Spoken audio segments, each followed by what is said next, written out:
No, no sides.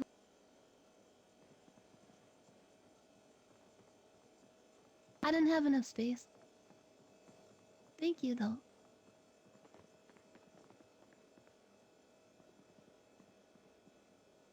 Oh my god. Bert, you transitioned. Hi.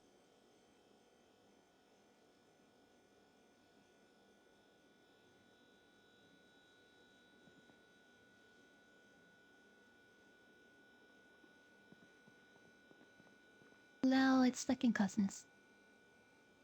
I don't know why. No idea, doesn't tell me.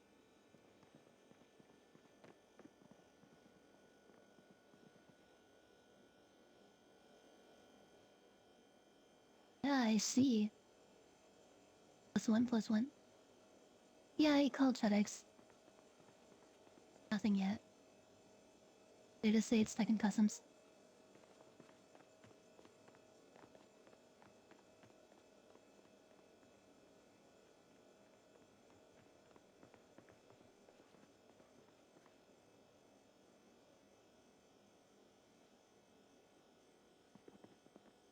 Did I get into that?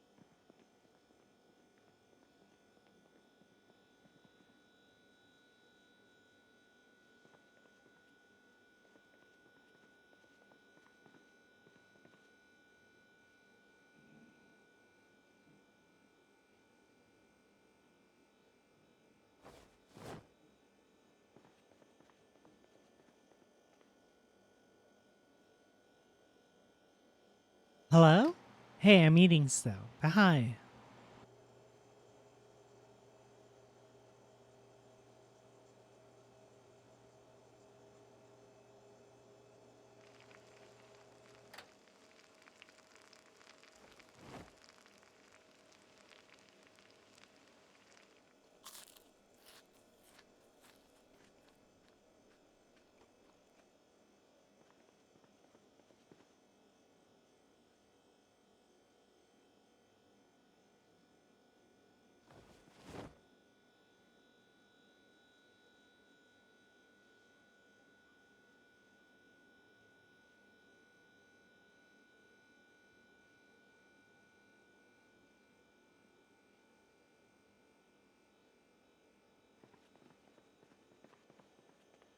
Hi, hello. I'm eating ice cream. Give me one moment. I'm almost done.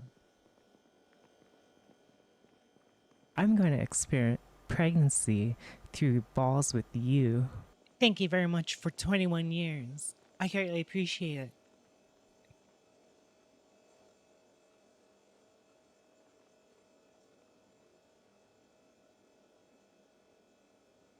Look up what did Ika say.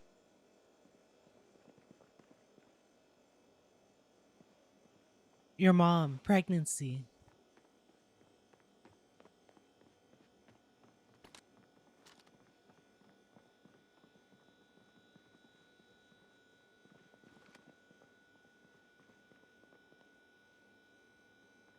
AIKA really wants to be a mom. Didn't know there's a run down.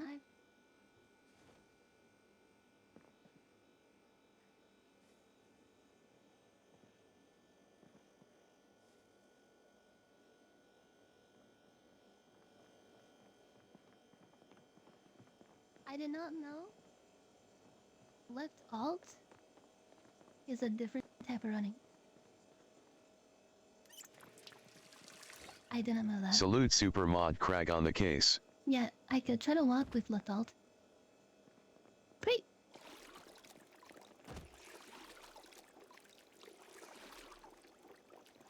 I did?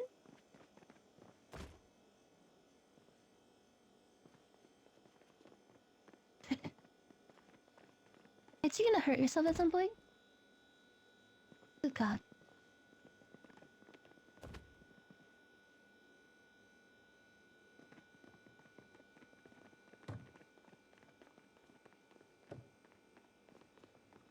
I have finished my ice cream. Hey, how's it going?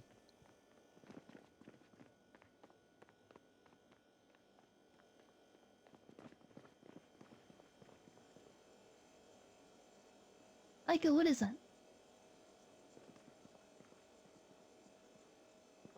What is this question mark?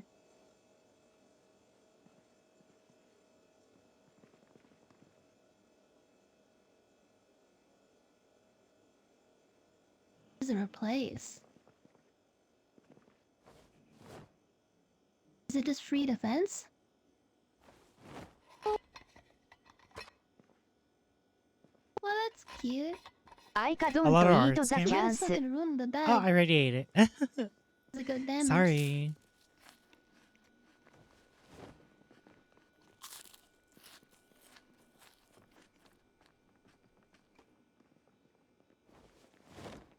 God.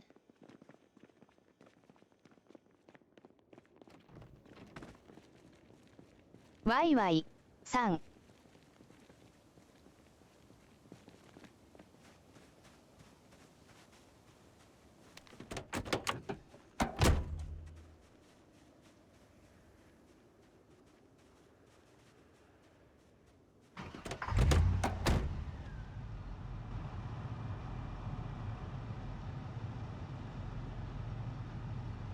Uh-oh. Ah, she Boss fixed it made all. crash. Honora Flogataris running through Janite with his system utandas no concern for the people around him please a run.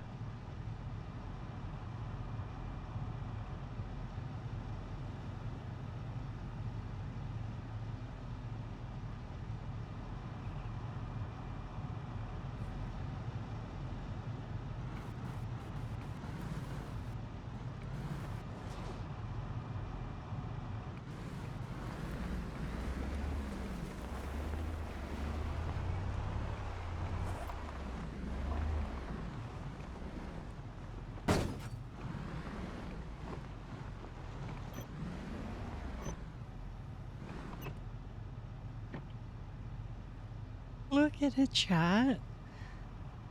It's not fully fixed yet, but it's finally functional. Oh my goodness.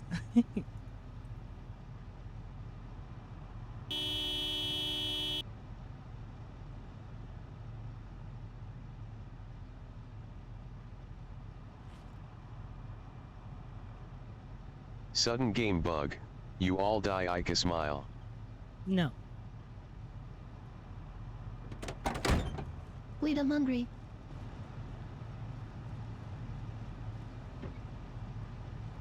Oh my gosh. What are you doing?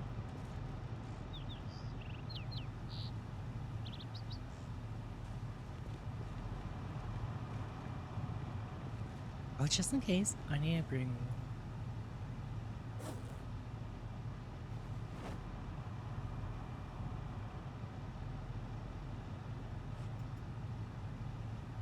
To like eat the most minimum amount of calories. Just in case.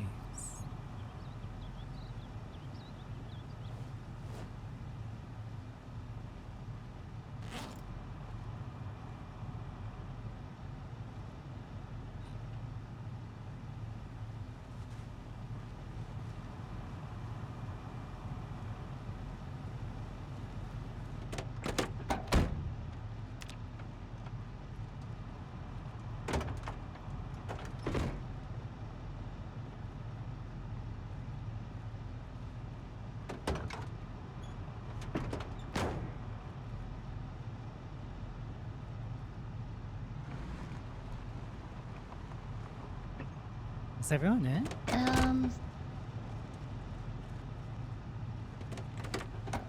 Ray, whenever you get close to a truck, press C. That'll show you what seats are available. Do we have gas canisters? Who's driving?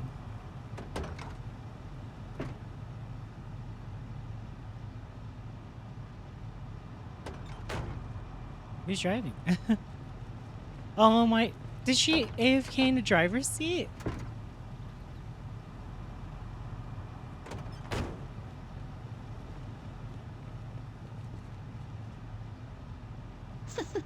Are you serious? Oh. Damn it.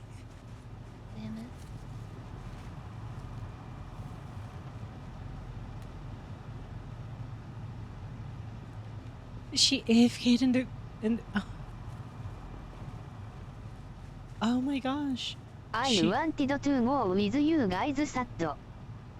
then hurry up. We're stuck here anyways.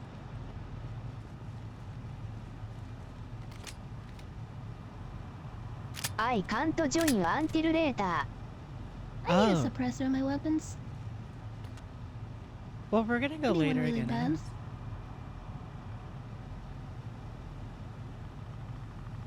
We do? What box?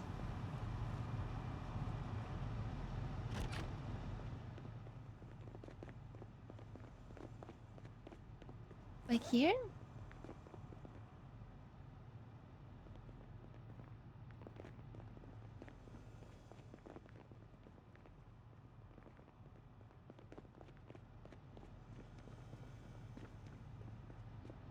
Oh my gosh, she actually AFK'd in the car.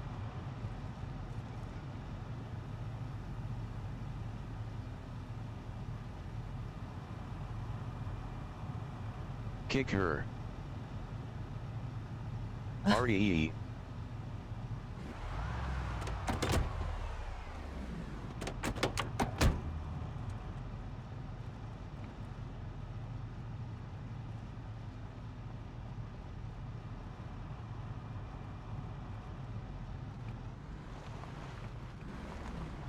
She is using all the gas.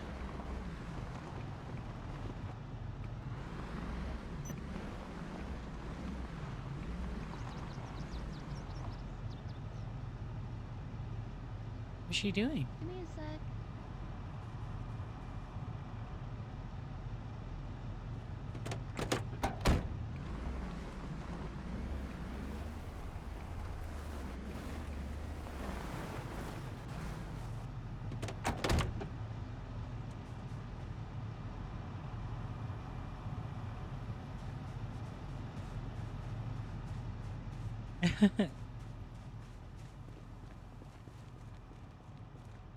Oh, hopefully you don't run out of gas.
I'm still cause somebody's in my gun, Holland.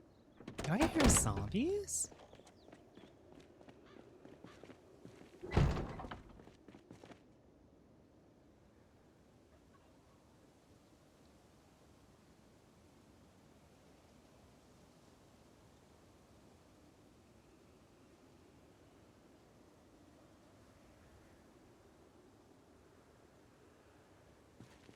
Hi, Obsidian. How are you?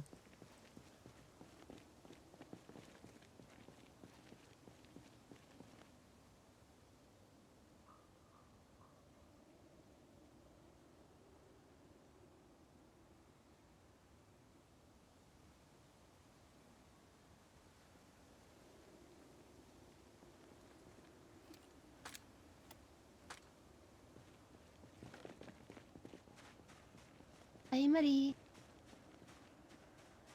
So, who's driving?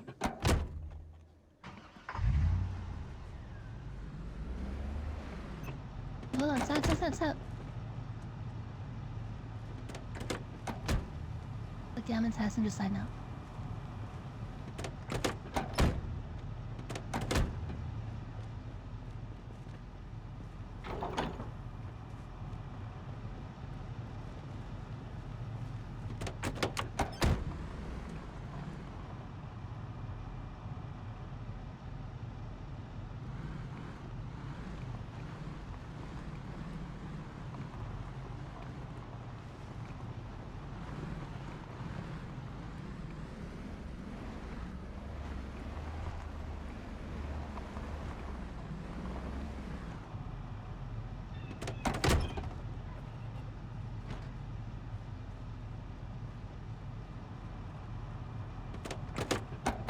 let's go.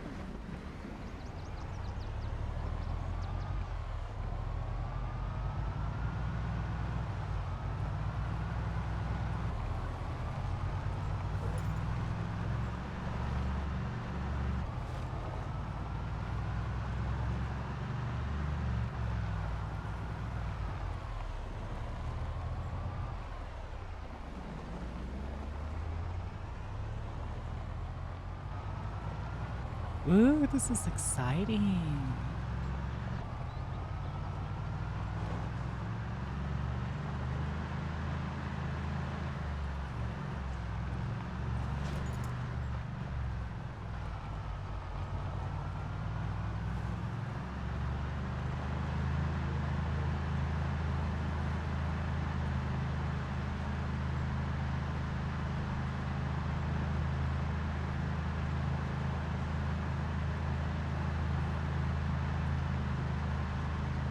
Ooh, this is so exciting. Oh my goodness.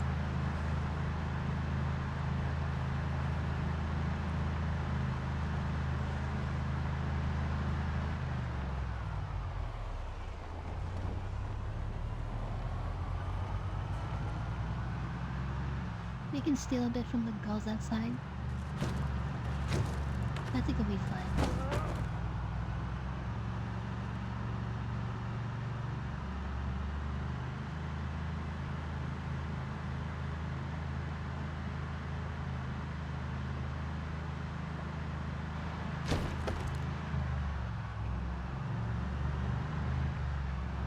I guess, is it a good thing to just smash out the zombies? Yes.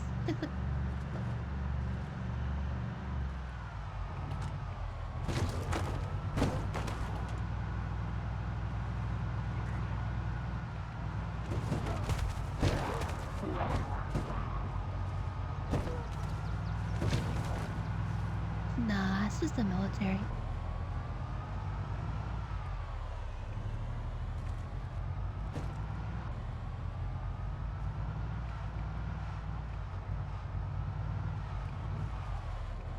In the corner of the city before it goes to the highway is like a gas station. There's like 2 gas stations.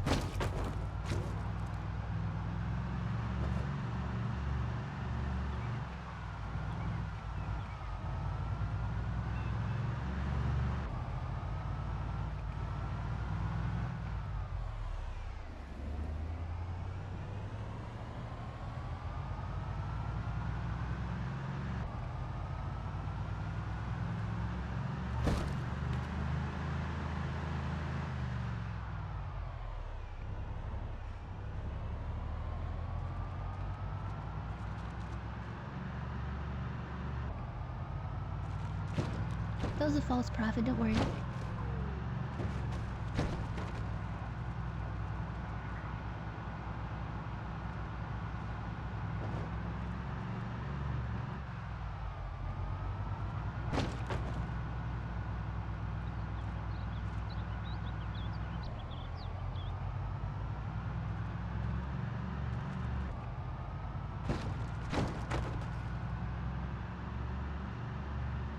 We're gonna have to check the hood of this truck after.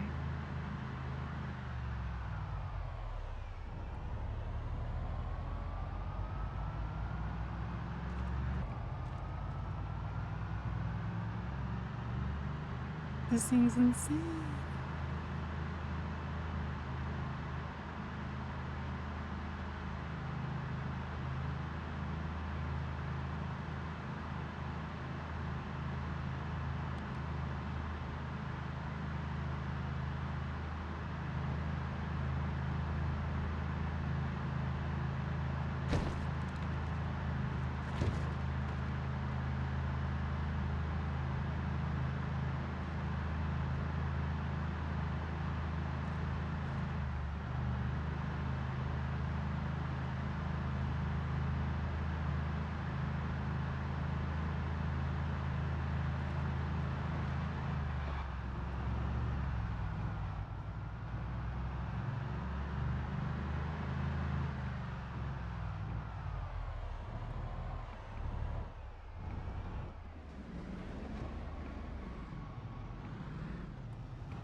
the fuck is here?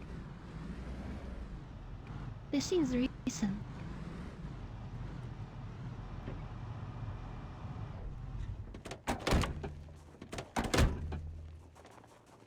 Yeah.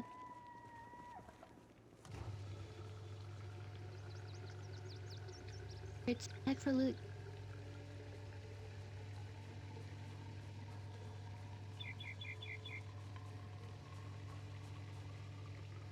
Oh my gosh, this is gonna take a while. Hey, should we take this ice thing?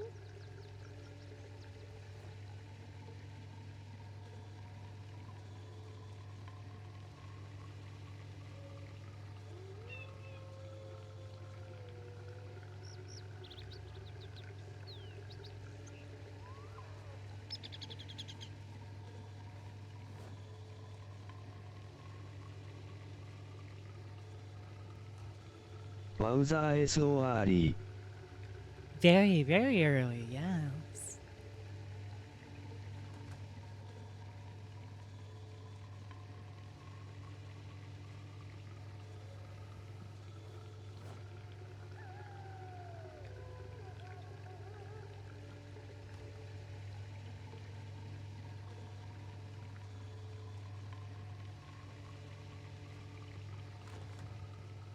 Over here.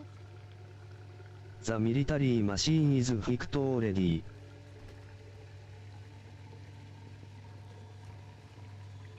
It's partially fixed. It's like operable now.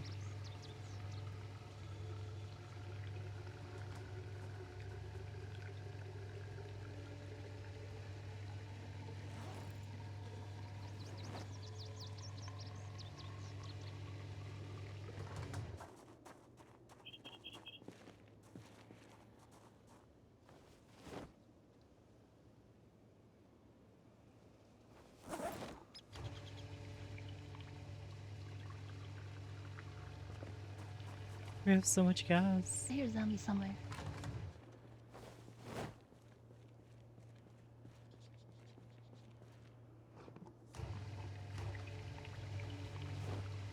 We have so much gas.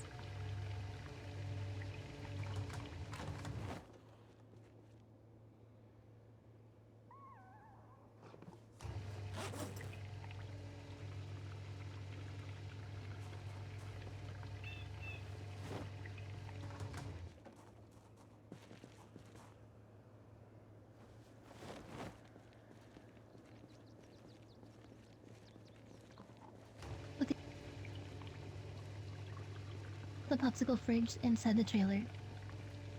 The popsicle fridge inside the trailer? Jeez.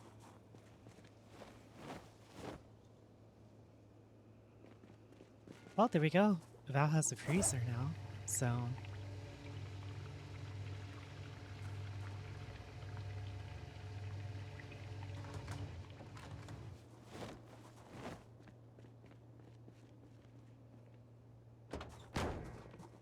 How come you want to let me fill this up?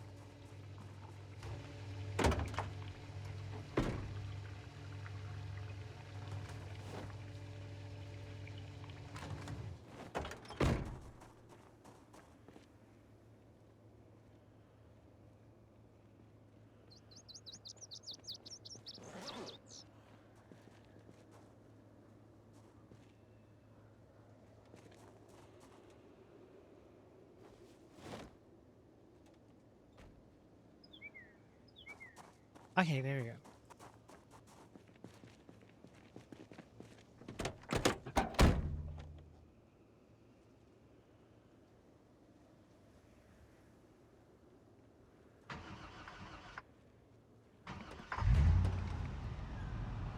Sheesh.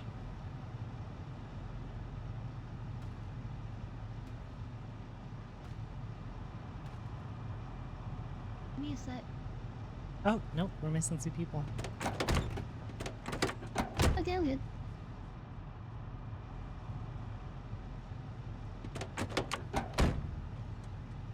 Wait. Where's Rhea? Why are we always missing her?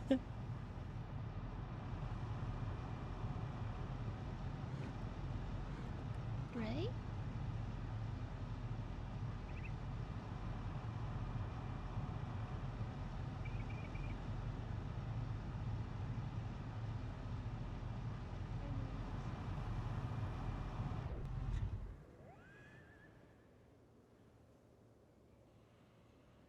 Or how you do The it? early stream. A very early stream. Hey, how's it going?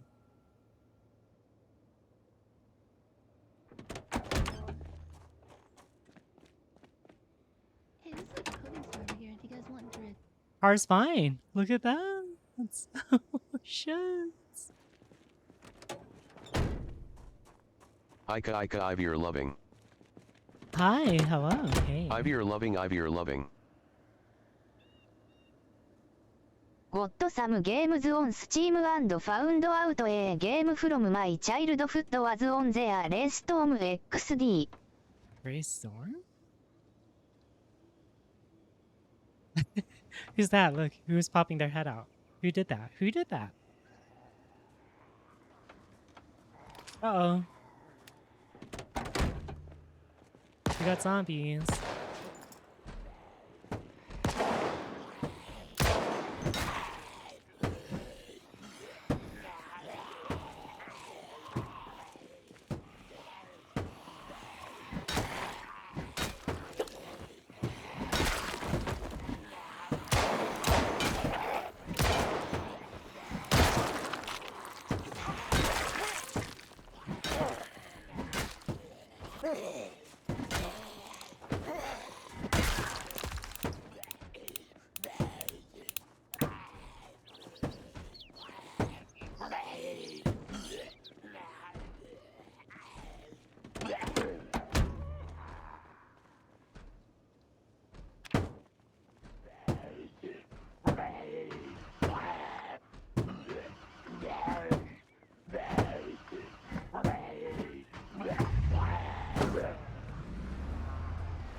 And we gotta get going.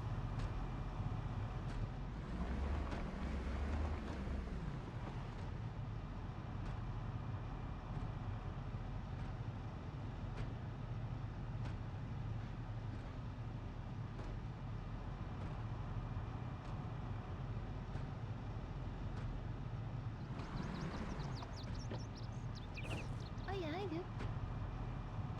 Oh, just clothes shopping. Oh my gosh. Let's Please, clothes just shopping get later.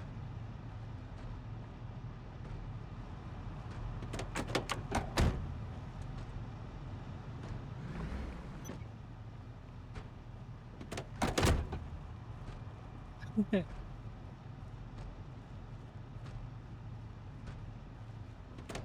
I think she wants to give you something. Hey, man.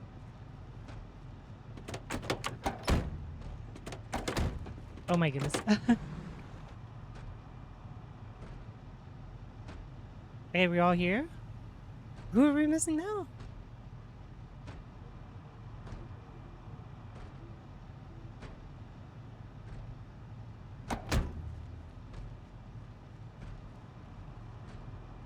Corvus.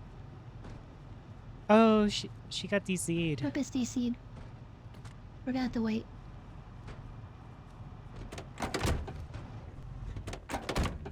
Oh my goodness, it takes forever just to move. was a lot.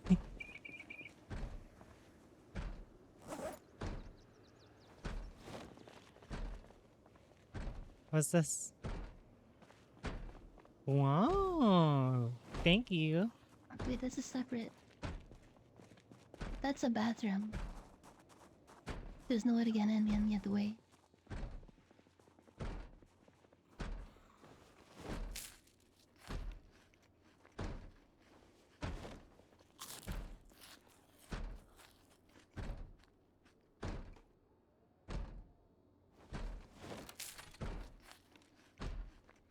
Easiest house, so don't worry.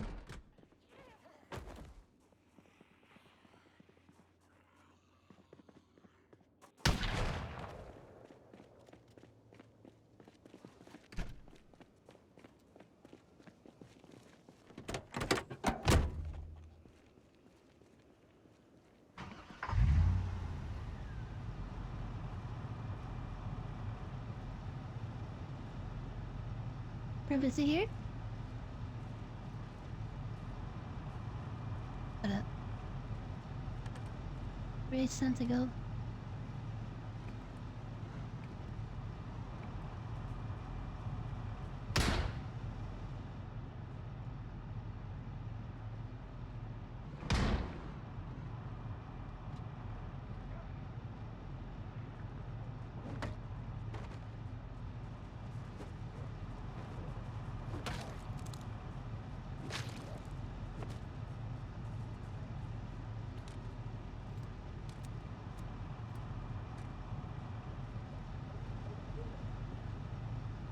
More gas. Ooh.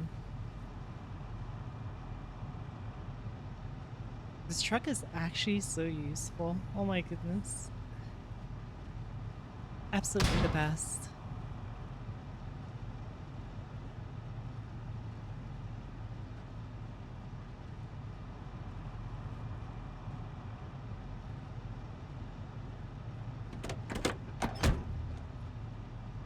Hey, we're good. We're still missing someone.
Back up, back up. Try to go be in between the cars.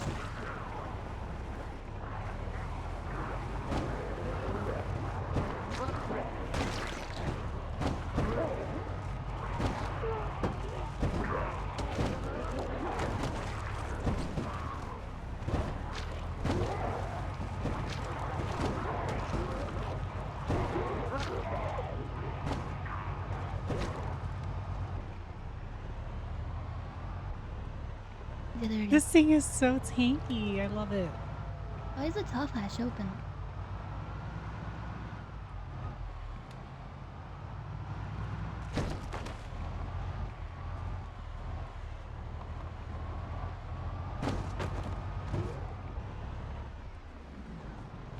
Where's the other one?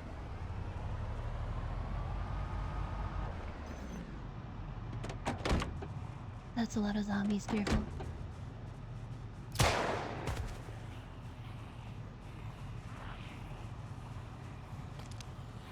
Don't let them bite you, please.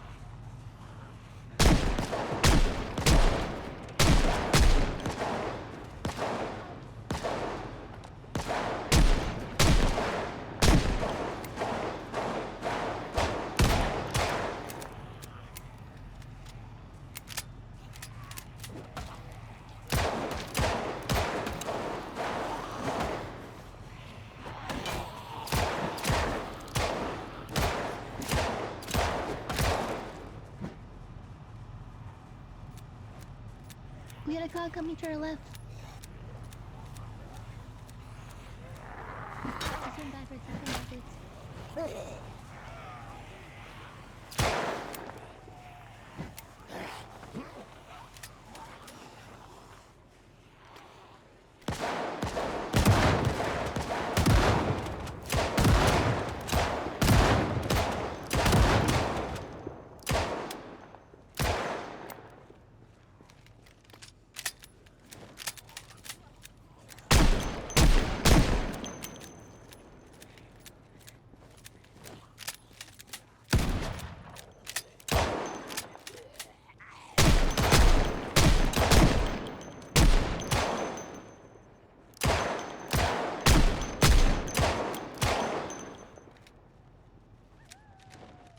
see Ray anywhere.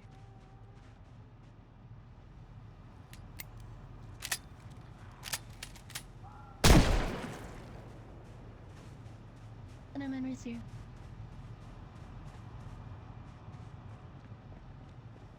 Okay, let's check this Bushmaster.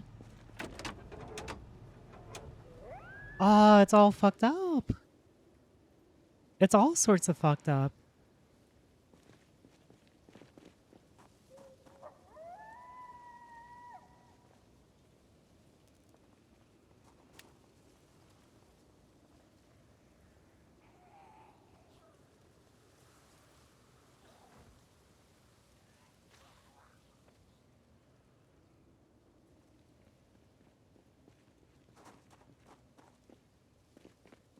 You come adding gas to it?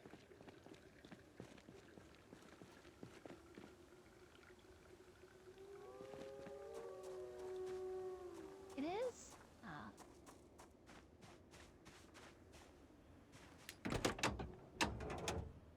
Like fucked up where we can't even drive it?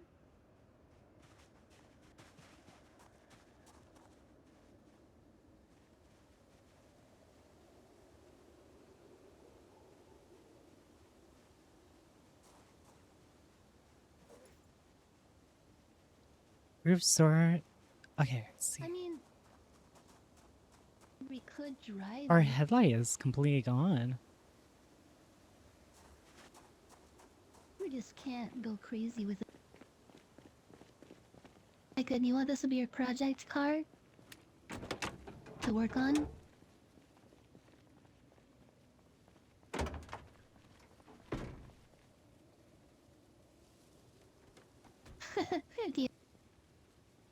Alright.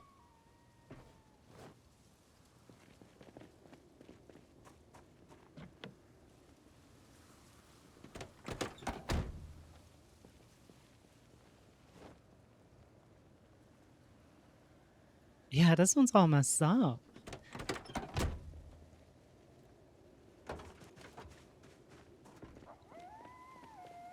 Medicine cabinet?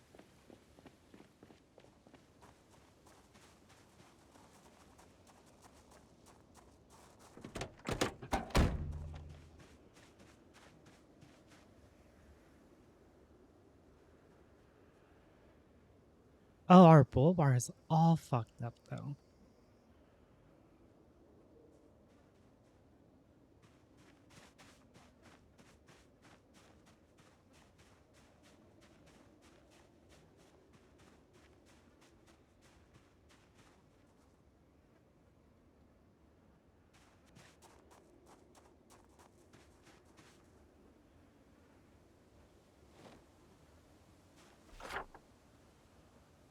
Oh, fuck off.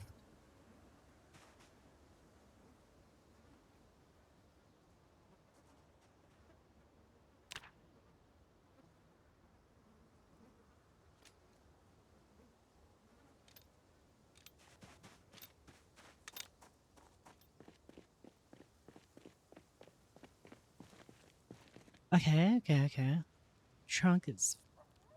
We can take this one.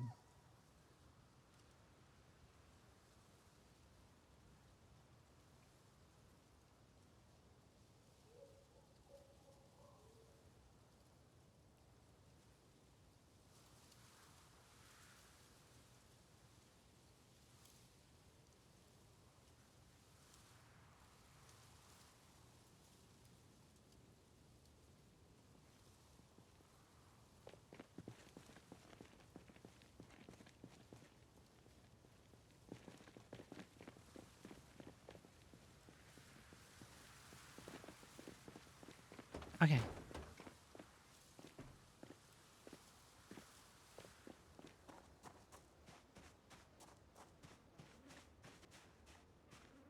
So now we go here. Bull bar.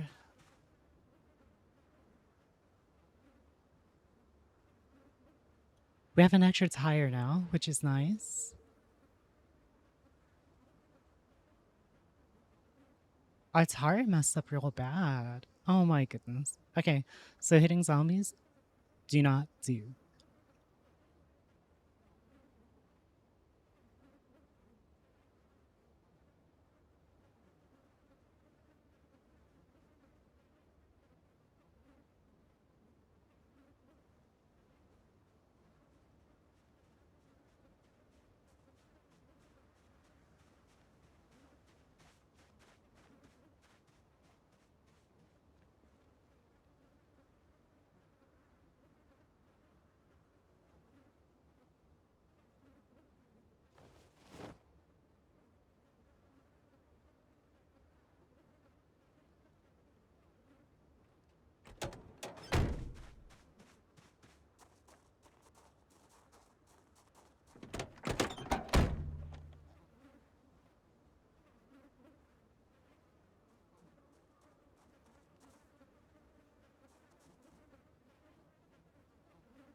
We got a spare.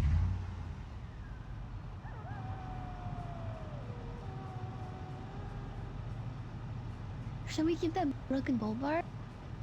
Should you like use it to fix it or no?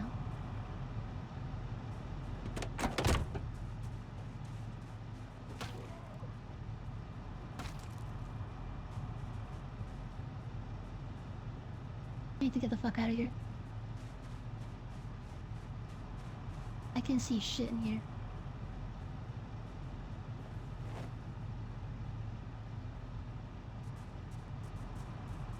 That thing's like 20 less.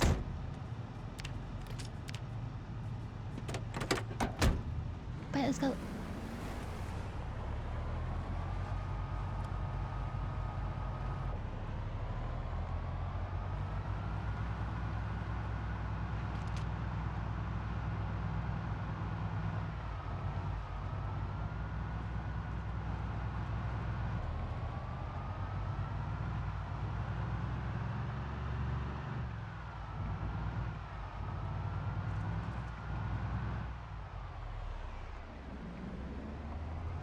If I remember, this one was really fucked up, wasn't it?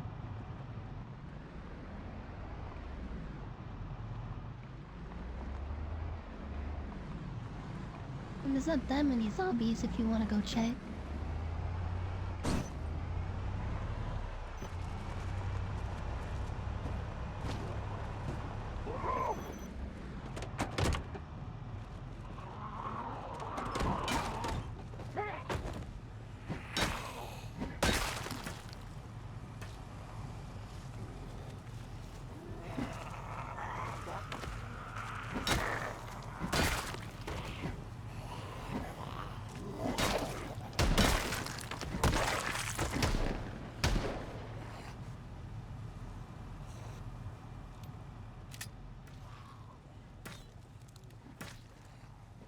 Okay, let's see.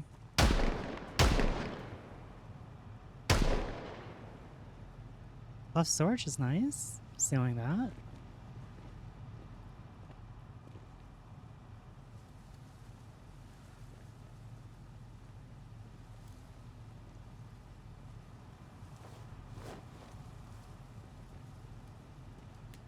What a funny little flashlight.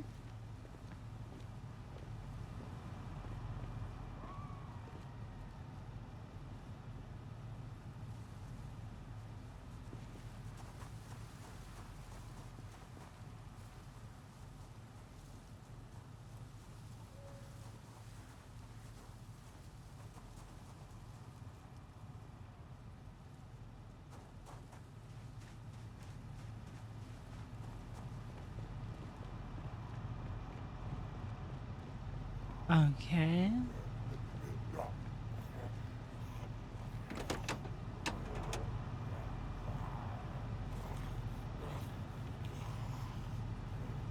Where is this? Is it usable or not? Why is there a generator here?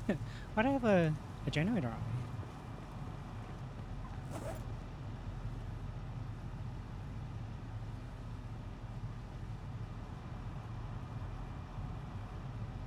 Why is there a generator here?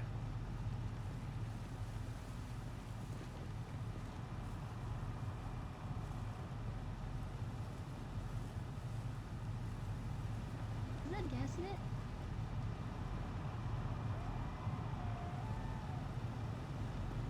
Hot as hell irons.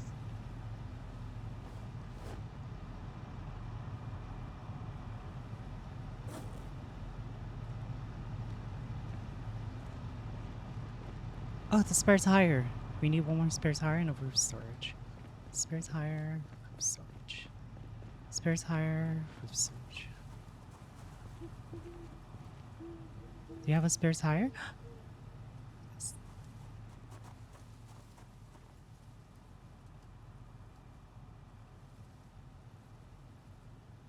Suspensions are all good. Trunk is all...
Nemesis red card is a better round.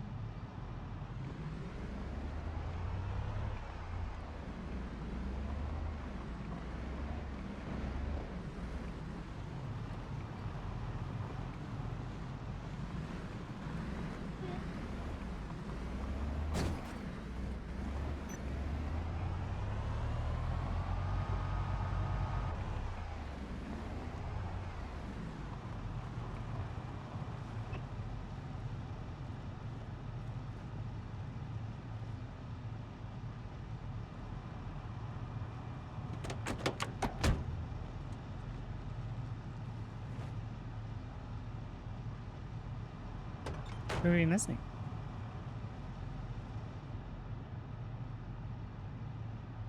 Done here. Hold on. Oh.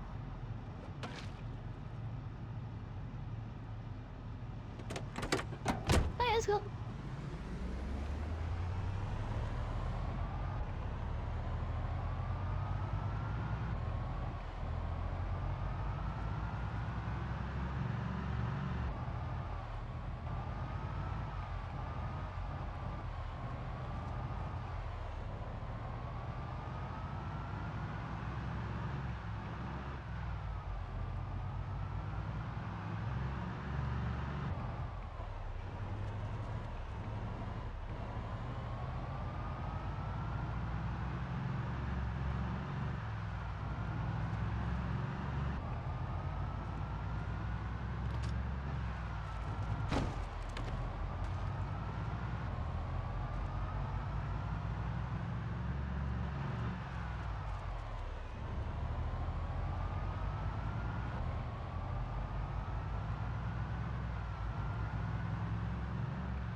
Is there a second one in here?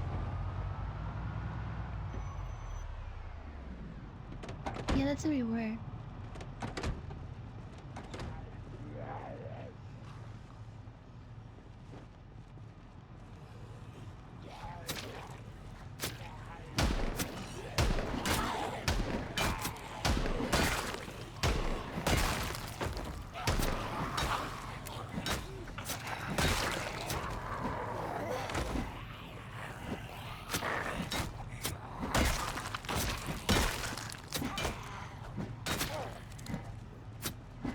This is the fated I place. mud.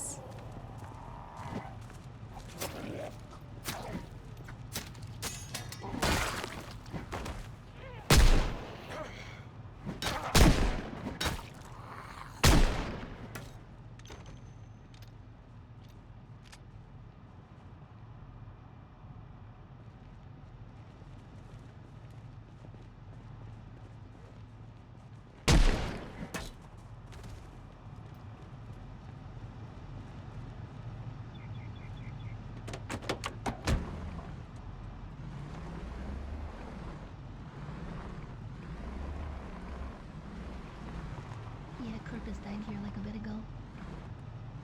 Yesterday.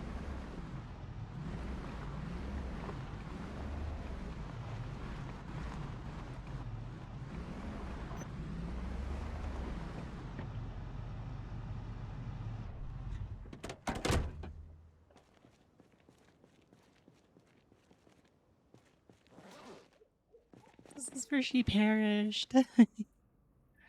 This is where Nightmate died.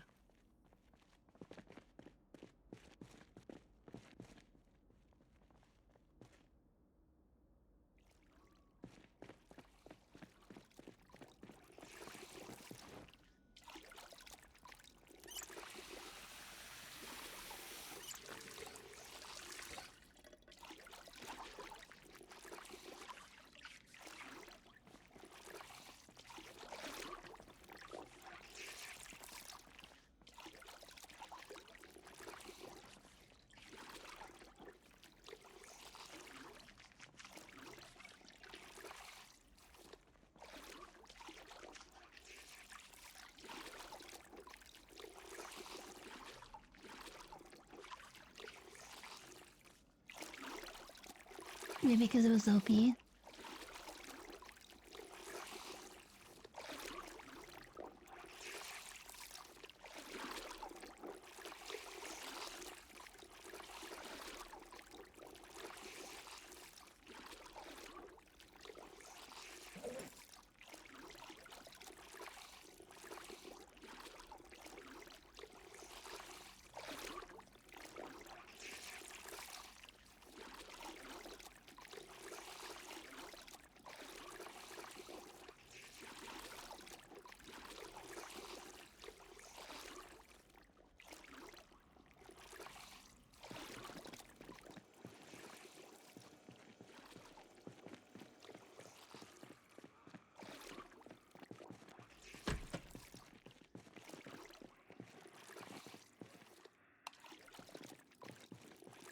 Okay, let's see. I wonder what the reason for a chain is. I wonder.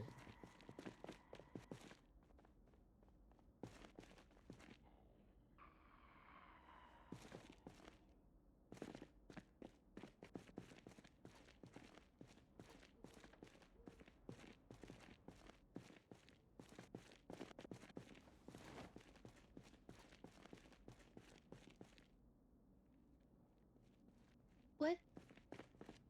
Are you upstairs?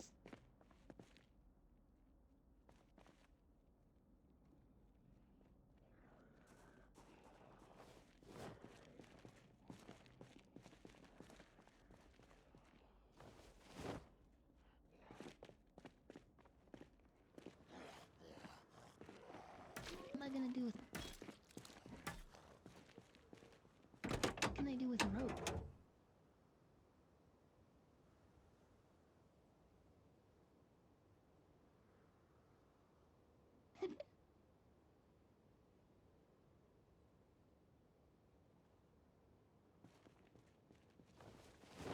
Okay.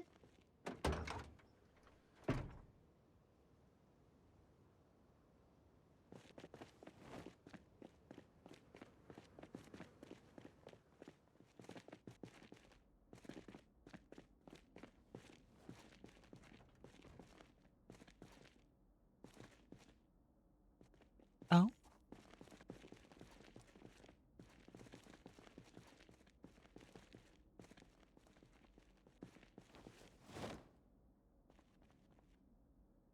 We got a free trolley. So that'll be good for Val.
Okay.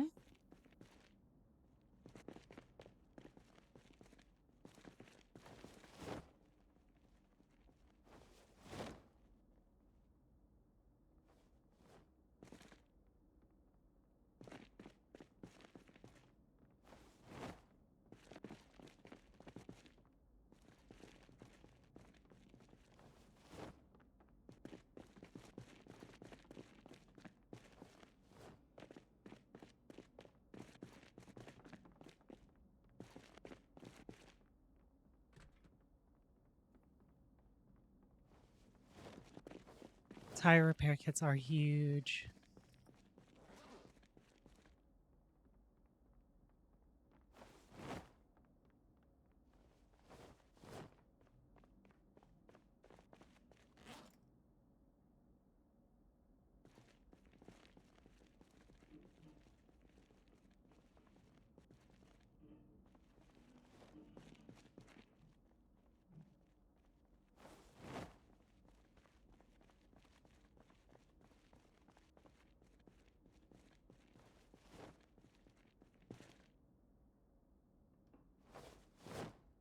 I think we're gonna sneak in. Hi, hello, hey, how's it going? Wish me luck.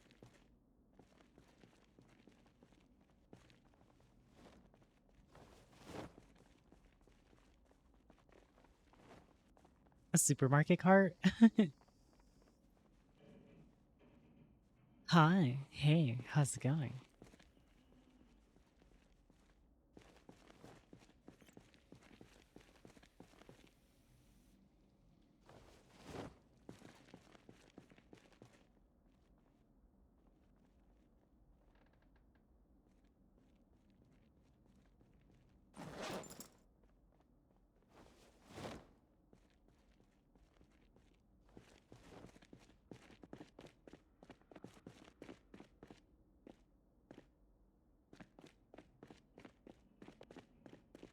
Did I just see that? It's a horde up that road. Careful. The Legion? Okay,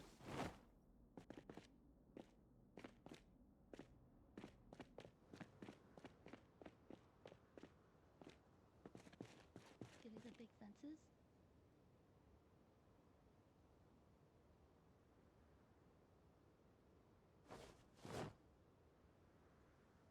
Perfect, it's stored. That's what I needed. No,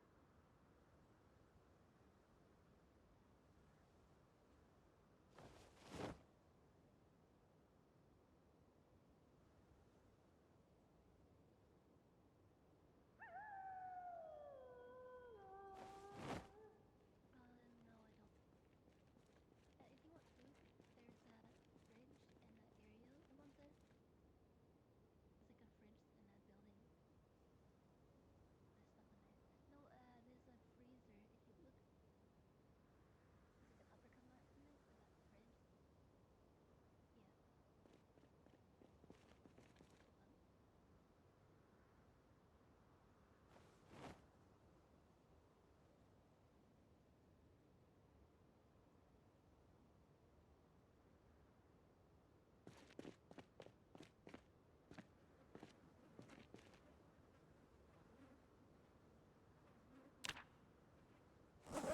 flashlight.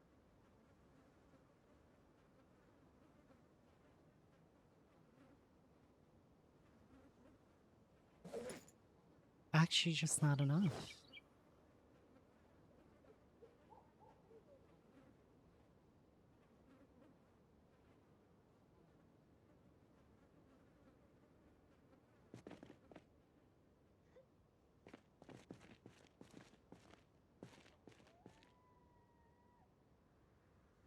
much as this attacks me, I fucking hate it.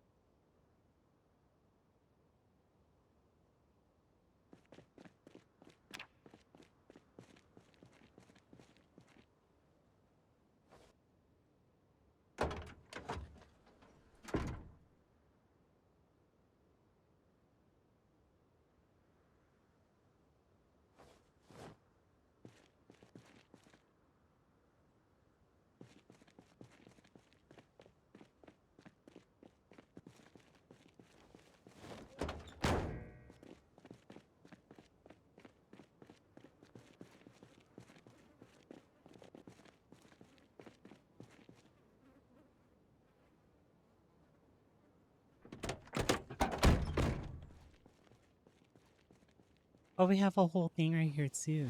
That's actually so nice.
Where'd they go?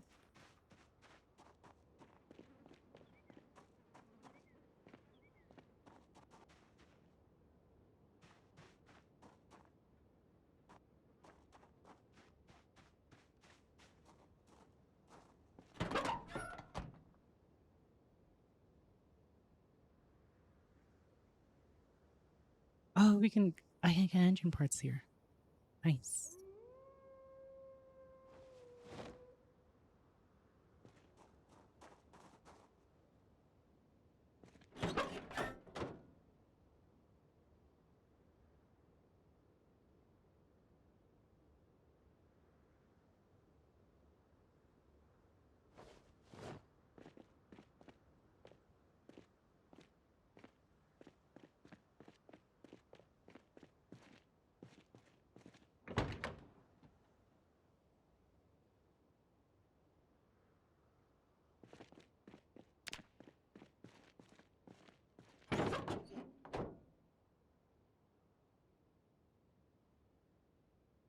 Okay, okay.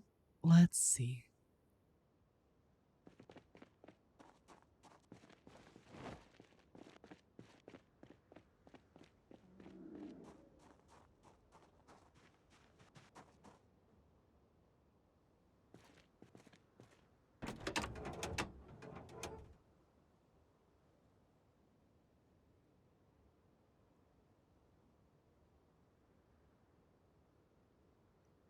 Oh my gosh. It's the engine's even better.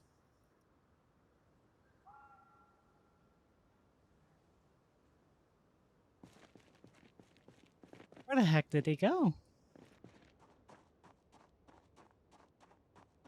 Oh, there's a roof.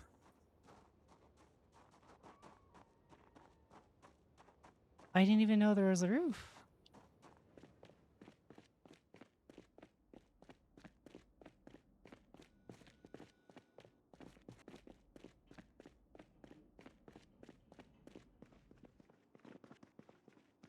Oh, there's a hole upstairs.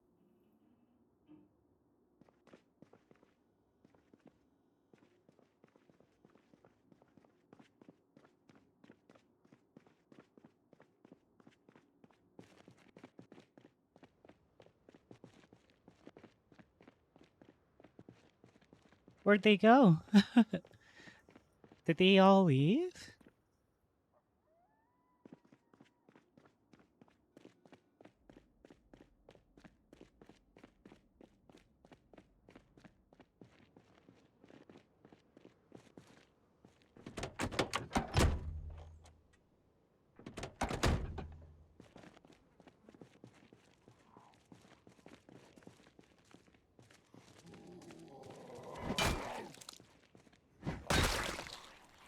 We are south?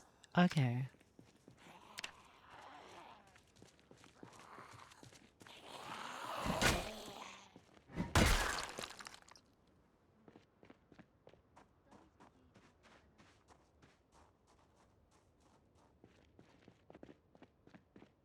Did they want me to bring the car? I don't know. Oh, they're right here.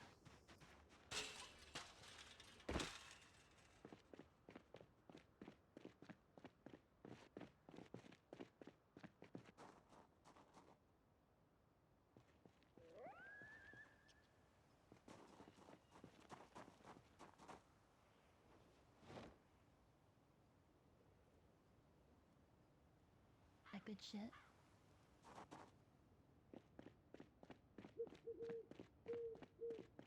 If you wanna.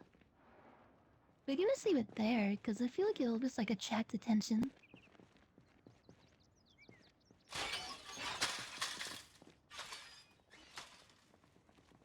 That's a huge ass shovel.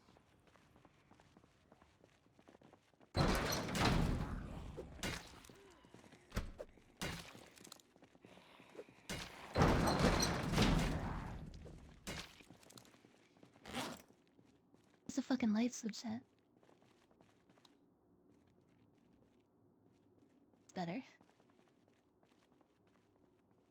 Actually huge. We need this.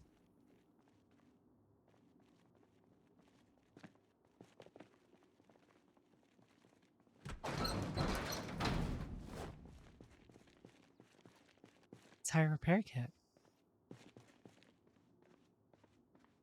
Tire repair rubber solution. Definitely need that.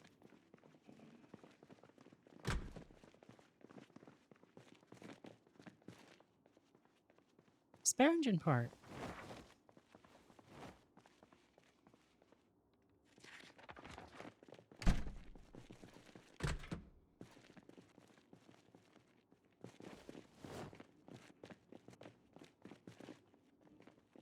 Performance.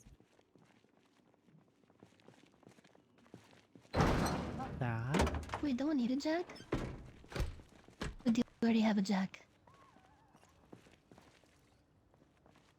Okay. Did we find a sludge too? I don't remember.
I need to level up my shooting.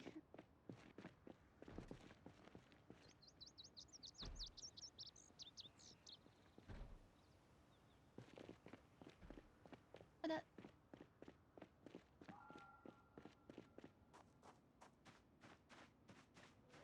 Imagine I say, I'll bring the car around, and then they never heard from me again because I died. Imagine, it'd be like a sad movie.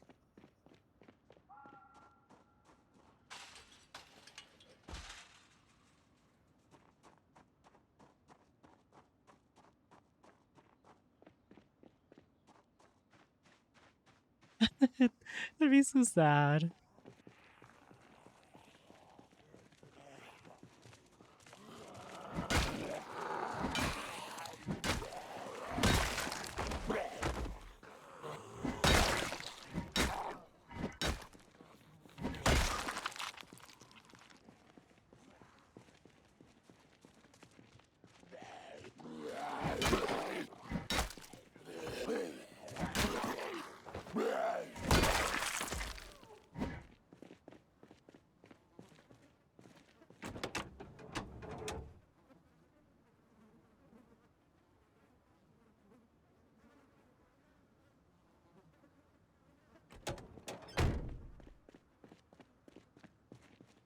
Okay.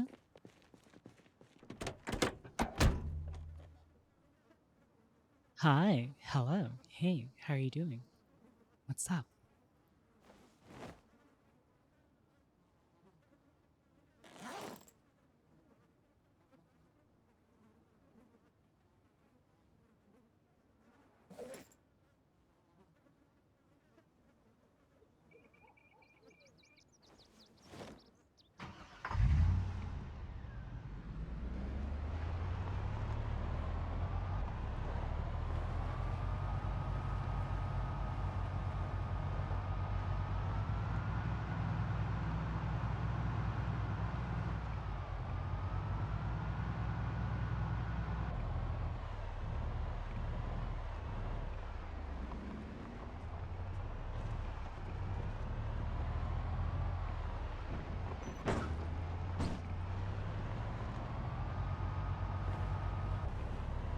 There's definitely two fuckers in that door. Careful.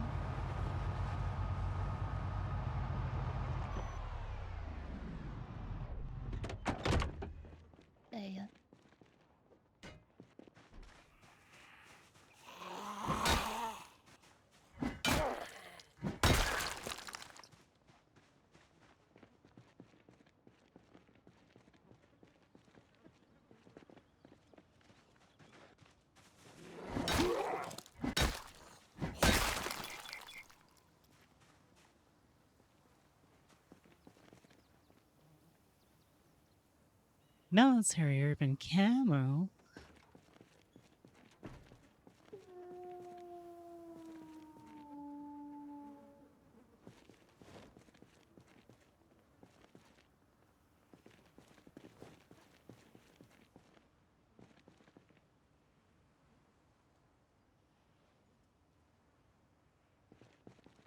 You look like those motherfuckers in Star Wars. I forget their name.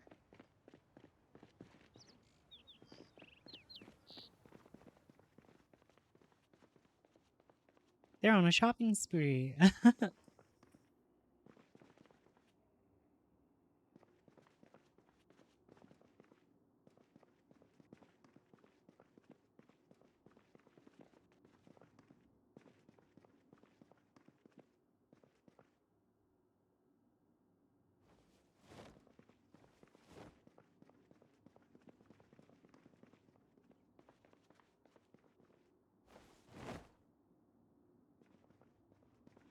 Nani, she wants me to wear this? And decent.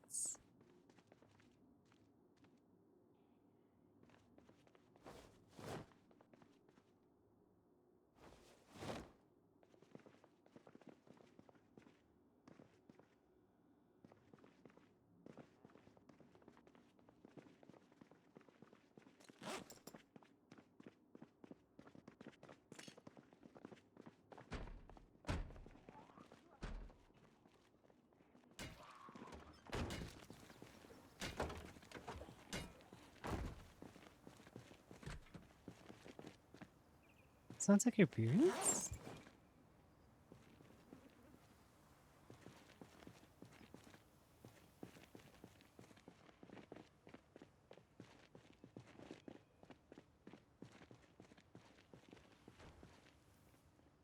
Oh.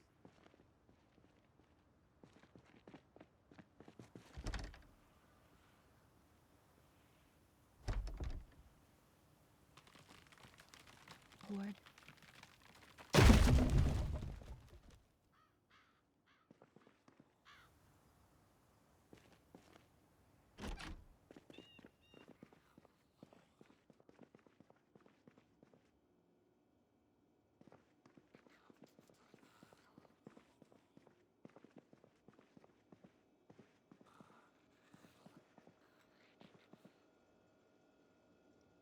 Oh.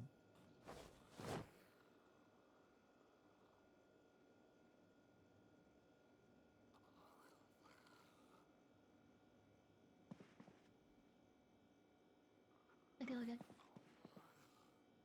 Good shit. A bunch of compression stuff. What the heck?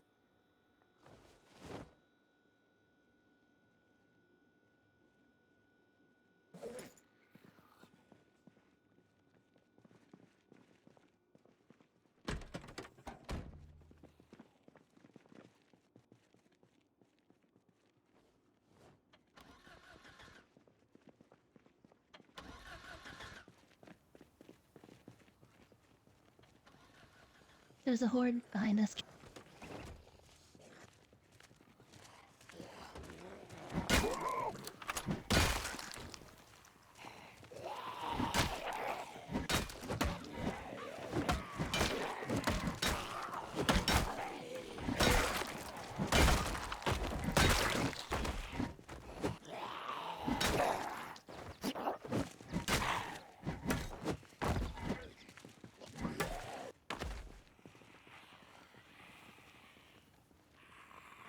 Dude, I love compression shit.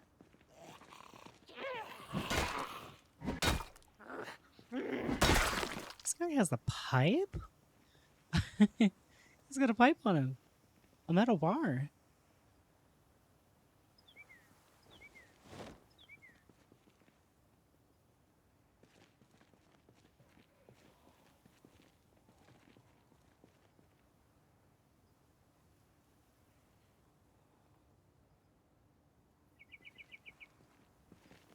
This motherfucker.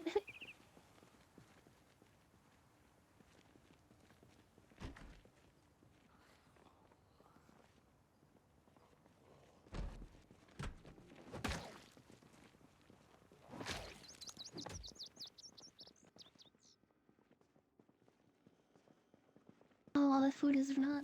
Fuck.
Yep. Give me a moment.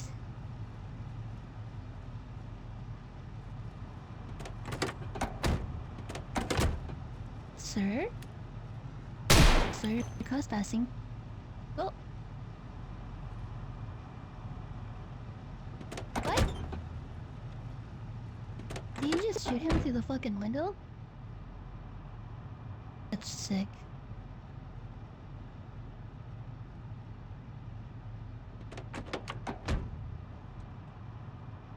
Like, see yourselves, like, stick yourself. You can see yourself sticking out. Be so cool.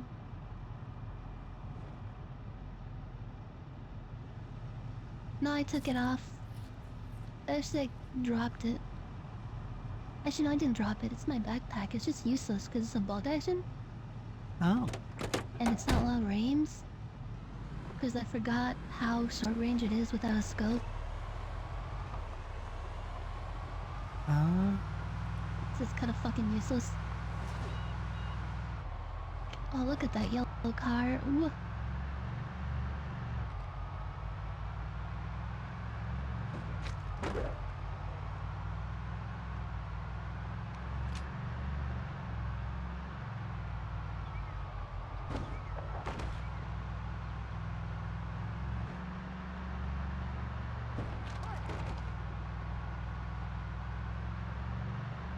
I have an idea. If it's possible. Get an emergency vehicle to bait all the zombies away from the city with the sirens. Without getting fucked over.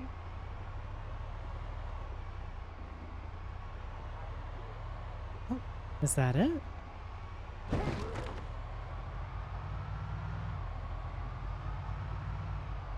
Oh, Thought I was in right motorcycle. there.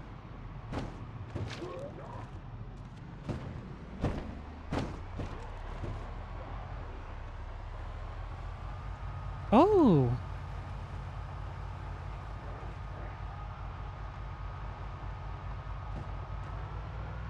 It doesn't even look damaged.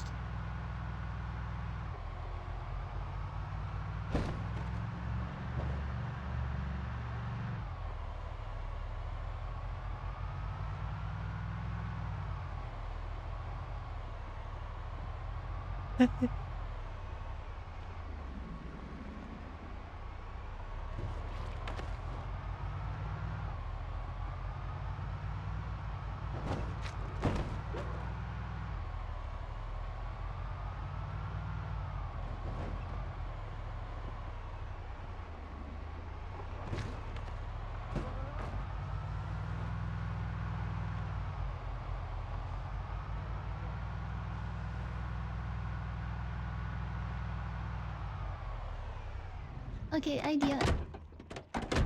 Oh god, we're really doing this. Okay, you know what?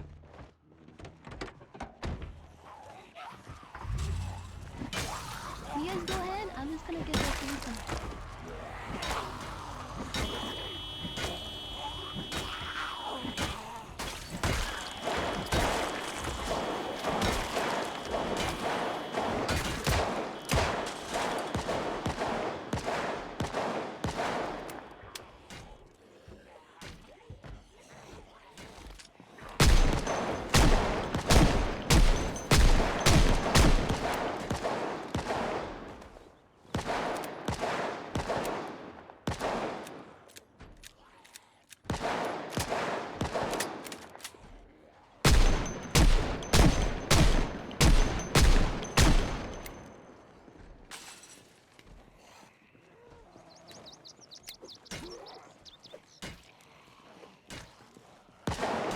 Out of ammo.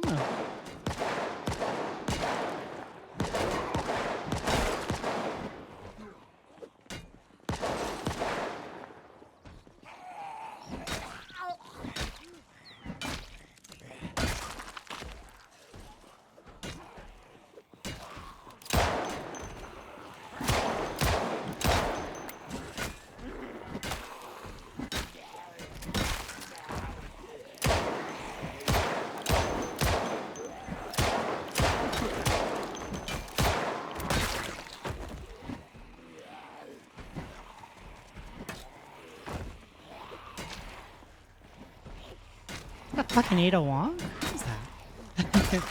They got like a holster.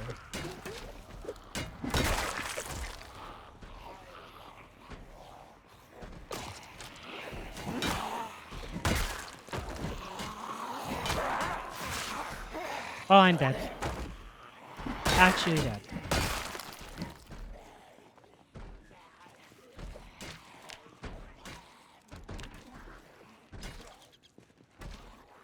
I need something to tear up.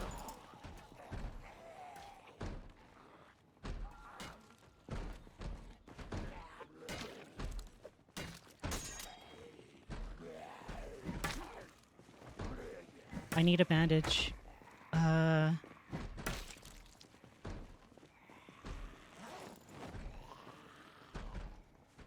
I grab this? Oh, I'm probably fucking dead.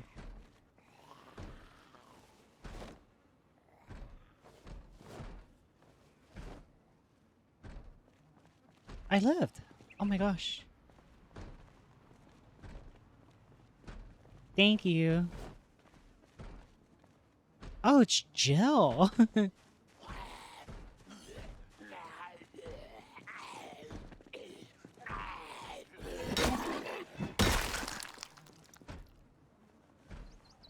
I'm fine so far.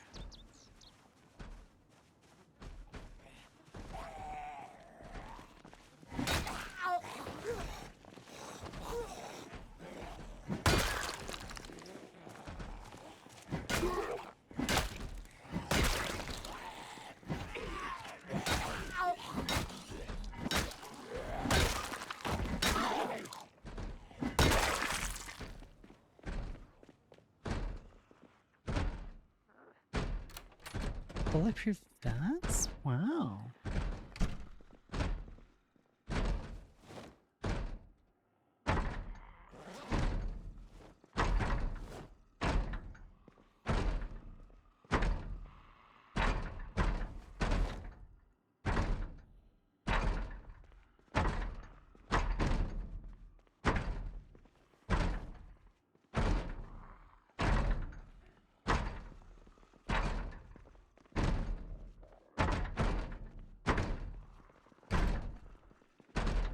Is it okay?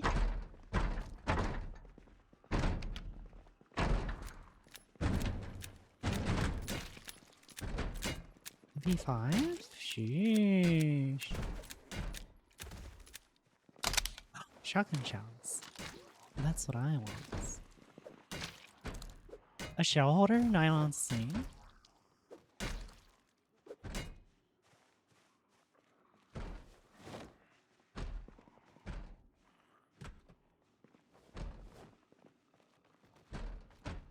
For your sides? R78.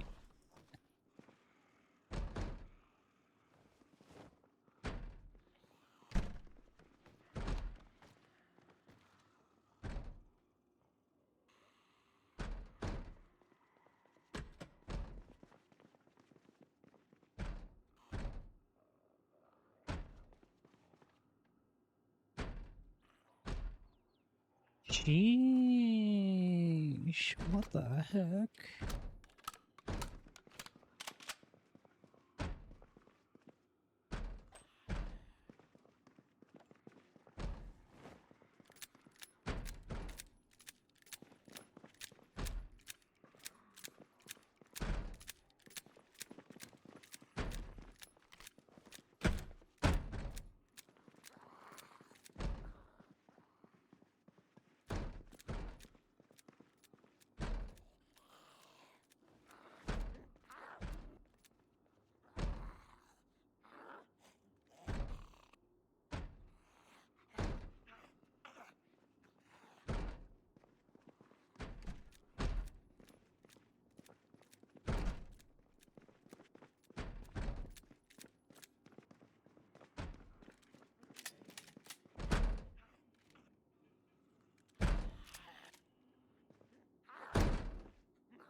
Not bad. Okay.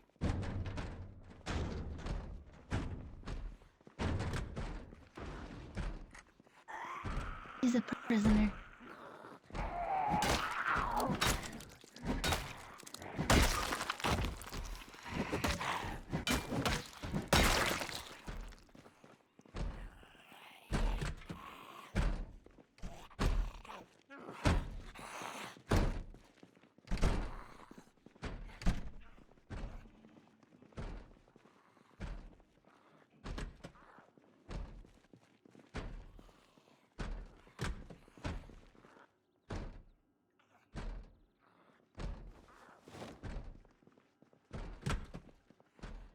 Pepper.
The heck was that?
Are we good?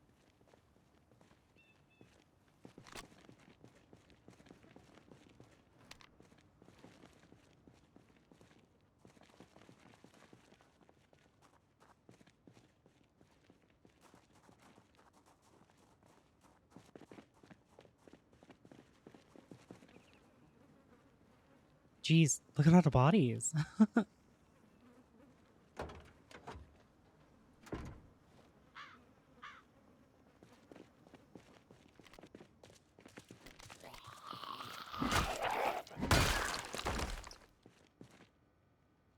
I'm gonna guess up with that super.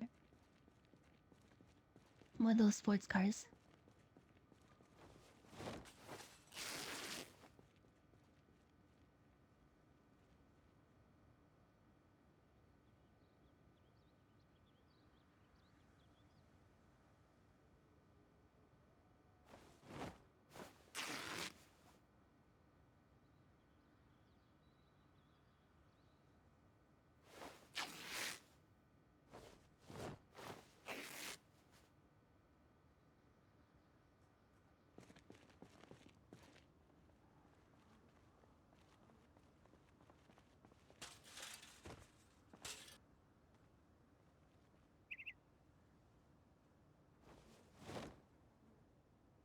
Police armored jacket?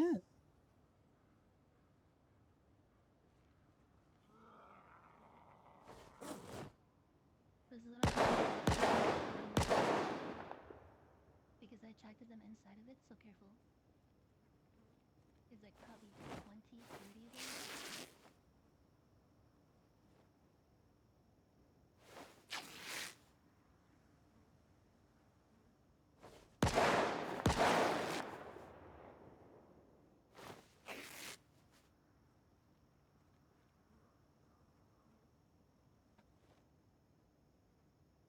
Oh.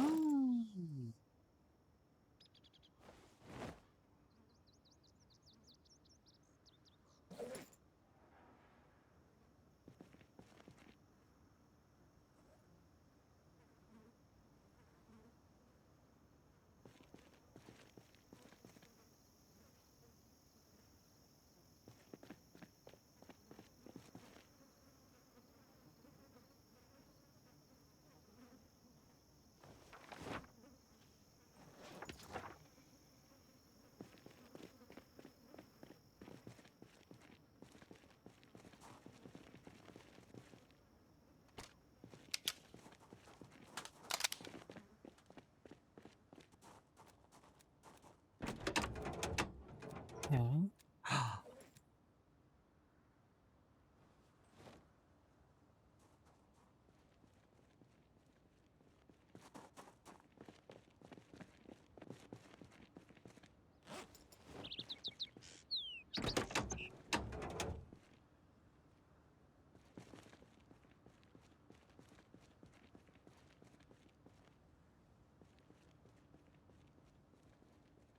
99. Oh my gosh.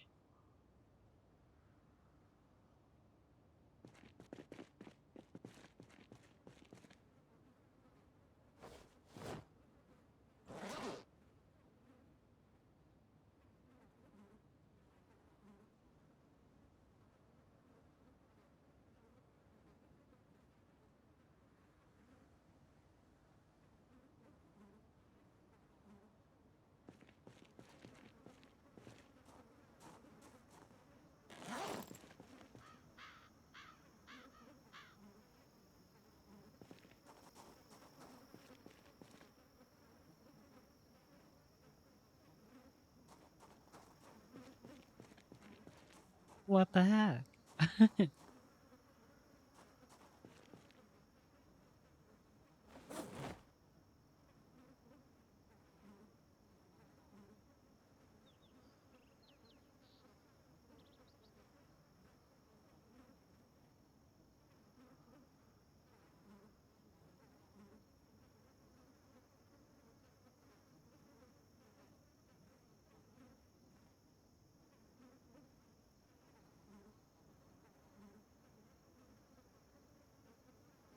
My shotgun's insane now.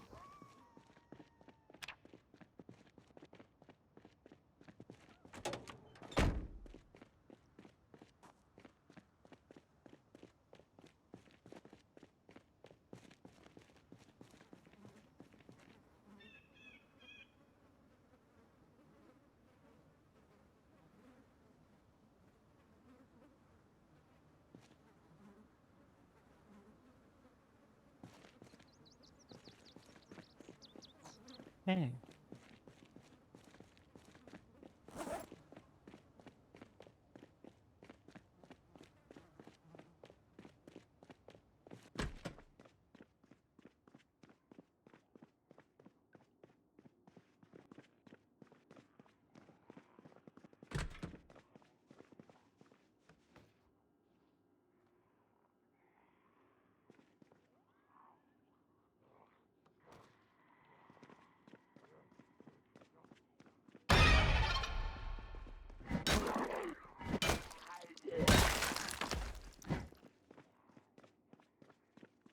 That guy came out of nowhere.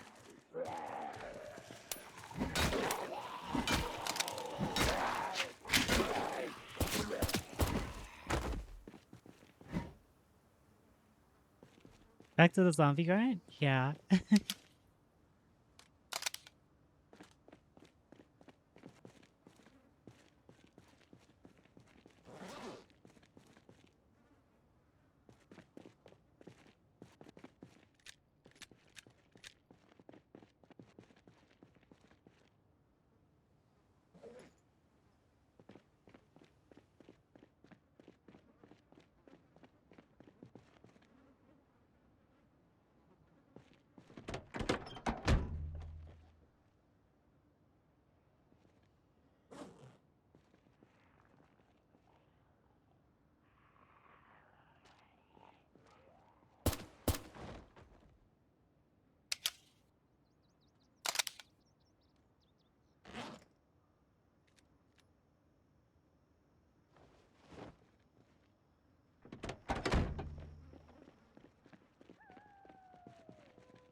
She's so swag. Look at her.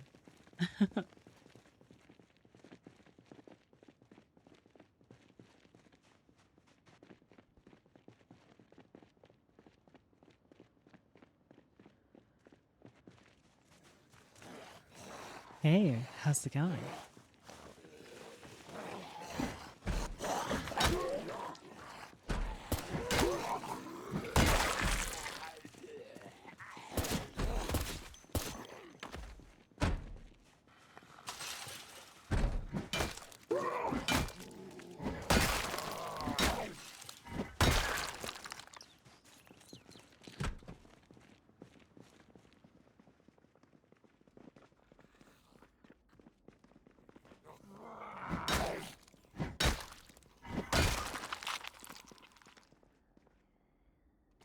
Oh, thank goodness.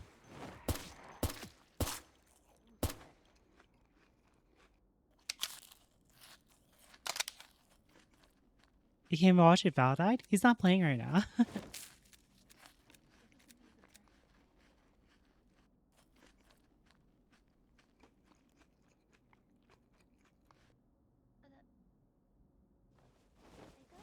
He'll be playing later though.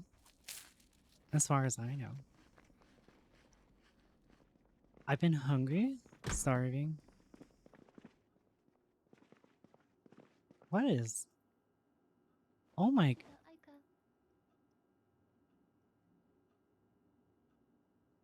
There's. Oh my gosh. Little Mermaid? Fresh Prince of Bel Air? I don't know if that's a good sign.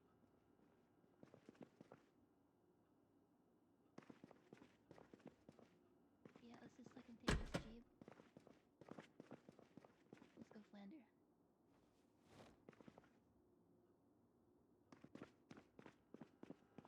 Person being a burglar.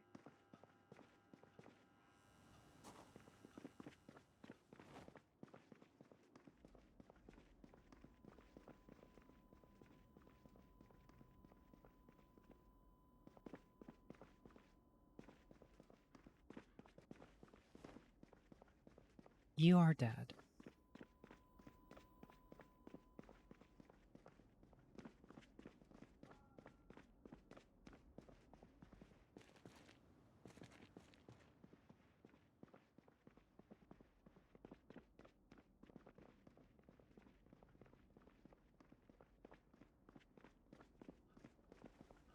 Popcorn machine.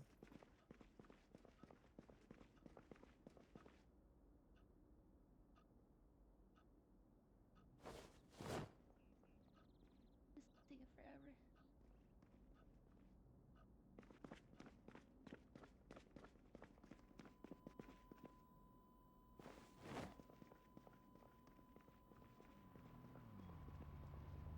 Oh, there she is. Aika. Oh? Hi. I go to help her out.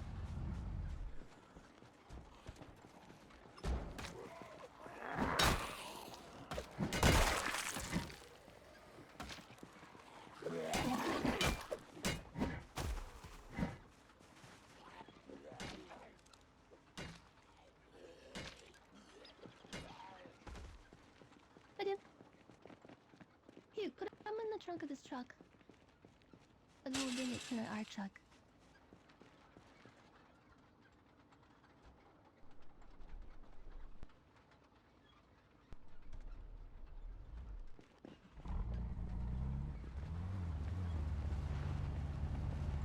She like teleports. Put it in the trunk.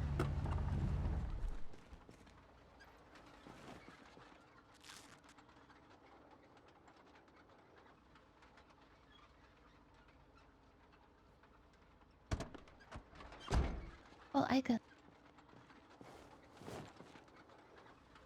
I have this thing and I like to wear it, but I think you like it more. Hmm? Here. Look at the floor.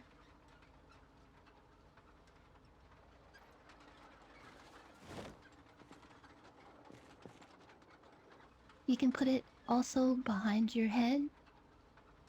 Or the other side. It's cute.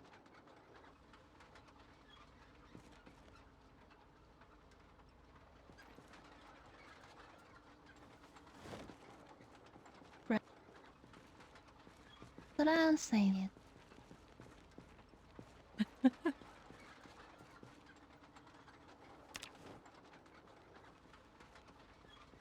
God damn it. What are those tapes?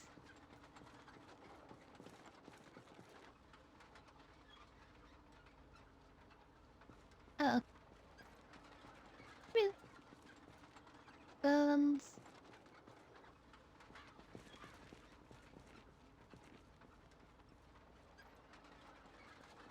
Yeah. Yeah, before nighttime at least. So you get the car?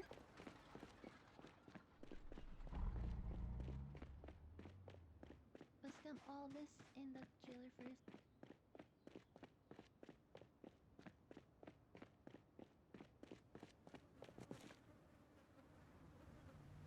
I'm grabbing slowly so I don't fucking attract zombies.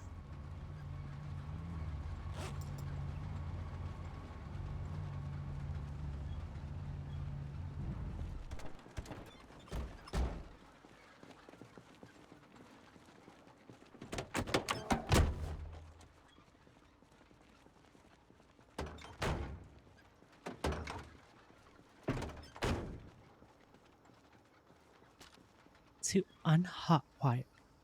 I didn't even check if Wait, the push. it's at max capacity.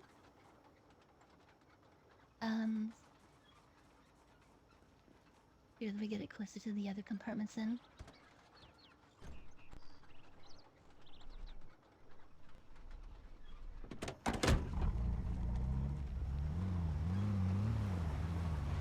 Which side?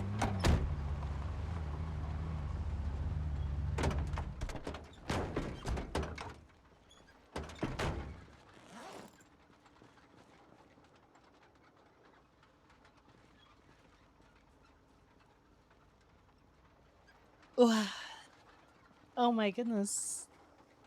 Zomboid is too relaxing sometimes.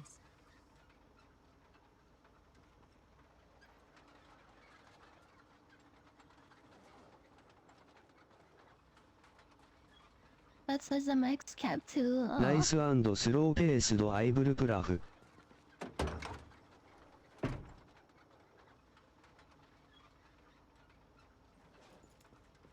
Oh yeah.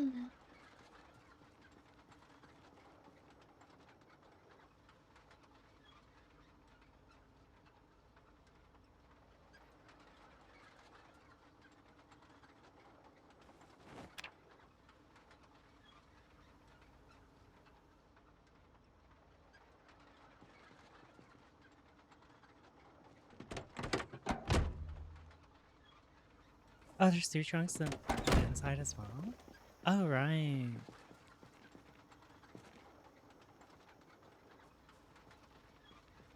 Oh, this one's maxed out too.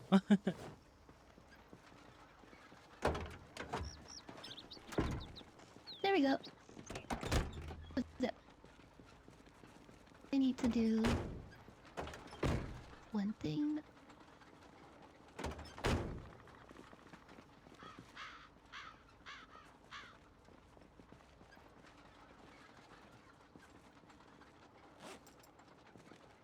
I heard machine guns.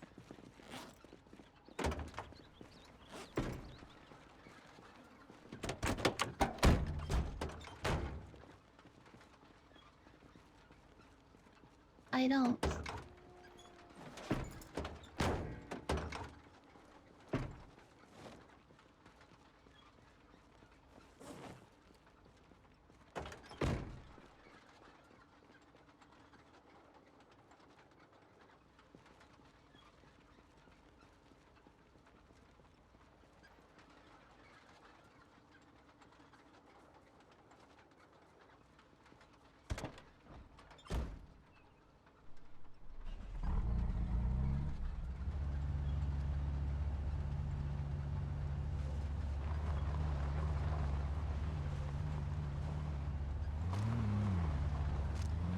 just hit them out with this Jeep till I can't.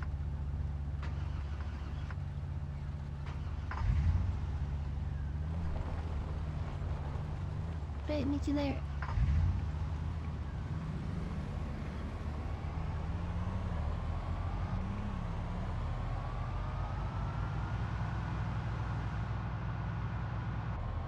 This thing is so good and useful and shit. Oh my goodness.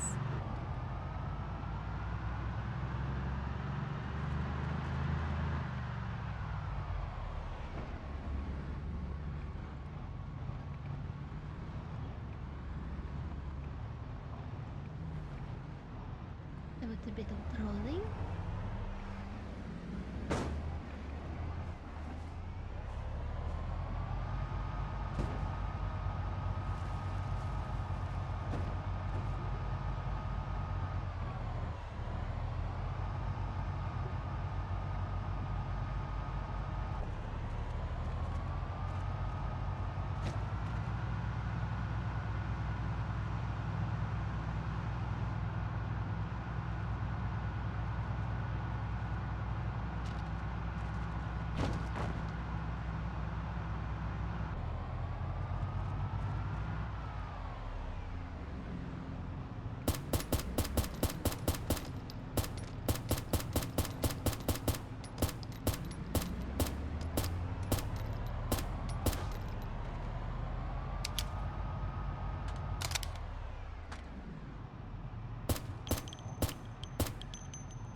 Guard with his. Yeah, I don't think it damages you. So at least says that. Ooh. Okay, what I'm gonna do is I'm gonna siphon the gas in the Jeep and then put it in a motorcycle.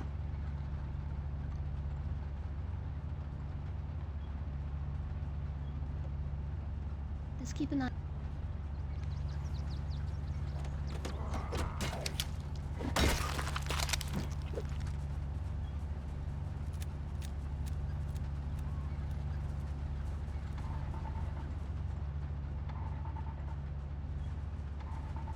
What's the motorcyclist with that?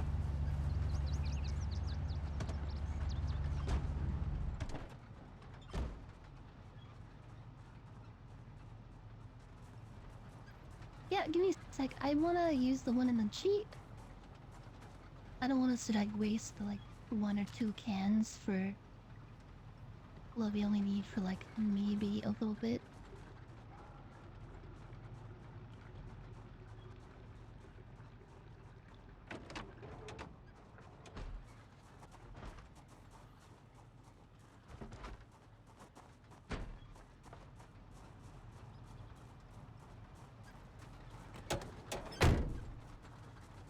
Press a little bit fucks, but whatever.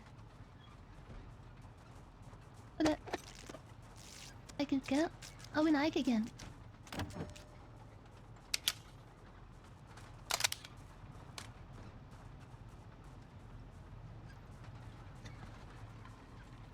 I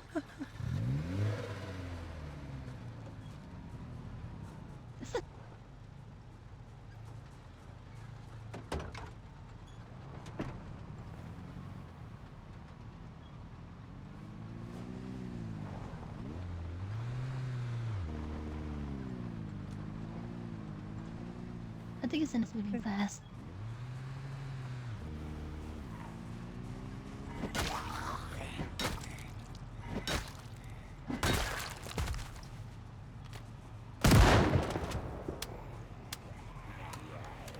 Do you even have a silence on it?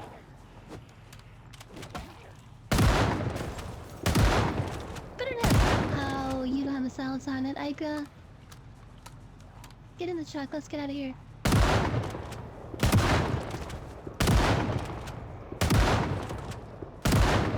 Jesus Christ!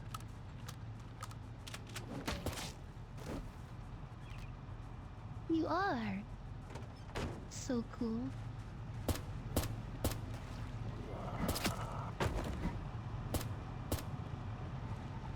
Yeah, I think we're all good.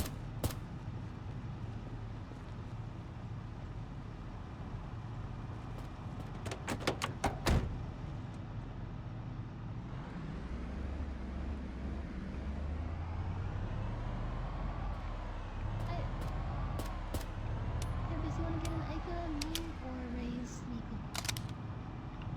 Take your pick.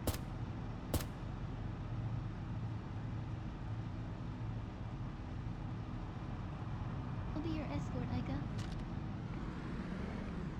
You just drive, I'll tell you.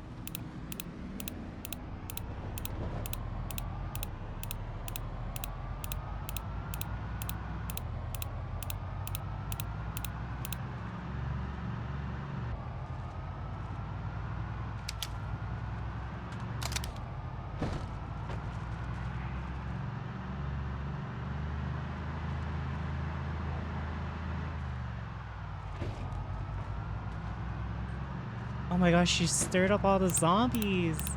So they're like everywhere.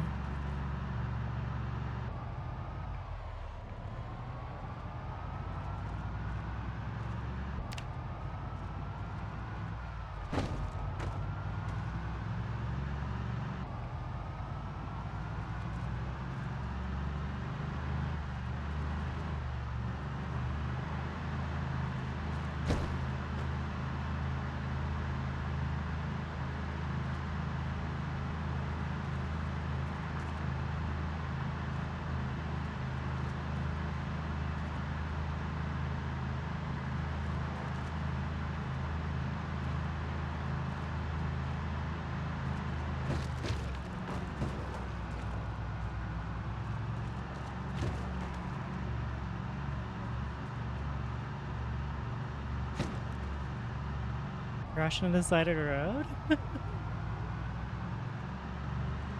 I'd be kind of surprised, to be honest.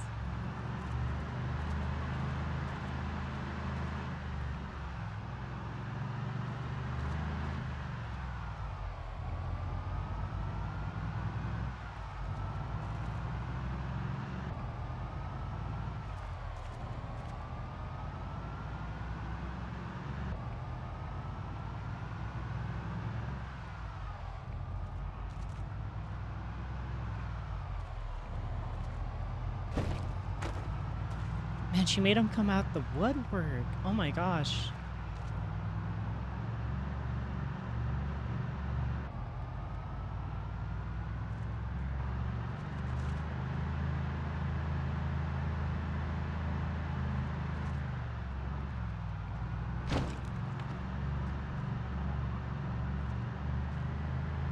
Drive.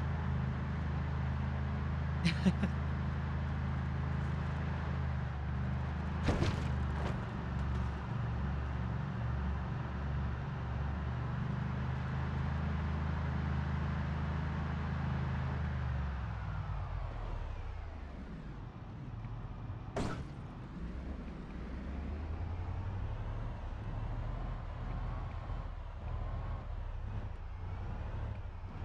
your time, take it slow.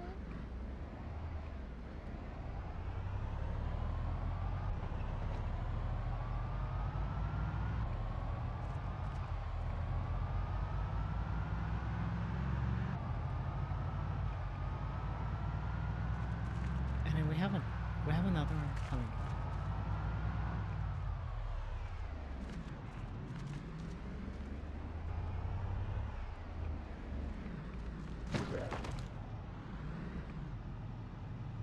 Howdy.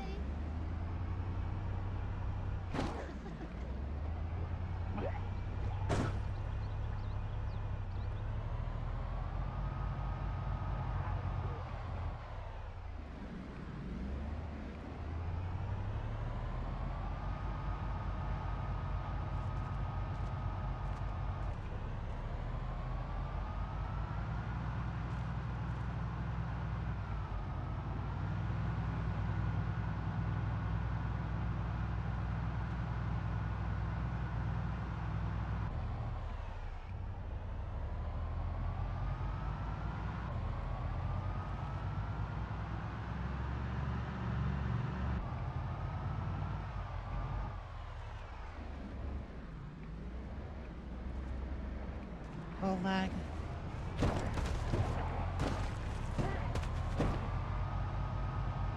Oh, what's going on?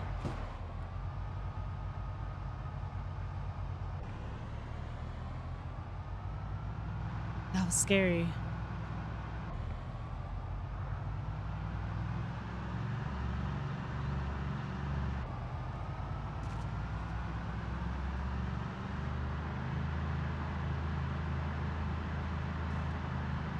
Are we there yet? No. This thing is absolutely masterclass though. Oh my gosh. Actual saving grace.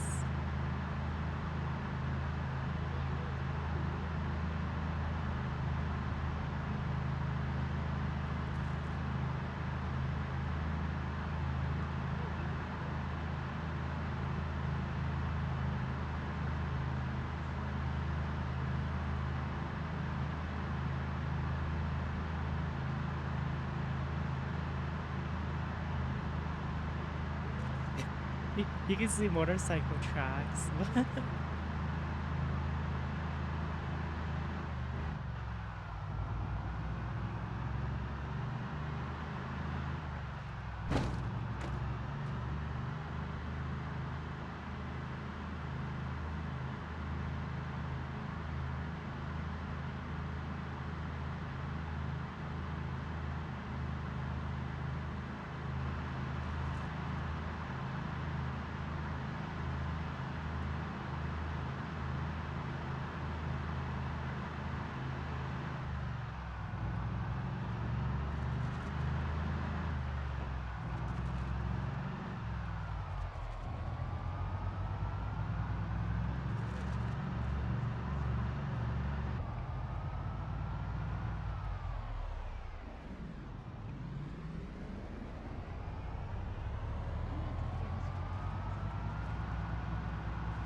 Okay.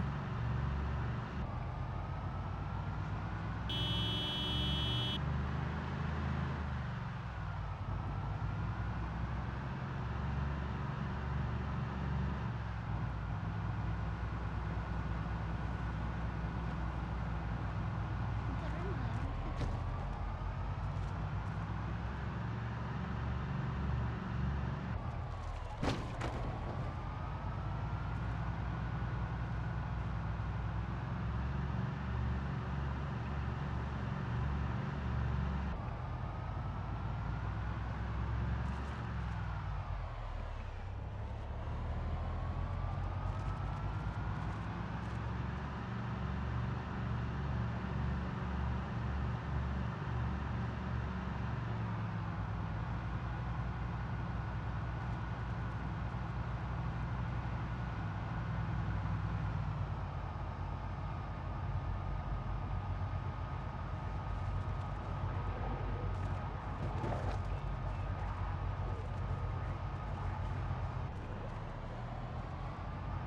We have so much hauled in this. Oh my gosh.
Look how insane this thing looks now. It's so cool. Hi. Hello. Hey.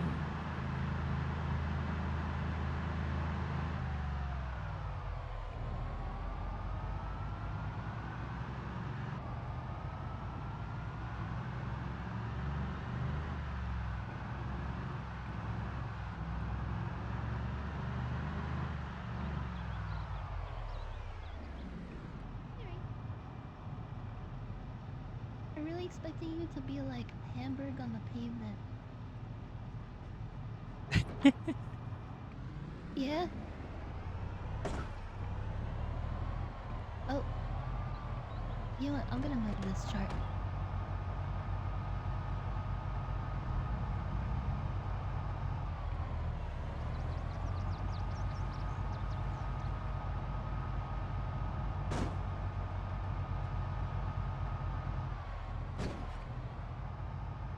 Oh god.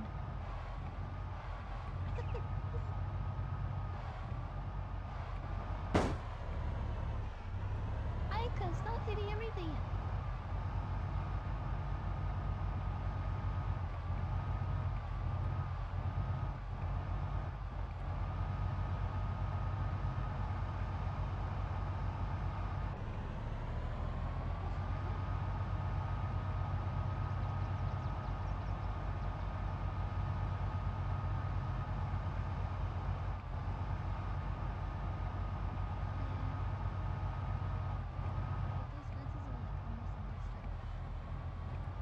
Hi. Hello. Hey. How are you doing?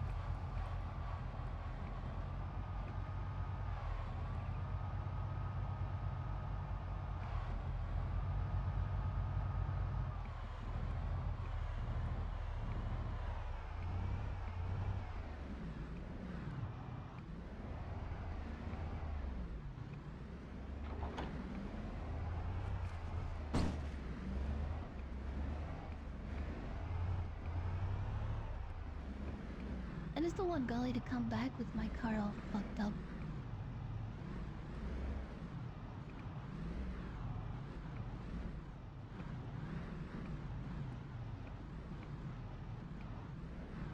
When we get actual weapons, like, I don't have a weapon I can, like, use. Also, we need to prepare for, like, when the power goes out.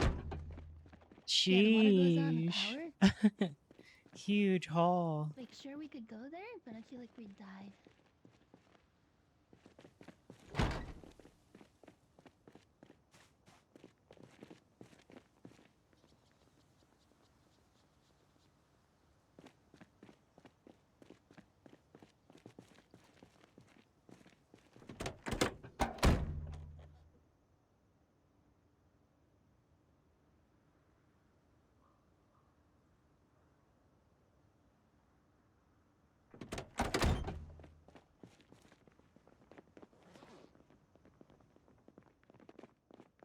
A lot better. I'm just gonna play it safe instead of doing VR on Saturday. I'm just gonna relax. But yeah. Because holy. No, I'm the one that dropped it, actually.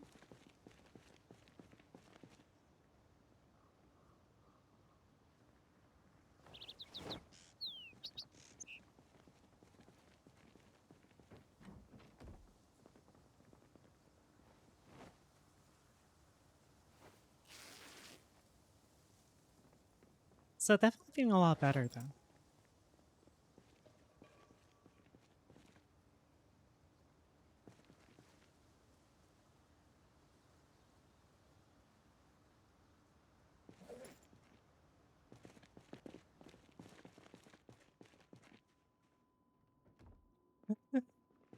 Oh, look at that. What the heck?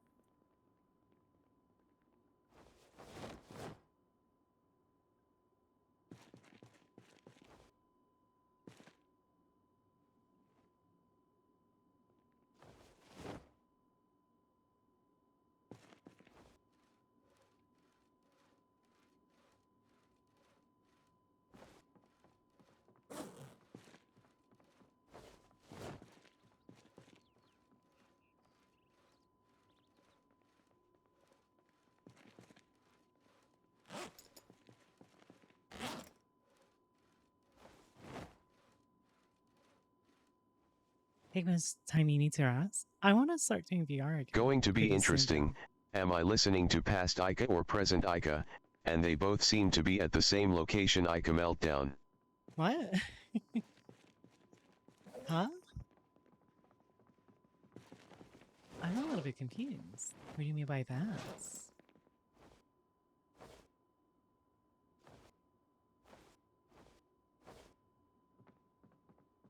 Huh? Past and present Aika? What do you mean? At hour 5 of past VOD, laughing face. Oh.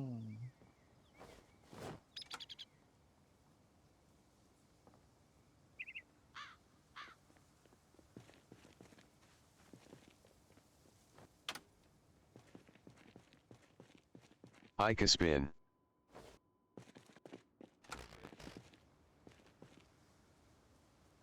The heck was that? Did you guys hear that?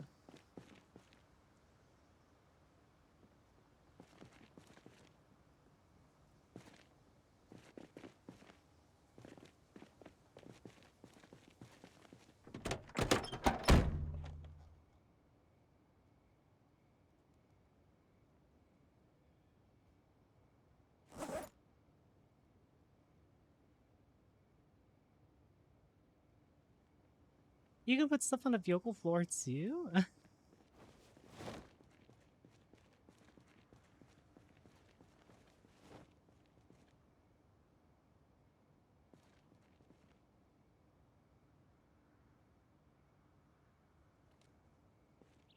The more I know.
A cone.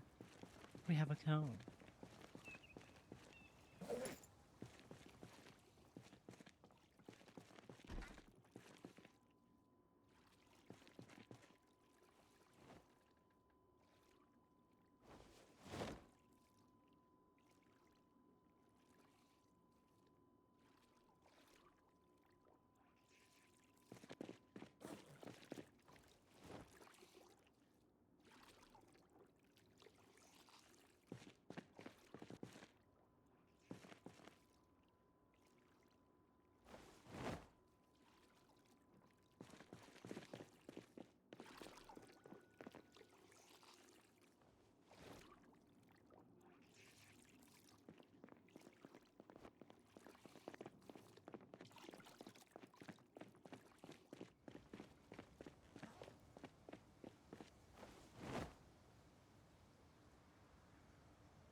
Nice.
I think that was everything.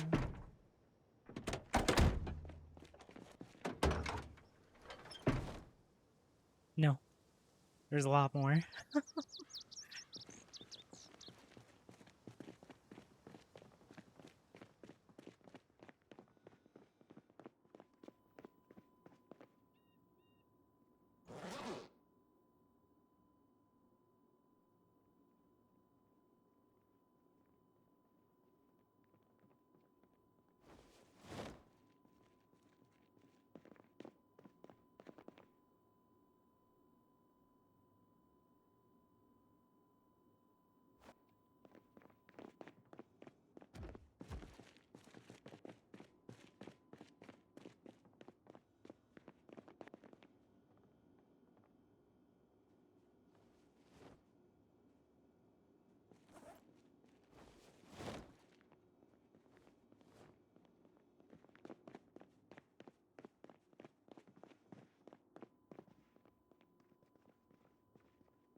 We need to start organizing all of this. Oh my goodness.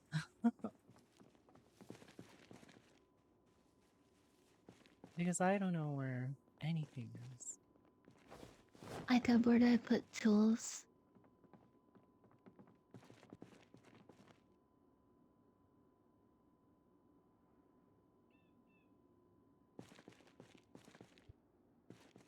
Oh. Corpuses?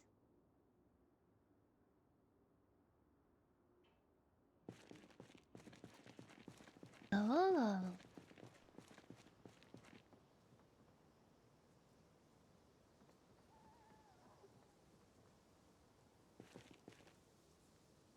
I'm basically mechanic.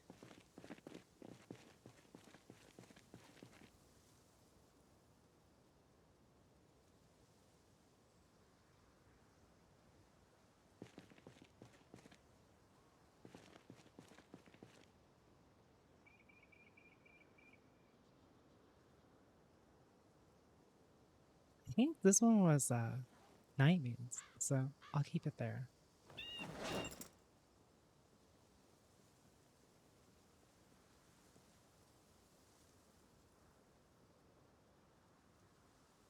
My headset died.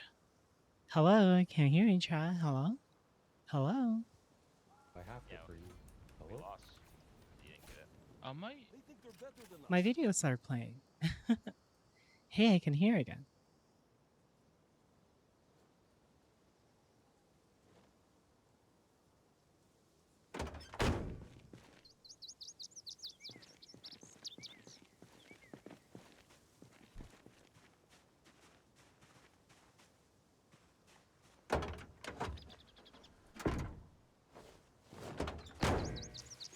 SO how is everyone today?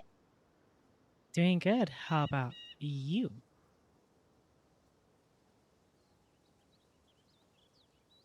URMOM.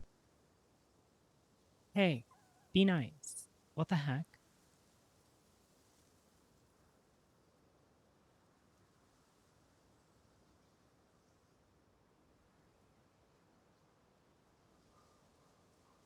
アットマーク派電 56SO You are dead. Okay, that was a bit dark. What the heck? Look what you did, Hayden. アイブルシュラグ言うてるみー。 What the heck? What the heck?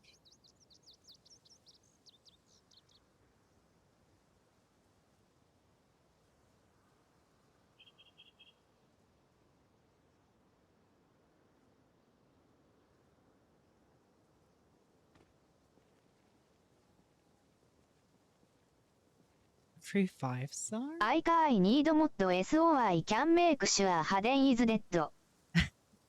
Monkas.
Hi, Bumble.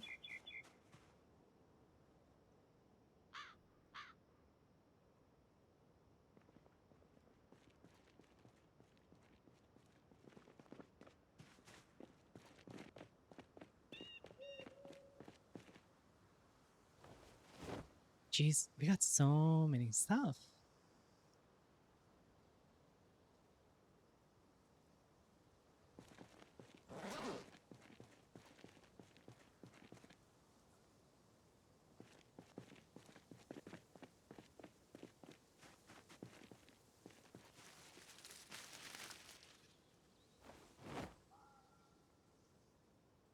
This about being a good fanboy tonight. He's modding right now. He'll be here later.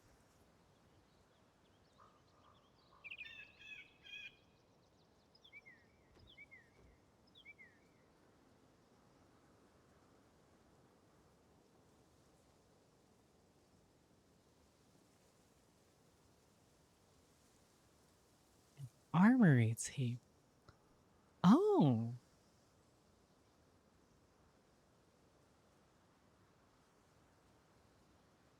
Wait. Huh?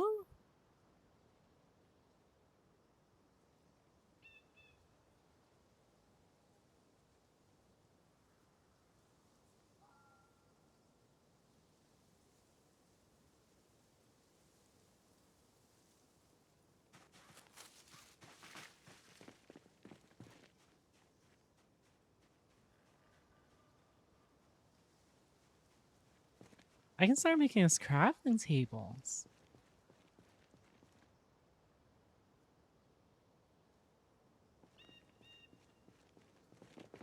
Incoming?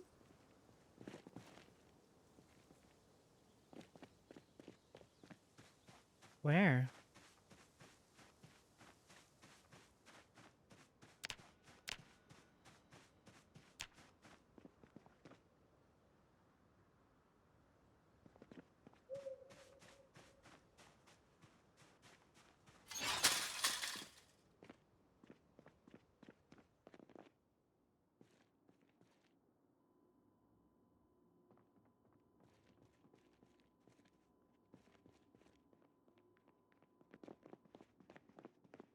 So,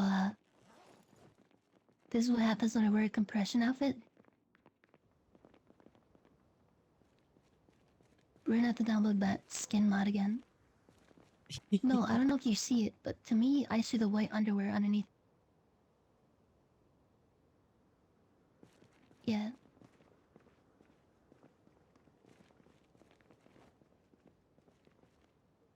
We'll do something about it, and later. But, I can't see. Scrap. Oh, scrap metal? Wait, I might actually not have enough.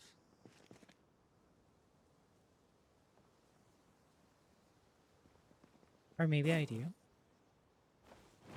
Oh, yeah, let's see. Order make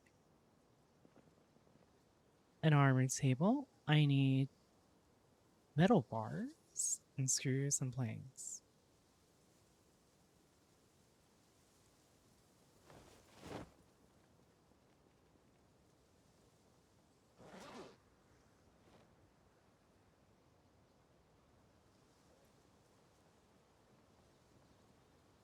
Okay.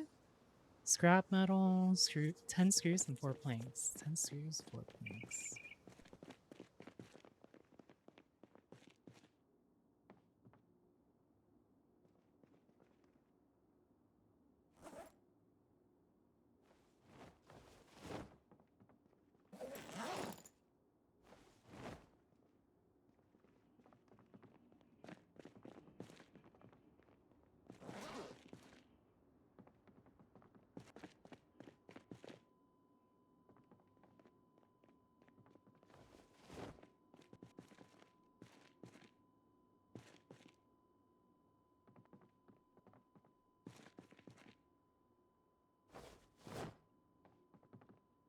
We don't have enough scrap metal. How do we make scrap metal?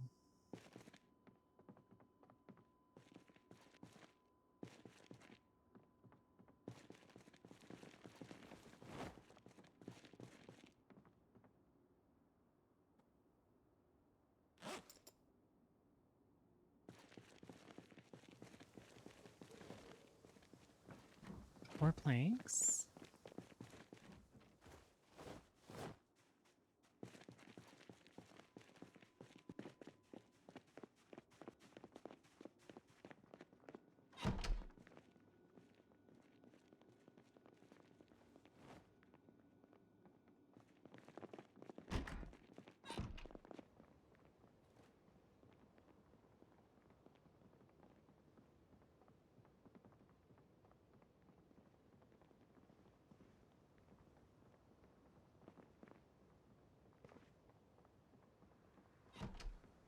Four planks.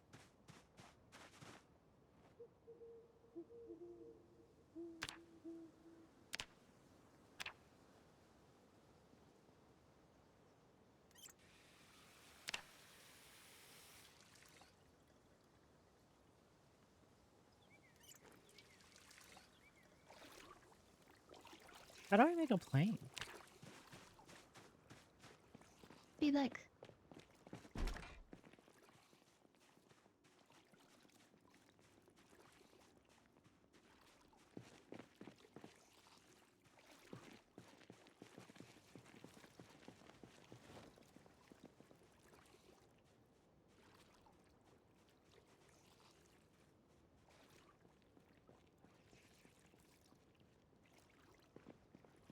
How do you make more scrap metal?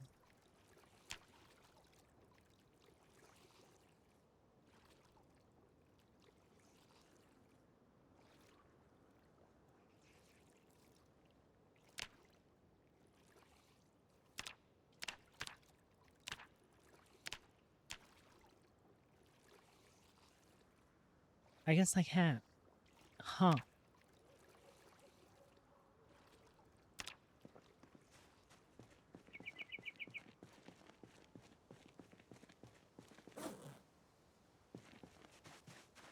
I can't believe I'm actually short.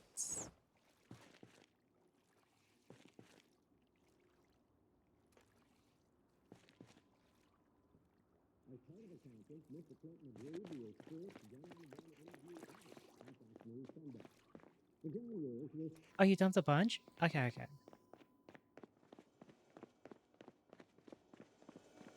It's perfect. Oh, thank you.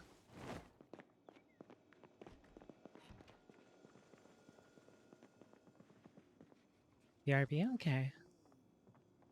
Oh, we still don't have enough.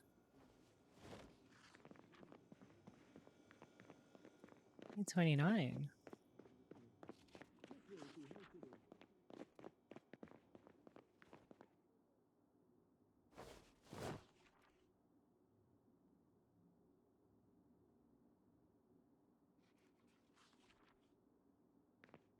And I need planks.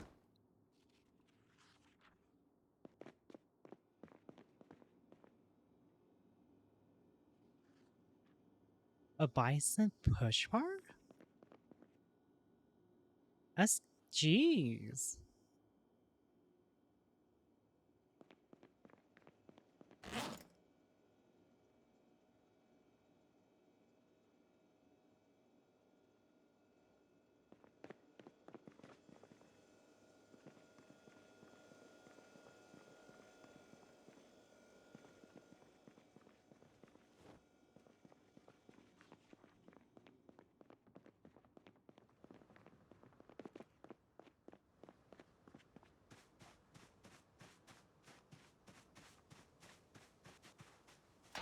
Maybe I have one here.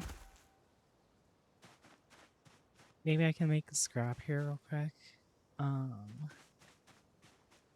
Steam.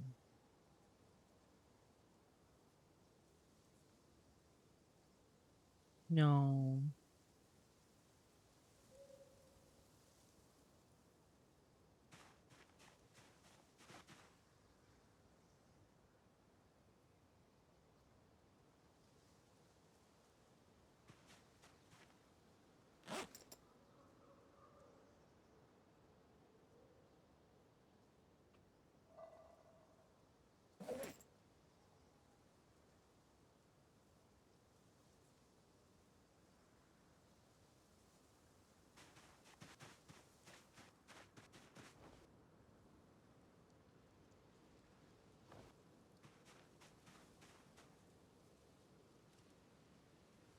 You can't scrap these, which kind of sucks.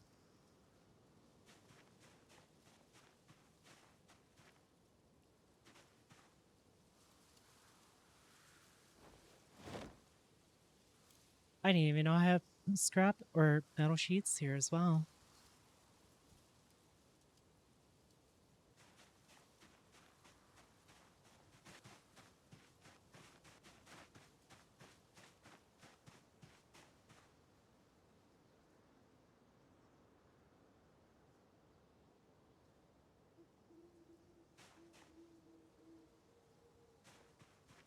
Metalworking is too long. Hmm.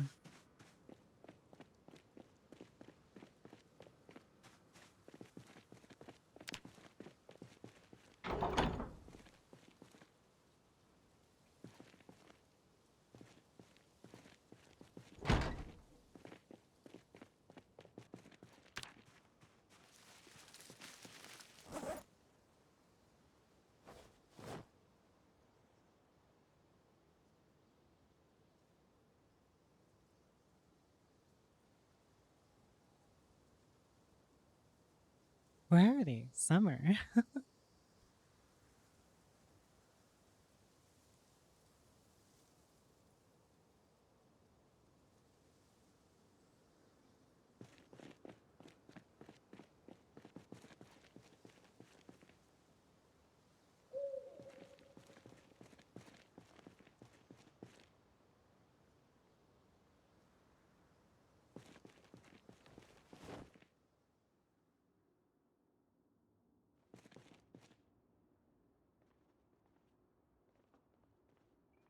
But you can dismantle mufflers.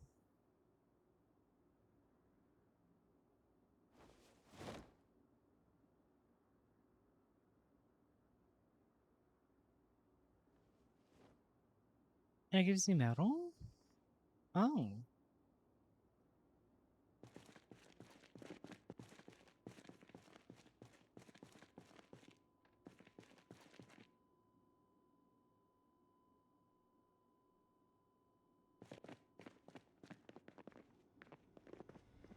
Someone has to have stuff.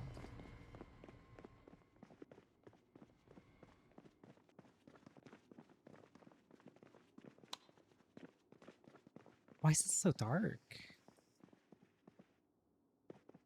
No.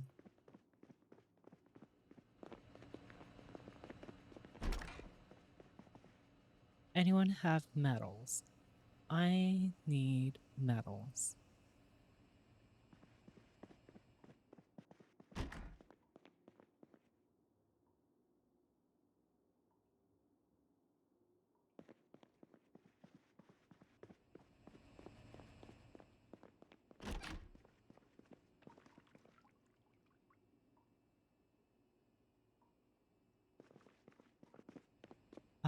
Let's see. I don't know. Is this Golly's room? I need metals.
What the hell? That's 15%?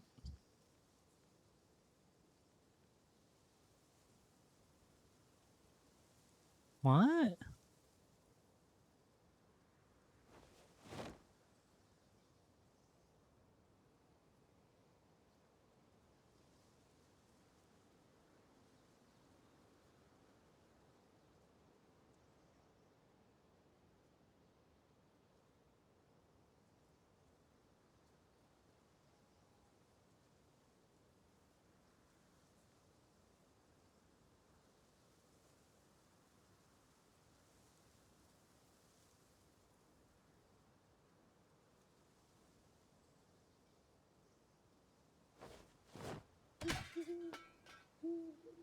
Seriously? Oh my gosh. It broke.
So you have like different methods of repairing stuff. I didn't know that.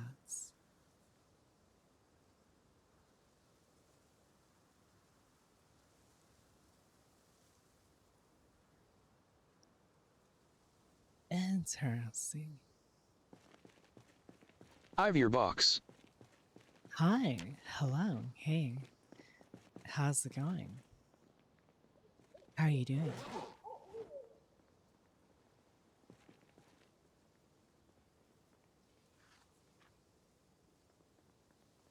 I need to find scrap now.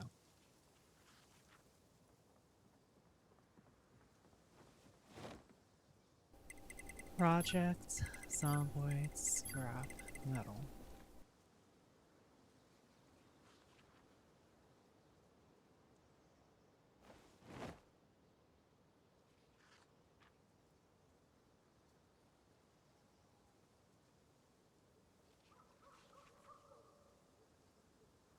Oh, just disassembling stuff. Okay.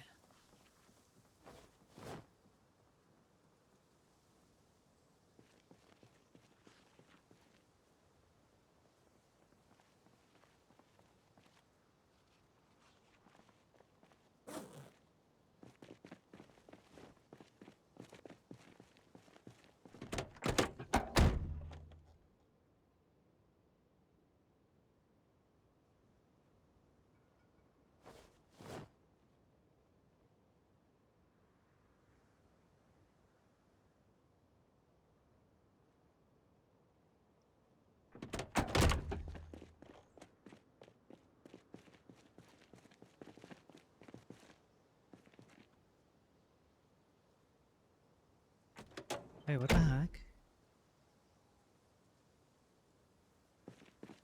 Oh, it's detached.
Oh, the spare tires.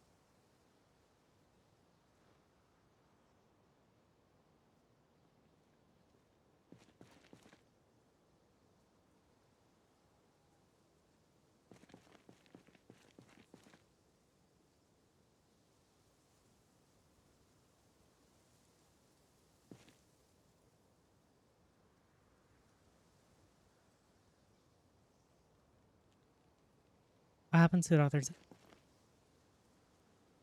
What happened to the tire? Wait, what?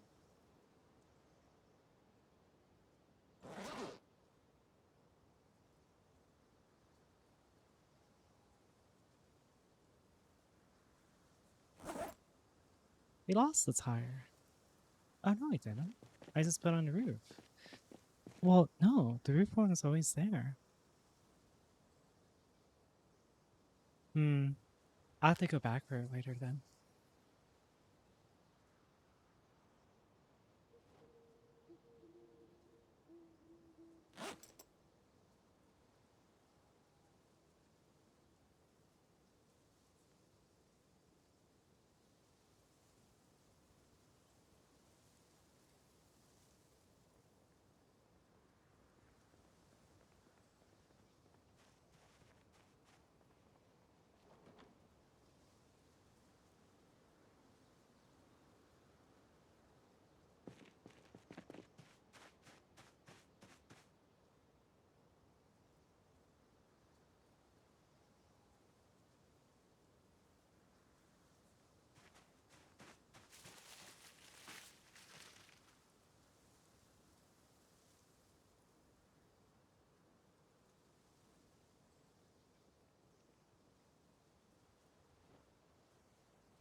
Wow, that repaired it really good.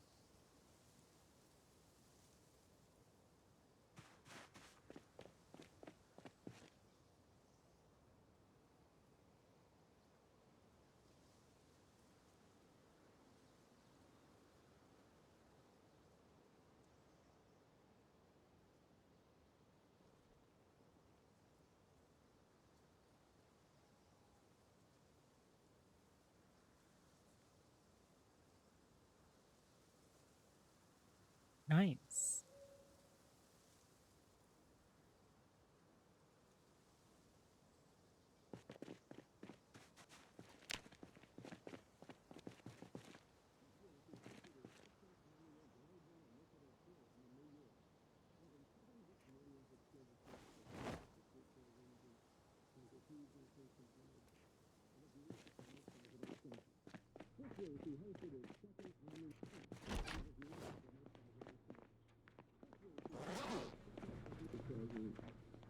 To deal with 9/11, but once it happened, it wasn't as if we had no time.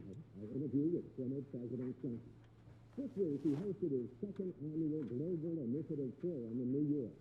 More than $7 billion was pledged to tackle some of the worst problems. That's translated more than when you said like that. I mean, I don't get that. But, yeah, but the way I asked you, I don't want to again be too morbid, but this is what you said. He asked you if you could watch. Mr. President, welcome to Fox News Sunday. Let's see. I interview with former President Trump. So I just have to go around scrapping stuff. I interview with former President Trump. This week, he hosted his second annual. Is that what drives you in your efforts to help in these developing countries?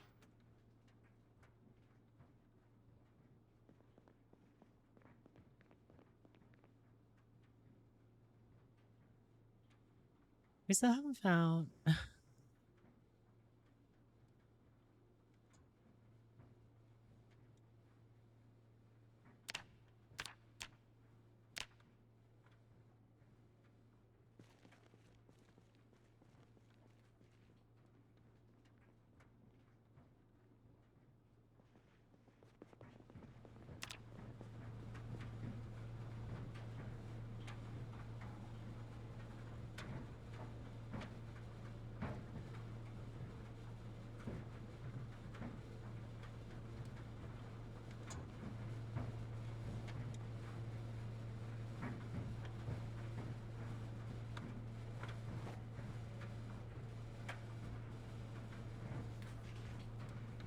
Still don't know how to do electricity. Well, I do, but.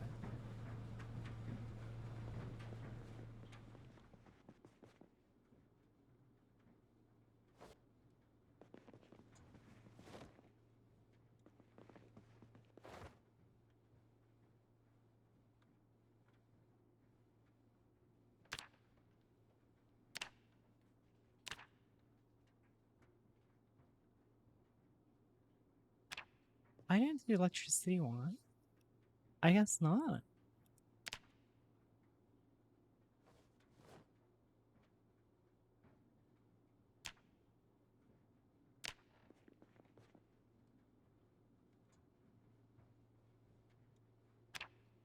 Interesting. I interview with former President Trump. This week, he hosted his second annual. I interview with former President Trump. This week, he hosted his second annual efforts to help in these developing countries. Yes, I really think an issue of the New Yorker. You say, quote, I'm 60 years old and I damn near died, and I'm worried about how many lives I can save before I do die. Is that what drives you in your efforts to help in these developing countries?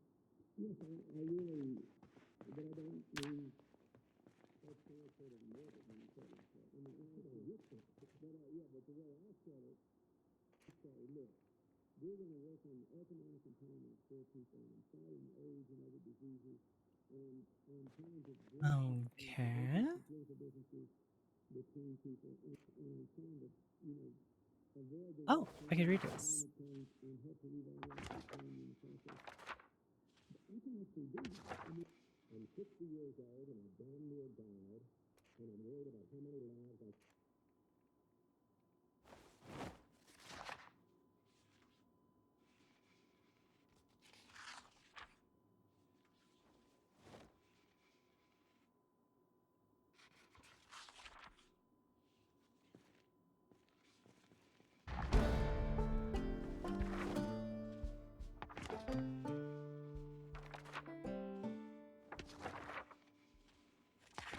So many stuff unread. Okay, let's see.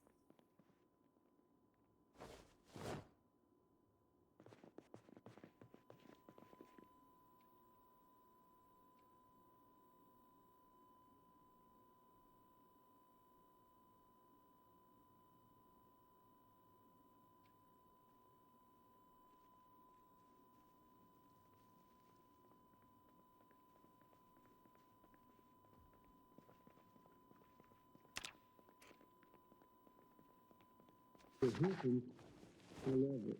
I mean, I feel it's a great gift. I feel it's a rewarding way to spend my life. Someone asked it. I interview with former President Trump.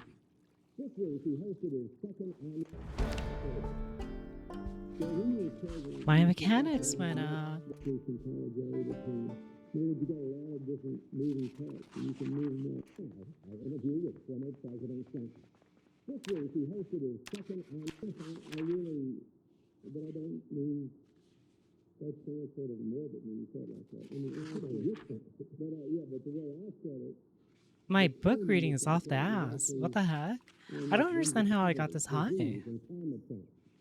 part of the conference, Mr. Clinton agreed to his union that is, this is what I love to do. It is just time of poor people and fighting AIDS and other diseases, and trying to sometimes saving lives, helping people see the future.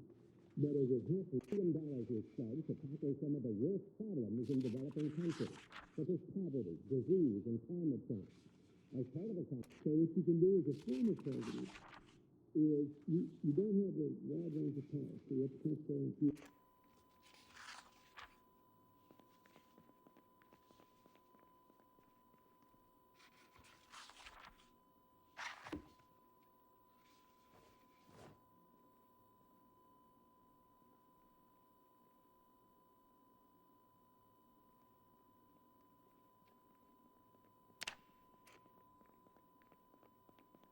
President Bush did not run for president to deal with 9/11, but once it happened, it wasn't as if he had an option.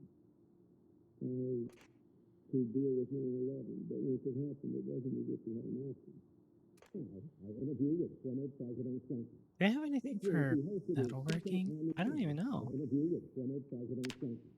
This week, he hosted his second annual 2 years old and a damn near died. And I'm worried about how many lives I can save. The closer to mercy of unbelievable. So if I say, look, we're going to work on economic empowerment for people. I interview with former President Trump. This week, he hosted his second annual. As part of the conference, Mr. Clinton agreed to his first one-on-one interview ever on the worst time is the climate change and help to revitalize the economy in the process. I interview with former President Trump. This week, he hosted his second annual. I interview with former President Trump. This week, he hosted his second annual.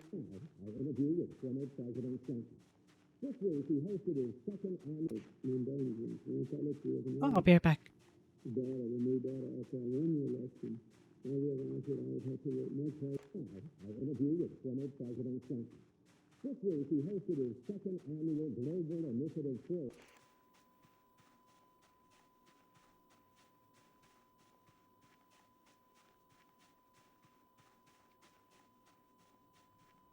アイカスピン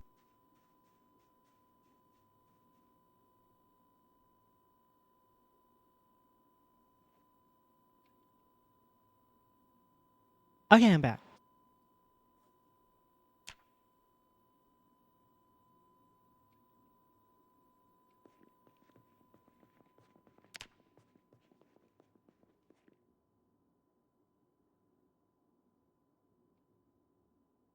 Let's see.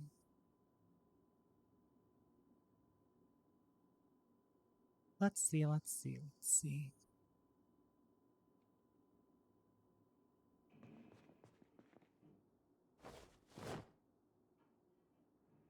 Let's see, chats. Let's see.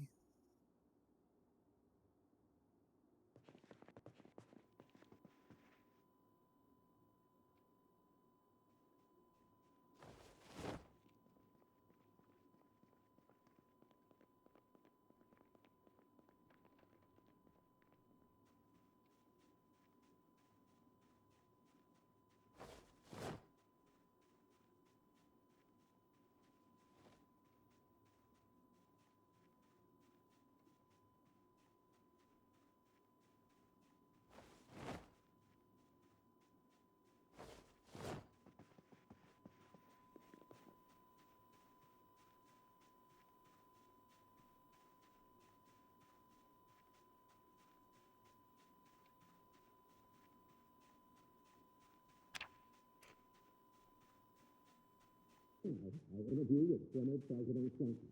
This week, he hosted his second annual Global Initiative Forum in New York.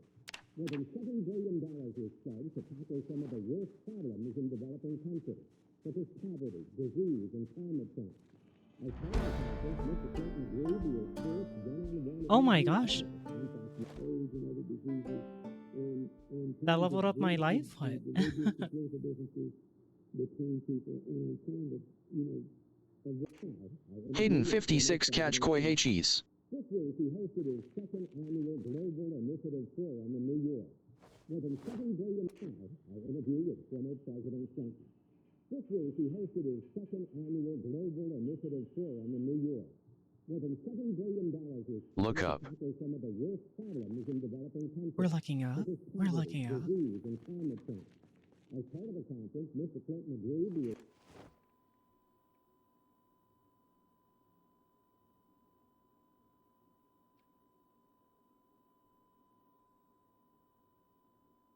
How much cheese do you have? I interview with former President Clinton. This week, he hosted his second Share with Ica. Clip master. All of it. Clip master, all of it. From economic empowerment for people and fighting AIDS and other diseases, and trying to bridge the religious and political differences between people, and trying to, avoid the worst calamities of climate change and help to revitalize the economy in the process. Ikatsuyuri catch koi hey cheese. I caught it with my teeth. Wow. It's this responsibility, not mine. But I interview with former President Clinton. This week, he hosted his second annual Global Initiative Forum in New York. More than $7 billion was spent to tackle some of the worst problems in the world. I interview with former President Clinton. This week, he hosted his second annual Global Initiative Forum in New York. More than $7 billion. I interview with former President Clinton. This week, he hosted his second annual.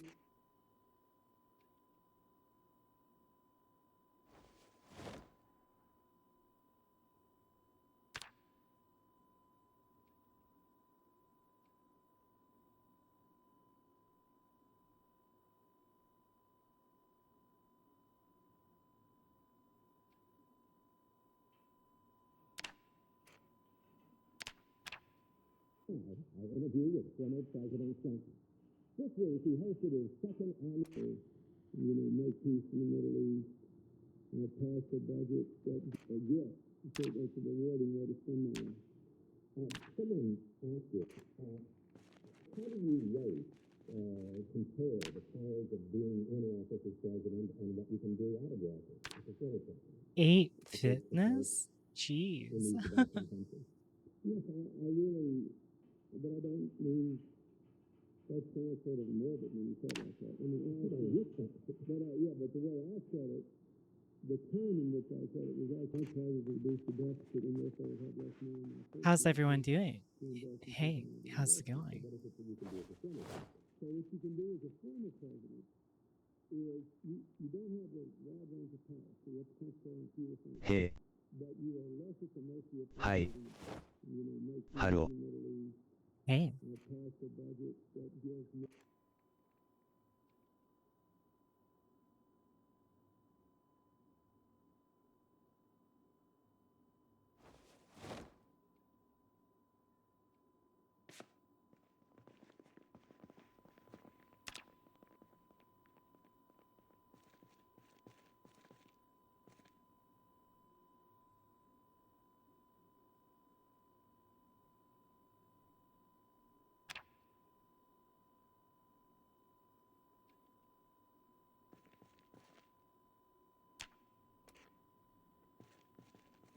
You don't have a wide range of power, so you have to control and fewer things. But you are less at the mercy of unfolding events. So if I say, look, we're going to work on economic empowerment for people and fighting AIDS and other diseases, to be trying to stop the genocide in Kosovo, love to do. It is what I think I should do. That is, I have had a wonderful life. Oh, you can separate that. I didn't know. I dodged the bullet without heart problems. I interview with former President Trump.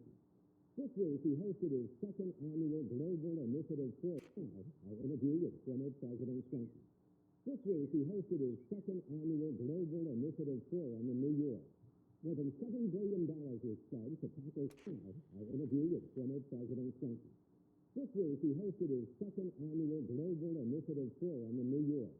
More than $7 billion was spent to, make peace in the Middle East, pass a budget that gives millions of kids a chance to have after-school programs and has a huge increase in college aid at home. You got a lot of different moving parts, and you can move them all at once. But you're also more at the mercy of events. That is, President Bush did not run for president. What is this movie? Deal with I interview with former President Trump. This week, he hosted his second annual Global Initiative Forum in New York.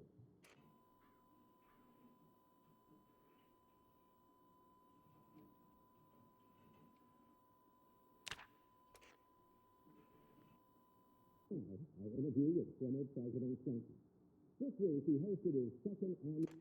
I interview with former President Trump. This week, he hosted his second annual Global Initiative Forum in New York. But I don't mean that sounds sort of morbid when you say like that. I mean, but the way I said it, the tone in which I said it was actually almost whimsical and humorous. That is, this is what I love to do. It is what I think I should do.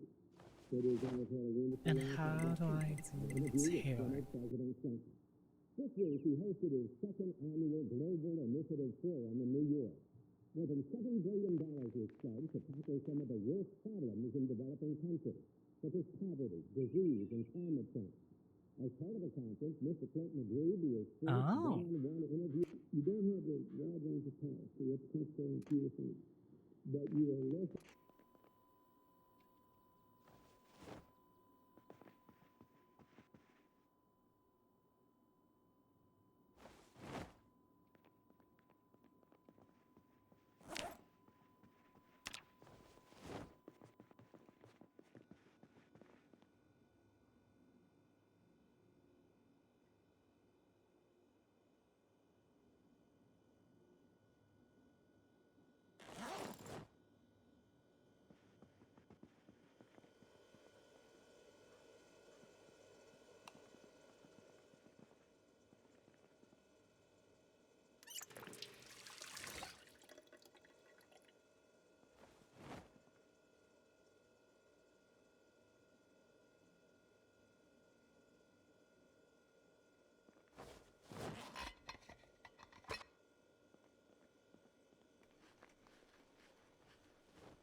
That wasn't enough.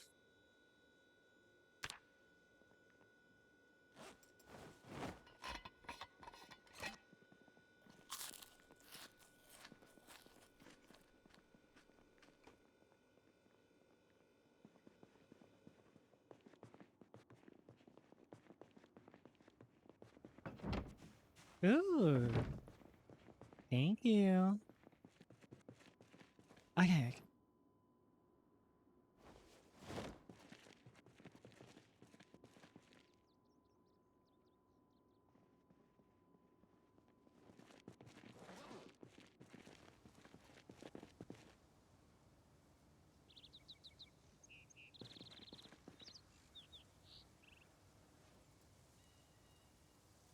Oh, there's more parts here.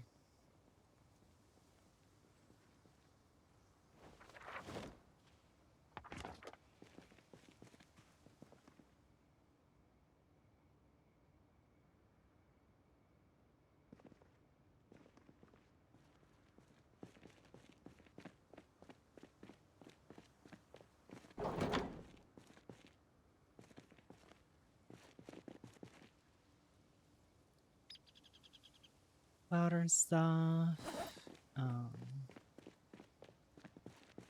Okay.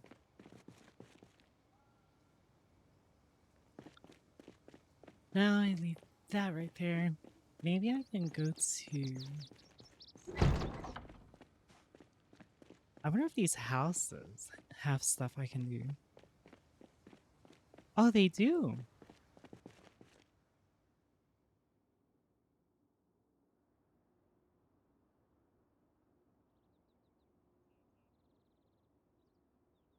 Has item in it.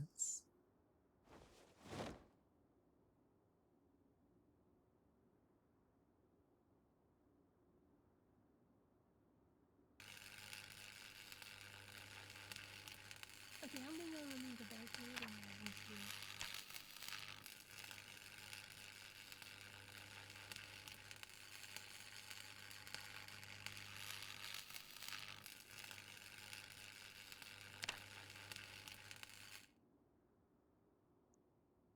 Unusable metal. That's okay. Okay, dude.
Everything's all used.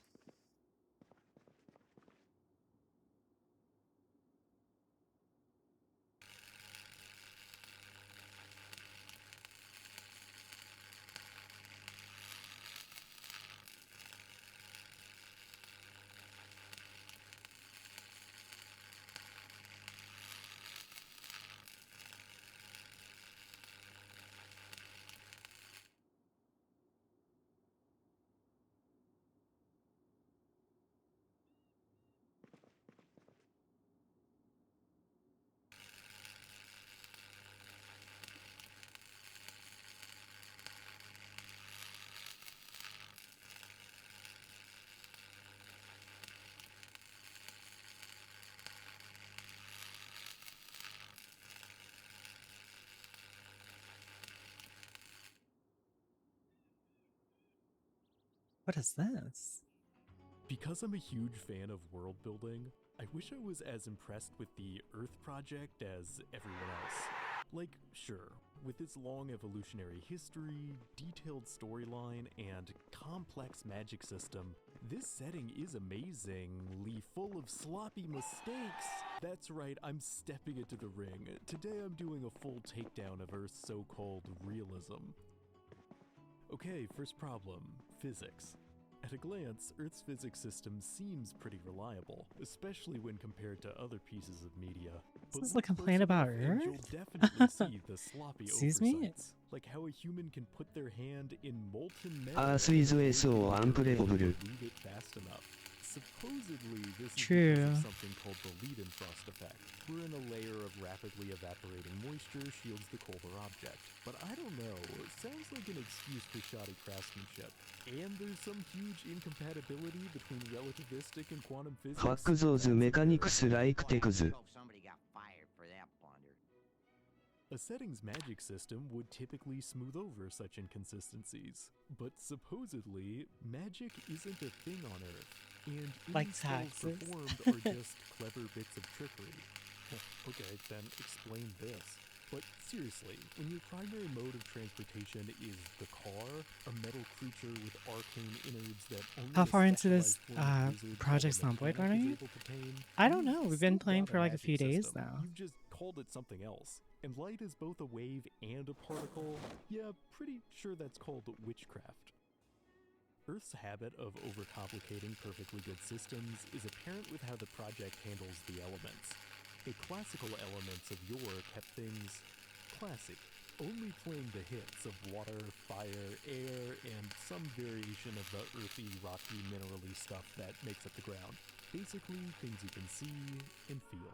These early systems usually had lovely symmetry and some nice rock, paper, scissors style power scaling, exactly as it should be. Lovely symmetry. But, the medieval alchemists have gotten a hold of these systems, and they want to add mercury, sulfur, and salt? Okay, that's fine, Mr. von Hohenheim, as long as no one adds any more... Oh boy, what have you done to us, Dimitri? Now, it's a huge mess. Sure, some periodic elements like helium grant the wielder obvious powers, like levitation. Some have decent splash damage, and some even make for horrific destruction spells. But Level this up. many elements means the quality control is pretty spotty. Nice. We've got Rutherfordium, Californium. Is that what it's made of? An unenium? And that one might not even exist. Get out of here. Just goes to show that when it comes to world building, complexity isn't always more engaging. I mean, no one is going to be taking a which periodic element are you quiz. There's this plot hole in Earth's history where this guy Columbus finds India, but it isn't India and they just all pretend like it is Ibrook. And what gets left out for being Yeah. unrealistic?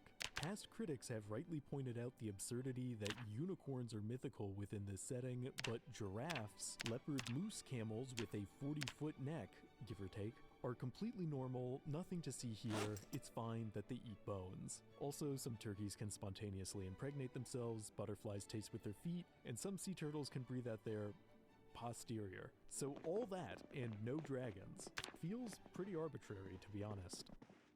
But nothing's quite as arbitrary as who gets to be the star of the show, humans. Lots of these silly things rushing about, Humans. around 8 billion, which is probably fine. They come in all different looks, but all have the same impractical drawbacks. Wisdom teeth they have to remove, appendices they have to remove, goosebumps because they still think they have fur, these little fleshy eye corners because they still think they have third eyelids, foreheads they can't even directly see, oh, and most absurd of all, they can't hold their nose and hum at the same time. Wait, is that true? Is that true? It is true, that's so weird. Do we buy that these things took over? On a planet with lions, crocodiles, and this thing? Oh, but humans are smart, are they? Greed, pollution, the shake weight, I could stop there, but let's look at something really basic like currency. In most fictional settings, objects have value if they're made of a valuable material. Something logical, like a rare mineral or Adding unicorn mods and slot. do you But in actually Earth's playing? latest chapters, Yeah, most we almost forms got the of mods value are taken care instead of tied up in because hypothetical worth assigned to paper or just they are so electronic addicted. digits. So it's like, That means you have yeah. characters buying food, exchanging houses, working long The hours, fuck? losing everything, going hungry. That's so relatable is any game that has a ton of mods. 100% theoretical. Feels a bit too pessimistic, to be honest. Oh, and speaking of food and pessimism, oh no. Oh, that's not right. But forget artificial nightmare concoctions for a moment and meet Memphis Spectra. I accidentally an undocked all-natural my plant my that character's produces thing, obnoxious and chemical I don't know how to compounds get it that back. keep animals from chowing down. But humans call it mint and put it in their food and calming tea and toothpaste because they love that refreshing, burning flavor.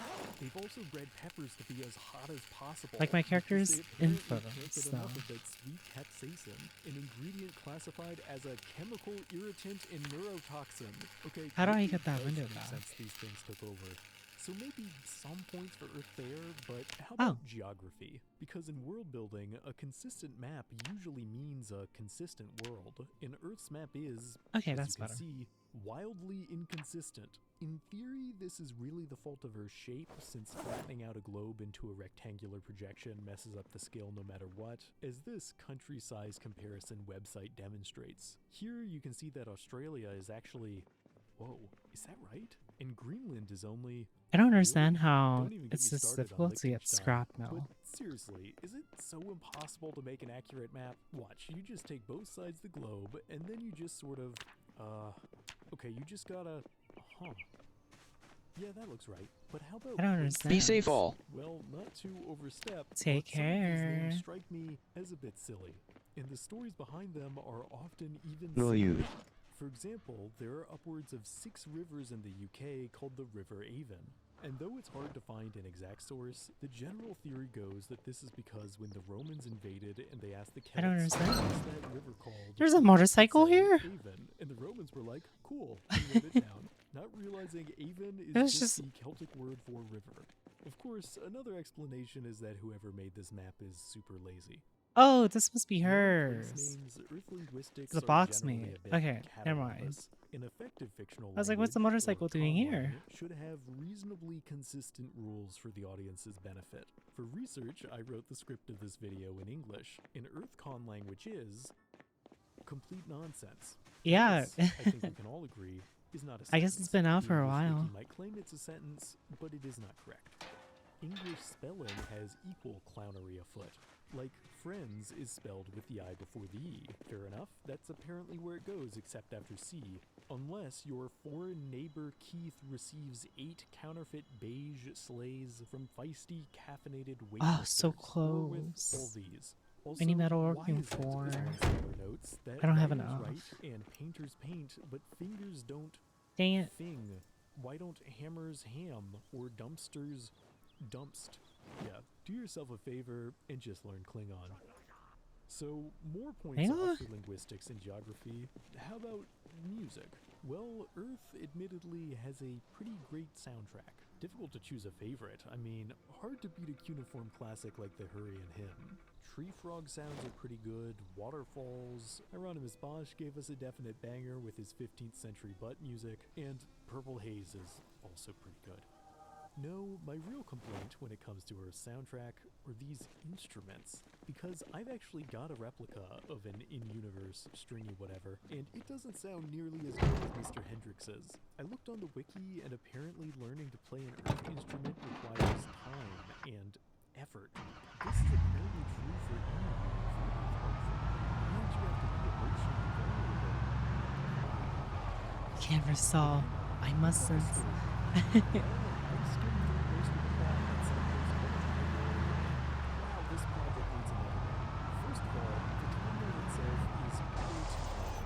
Having hundreds of millions of years be all dinosaurs is ridiculous, no matter how cool they were.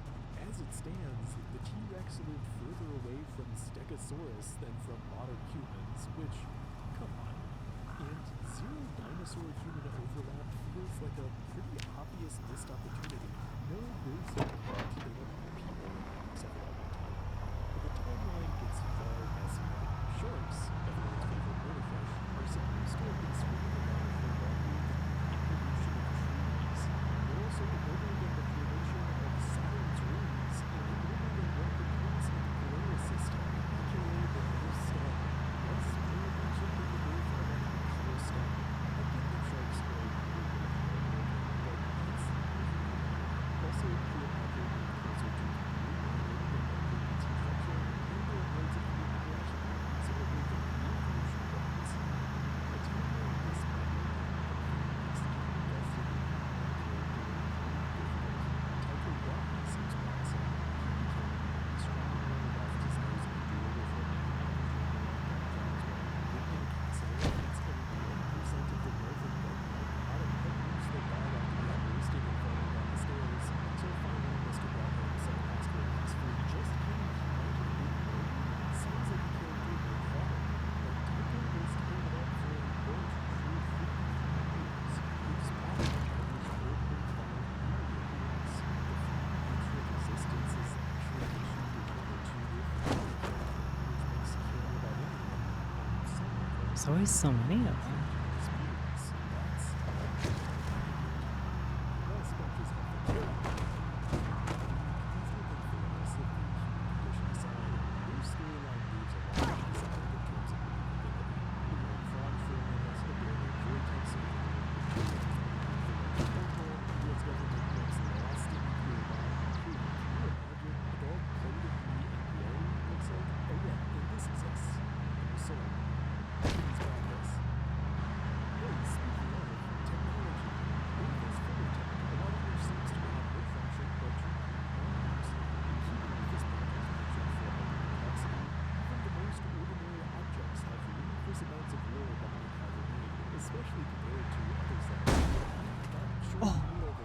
That's not good. When it comes to inventions, humans get credit for most ideas. Dolphins came up with the printing press with and have worked their way reasonably through potential. With such hits ドライブベターアイブラングリー。 You just had to say something. I blame you, Hayden. What the heck?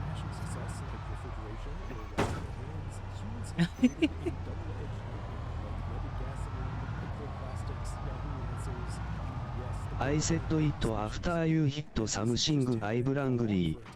There's all sorts of insane stuff either forgotten in the past or yet to be added.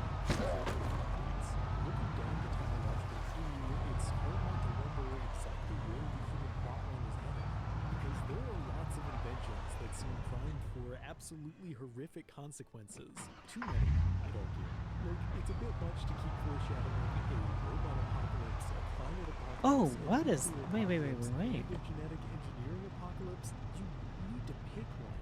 With all these looming potentialities, What the heck, combined what the with heck? the crushing weight of mortality inherent to the Is this human a condition, construction it yard? seems unrealistic that this species would be able to emotionally function. It at all. Well, is. supposedly they've got I mean, it's something been to help them looted sort before, through all but these fears and questions of existence. It's called philosophy, and it comes in many flavors. SO マッチスペース2マップアイライド。 Which basically I know we can says build. Let me just load up Blender, you know? Definitely needs to fit through a complex web of ecological interdependence beyond their control, and nothing is ever likely to take humanity Where'd this guy down a come peg. from? We'll see how that one works out. There are various forms of essentialism, which is the idea that all things have some set of inherent traits that determine their identity, and therefore everything can be categorized. This links back to the older theory of forms and that time Plato defined man as a featherless biped. Behold, a man. Yeah, I'll be honest, far from categorizable, every single facet of the Earth seems pretty darn wiggly and determined by subjective experience. I don't to know what me, blue but stands what do I know? for.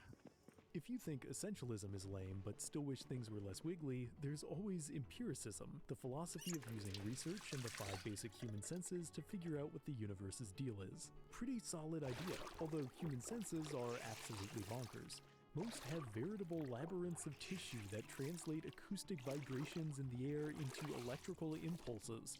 That's called hearing. Biological lenses that can turn reflected photons into portraits of their surroundings, or seeing. Smell is a process in which humans inhale molecules from the surrounding air, and their olfactory nerves tell them if it's pleasant or yucky. Touch seems to work the same way, except with nerves all over the body, and most humans need to touch other humans with some regularity or else they get quite sad.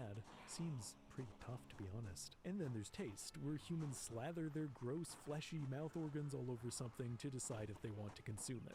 Add up all those other senses that no one remembers, and you've got a pretty solid argument that empiricism and direct observation can teach you everything, except for the problem that human senses appeal to them all the time, as proven by the existence of optical illusions. Is this an old woman or a young woman?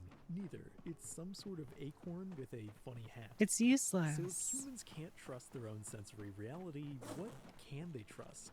Well, how about the idea that every decision they've ever made was completely out of their control?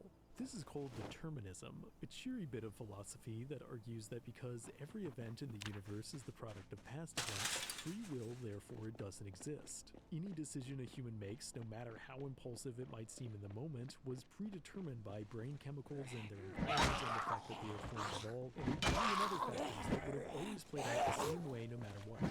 This kind of thinking leads comfortably into nihilism, the idea that life has no intrinsic meaning or value. Comforting stuff, which leaves humans with limited options. There's the existentialist route, where since life has no inherent purpose, humans can instead craft their own, or the absurdist route, where since life has no inherent purpose, humans can just do whatever. Relax if they feel like it. Hello? Nothing really matters. Or there's the route where they just feel really bummed out for perpetuity.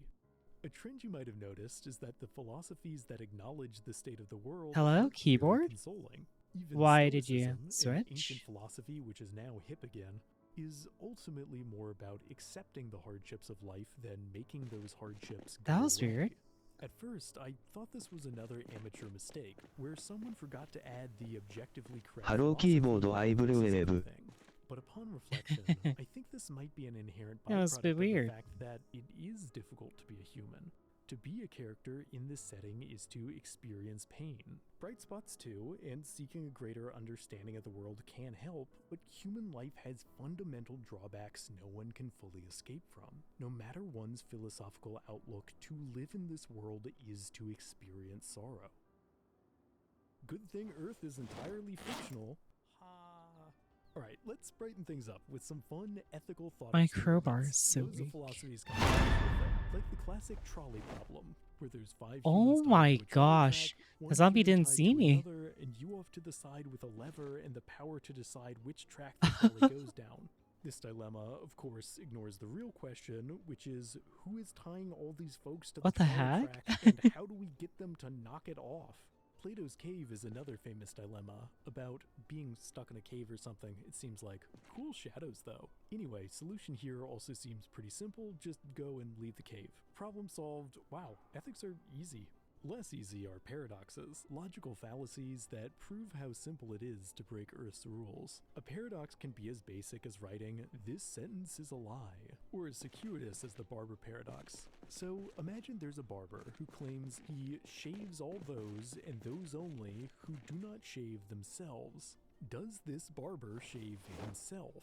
Well, he can't shave himself, because he only shaves those who don't shave themselves, which means he would be someone who shaves himself. But if he doesn't shave himself, then he'd be someone who'd be shaved by the barber, except he's the barber, so if he shaves himself, then he's someone who shaves. Nope, this reality is a scam. Earth sucks, we're canceling it. I could rest my case, but I've got some miscellaneous complaints. Okay, socks. One sock is always going to be in the wash, no explanation. There used to be creatures that explain this phenomenon, but it seems they've been decanonized. Holidays, celebrated once a year, even if that holiday is based on surprise. With April Fool's Day, you've got humans messing with each other and making prank videos, but how shocking can it really be if it's the same day every solar rotation? If you really wanted to hit someone, you'd upload a prank video like 2 months later on a completely random day. Also, why in a world with this fellow and this fellow and this fellow are there still no dragons? And if the writers were to add dragons, they'd probably hide them in what I believe to be Earth's out-of-bound zone, the deep ocean, because that place is full of creations that definitely weren't there a second ago. You're telling me this thing has been floating around in the depths for eons, yet it was only found and added to the wiki in the last decade? Yeah, not buying it. Someone's sticking designs rejected for being too out there in a place they think no one will look. I've solved it. I've got this project on the ropes. I'm declaring victory. A fitness contraption? But I think my Didn't they single want biggest this? problem with Earth, to be I completely remember. candid, is the way I sometimes feel like I'll never understand it, which shouldn't bother me because I remember it's they want nonsensical something and overly like this. complicated, and yet I've been studying this project for what sometimes feels like my entire life, but I still find myself occasionally baffled by basic things, like when one is supposed to have a sense of where their life is headed, or why on a planet with 8 billion humans is it so easy to feel alone, or how anyone finds the time to iron. And though I've done my best to give Earth a fair review, I still sometimes wonder if there's some obvious point I'm missing that everyone else is just aware of. I want to like this project, and I know it has potential, so maybe I should keep looking for meaning. Maybe there is something among all this noise that makes the world worthwhile. Like this. Whoa, this is beautiful. What is... Alright, never mind. We're raising the score 10 out of 10. Oh hey, as always, thanks for watching. If Oh, you that's enjoyed this heavy. video, you can like and subscribe. I don't really have a way to turn this part into a bit, but seriously, your support means so much, and see you in the next video.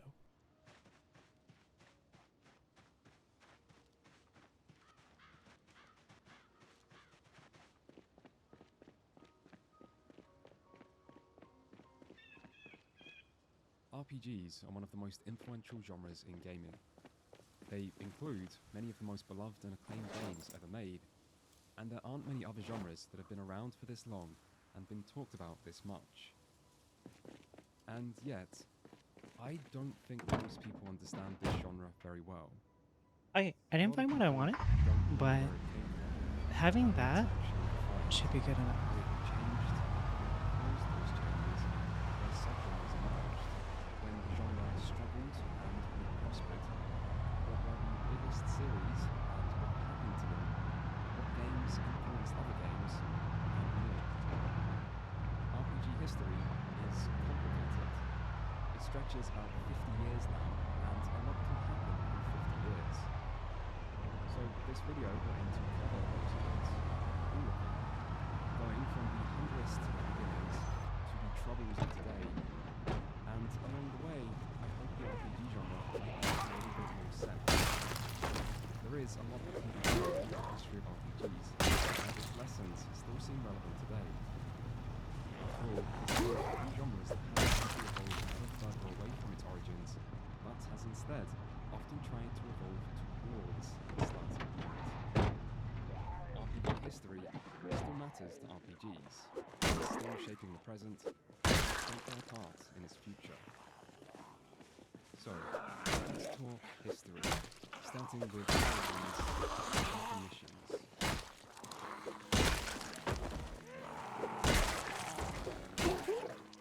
The most common definition of RPG is a game where you roleplay. But this is simple and concise, it does have one slight problem, which is that no one ever agrees what exactly role-playing means in the context of video games. What do you mean, someone is probably thinking right now? Role-playing is obvious. It means a game where you play a role. So, I guess a game like Surgeon Simulator, a game about playing the role of a surgeon. Badly. Or Euro Truck Simulator, about playing the role of a truck driver. Probably also badly. Except these aren't RPGs, so maybe it's about playing the role of a defined character, like in Uncharted, where you play the role of treasure hunter, or Pac-Man, where you play the role of Mr. Pac-Man. But these also are RPGs, so maybe role-playing is you creating your own character, like in The Sims, or Street Fighter 6. Okay, so maybe role-playing as a character, you also need to be able to make choices about them that have consequences. Like in the Choices Matter genre of games, such as Life is Strange or Telltale's The Walking Dead, which are all choices that supposedly matter, It's just like one hit. and yet still are RPGs. So, if none of these things count, what exactly does it mean to play a role? Well, not a lot. Oh, hi. Technically, almost every game involves playing some kind of role, whether you are a cruel and unseen god, or a deranged theme park designer, or the latest generic action hero. As one of the world's most famous role players once wrote, all the world's a stage, and all men and women are merely players. So, in many ways, we're all playing a role, all of the time, and if you disagree, take it up with Shakespeare, and good luck. He's dead. But if playing a role means so little, and applies to so much, then clearly a Yeah, better lag. definition is needed. Oh, right So there. let's go back to where the term began, because defining what an RPG isn't that complex, but it does require context. In 1972, Atari made Pong, and with it, the commercial gaming industry was born. But in 1974, a very different game was made that was arguably much more influential. Dungeons & Dragons was created by Gary Gygax and Dave Arneson. It's got full And it wasn't everything. a video game, but it did have a massive impact on gaming. Inspired by miniature war games, which both Gygax and Arneson were avid players of, D&D was the first successful RPG of its kind, and it set itself apart from earlier war games by focusing on players creating and role-playing as individual characters instead of controlling entire armies. One player then took the role of the Dungeon Master to act as a sort of storytelling referee as they worked alongside the other players in a form of collaborative storytelling. This is somewhat similar to what might be seen in other more traditional forms of role-playing, and yet where D&D differed from these was in its use of rules and stats-based systems that were governed by dice rolls, just like in miniature war games. So basically, D&D took the more abstract concept of creating your own character and playing a role, and combined it with the less abstract rules and statistics of wargaming to create one of the first true role-playing games, or RPGs, of its kind. Many more would follow in D&D's footsteps, including later and quite different editions of D&D itself, but Dungeons & Dragons has always remained the most popular tabletop RPG, and its impact on video games was immediate, with examples of games it inspired showing up in less than a year from its release. And perhaps unsurprisingly, these games took D&D's focus on creating a character that players would play the role of, as well as the use of rules, statistics, and dice rolls to govern gameplay, to create the computer RPG genre. Technological limitations and differences between the two mediums meant that the way in which computer RPGs did this wasn't quite the same as their aspirations, but there was still a clear intent to replicate their experience and to maintain the well-defined aspect of combining a focus on player characters with rules and stats-based gameplay. We're going to the gun store.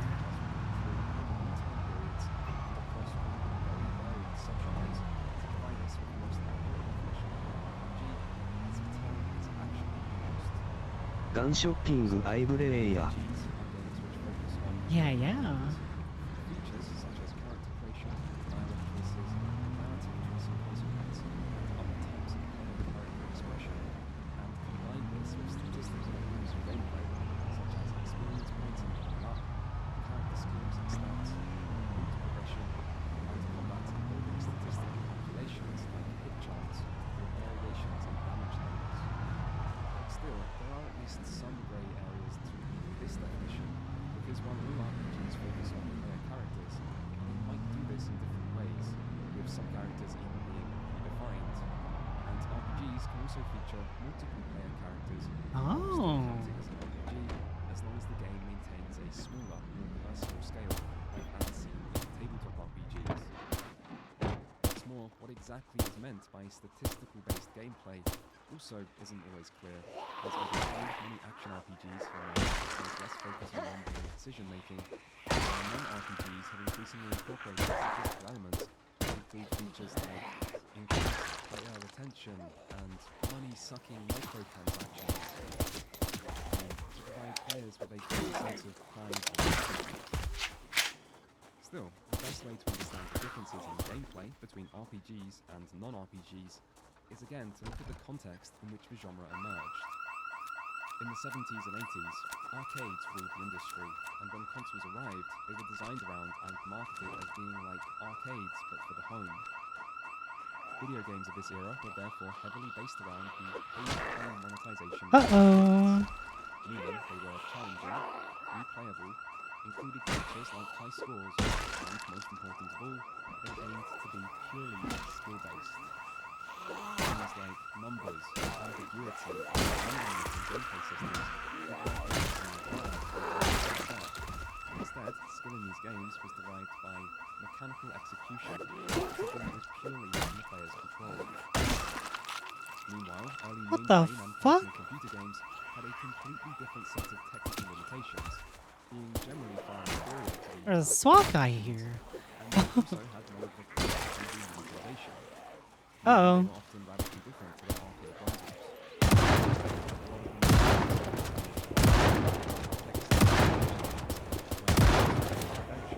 Which focused on using text descriptions and player inputs to create vast simulations of virtual worlds for players to explore and adventure through. In these games, execution rarely featured at all, but instead the challenge came from having to solve puzzles and explore virtual spaces, things that tested your brain rather than your fingers. Why the fuck is this gun getting jammed? RPGs that were heavily inspired by Dungeons and Hello? Dragons, also by other computer games of the same era. What's with this fucking gun? Systems Here you go. and numbers that made this decision-making based gameplay possible. Lastly, there is one final piece of the RPG puzzle that helps explain where the genre came from. and why What the it had fuck? such Oh my influence. gosh. This fucking gun. Something I first saw alluded to in Matt Barton and Shane Slack's book, Dungeons and Desktops. Which is the goal of genre, not just by influencing Dungeons and Dragons, but also by influencing many computer RPG creators directly, something which is Mario, and even Cowbell, which is a reference to the Pigaim. Tolkien's influence may go even beyond this, because as fantastic an author Do I have as he no more might have ammo? been, there was one thing Tolkien was even better at than writing: world building. Middle-earth set itself apart from so many other fantasy creations through its depth, its attention to detail, and its sense of mythology and history. And Middle-earth left a lasting impression on many of Tolkien's readers, which many early RPG developers clearly were. And so, when these early RPG creators came to make their games, they may have been just the role. They might also have been emulating one of their biggest inspirations by building worlds. Virtual worlds explored, ventured in, and believed in has been an important and maybe underappreciated part of the RPG genre ever since its inception. And so, role-playing video games which were and descended from Dungeons & Dragons, as well as other tabletop games, and they are games which combine a focus on player characters with statistical gameplay systems, and make just when everything is right, and for the right player at the right time. They are games about building worlds, preparing for adventure, and lose themselves within. How the fuck do you miss? But what was the first RPG? That's always the important question, right? History, much like YouTube comment sections, is really just about who was first anyway. This guy, there's like a full apparently. SWAT guy over here.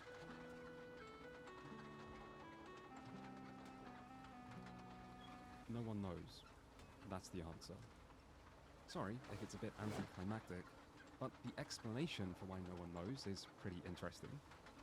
Dungeons & Dragons released in 1974, but this was still 3 years before the arrival of the first successful personal computers, meaning this was before the computer gaming industry even existed. But even though computers hadn't made it into people's homes by this point, they had found their way into many university campuses in the form of impressively chunky mainframe computers that could handle.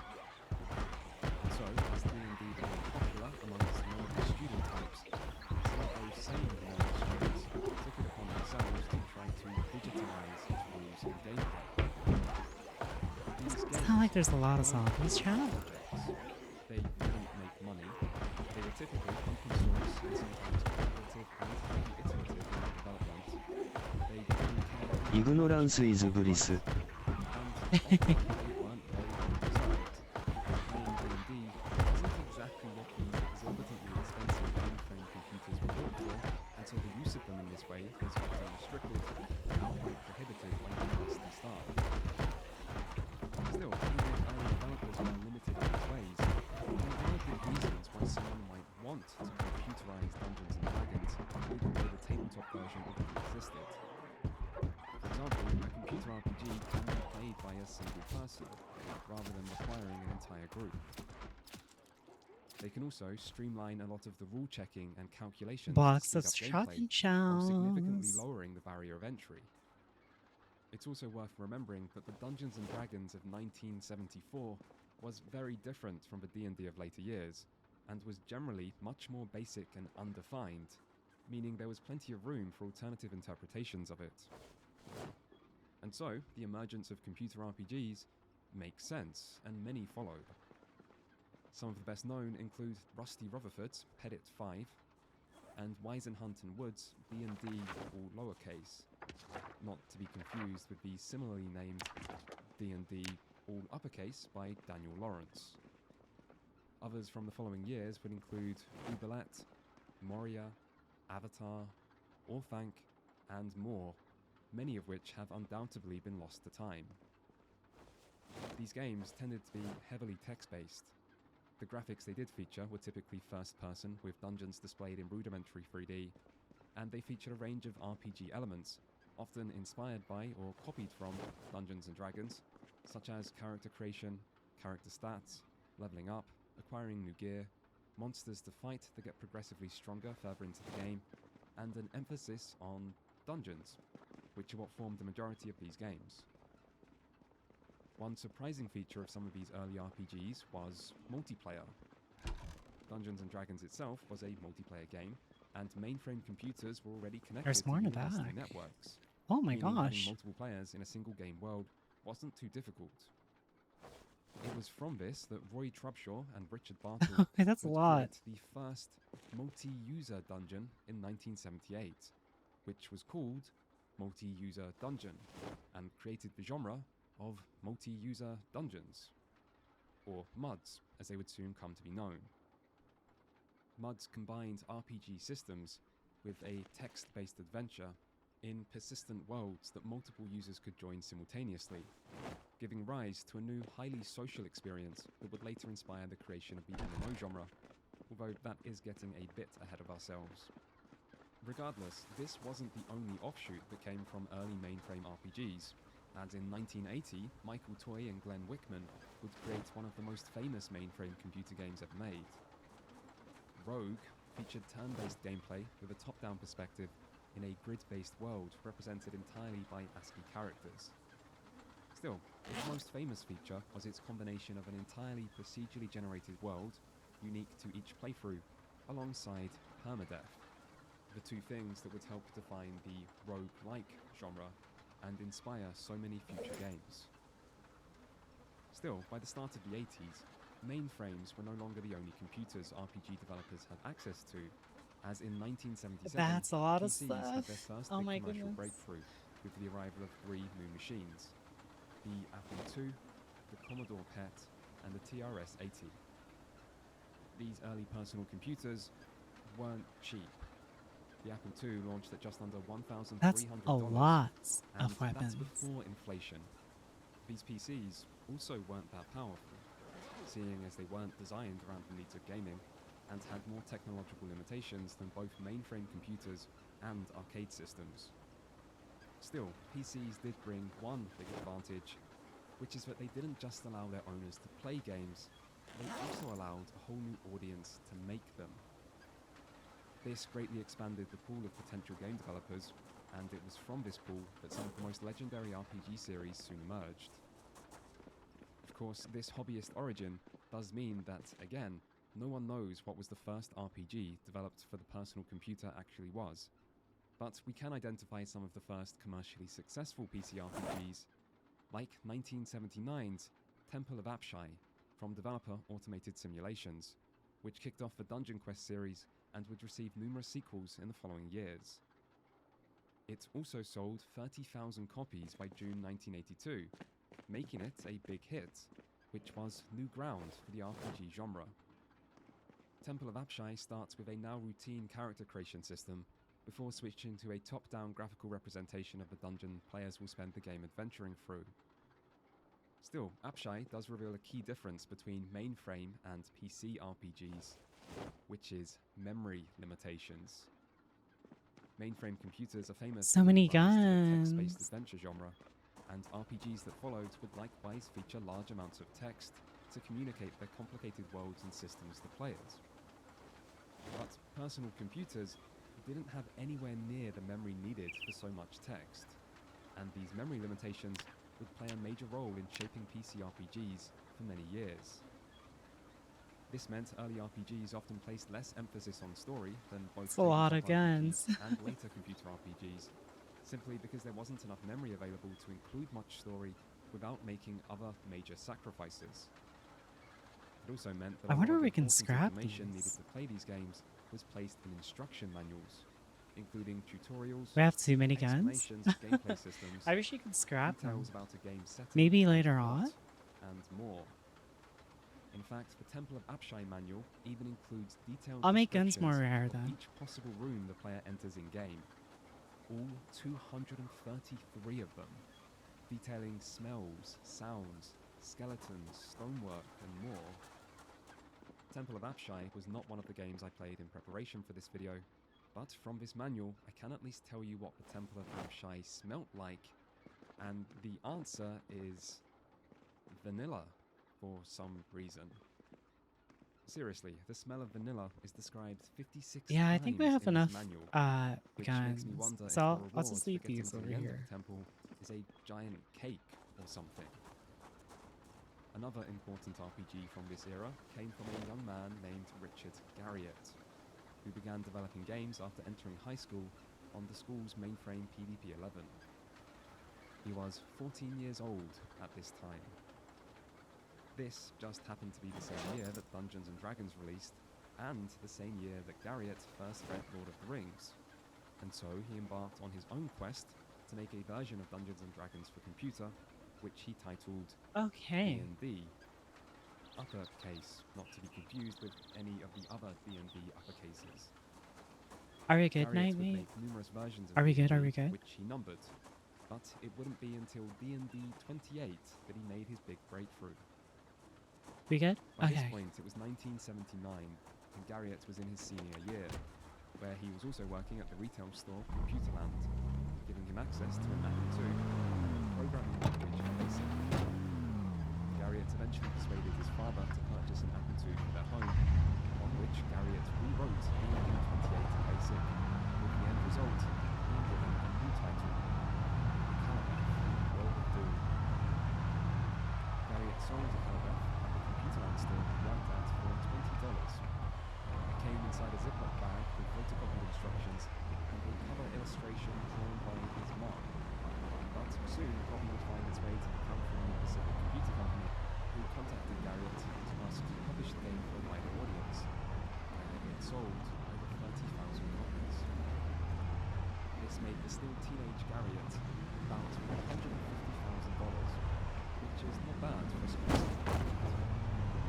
Calabeth was a first-person dungeon crawler who had a simple go-to-dungeon, kill specific monster, return to quest giver, repeat 10 times structure. The dungeons themselves were procedurally generated, giving each one a different layout, but gameplay itself was simple, as long as you didn't get lost. More impressive was the inclusion of a top-down overworld, something unusual for the time that would soon be greatly expanded in Garriott's next game. Ultima, released 2 years later, would be much more than a teenager's high school project. It's worth keeping in mind here what was happening in the rest of the gaming industry in this period. 1981 was the year that arcade classics like Galaga, Donkey Kong, and Ms. Pac-Man were released, and by all accounts, these were great games. But they weren't the world. Ultima, on the other hand, depicted a vast, expansive map that players could traverse, complete with multiple different towns and dungeons, creating a sense of freedom and adventure that just wasn't seen in arcade or console games of this era. The graphics had also seen major upgrades into Calabeth, thanks to a new tile-based system. It was bright, detailed, and much more immersive, but also required little memory thanks to the heavy reuse of repeating tiles. Combat was still simple, however, with it usually involving just walking into enemies repeatedly until they die, as hidden calculations determine how much damage you do and receive. Character creation was also expanded, but still only features 4 races and 4 classes, with 6 stats that players can now distribute their points into freely. Go hi, hello Ica and chat. The story evolved how Hey, hello, how's it going? builds the gem of immortality and keeps being a bit thick, with more details provided with rather impressive and How are you I doing? hima popara. expect from the RPG. Killing enemies grants XP and adds to the map. Gold can be spent by automating and towers. Most of the gameplay still involves moving through large procedure-generated dungeons, opening at their cost. A food system, also seen in Calabeth, does add to the simulation side. Doing good, go chill. Did my day 14 horde night earlier and my base held up perfectly. Ooh, good for you. For 7 days, or? But the importance of Ultima really lies in the sum of its parts. Much of what Ultima did Yeah, 7 was days. done already by other 7 games, days? but Cool. Ultima did it bigger and better to create one of the most believable and immersive worlds that had ever been seen in a video game up to this point. In doing this, it launched one of the most influential RPG series of all time. But Ultima wouldn't be the only series that began that year. Wizardry is the yin to Ultima's yang. Is what I would say if I thought most people Well, you actually can get did. military vehicles in this game. So No, instead it's a of mod. being specific, LOLNP we Depper found it. Pie. if Ultima is about colourful overworlds, then Wizardry is about dark dungeons. If Ultima is about virtue and heroism, then Wizardry is about surviving and winning. Well, that looks And if badass. Ultima is about epic adventures, and Thank you, Wizardry thank is you. about sweaty dungeon crawls where each step feels like it could be your last. Both series are important, both were influential, and both would evolve in the future, sometimes even seeming to take inspiration from each other. But even from the start, there was something which set these games apart, and that something never really went away. Released in 1981 by developer Certec, the first Wizardry, Proving Grounds of the Mad Overlord, was created by Andrew Greenberg and Robert Woodhead, both students at Cornell University, who took heavy inspiration from the earlier mainframe RPGs, particularly No, I don't live anywhere near a theater. and sought to translate these experiences to the less powerful Apple II. Unlike Ultima, Wizardry lacked an overworld. I'll probably stream it once it's available though. First-person perspective with 3D wireframe dungeons, and its story was basic, I'm hungry. focusing on I'll be entering back. a dungeon to defeat a wizard and retrieve a powerful amulet, and being once more told almost entirely via the manual. Still, Wizardry made up for this with the greater depth of its dungeon crawling. In Wizardry, players created a party of 6 characters rather than just one, and its dungeons were designed to ensure players needed a balanced party that included multiple different skills. Meanwhile, character creation offered a little more complexity, with features like advanced classes and alignments. Combat was also a little more tactical, with each party member having a choice of different options each turn, alongside an impressive amount of spells.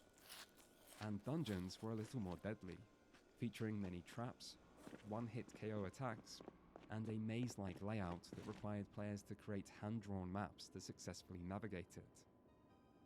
Most RPGs of this time were technically dungeon crawlers, and dungeons dominated early RPG design, but few games embodied the spirit of dungeon crawling like Wizardry did.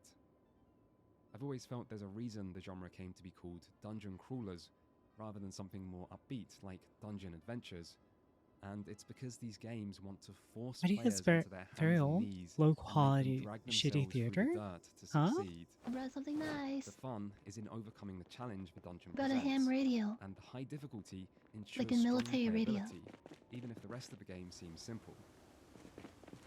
And with Ultima's open world and Wizardry's dungeons, 1981 became the year Hello. the RPG genre truly established itself. Personal Hey. computers of the era may have been weak. The developers were often young and inexperienced, and these games still lacked key features seen in their tabletop inspirations. But none of these were enough to slow the genre down.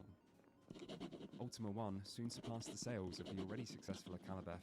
I'm while gonna get Wizardry, food. I'll be Proving right Grounds back. of the Mad Overlord was more successful still, selling 200,000 copies in its first 3 years, a massive feat in such a small market. And this was only the beginning.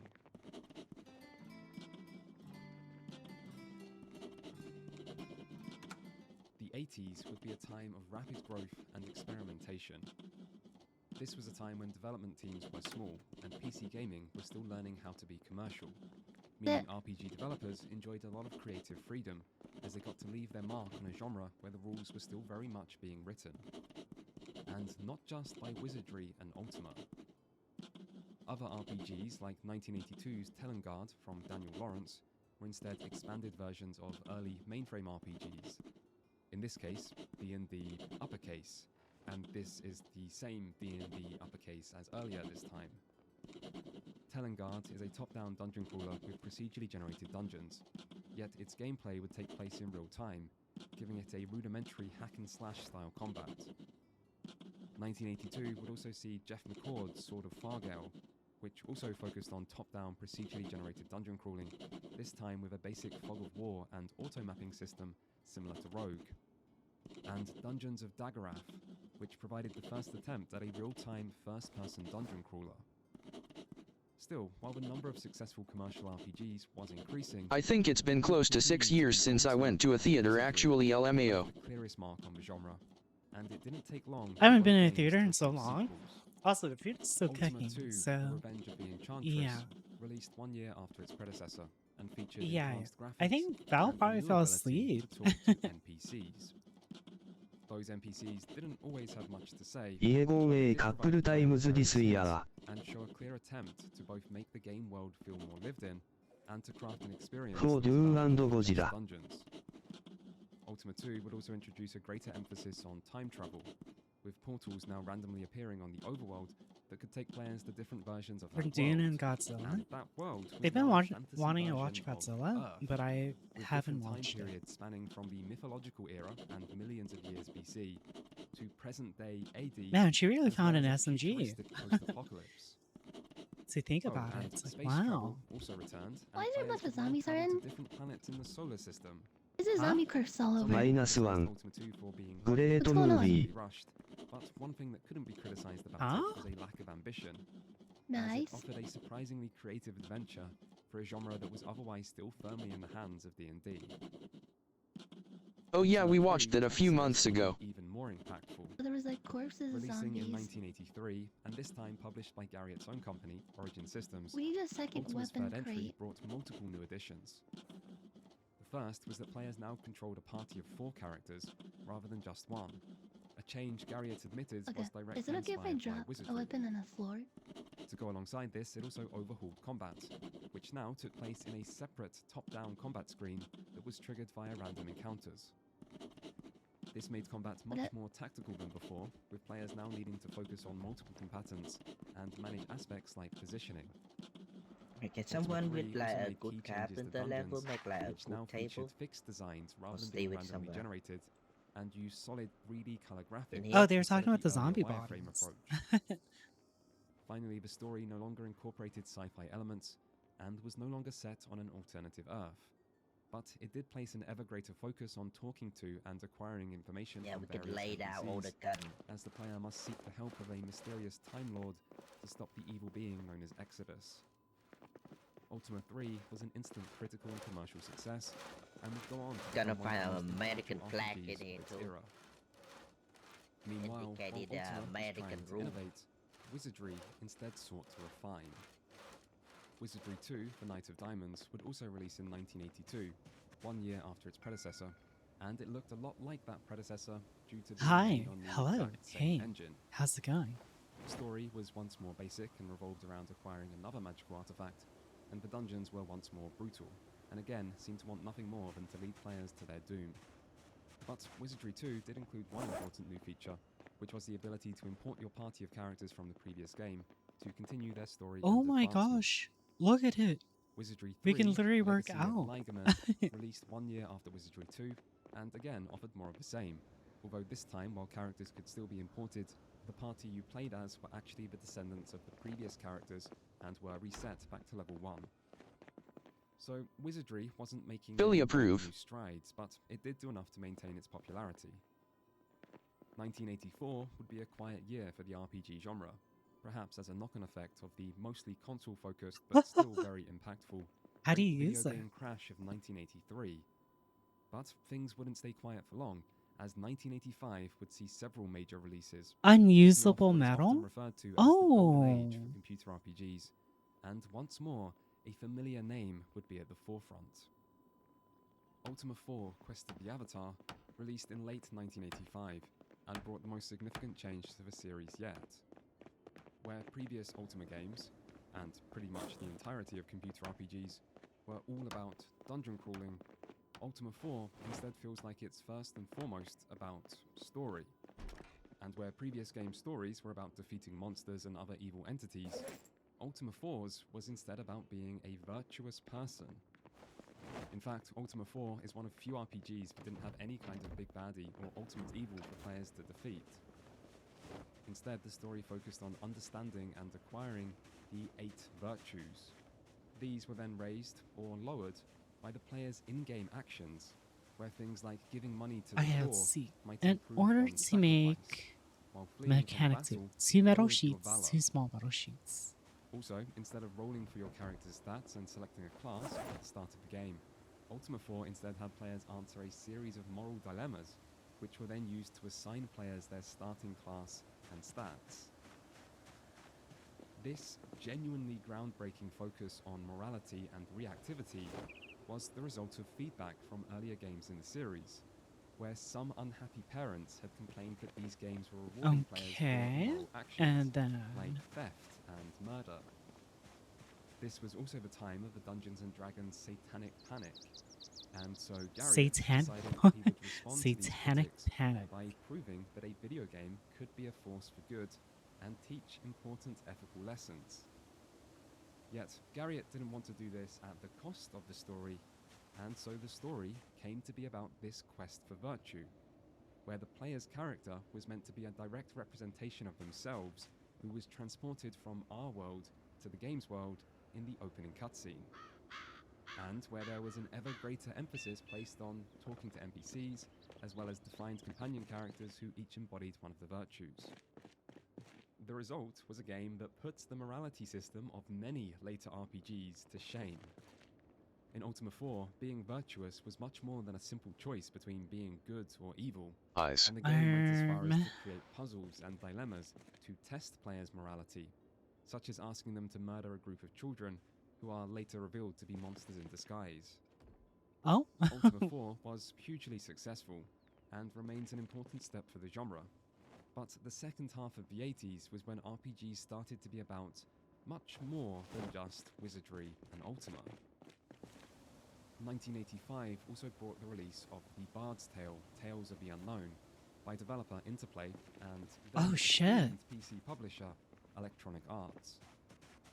The Bard's Tale took inspiration from wizardry and Dungeons and Dragons to create what might seem to be just another first-person party-based dungeon crawler.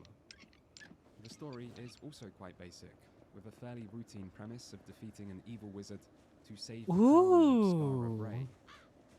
Still, The Bard's Tale offered impressive graphics, with plentiful use of colour, alongside an easy-to-use interface and strong sound design to create a much more well-realised world than other dungeon crawlers of the time, and its more light-hearted and jovial tone also helped it stand out amidst its darker, this is no fun cool. world What the themes. heck? It was also massively successful, selling over 400,000 copies by the end of the 80s, making it one of the few RPGs to match Ultima and Wizardry in terms of sales.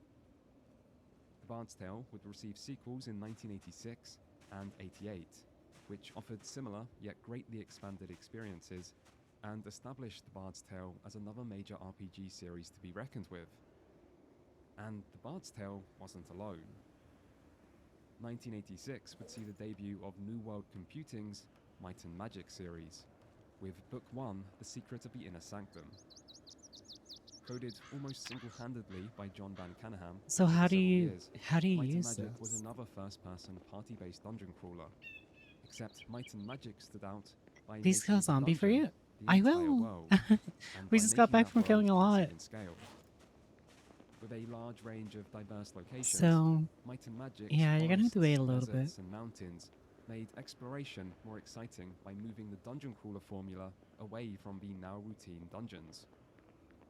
It was also less punishing than many dungeon crawlers that came before it, making it a more accessible RPG than most others. And so, while Might and Magic 1 didn't see quite as strong sales as The Bard's Tale, it still sold over 100,000 I need copies by the planks real decade's end, quick. and it would soon be followed by many sequels. Most RPGs of this era were turn-based, and this preference made a lot of sense, as early PCs struggled with the speed and memory requirements needed to create real-time persistent worlds. As the decade progressed, however, newer PCs meant that these technical limitations started to be less severe, which would soon give rise to a new type of real-time dungeon crawler, like FTL Games' Dungeon Master. Released in late 1987, Dungeon Master's pseudo Awesome, 3D graphics thank you. and real-time combat blew many people away and ensured strong sales and many accolades. Movement inside the dungeon was still grid-based, but enemies would now roam the game world independently, and after combat is initiated, players would decide all 4 party members' actions in real time, ensuring quick decision-making was essential. This is what Dungeon Master is best known for. But Can I this was rotate far this? from the only way it influenced I the genre. can. It also used a distinctly not very Dungeons and Dragons style advancement system, where instead of experience points and level ups, skills were instead improved directly by using them. And it featured objects that could be directly manipulated in first person, and it was the first game to use a paper doll type interface, the same iconic interface used in so many future RPG character screens. Dungeon Master would receive multiple sequels, although none made as much impact as the first game. But Ow. it's still easy to see Dungeon Master's impressive legacy in many of the future titles it helped inspire. The success of a certain Japanese console game Oh, would so also I help can get. inspire a new breed of action RPGs, Oh, with I one of don't the best know. examples being 1988's Times of Lore I don't from understand. Origin Systems. How do you use Featuring this a stuff? top-down perspective similar to The Legend of Zelda, alongside more mechanical-based action combat and only very limited RPG systems, Times of Lore is a good example of how early Yeah, some I don't. RPGs I started don't. to move How do away you? from their How do you roots, use this? and Oh, certain probably games V. were starting to be inspired more by other games No. than any tabletop RPG. And this move away from the dominance of Dungeons and Dragons wasn't just seen in Yeah, gameplay. I don't know how to use these Other tables. RPGs set themselves apart through new settings, like in Interplay's 1988 post-apocalyptic role-playing game Wasteland. While not necessarily the first post-apocalyptic know. CRPG, Wasteland was certainly one of the most influential, and its bleak depiction of a futuristic America brought to ruin by a Third World War and ensuing nuclear holocaust is both memorable and distinctive. Wasteland featured a large open world, similar to that seen in the Ultima games, with menu-based combat and encounters, and a You can make party of up to 7 burrito? characters. Still, it was the strong writing and rich details of its non-medieval fantasy setting that ensured Wasteland would be remembered as an Ooh. RPG classic for many years to It come. was pretty. Several sci-fi and space-inspired RPGs were also making strides, the most impressive being Also, the ham radio right 1986's here. Starflight from Binary Systems. And Starflight featured I space don't know if it exploration, connects to trading, power. combat, planetary landing, and more. I wish it did, because all I'd set keep in it an on impressive 24/7. generated galaxy that featured Should we 800 do that? different planets for players to travel between. Still, it was the combination of RPG systems with a They were. space sim Oh, we never setting found that truly a made Starflight generator. Because I excel, find a allowing lot of players to build a party walkie-talkies, of 6 characters with highly impactful and I want to like skills, talk to you while creating a guys strong when I'm sense of away. progression contained inside an I just never impressive have time and to. immersive simulation of a believable galaxy. Starflight would receive a sequel in 1989 and would Also, inspire I many need more a games in journal. the future. Finally, the late 80s is also when we can first see other non-RPG genres starting Also, to I cleared incorporate the, obvious RPG elements to create new, more hybrid You know takes the on outpost genre, before Billyville? as was the case with 1989's I took care of Quest the for wooden Glory, barriers. So You Want to Be a Hero. I just haven't been Created forward by because I just waited for Sierra you Online, guys. the same company I feel like behind that's a something I whole should like. slew We of don't need guys landmark with. graphical adventure games. So Quest yeah. for Glory combined Sierra's much-loved puzzle-solving adventure gameplay with Yeah. standard RPG elements like Yeah, I haven't. I classes, barely cussed it. character stats, and combat. This might make Quest for Glory sound like it should be shallower than other pure RPGs, but despite the relative simplicity of these systems, it still featured several immersive elements not usually seen in the genre, like the passage of time, complete with a day-night cycle, as well as the need to eat food and sleep to prevent your character from becoming tired. Quest for Glory also placed a heavy emphasis on story, often satirizing I'm a many little genre bit tropes in the process, confused. and its new formula was a clear success, How selling do I? 130,000 copies within How do I its increase first my year tailoring? and receiving 4 more sequels. And so, as RPGs incorporated things like real-time combat, inspiration from console games, a greater range of settings, and new hybrid approaches to game design, the genre finally moved away from its Dungeons and Dragons roots to become its own thing, something distinctive and diverse that existed completely independently from the tabletop game that had Aika. once created it. Or at least, Have you that found the might have advanced happened tutorial for cars? in an alternative universe where Dungeons and Dragons publisher TSR decided to stay away from gaming. That's Okay. not our universe, though, as despite all the ways the computer Advanced role-playing tutorials genre for grew, car. flourished, and evolved during its golden age, the biggest success story of this era Yeah, it's a would bug. once again be tied to the game Makes it so I which can started repair it my all. fucking beautiful car. Strategic Simulation Inc., or What the fuck SSI, is I have all the level this? for was it. I founded in just can't. 1979 and initially established Like, I'm itself straight with up creating a stun number locked. of wargame adaptations. In 1984, they would branch out into the RPG genre with the heavily Ultima-inspired Questron, which would be followed by even more successful and impressive titles like Oh, making the Fantasy in wraps? 1985 and Wizard's Crown in 1986.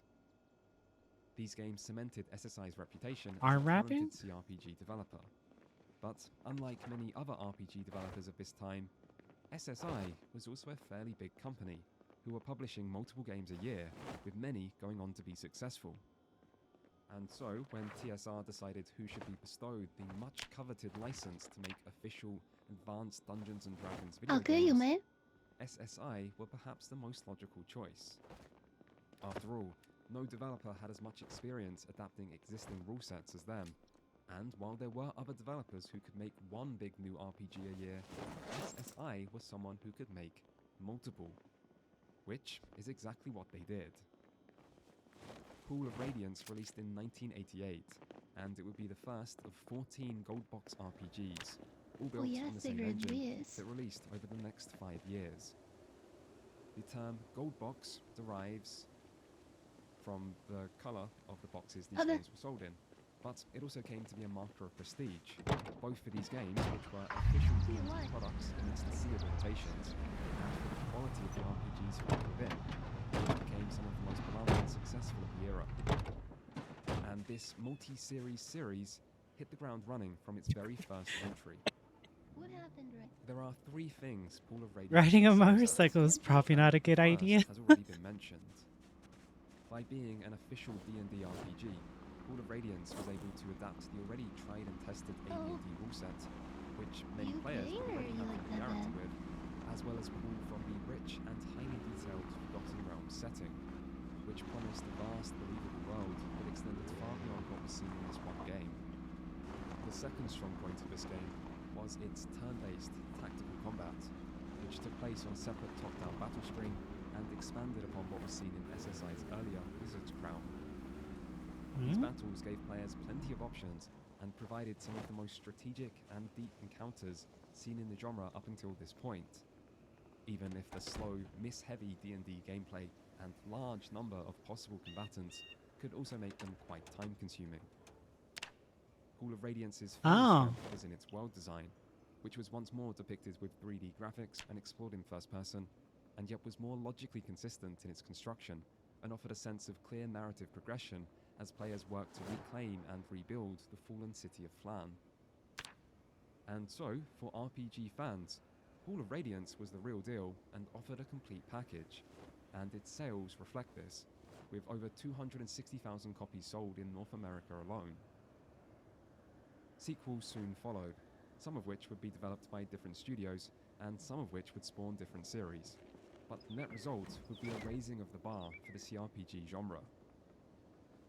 RPGs began in the 80s as unproven and incomplete attempts to use the hot new technology of I get computers some glue. to replicate the hot new experience of tabletop role-playing, and this was carried out by ambitious students, teenagers, and hobbyists. By the decade's end, however, RPGs were one of the most popular genres in gaming, and they represented big business. Along the way, the genre moved away from its I need D&D roots advanced in new and mechanics. exciting ways, only to return to those same roots to find ever greater success. And the decade would intermediate end with mechanics. this so-called golden age still going strong. We And have yet, despite all the many accomplishments outlined in this section already, this still isn't the full story. Yeah, we've like Because watched across the almost all of Pacific, them. RPGs were forging their They own don't path, teach us anything about and that. it was one that would end up taking them in a rather different direction. I don't know. This is skill issue, okay?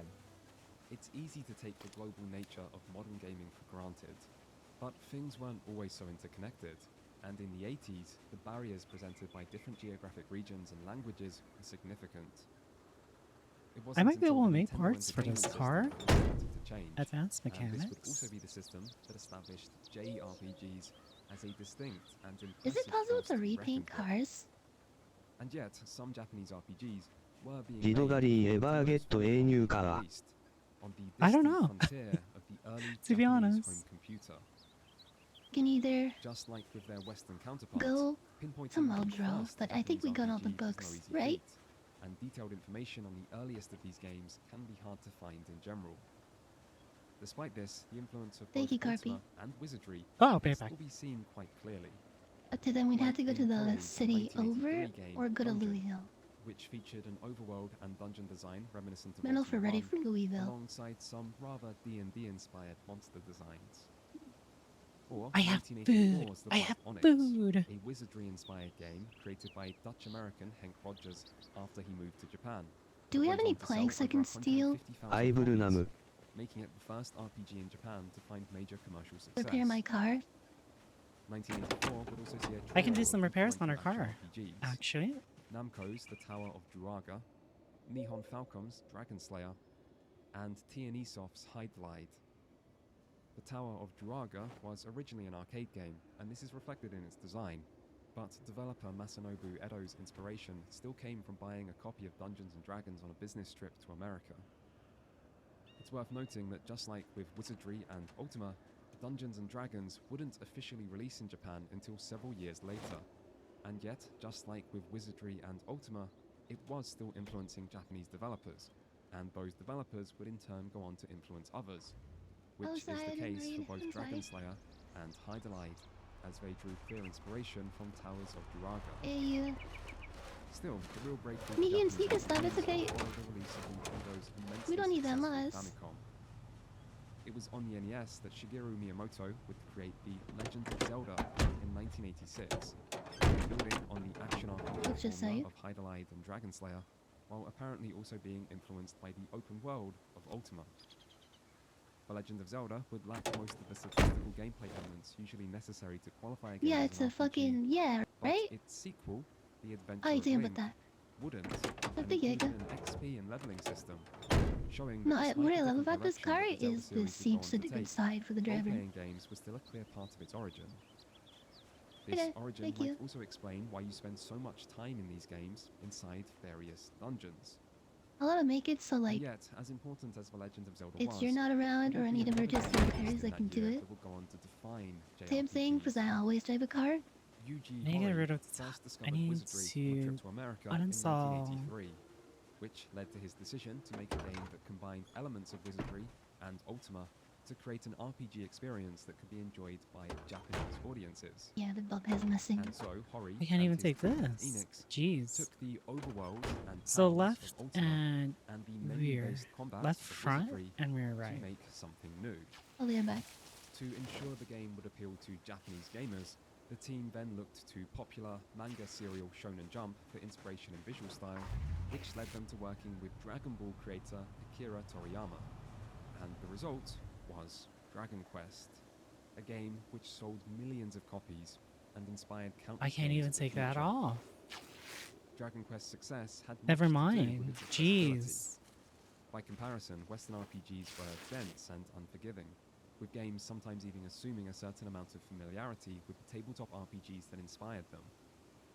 Meanwhile, Dragon Quest had wider appeal and was better suited to newcomers to the RPG genre, of which there were plenty of amidst Japanese and console audiences. In 1987, Dragon Quest would be followed by several other long-running JRPG series, including Digital Devil Story, Megami Tensei, Phantasy Star, and Final Fantasy. These games would build on what was started by Dragon Quest, while often drawing further inspiration from both Wizardry and Ultima, Is there a good way which to by this point were release receiving weight Japanese instead of releases not of their eating? own That's a bit on of the a NES. surprise.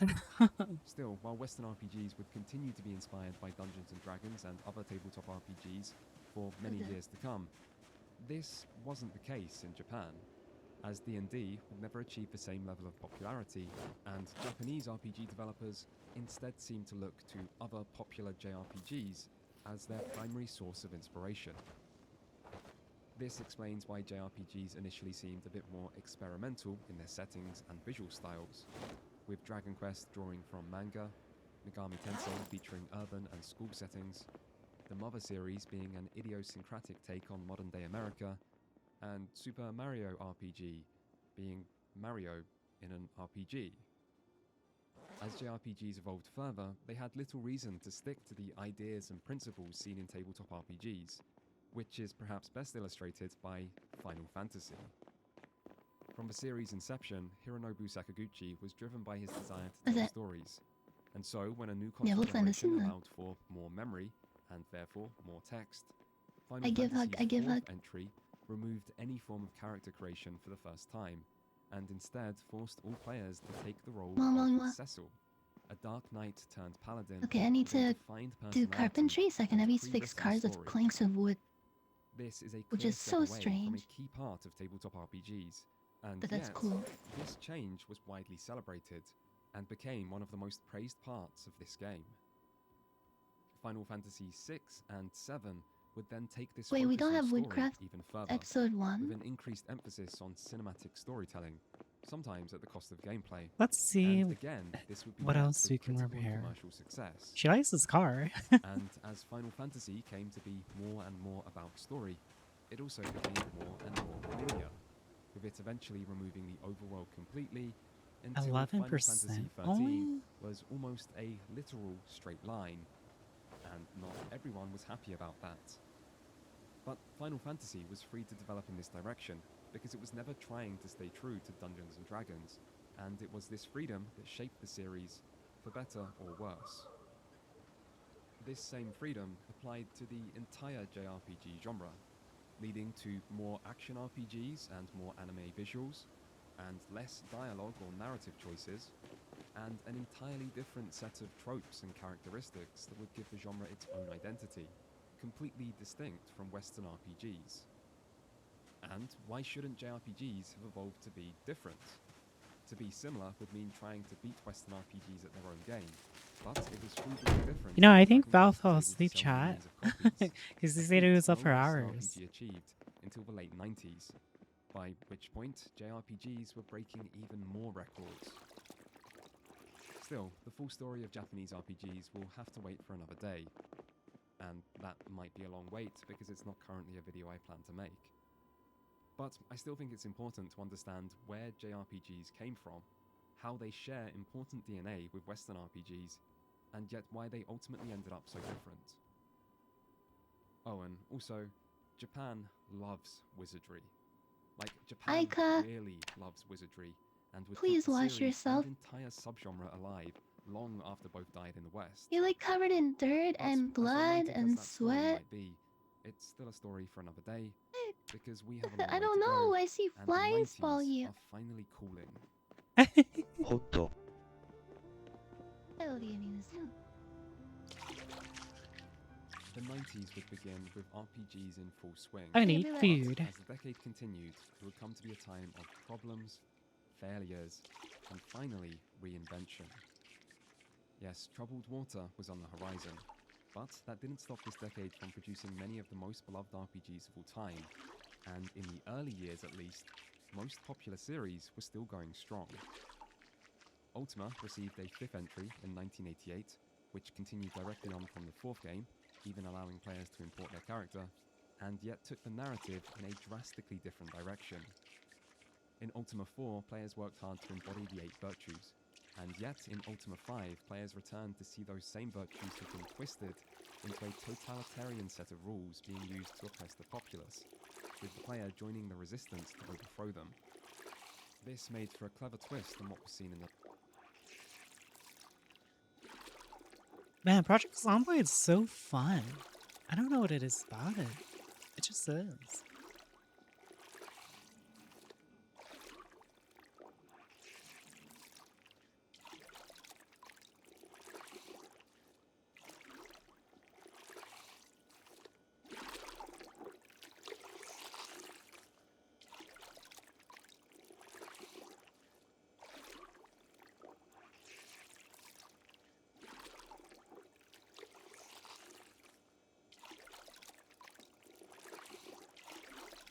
With over 30 of these Hi, upgrades hello, under my belt, hey. I've gotten pretty good at minimizing my mistakes. Which is why I took extreme offense when Sam from the editing team told me his plan for his $5,000 AMD Ultimate Tech upgrade. We made it easy on him. Really? Mine brother, dost thou not trusteth me? I mean, I can kind of see what he means. Sam's a simple guy.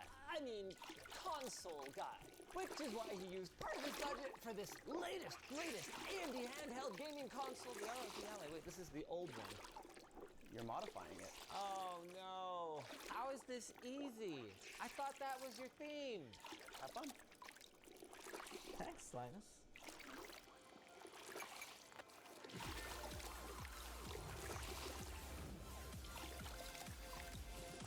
Oh, they have a new logo? Before we get to the LA, Or like a new we kind intro? of address the elephant in the room. You used to work in customer service, which means you've almost certainly stolen some Creator Warehouse merch. And before I even finished this sentence, I noticed that Last of Us statue. How the hell did you end up with that? There's a website called eBay, you know? Uh-huh. So that's not the one that we had? It's definitely not the one we have. Well, yeah, it's not the one I have because I don't have one anymore. How about this one and that one? I made that myself. You did not! Wait, you actually did. Yeah, it's kind of crappy. Compared to, like, the store-bought ones. Yes, it is. There's also no way that you were dumb enough to pay full price for this Evangelion router. That's gotta be from work. They have an Evangelion route? So, fun fact, I actually made a video on how I made that, and that video was the portfolio of mine that I used to apply for 雑シック the job. Wait, when you applied for customer service, you... I agree. No, it was the video editing job. Oh, that makes way more sense. Because that would make no sense at all. It's like, look how good I am at destroying things. Yeah, Artfully. Unless I'm Linus. Hey, hey, hey, hey! You're busted on this one. You are busted on the dark plates. There's no way I can prove it otherwise. It's mine. I didn't say anything. I didn't say anything. I bought it in Winnipeg. I brought it here, like 2,200 kilometers. I flew it here. You flew it here. You did not. I didn't actually. You airshipped this TV to yourself?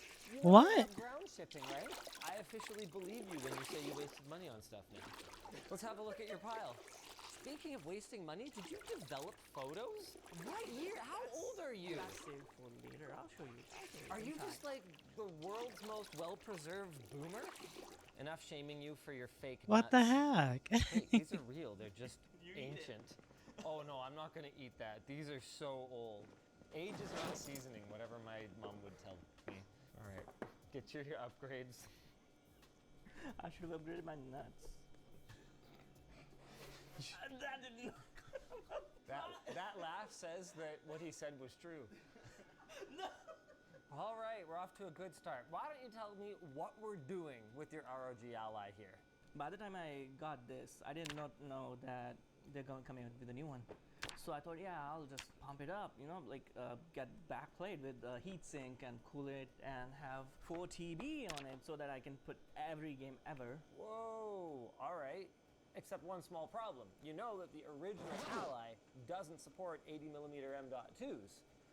I did think about that, and ta-da! Oh, that's super cool. I'm honestly amazed that this product took so long to exist. How do I... It's a little adapter for the M.2 slot that Fabric? I guess allows you to mount a full-length drive, but then do you need an aftermarket backplate or no? No, it's just, I just like it. Okay, let's have a look. Which gives us a perfect I'm a opportunity little to bit show off the new Precision LTT screwdriver kit. Oh, balls. Or should I say nuts? Man, we've got a lot of stuff to get to today. And I noticed not an air conditioner. Boy, would that have ever been a nice one to start with. What is this flammable liquid you've got as part of your upgrade? Can you grab that? Natural renewable green bioethanol. For the indoor fireplace I got here. Got what? So you're heating the place. Yep. It was cold when I started buying stuff for the upgrade. We need to position this screw exactly sticking up where the SSD is going to come down. We're going to screw in the adapter. So now the screw is sticking through the bottom. Okay, we take the original screw, we screw in the adapter. We take the SSD, we nut it. Now we find someone with the world's smallest finkies Basically to Linus. twist the nut. It's a good thing you think you're funny. And they think you're funny. That Elijah thinks you're funny. Does anyone have any tweezers? I cannot get this thing and it's made of brass, so I can't magnet it. Ew, ew, Fabric you licked needle. his finger. You're making it sticky. That is not a lubricant. Oh my god, fine. And a now I thread. have to touch your spit finger. I used a different finger! So your hands are just that sweaty? Wow, that's so much better. He bought a fireplace. It's hot in here. It's not on though. Okay. Oh my god, you guys! This does not look like a simple upgrade. Oh, we gotta rip the back buttons out and the triggers and... Actually, I didn't think about that before. It's supposed to cool this. Yeah. Okay, there, boom. So that does come off.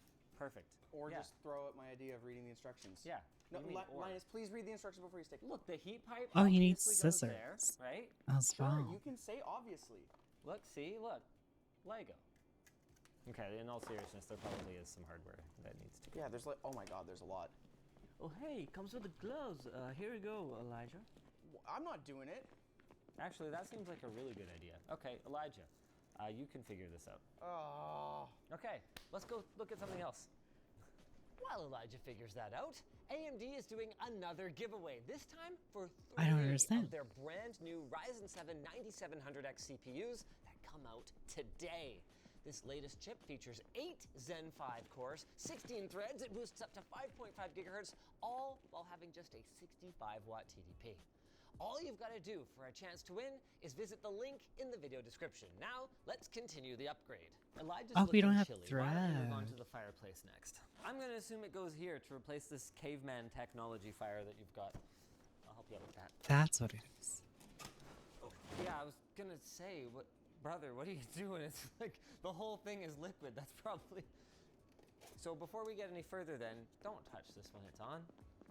Okay. All right. Okay. It can't be that hard. I had to fly it all the way from Germany. So you got like tattoo from India, fire from Germany. Is that like is that your thing?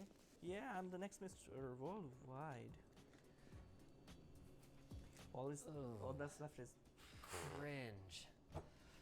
Yep. Learn from the best.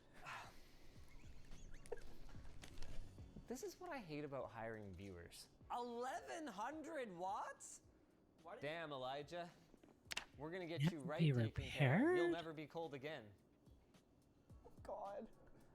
Oh yeah, it's spilling on your hands. Yeah. Oh, no, I think we're good. I think we're good. I think we're good. Well, that's okay. The excess fuel will burn off. What the heck? Along with the house. Well, not if we light it outside. Let's light it outside. Wait, don't we turn it on or something? I don't know. Did you read the Ow! It's hot. Wait, don't do that then. Oh, it's on fire. It's burning. Oh, I get it. That's what the spiral here is for. Oh, that's so cool. So it uses convection to do like a twisty flame thing. Oh, that's sick. Here you go, Elijah. Really right there? For your convenience and warmth. Okay, I don't... Okay. It's really hot above it. I was trying to look down and see the spot. Yeah, dude, it's fire. Yeah, it's fire. Oh! Well, thank you. You're welcome. Can we not have it here? No, this is a good spot. It's not part of the upgrade. Oh. All right, well, why don't we do these speakers instead then? Want to show me where they go? Yeah, let's go. To Are the you bedroom. gonna get the other one? Also, just let's go to the bedroom. We really gotta stop hiring fans. What?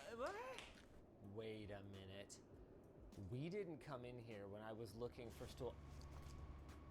This is the Evangelion PC from Short Circuit. How the devil do you have this? Also, you took your name tag Yes, from it's your desk. It's from Career Warehouse. It's my, what do you call it? Name tag. No, but what do you call that? Name tag. Souvenir. It's my souvenir.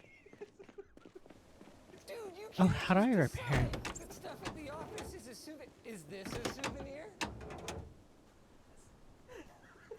I actually wanted to part. Yeah, that's what they all say. Talk about these speakers. So yeah, I want to get into music production because I like it as a hobby. I can't continue on the Sony 1000 XM4s. So I wanted this, the Yamaha HS5. In your own words, tell us why you feel it's I important can't even to have repair studio these. monitors rather than doing music production on something like these Sony XM4s. Well, it's as important as RGB is to gaming. No. Okay, for real, like for different spatial scenarios, you wanna play it out and test how it sounds. Cause like something sounding good in headphones, it doesn't mean it's gonna sound good in speakers or car. So you gotta have this. Got it. Okay. And I see you've already got yourself some nice stands. Some Done. I barely got it high enough. adequate stands. Whoa, buddy. Amazon quality. Let's lay it flat, maybe. Oh, really? Oh, okay, alright, okay. This way? Is there a correct way? Move the tweeter away so that it's as separate as possible. Okay. That's just me, though. Don't comment and roast me, please. Yeah, go ahead, comment, roast them. I mean, that is the whole point of these videos, right? It's for all the armchair experts to tell us that we're doing everything wrong. That's the only reason we upload to YouTube. I mean, if we didn't want them to do that, then we would just make the videos, keep them on our server, watch them for our own enjoyment. We'd probably be happier. Yeah. Oh, that's gonna be really loud. There we Turn go. those down a touch. Something Dead Mouse of all people taught me is that with a particularly high quality speaker, sometimes it Playing exclusively in my right ear. So I went into his studio and I like turned it up to a comfortable listening volume and he was like, whoa, bro, and like turn it down, so. Okay. Man, What? studio monitors are just such a, I want to have really good audio hack. Like, especially when you consider that what he paid for these, is that 400 CAD? Yes. Yeah, Playing it's less than people are exclusively my spending on, right like, ear. Stupid AirPods Max or whatever, you know, which are not even close, but are portable. So, you know, teach their own. See you later. Why are you here? I finished. Really? Yes, sir. Good job. Hey! Were you gonna wipe the inside before you reassembled it? No, it's not my job. His fiance said she likes the other one better. Oh, really? Really? Yeah, the one without the big thumbprint right here. There's a thumbprint over there. I told you to wear the gloves, man. Yeah. He said no glove, no love. It was already so hot in here. I'm not putting gloves on. I actually had to turn off the fire. How dare you? I'm sorry. How dare you? I was starting to sweat. Starting to. Oh my goodness. Well, everything else is stock, right? Yep. Wow, Everything else is stock. molding on the aftermarket back actually pretty good. Sometimes these third-party accessories can have fit and finish issues, but this is nice. I like it. Why don't you take it for a test drive and show us your gaming skills? Actually, this isn't really going to work to show you guys. Why don't we set up the RGB docking station from JSOW? Same company as the backplate. Oh, okay, then I actually have some confidence that this thing won't suck. There we go. Let's throw it up on the TV. I think I need this one. This was the plan. Our seats are getting better. Yes, this Okay. is 100 watts. 100 Yeah. watts. Okay, cool. Then yes, let's redo that. Just go hook it up. I didn't want to look incompetent. Duct tape I just sheets. No. Oh. Really? That close to the TV? It'll be fine. Oh. It's a whole new meaning to the OLED burn-ins. It's not gonna kill you. Maybe another concussion. But That means I get time off. while Elijah's working on that, I would like to discover why it is that you burst out laughing every single time I touch this London Drugs Photo Lab envelope. It is part of the whole setup I'm planning, which is the MetaQuest 3. Okay, well, Okay. here's your MetaQuest 3. Explain. Why didn't you unbox, actually? Oh my god. What is wrong with you guys? Wait. Are these you? Who are they? Who is this? This is Elijah's eyes? Where did you get that photo? Really? Yeah. Oh my gosh. Okay. That was a wait, lot. There's more? Do you know about this? No, I actually didn't know about this at all.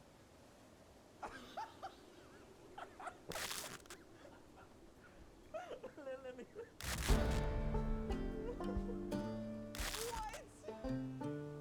Holy hack, chat. Holy hack.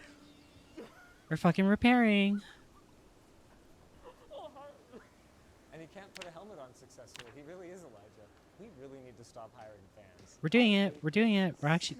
This is it. Yeah, Oh my now you goodness. know how I feel. We're making more You ready to repairs. stop simping now? Holy. Yeah, I'm over it. Because this is what you look like. I want the helmet because it died. Please. I always love doing video projects with editors because they just like are on it. Like, hey, oh, how are we syncing that audio? Oh, how are we doing the screen cap? It's nice. No one else thinks of it like the editors do. Where is it again? I don't remember. Believe it or not, I cannot see the things you see right now. Yeah. What I'm seeing is much creepier. We're fucking doing it, chat. Oh my goodness. You find Elijah creepy, man? Oh my god, I can't believe I'm putting this stupid thing on here. Can I have the... Oh, it suits it.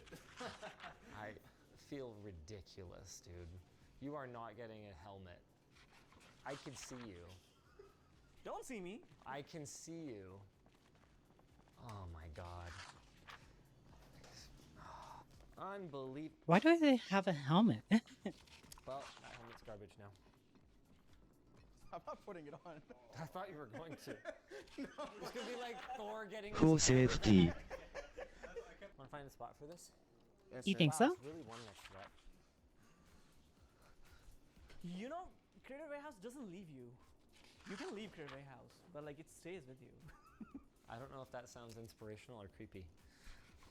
It makes it sound like we're even more of a sweatshop than the internet thinks. I was gonna say cult. That's why instead of restraining orders, we gave these simps jobs. I didn't even watch LTT that much. Shut up. I've had multiple people bring this up to me, your encyclopedic knowledge of every video that we've ever made. They'll be like, yeah, whenever I'm not sure, I'm like, hey, have we ever something? They'll be like, oh yeah, that weird obscure part was featured in a completely unrelated video at probably around the midway mark. And I'm right every time. You know, you can choose to get rid of me anytime. Oh, that's a nice rumble. Satisfying. No, seriously, here, feel this rumble. Why you guys gotta make things weird? Well, you told us to feel the rumble. There's only one controller left. We have to share. Started the feeling. Okay. Here we go. Some adults. Technically, I'm an adult. I'm 18+. Oh, weird. You're an adult. Just refer to yourself as an adult. Yes, please. When you say 18+, it immediately insinuates. Stop. Okay, feel that rumble. Hold it. Right? Yeah, you feel the depth. Feel the depth. Immediately made it weird. I was gonna say, should we hook up the soundbar first? Oh. We're not even ready to game yet? What? This whole thing, what a tease. Fine. And this just brightens up the room. Wait, so is the couch part of the upgrade too? It actually is. Oh, okay. The couch and the well, covers. what did you have before? Who was How that? long have you been in this place? I moved in at the end of January, I wonder what's going on. and the timing's kind of perfect for the upgrade. It's been 7 months. What do you mean perfect? Oh, I also have the Linus pillows. See, it matches. You took these from work. They let me take from work. I pre-planned it, so like, you can't even tell. It's two different things. Editor, put the hex code for each one on screen. Hashtag orange. ORANGE. So you got a sound bar. Yes, sir. Did you have speakers before? Everything was just coming out of your TV. Just TV. Who recommended it? Just you? You just like Googled it? No? Okay, cool. Me and myself. Cool. All right. Well, let's set it up. The sub that came with the unit is actually Bluetooth, meaning you can put it kind of anywhere in your sitting vicinity. Colin apparently chose right beside the couch. That's nice. It'll be like a nice, cup holder or something. Vibrations won't be that bad. Alright, what's this then? You guys having a party without me? Of course. A frat rave party? Oh, it's- Can I join? Of course. Your couch is orange. You have got to lose this simp behavior. What's simp about orange? Really? Oh my god, really? Did he already own these? They were under this the entire time. The moment you left for lunch, he lifts it up. He's like, they're gonna match the pillows now. See, I was joking before, and it turned out to be true. Okay, I don't want to be that guy, but like, come on, is it same? That he's not arguing that it's not the same. He's saying you matched your couch to the company's color. I thought I was the simp. You are. Why are you trying to get us out in traffic? You're doing it. small metal No, you're in the sheets? back. Yeah, no, Oh. I'm the red one. I'm the red one. I'm toast. Oh, I can't take us into traffic. All right, that was fine. Wow. That's what happened to Golly. There you My go. God, move the furniture. Stop it. Mine. I saw comments asking why AMD shoots take all day. This is one of the reasons. put the barbecue. Why, why is he just naked here? It's mine, it's mine. I'm putting it in. No! I'm gonna get it. Yeah, cha-ching. Let's go. What, this is where we ride? That's so dangerous. Editor, insert the footage of Luke and Linus in the back of the U-Haul.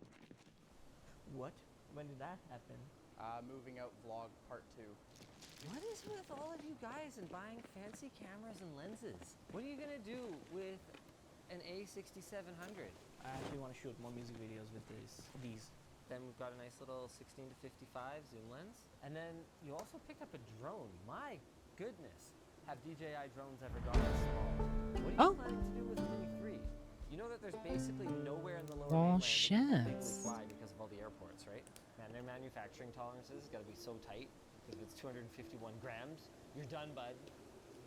My goodness, the controller weighs more than the drone. That's wild. That was easy of a repair. I haven't played around with any DJI stuff in the last little bit. And I probably won't, because what, the US government's gonna like outlaw them or whatever? Got them. They're working on it. Oh my god, oh my god, oh my god, oh my god. That's actually insane. Please. What the heck? Can we cut it? Stop. It's too fast. What an upgrade, man. You got the handheld console, you've got the upgraded couch, we've got the upgraded speakers. Man, this was one of the most practical sort of all-rounder upgrades, and also there was fire to play with. Thanks, AMD. Thank you. If you guys enjoyed this video, maybe check out the one where... Sherrod. Yeah, the one where we bought an AMD gold grill. Gentlemen, I'm very, very excited. I was actually really enjoying this yesterday. I really, really was. Like, I'm glad to go back and play this again. We're gonna do level 2. I have to reach level 25 with the gunner. Fuck, I have to play with this fat fuck. All right, let's do it. What the heck? Twist on what was seen in the last game, and continued Ultima's bold march into more philosophical and ethical narrative themes. In other ways, Ultima 5 was a similar, if greatly expanded version of the last game. However, 1990's Ultima 6, The False Prophet, completely overhauled the engine, updating the graphics while introducing a brand new physics simulation that expanded the interactivity of the world and even allowed features like modeled movable items. The world was also more open in design, with an even greater emphasis on exploration. Ultima 6 would also continue the series' increased focus on story, while asking all new moral questions of the player, this time centered on racism and xenophobia, which drastically recontextualized elements of the previous games. Complicated stories and explorations of morality is standard stuff for RPGs today, but that wasn't always the case, and Ultima 4 through 6 marked a massive step for the genre into territory rarely seen in any video game at this time. And yet, Ultima 7, The Black Gate, which released in 1992, went even further still, improving the graphics once again, increasing the interactivity of the world once again, redesigning the interface to be much more immersive and unobtrusive, and being the first mainline game to change the gameplay into real time. Metalworking This, 4. in many ways, reduced the tactical complexity of combat, and other I can changes repair had their those. drawbacks too. Yeah, it's... But the net result of these changes was one of the most immersive, open, detailed, and genuinely sandboxed worlds ever seen in a game. And Ultima 7 did all this without making sacrifices to the story, which was once again deep, complex, and featured much more fleshed out side characters. In fact, Ultima 7 was such a big step that its developers made a part 2, 1 year later, in order to reuse the same engine and give players even more high-quality role-playing to sink their teeth into. Meanwhile, where Ultima was climbing higher and higher, its venerable rival Wizardry was also finally getting back on track after stumbling in the latter half of the 80s. Wizardry's fourth entry, released in 1987, 4 years after the third game, We're out of propane. and it still used the same, now obviously dated engine, while making large changes to gameplay most fans saw as negative. To Wizardry 4's credit, it was at least original, as it placed players into the role of the evil wizard Verdna, who was the villain of the first game, with a party system now focused around summoning other monsters that players couldn't control directly.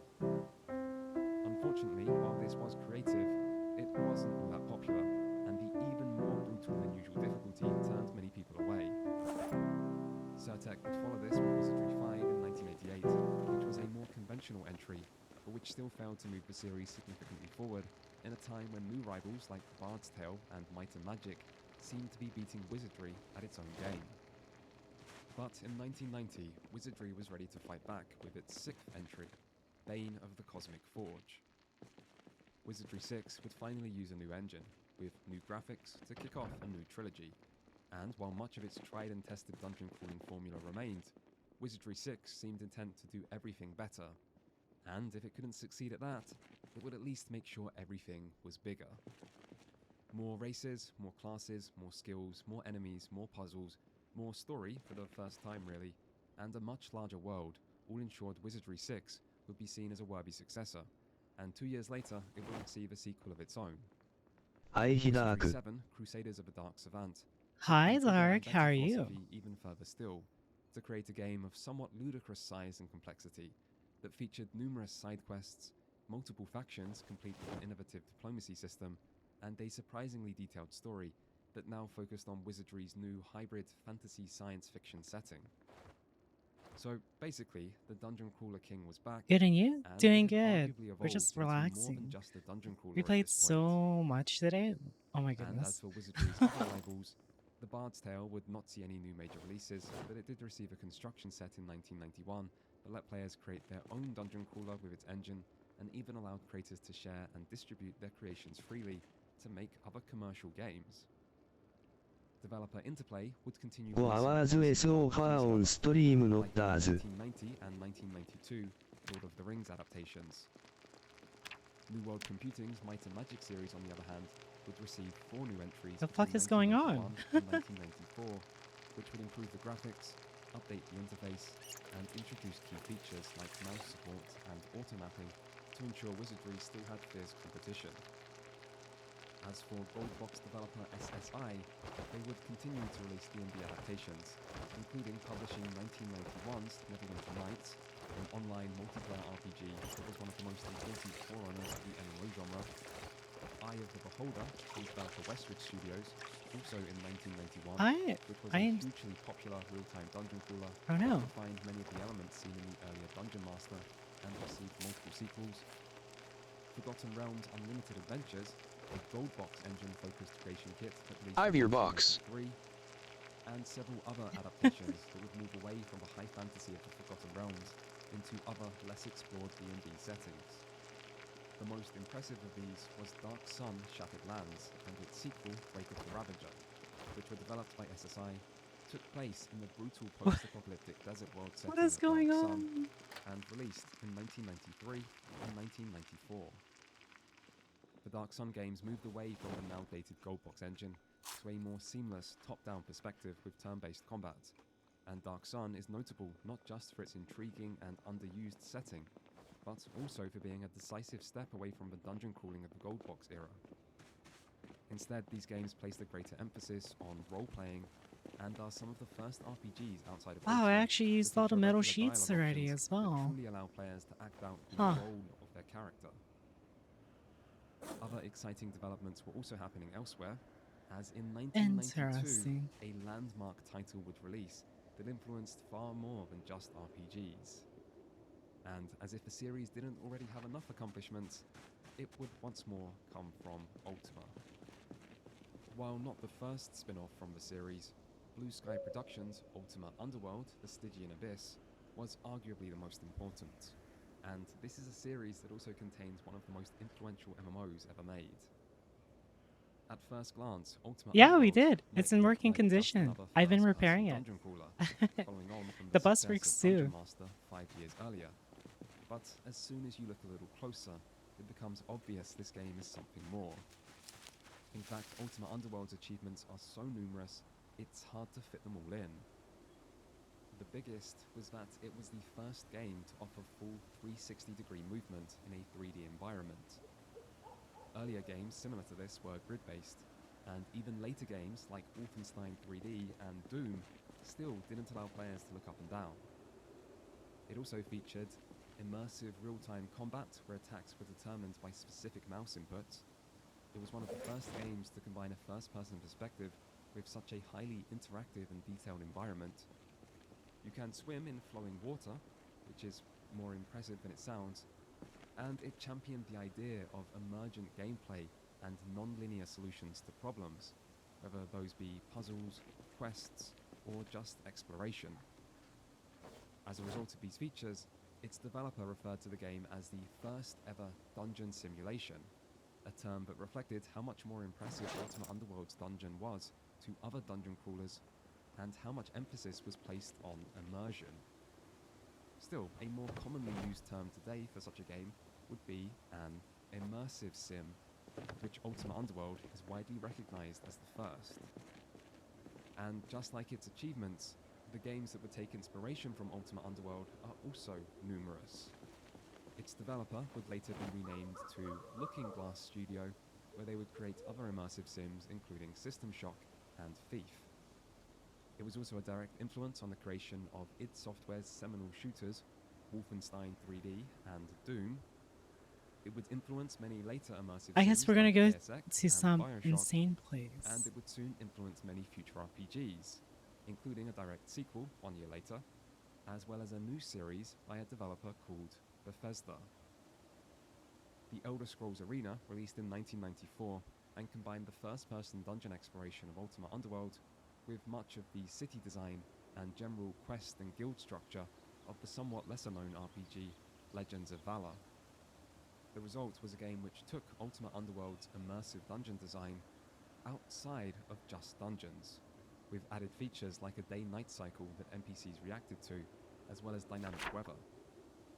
Arena was also massive, thanks to the use of procedural generation, which was used to populate its world with a large number of towns and dungeons to create a vast and realistic sense of scale, rarely seen in gaming.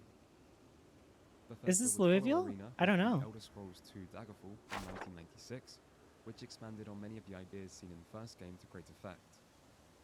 Daggerfall also relied on procedural generation to create an almost incomprehensibly large game I world, think I might have but it Louisville. would also emphasize Oh, it the is? sandbox nature of this world as your playground approach, which is perhaps best exemplified by the manual telling players to follow your own spirit and tell your own story in your own way, as well as encouraging players to avoid loading saves and instead try playing out your mistakes to see what might happen, such as being sent and escaping from jail or contracting lycanthropy.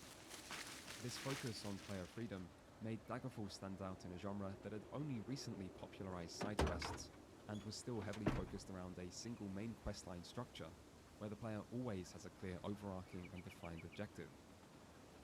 And while much of Daggerfall still plays out as a dungeon crawler, with a fast travel system used to get around, and a wilderness that was largely empty and lifeless, making it devoid of reason to explore, it's still a massive step for open world game design, with a massive world that has almost never been matched in sheer size.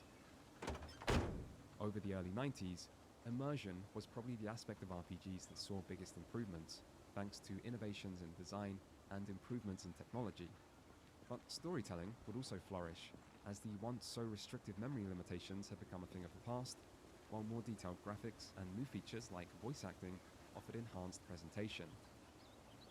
For example, Westwood's 1993 Eye of the Beholder follow-up, Lands of Lore, The Throne of Chaos, featured detailed pixel art with impressive cutscenes and even celebrity voice acting, like that guy that dies at the start of Oblivion. The time has come. I have no choice. Where are we going? I must destroy her now. Where are we going? Who apparently was also in some Star Trek thing. Going to One the of the best checkpoint. stories of the era came from Betrayal The at Louisville Condor, checkpoint? which was developed I guess by we're going Dynamics somewhere. and released We're in going 1993. adventuring.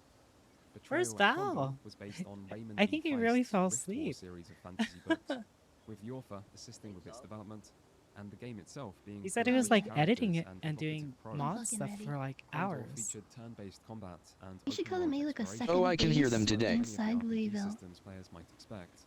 But there's a So, sense like, that if these shit goes features to always hell, they can exist run to there? serve the narrative in this game, rather than the other way around. And that narrative フェ is ル not アスリープイン detailed HIS オン and マインズライブレイ full ヤ of turns, So what's up with these bodies? even if the title does rather give away one of the main Sleep in his own minds, probably. Can we get rid of Developers these were releasing bodies? promising new series in these years too. Yeah, just pick Minecraft them would up and release a throw them popular out. series of 4 largely Ultima-inspired games known as the Just make a Magic grave. Candle. German studio Phalion Or, Software I mean, I guess it would is release now. Amber Star and Amber Moon. I see it now that great. Another German developer, Attic Entertainment, would release the Realms of Arcania games based on the Dark Eye tabletop RPG. How fucked up is this? French studio Silmarils started the Do Ishar graves series. ever Oh my- like have and so on. grass grow on them again? And so, at the start It's of fucked this up. decade, the RPG genre seemed to Oh be my gosh. flourishing like never before. Just stay there Old forever. series were continuing strong, even the ones that Forever? had Are you previously kidding stumbled. me? Many new developers were making a name for themselves, so promising stupid. even Oh more my- popular RPG series in the future. And game design was evolving continuously, giving players even more choice in gameplay, settings, and structures. Like they all just got rid of them. And yet, in the space of just a few years, all this would change. The three biggest names in the industry would produce massive flops. All of the most respected series Metal would Sheets either and disappoint Screws? fans or just go Oh dark. no, don't tell me I Yeah, just why are they in the used that. Numerous once Oh, is it promising your body? up-and-coming developers would either go bankrupt or leave game development entirely. Onlookers and critics would turn from seeing RPGs as gaming's Oh, the future power went to out. seeing them as a relic of the past. And by the time the genre got back on track, RPGs Monka's had chat. I think changed the power completely, gone. with different series and different developers leading the way Is into the- an is the entirely water new era out of now? role-playing video games. Are we gone? So, Are we out of I power? guess the real question is, Yeah. You don't need power. and Talk why? to each other like you should. This question What about doesn't have a water? simple answer. While RPGs were experiencing the end of their golden age, gaming was changing in the background. We're Some gonna of we're the gonna most have to make notable a. developments of this period were the arrival We're gonna have of to do some 3D climbing. Yeah. and CD-ROMs. Water This led is to a gone rapid now evolution too. in graphics, which RPG developers seem to Fuck. struggle to keep up with. I thought we had and led to tires. multiple Did we popular new not? genres, I think with first-person we should, shooters and real-time strategy games take some both time and emerging set in up this the period base for to water take a and not shit. insignificant piece of the PC market pie. I And don't as have graphics and carpentry. gaming I feel evolved, like this time we're like So, not you ready. guys can handle old that. school in design received criticism for seeming dated. This is similar to how 2D pixel I thought I games had more dominated the tires than 16-bit era this. and then rapidly Kratos, are you able disappeared to during make the next barrels generation yet? of consoles when 3D was the hot new thing and 2D Tires, seemed tires. dated Okay, in perfect. comparison. And while gaming was evolving at this time, game development it's was also possible, getting more expensive. With bigger put 'em at teams the and longer roofs of the development building. cycles, meaning the cost of failure So it quickly can shot catch up. rain. Finally, while the And gaming Oh, industry these are itself fucked up was too. growing during this period, Kitchen. the biggest growth would be in the console sector, with many former PC developers suddenly wanting Yeah. to prioritize making games that could So appear what in both happens is when you markets. do that, it actually So, filters in out all, the water and makes it technological clean water. advancement led to RPGs Uh, falling out of fashion. At the same time, the cost It's of failure was tricky becoming and more it's risky significant, and you might the PC die market was becoming less attractive, because of how weird the causing roofing what is might in have this been a game. cyclical and natural decline in a constantly changing industry Yeah. to instead become a spectacular fall from grace of a genre people were surprisingly you can quick have a fall to damage. declare dead. Still, if you're more a fan of the great man theory of history, you might also want to consider that maybe the big players simply got it wrong. No names carried more prestige in the RPG industry than SSI, Interplay, and Okay. Origin Systems. And yet, in this period, all three Well, I think it just made has to be like serious missteps, approximate. delivered poor games, and The alienated approximate their core location, and that's fans. fine enough. SSI continued to publish Dungeons & Dragons adaptations in new campaign settings, including the space fantasy Spelljammer Pirates of Realm Space, two Ravenloft games titled Strahd's Possession and Stone Prophet, the Arabian Nights-inspired Al-Qadim The Genie's Curse, and the Why Did Anyone Ever Think This Name Was a Good Idea? I make stairs? Enzo Baranzan. Okay. These games generally received worse reviews than earlier adaptations, with bugs often being mentioned amongst the reasons why, and their different settings also seemed to receive less interest from consumers. After this, TSR No, we have the revoked generators. Dungeons & Dragons license from SSI, and after several attempts at original Did we ever get that RPGs oven? that still failed to perform commercially, SSI shifted their attention back to what made them popular in the first place, adaptations of war games. I should go snatch The it with my oven car. in here While work after with the parting ways with generator, so SSI, don't worry about that. TSR would open up the D&D license, leading to numerous new adaptations, many of which were in other genres, and many of which were received poorly. One of the most infamous of these games was an RPG, however, and it would come from another Shit. respected developer. Descent to the Undermountain was released by Interplay Okay. in January 1998, after failing to meet Yeah. its holiday release date, and is described by Barton and Stax as possibly the worst CRPG ever produced by a major Cutlass, what do developer. you really need right now? Descent to the Undermountain was meant to be D&D's big 3D We're out of RPG power, out of breakthrough. power. But after a lengthy development cycle, Yeah, with numerous like delays anything and in cut mind? features, the end result was lampooned for being visually dated, buggy, and often downright broken.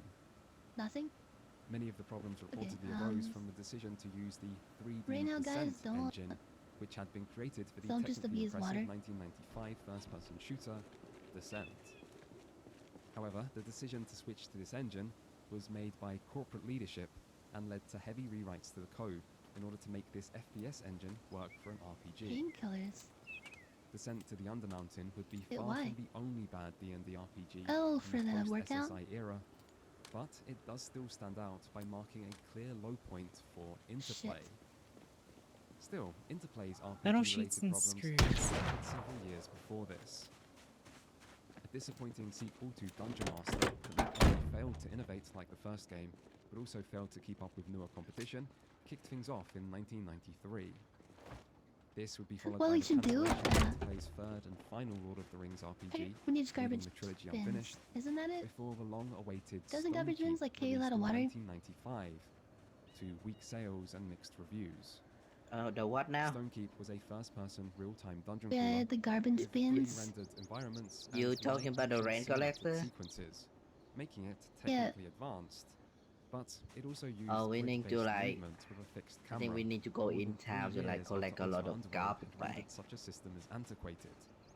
Because I Stonekeep think also began development in 1990 I don't remember with an how much estimated budget a of $50,000. garbage collector In the need. end, its I think development like lasted 5 years, 4 to 8 with the cost garbage growing bags. to 5 million, which is 100 Yeah. times the estimate.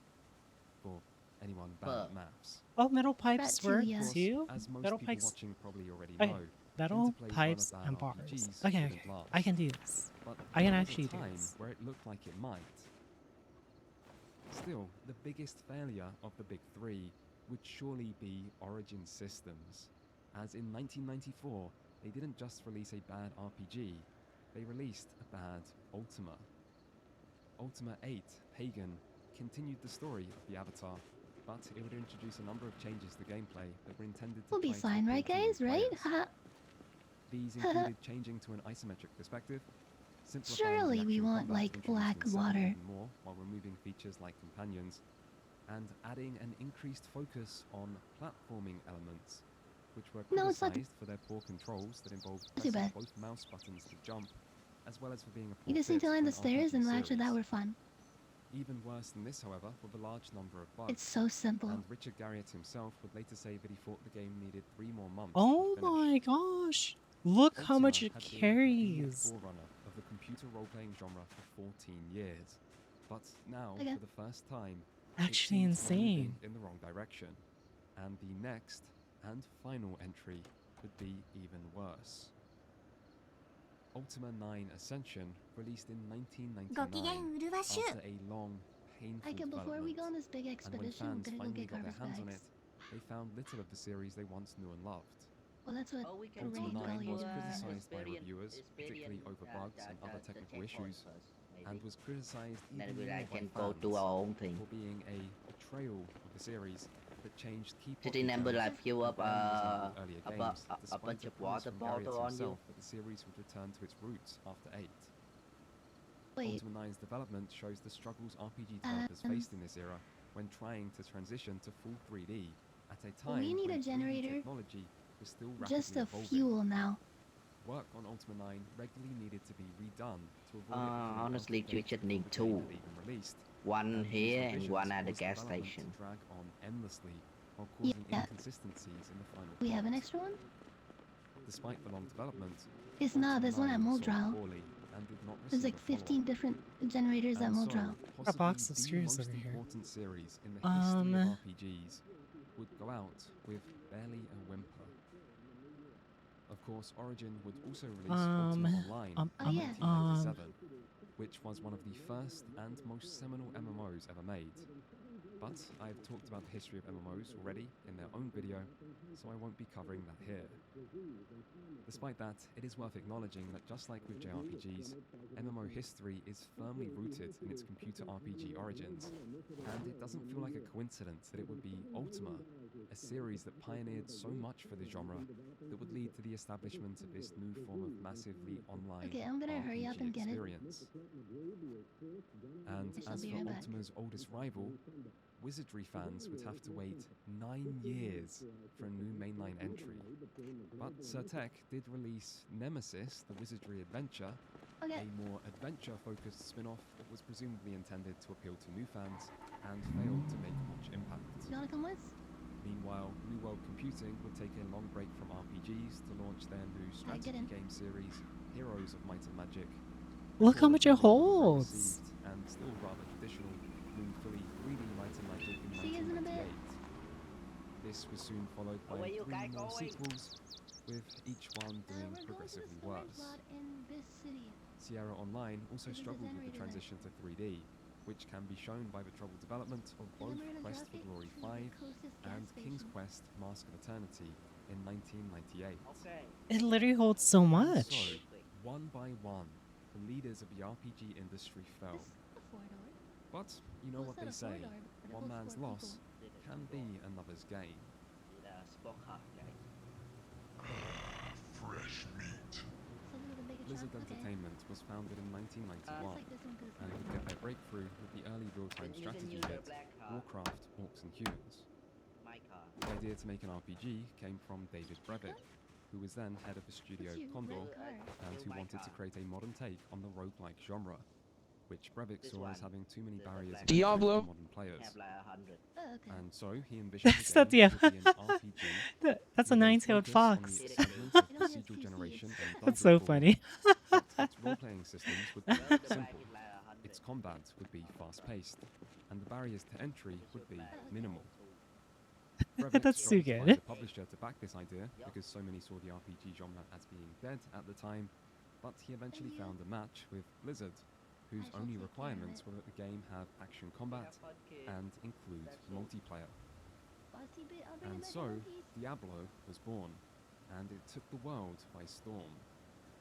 Don't Releasing in die. early 1997, Diablo featured an isometric perspective and heavily mouse-centric controls. Ika mine. A new breed of RPG, and it was one that would be immensely popular, with sales reaching 2 million in 1998.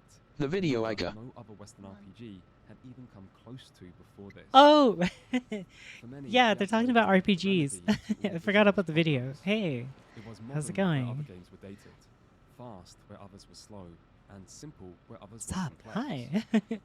But while Diablo did de-emphasize certain parts of the RPG genre, this also meant it was able to give a starring role. So to what was focus on the left. game. The world doesn't exist. Frequent level ups, loot, and increasingly tougher enemies made Diablo's dungeon crawling addictive and rewarding. And it also had great replayability thanks to its use of procedural generation, as well as the exciting addition of multiplayer, and fantastic presentation that helped create an atmospheric world and You gripping suck. story. And so, Diablo was both an unprecedented success and the birth of a new RPG subgenre, one focused on fast-paced action and constant progression, instead of narrative choice or complicated character systems.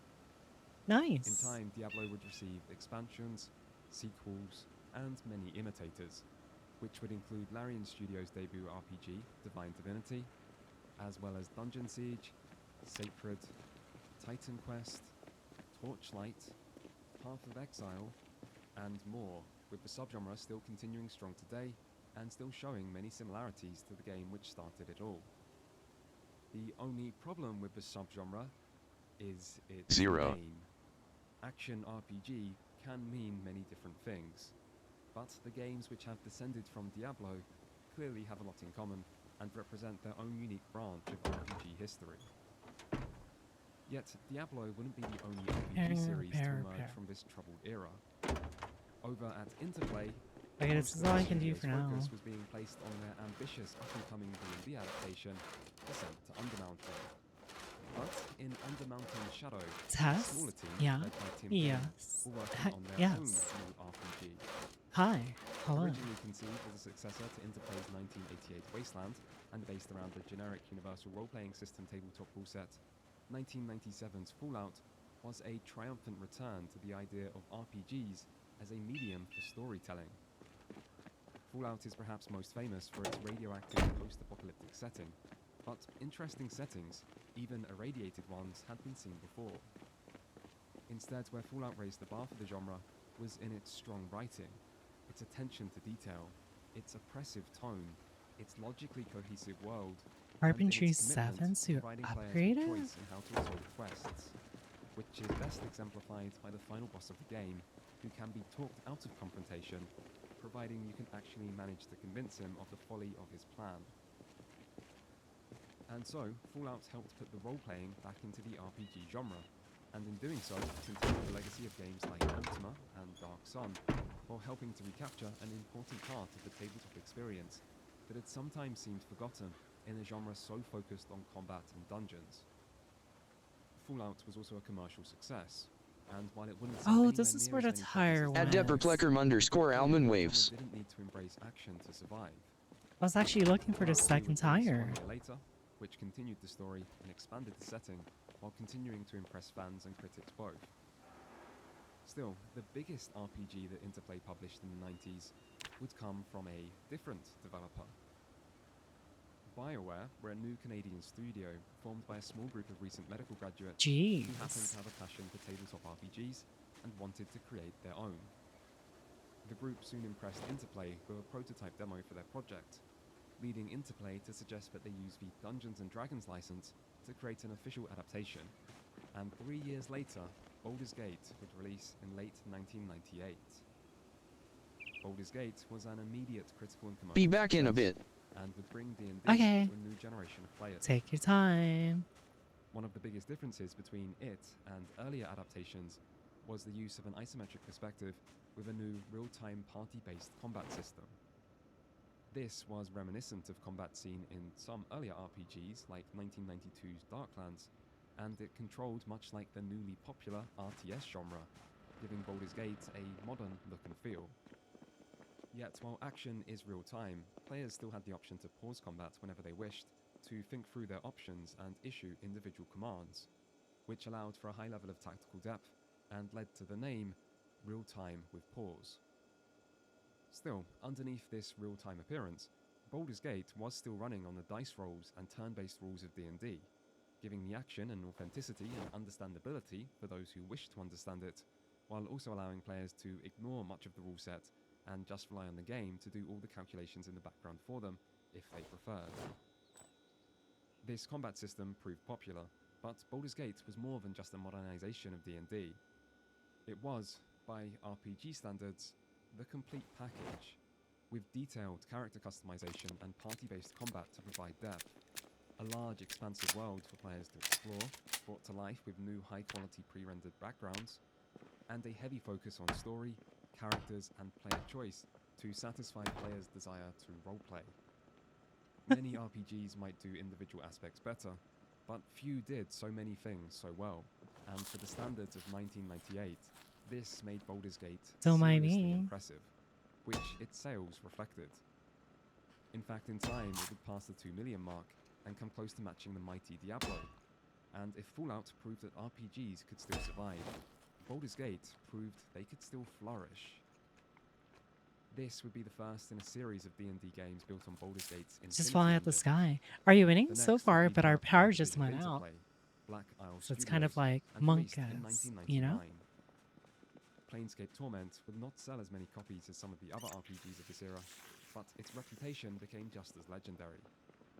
Taking place in the much stranger D&D campaign setting of Planescape, Torment would retain many of the features of Baldur's Gate, while placing a much greater focus on narrative. リドントやコレクトジェネレーターズ Take the role of the nameless one, an immortal Yeah, we whose did, own but we don't memories have, passed, and the game cleverly plays with both we don't really have amnesia much. and immortality, incorporating them into the gameplay while forcing players to search for their own answers and question everything they're told. As a result, Planescape Torment is less about combat encounters and leveling up, and more about getting a chance to explore this weird world and gripping narrative, as well as their various philosophical implications. Put simply, many RPGs have raised the standards of storytelling over the genre's history, but Planescape Torment is one of those rare games that has never truly been surpassed in this area. 1999 would also see several other successful RPGs, such as Looking Glass Studios' System Shock 2, which built on the immersive qualities of the earlier Ultima Underworld, while combining role-playing systems, survival horror, and masterful storytelling. Or Jagged Alliance 2, a more strategy and combat. Did anyone take the generator trait? What do you mean by that? Controlling a group of mercenaries during a fictional insurgency. Still, while the RPG genre might have finished the decade strong, it was undeniable that it had changed a lot in the process.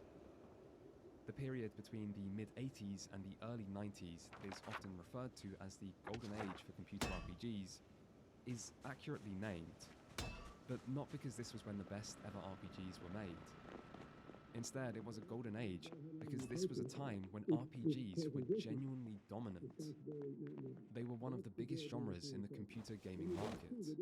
Old series were still continuing strong, new developers were regularly emerging, innovations were coming quickly, and the reign of the computer Don't role-playing have to. game looked Oh, like we it already. would last We have forever. the stuff to already do it.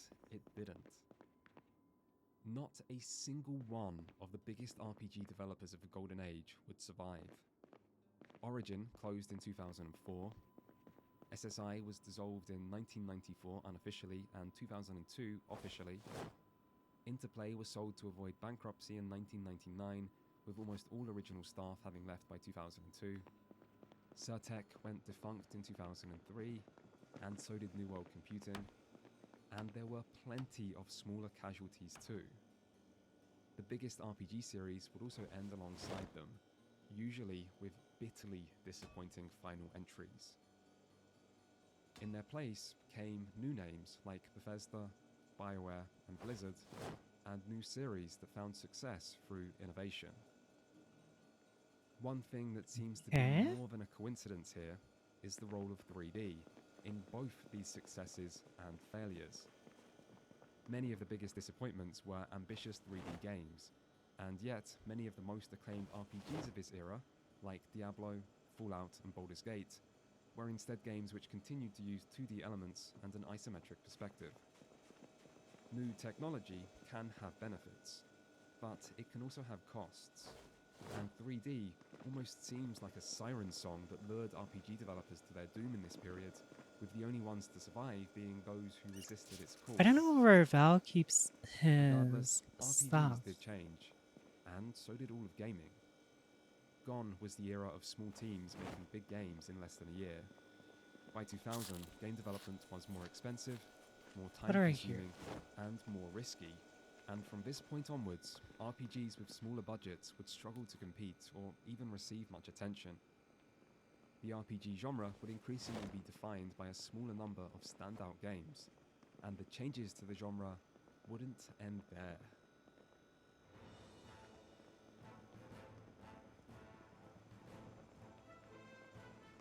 RPGs would start the new millennium strong, but as the years went on, one thing would come to dominate the decade, and it changed the nature of the genre in the process. Still, the early years of the 2000s would continue exactly where the 90s left off. BioWare released Baldur's Gate 2 Okay. in 2000, which continued the story of the first game and improved upon nearly every aspect of its design to become one of the most highly reviewed RPGs of all time. Where Baldur's Gate 1 offered a more standard and introductory low-level fantasy adventure, Baldur's Gate 2 instead embraced being a higher-level sequel to explore some of the more unique and creative aspects of the Forgotten Realms setting, while increasing the complexity of combat encounters, character building, and itemization. The result was a sprawling, epic adventure that shows off the best of what D&D video games have to offer. Baldur's Gate 2 would also greatly expand the personalities and dialogue of companions, even going so far as to include romance options for several characters, a feature that would come to be seen many more times in future RPGs and be seen as quite important for a certain subset of the player base. And if one Infinity Engine RPG wasn't enough for the year, Black Isle Studios also released Icewind Dale, which took the formula of Baldur's Gate, yet placed the focus back on dungeons and combat, while allowing players to create a full Oh, party I of just 6 need one more characters to adventure metalworking. with. Icewind Dale would receive a sequel 2 years later, which would update the D&D rule set to the generally considered more interesting 3rd edition, and would go on to be the final Infinity Engine RPG. Icewind Dale and its sequel are easy to overlook for being less well known than their Infinity Engine compatriots, and for being less focused on story, something which might put off newer RPG fans. That said, these games offered an interesting blend of an older, dungeon-centric game design alongside the more modern gameplay and presentation brought to D&D adaptations by Baldur's Gate. Another game liable to be overlooked was Roof Crate? Wizardry's final game. Wizardry 8, released in 2001. Wait, we can have more storage? Are you serious? Wait. Surtech was in such a dire position that they even added adverts into the game, encouraging players to upgrade their PC with Falcon Northwest. That is... Or Wait a minute. Kills, after all. Despite this, Wizardry 8 is considered by many to be the best entry in the series. Wait. A full 3D open world that is just as intimidatingly large as earlier entries, and with all the complexity to character building and combat that fans had come to expect, Wizardry 8 was a swan song for both one of the most important RPG series in history, and for party-based dungeon crawlers overall, as the genre would largely die out outside of Japan from here on. I can make Battle Crates too. Well, yeah, that one I know. 2000 brought the release of Iron Storms, Deus Ex, and But the immersive Bushmaster FPS one hybrid, is really important. Studio director, Alan Spector, that further blurred the lines of the now already blurry gaming genres. Deus Ex would drop players into a dystopian cyberpunk future laden with shadowy conspiracies, but what really set Deus Ex apart from other games was its open-ended level design. With numerous solutions to problems and a continued focus on environmental interactivity, Deus Ex set a new bar for this play-your-way approach to game design to create an experience that could satisfy both fans of RPGs and other genres. Another series that got its start in this period was Piranha Bytes Gothic, whose first entry released in 2001. Gothic was a third-person action RPG set in an impressive 3D open world that featured details rarely seen before, like its highly reactive reputation system or realistic NPC routines. Gothic also stood out thanks to its tone and setting. Unlike the high fantasy heroism of so many RPGs, Nails, 3 and 1 rope. Struggle for survival, set I think we have 1 inside a rope, magically sealed off if I prison remember colony correctly. where the inmates had taken over. This focus on survival was reflected in the quest and world design. Ow, my stomach started hurting lurks again. around every corner, and no one is willing to help you without getting something substantial from you in return, further adding to the sense of realism.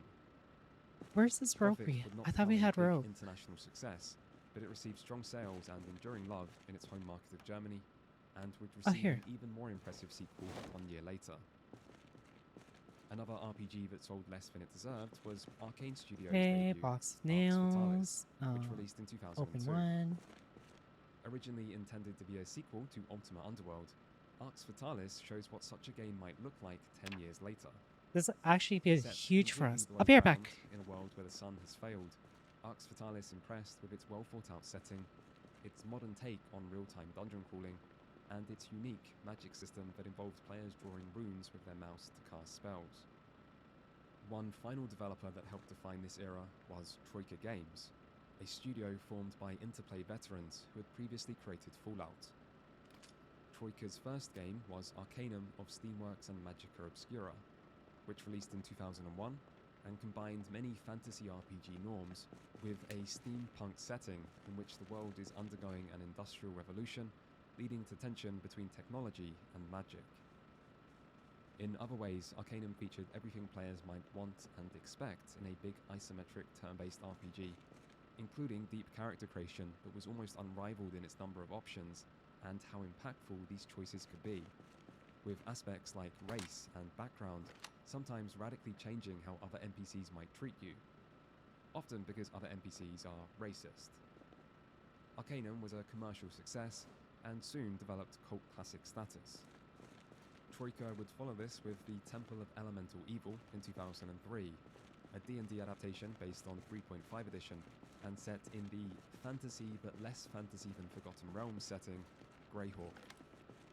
Temple of Elemental Evil features a similar isometric perspective to the Infinity Engine games, but with a fully turn-based combat system, making it one of the most faithful representations of the tabletop rule set seen up until this point. This resulted in impressively tactical combat encounters, but the game was also infamously buggy and sold less than Arcanum. Troika's third and final game released 1 year later.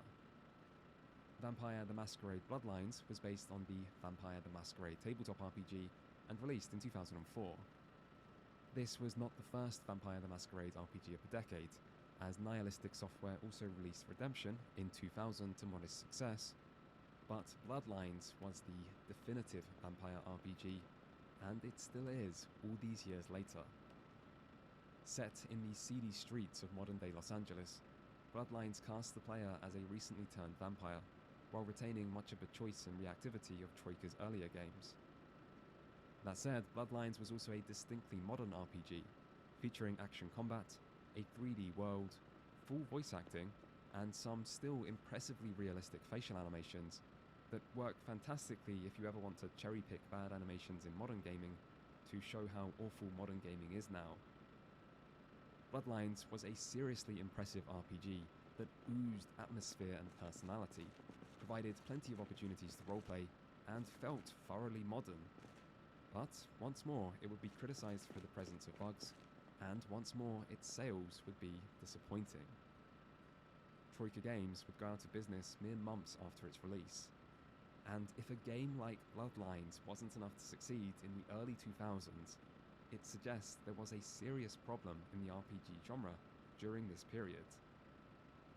And yet, while many RPG developers were struggling at this time, others were finding new successes in a new area, and no developer better illustrated this than BioWare. After breathing new life into the RPG genre with Baldur's Gate, and reaching new heights of critical acclaim with its sequel, BioWare would begin work on two new games. One that tried to redefine the computer RPG genre, and one that actually redefined it.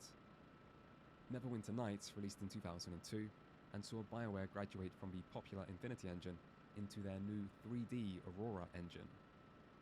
In many ways, Neverwinter Nights tried to do what Baldur's Gate did before it, i.e., breathe new life into the genre by returning to tabletop Dungeons and Dragons and trying to emulate that experience. Isn't in a it new crazy way. to think about that? This time, however, that attempt would be even more radical, How as Neverwinter Nights tried to most incorporate game two of the companies most are defining switching aspects to of like tabletop RPGs. not doing their own engine anymore. They're just like going to Unreal. Content, things rarely seen in computer RPGs. To this end, Neverwinter Nights was designed It's kind of around weird an to think online about. multiplayer system, where people had the option to play with a party of other players, with one person even taking the role of the Dungeon Master through a dedicated client that gave them control over the campaign. Neverwinter Nights also provided a toolset for players to create custom modules, similar to what had been seen in Forgotten Realms Unlimited Adventures on the Goldbox engine all those years ago. This toolset was fairly advanced and led to an active and dedicated community built around creating and sharing Oh player my created gosh. content. As a result, Neverwinter Nights was a genuinely ambitious, innovative, and technically cutting-edge RPG. The only problem was the rest of the experience. Neverwinter Nights only allowed players to control a single character rather than the full party of the Infinity Engine games, with any NPC companions being computer-controlled, which drastically reduced the complexity of combat. The base game also had one of BioWare's least interesting stories, and even the more technically impressive Metalworking graphics lacked fine. a lot of the detail and atmosphere of the pre-rendered backgrounds of the past games, making the single-player experience of Neverwinter Nights feel like a clear step back from what had come before. The game would receive multiple expansions and premium modules, several of which would be more highly praised than the base game, but while Neverwinter Nights' ambitious experiment in computer RPG evolution was far from a failure, it still didn't define the genre's future. But BioWare's next game might have. Star Wars Knights of the Old Republic released in July 2003 on Xbox.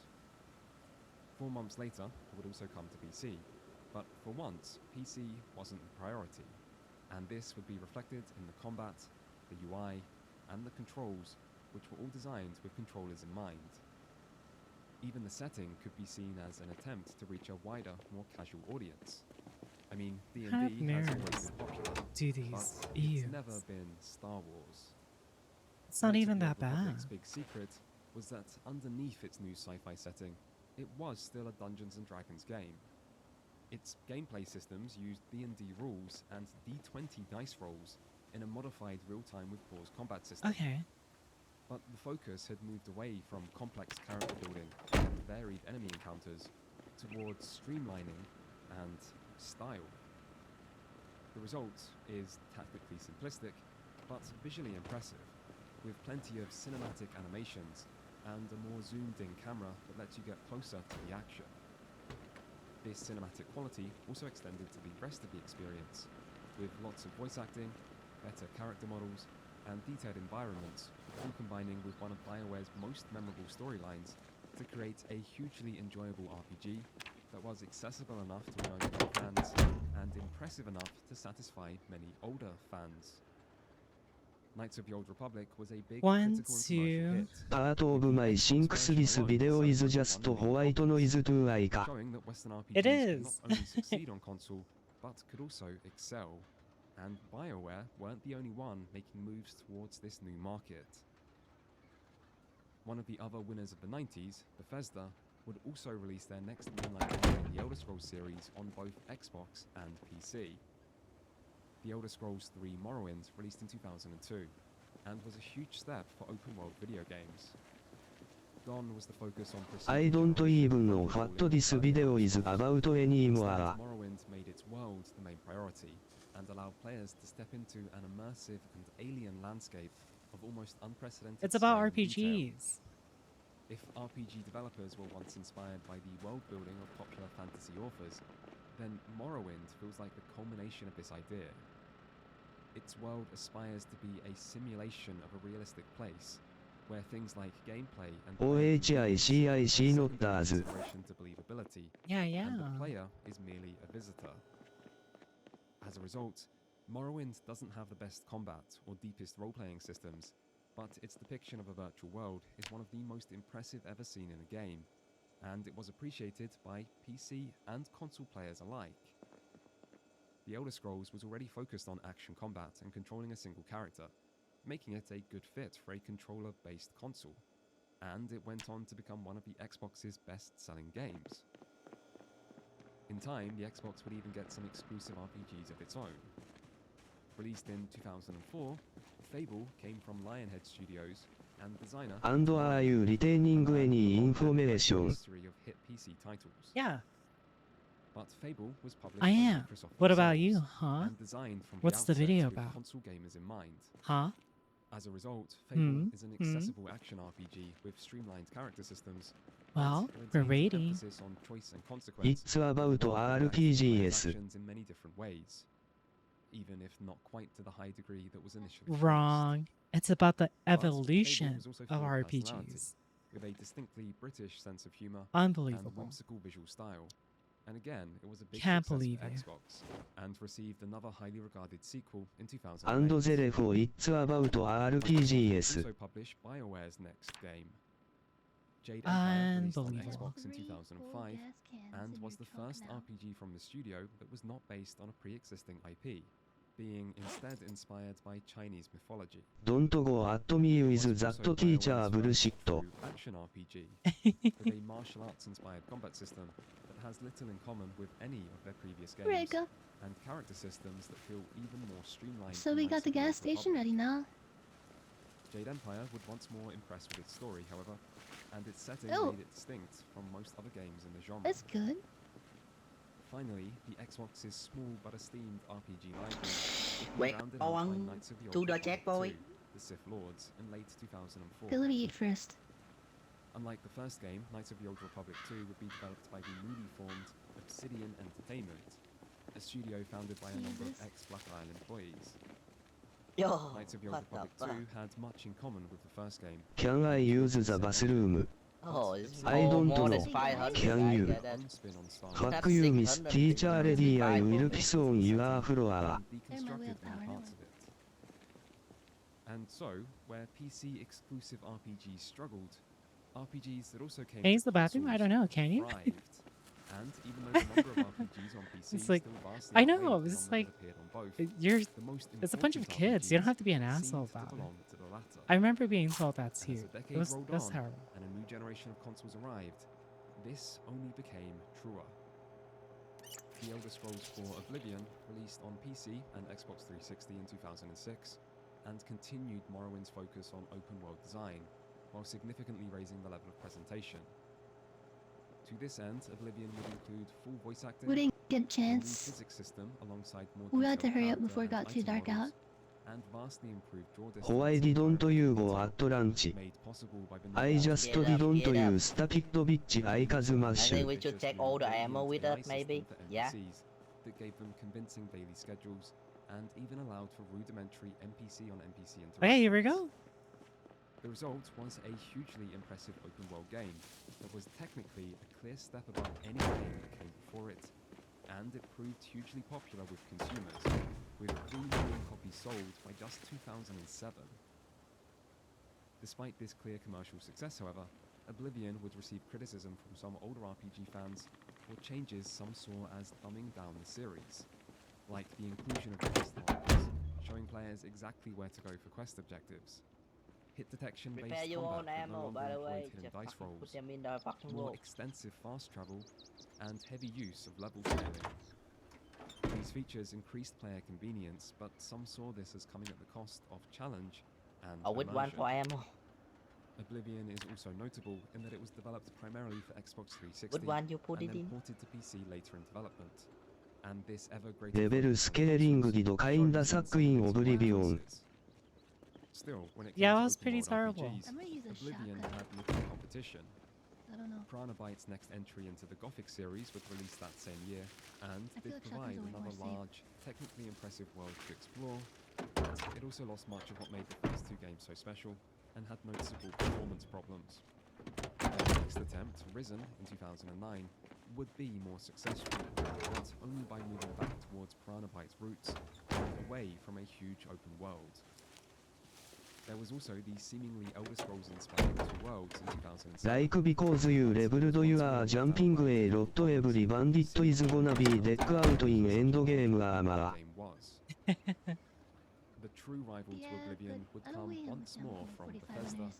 when they released Fallout 3 in 2008, bringing their popular open I world don't care too formula much to about it. Fallout's post-apocalyptic wasteland. Just like with Oblivion before it, Bethesda once again excelled at creating a vast, visually striking world, rich in detail and atmosphere. Fallout 3 would also add first-person shooter gameplay into the mix, and while its shooting was clearly behind any actual FPS from its era, it was still a significant step that would broaden the game's appeal beyond traditional RPG players. To complement this core gameplay, Bethesda also created the Bolt Tech-assisted targeting system that players can enter into to slow time and take specific actions, giving combat an Those optional gas cans are turn-based element broken. I that can't aims to repair 'em retain yet. the tactical feel of the first Fallout games. And once again, Fallout 3 was massively successful, receiving universal acclaim from critics and even going on to win many Game of the Year awards despite tough competition, making it one of the most highly acclaimed RPGs in history. And yet, where Oblivion ジェリー received キャンス the ユー recognition アンカルチャードブラッドアイブラングリー Fallout 3 seemed to spark its own mini civil war, with many older Fallout fans unhappy that the series had changed Your from a mom. turn-based isometric RPG into Oblivion with guns, and that the company making this change was not the original creator of the series, and didn't always seem to respect established lore. This was one of the clearest examples of division within RPG communities, and a growing discontent towards the way the genre was changing. But for the time, this didn't spread far beyond the online Fallout community. Meanwhile, the other de facto leader of the RPG industry during this period, BioWare, were also enjoying record success. In 2007, they would release Mass Effect, another original IP, this time in a sci-fi setting that took inspiration from popular series like Star Wars and Star Trek, and from classic space games like Starflight and Star Control.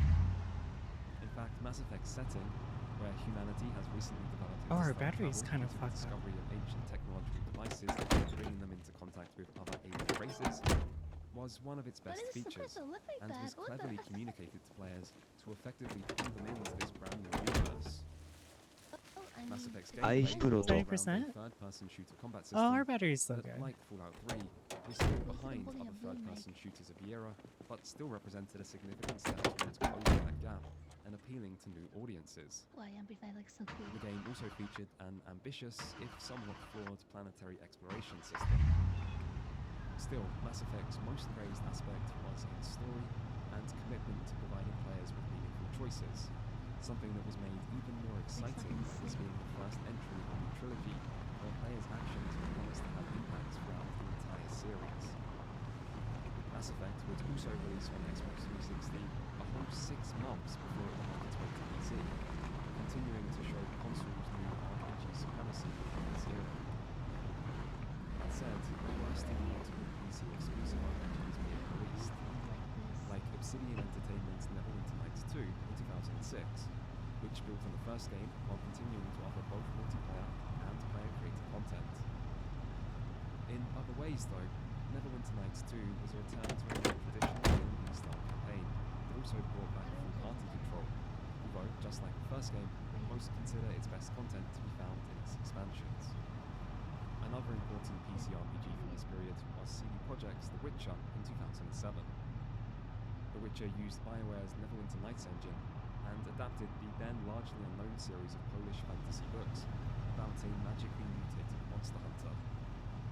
In the end, The Witcher's dark, morally complex setting and its unique atmosphere were some of its greatest strengths, and while the rhythm-based combat was somewhat less successful, it still offered a large and ambitious RPG with plenty of depth It's okay. and a more PC focus. Don't do crazy with it. Other modestly successful PC RPGs can also be found in this period, and many retained a more old-school design. But it was clear that the biggest Yeah. budget and most hyped RPGs would always be found on consoles as well by this point, and games still releasing exclusively on PC were generally targeted let's at a do smaller, it. more dedicated market.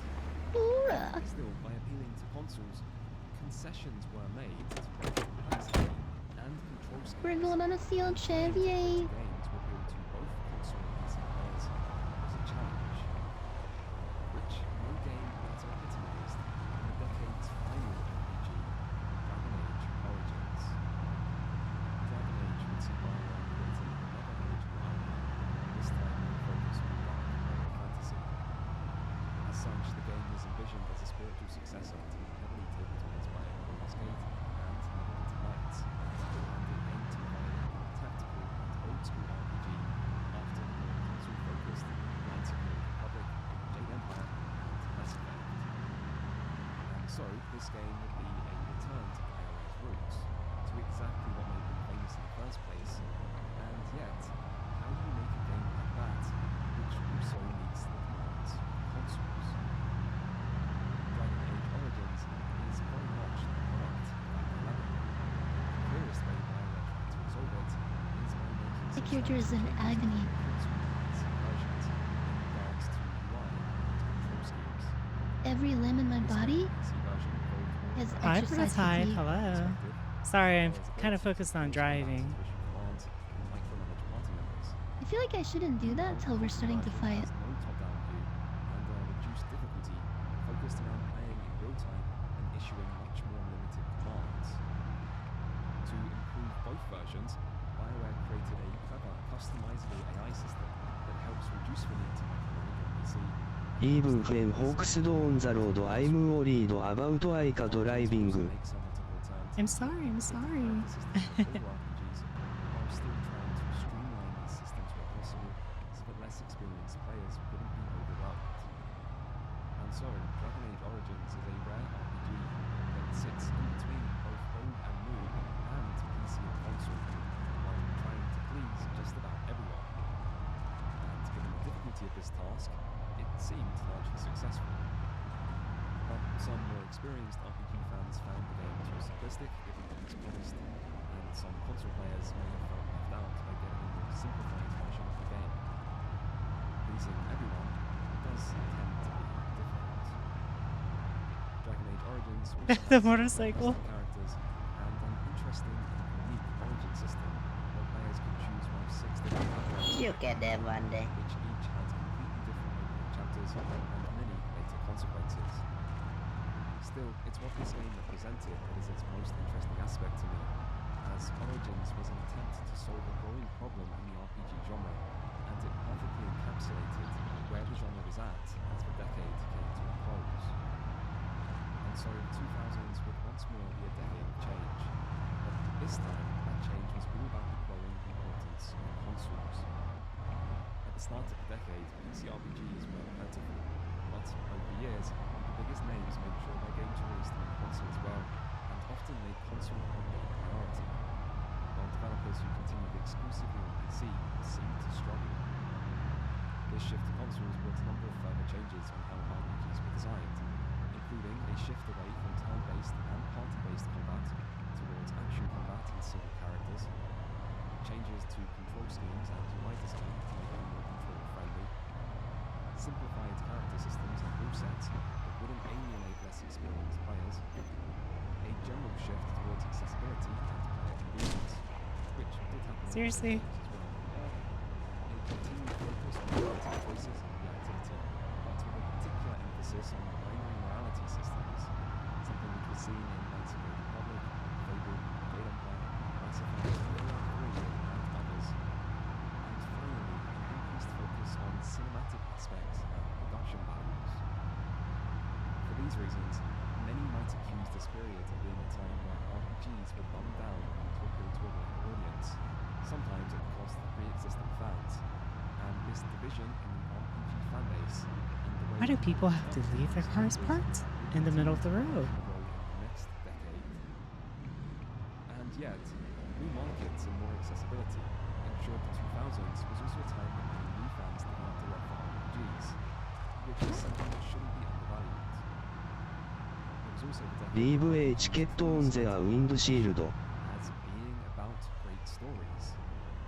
RPGs with great stories did obviously exist before 2000, but in the past, story was often seen as valuable, but optional. How dare there And be yet, in zombies? the 2000s, For real.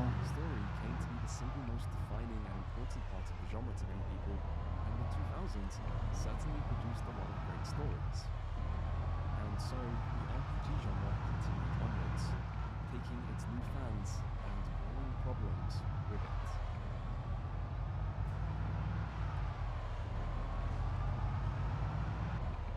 This is gonna be the hard part. The 2010s would bring RPGs to new heights of commercial success, but this would also be a decade of controversy and disappointment, as the broader gaming industry leaned further into a AAA model while contending with the rapid rise of indie gaming. But before that, the decade began much as the last ended, and its early years would once more produce plenty of new titles. 2010 would see BioWare continuing their run of success with the release of Mass Effect 2, which picked up exactly where the last game left off. Mass Effect's second entry would get glowing critical reviews and won numerous Game of the Year awards, with story and characters being its most praised aspects. Despite this, the changes Mass Effect 2 made say a lot about Dude, what are we BioWare's doing? priorities and the state of RPGs in this period, as its RPG systems were streamlined even further, with the inventory system and planetary マスエフェクトに was good because Miranda's as was in it biggest areas of improvement were the third-person action combat and cinematic quality of its story, which now included dramatic action set pieces that would be enough to make even Michael Bay proud. And so, Mass Effect 2 was a Don't further worry, it's a step shotgun away with from suppressor. roots, and a further step towards RPGs as a AAA medium that could go toe-to-toe with popular cinematic action games with third-person shooters. Yeah, we gotta go to the train bridge. It's not the way.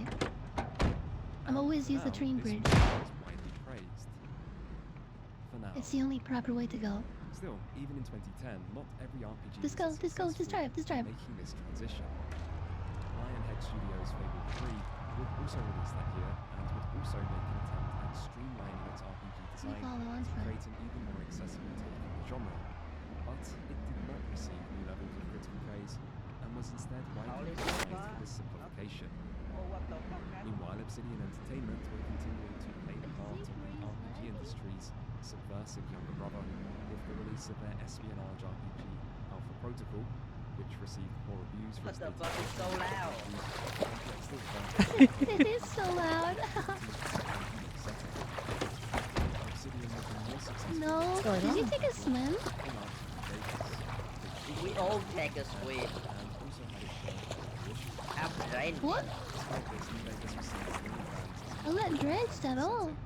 and building on Bethesda's game engine, Obsidian were able to I'm fine. vast, detailed open world of Bethesda's previous games, with Obsidian's writing and quest design to create an experience that captured some of the best elements of both. No, get in the car and we'll turn on the heat. RPGs seem to be becoming less And I think you'll be RPG-like. fine. New Vegas instead placed a renewed emphasis on interweaving factions and far-reaching player choice, creating one of the most popular and enduring RPGs of its generation. I think. 2011 was an even more packed year. Later on the hit, I get spoke cold. Featuring new action combat based on a I'm classic literally shaking. Bulge Trinity, and much improved presentation that showed off clear cinematic aspirations. The Witcher 2 placed even more emphasis on story and player What? choice, with the middle section of the game having two Oh. different paths depending on the player's Bah. Well- actions. No, The wait, Witcher 2 wait, I also think went we're on gonna to be die now. more successful than its predecessor, thanks in large part to it getting a console release this time. 2011 would also see a return of Deus Ex in Human Revolution from Eidos Montreal. Oh yeah, take your clothes Deus off. Ex had received one sequel already.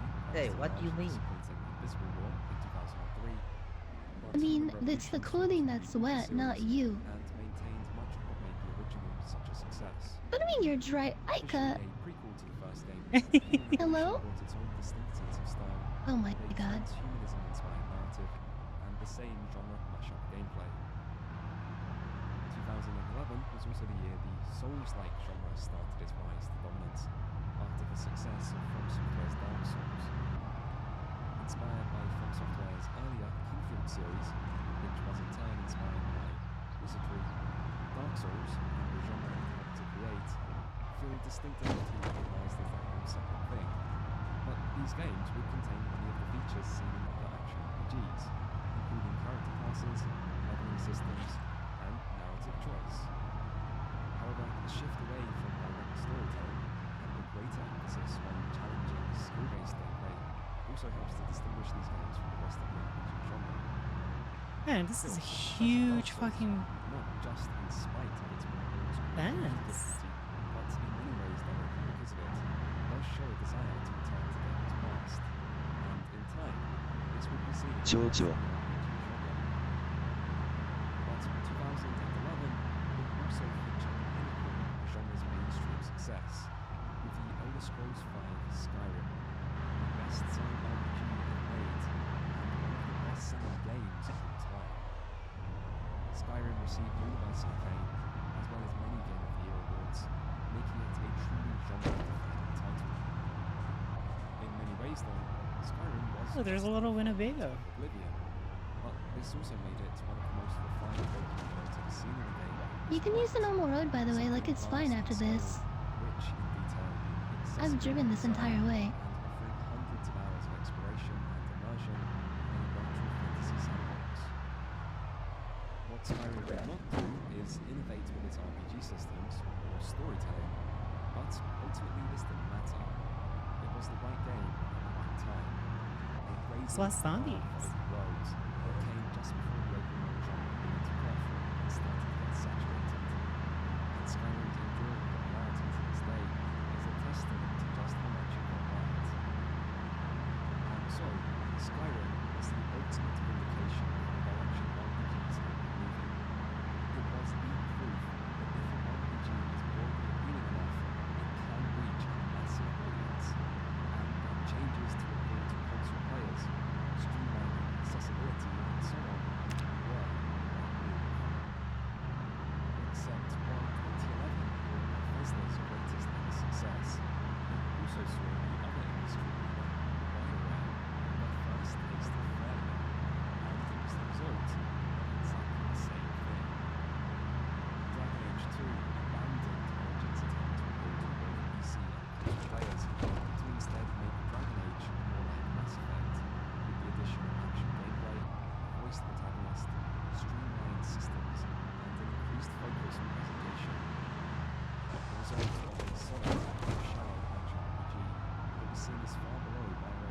Okay, you gotta go back on the main road. For years now, BioWare Yeah. had found ever greater success through championing this approach, and Dragon Age 2 was just another step. So in follow the that same road, direction. go ahead. And yet this Stam W, you go faster by standing W. felt BioWare had went too far Really enough. and lost the qualities that had Like made tap it a the few original Dragon Age times. so good. But one game It's weird like that, I don't know why.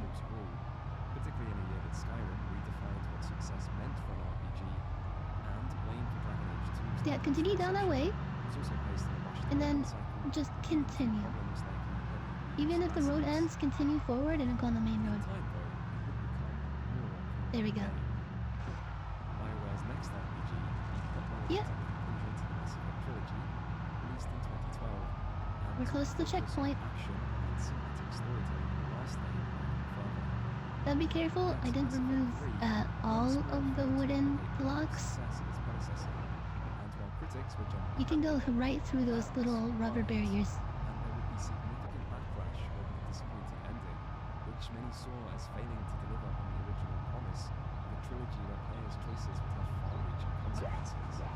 Mass Effect 3's biggest new addition was a world-style multiplayer mode, which was something new for an RPG game, but it wasn't Whoa. something RPG fans I've never been this far before. BLR. BioWare's next RPG was Dragon Age Inquisition in 2014. I guess those cons were a suggestion. To address criticism of the previous game and to create something in between the first and second game that would hopefully appeal to both experienced and casual audiences again. To this end, combat was again largely action-based, but the optional top-down view and tactical pausing of the first game did not return, and while the protagonist was again voiced, they didn't have quite such a defined backstory as in Dragon Age 2. Inquisition also featured a more open world-inspired design and was massive, far surpassing the size of the other BioWare RPGs in terms of That was fucking close. Jesus Christ. and so, in many ways, Inquisition You had a seemed to shotgun on return him? to form after Dragon Age 2, even if it didn't receive a lot of the accolades of other BioWare RPGs. And yet, the studio's next RPG, You gotta drive a little bit more forward, Mass Effect Andromeda, released in and then it's gonna 2017, open up. I haven't been that borrowed from far. a developer who had led the RPG industry for So you years go first, Ika. and produced multiple of its most highly acclaimed games. Andromeda told a brand new story, made further improvements to combat, and would bring back the focus on planetary exploration seen in That's the a first crowd. game, which now fit well Okay, I with think we the should stop here. trend of going open world. And Turn off the yet, truck. it was also heavily criticized for its hot and dated presentation, This is so cool. making it the most received BioWare RPG to date. But at least the multiplayer Horde mode returned. He had a rifle on his Meanwhile, back. Bethesda also failed to replicate past success with their next RPG, 2015's Fallout 4.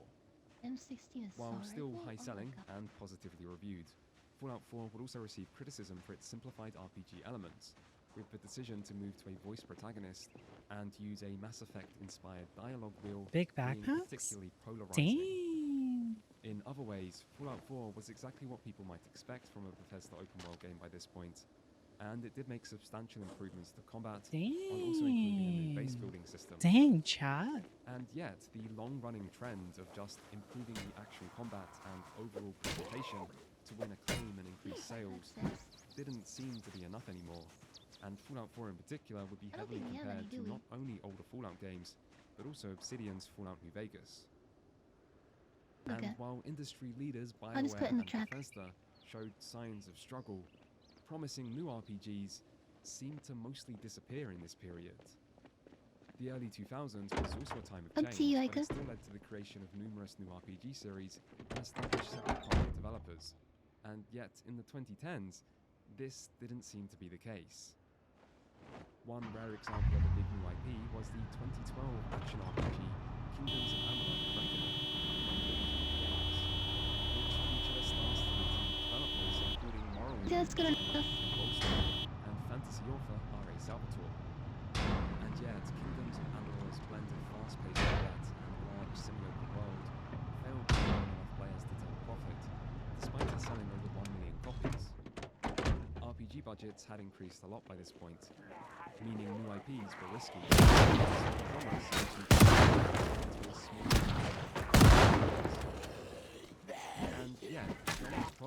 went even deeper than this. RPGs were becoming less Sheesh, RPG-like they're just going by shotguns adding loud. elements from other genres like action combat and cinematic storytelling. Other genres were also becoming more RPG-like, adding in leveling systems, gear upgrades, and dialogue and narrative choices. This was the era when open world games came A to barrette! dominate, I haven't had a and the barrette in most so prominent long. open world developer, Ubisoft, was very quick to add experience points and skill trees into its open worlds. Does this make Far Cry 3 an RPG? The key is silent. Well, probably not, but by this point the distinctions started to blur, and the experience provided by open world RPGs was becoming less unique as a result. Plenty of other genres would add RPG elements too. I mean, even competitive multiplayer games like Call of Duty 4 were still adding in experience points and letting players level up shotgun? as they played.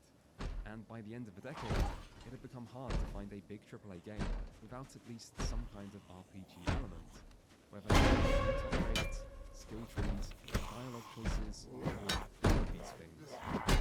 This was also a period where the choices matter style of adventure game grew in popularity, with games like Telltale's The Walking Dead, Life is Strange, and Until Dawn all emphasizing player choice and narrative reactivity, a thing that had come to increasingly define RPGs since the 2000s, which now had an entire genre focused around it. As RPGs were losing their identity, other genres were also claiming it, leaving older or more hardcore RPG fans adrift in a genre that had moved away from what used to define it, TV. while ensuring newer or more casual fans I want were to see if I can spoiled put this for choice generator. and less reliant on RPGs to get their I'm pretty sure I RPG can take fix. this gen.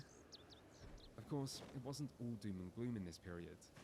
Big RPGs I can take could this still gen be hugely and put it profitable in. and commercially successful, as 2015's The Witcher 3 proudly showcased.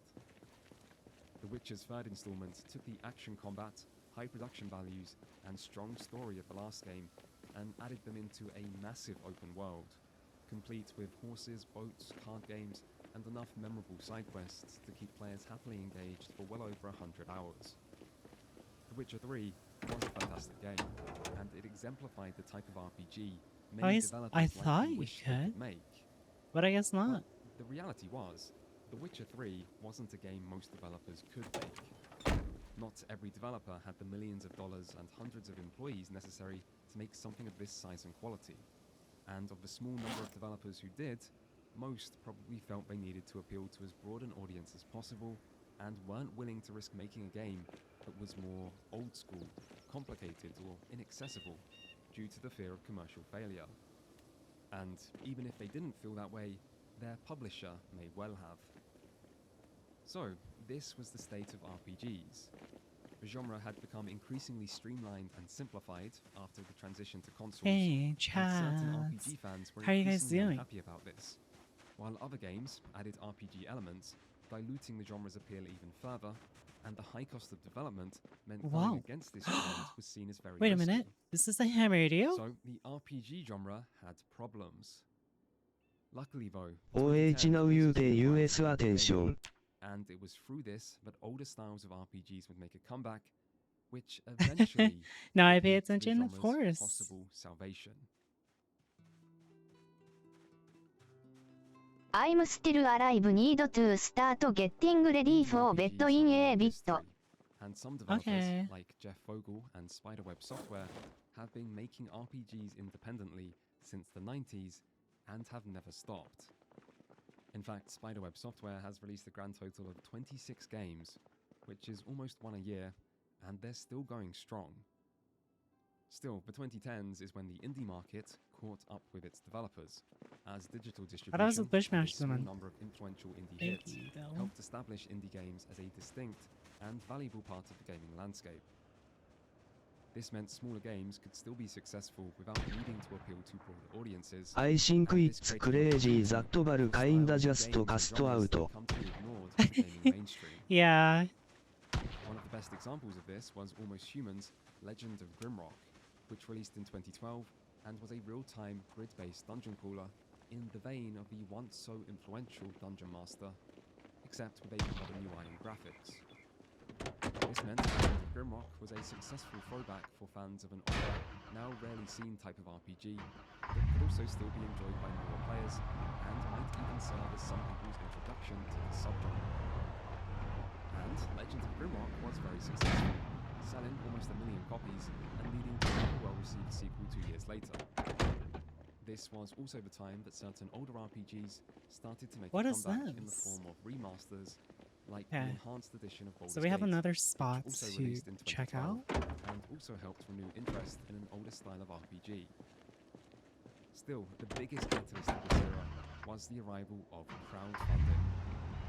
It began in 2012 with Kickstarter, when former Interplay founder Brian Fargo appeared in the middle of the desert and started talking about how cool 1988's Wasteland was and how he'd been trying to get publishers on board for a Wasteland 2 for years, but never managed. Think it's crazy this video just ignores JRPGs. A little bit, yeah. He then asked people to give him money, and money people gave him.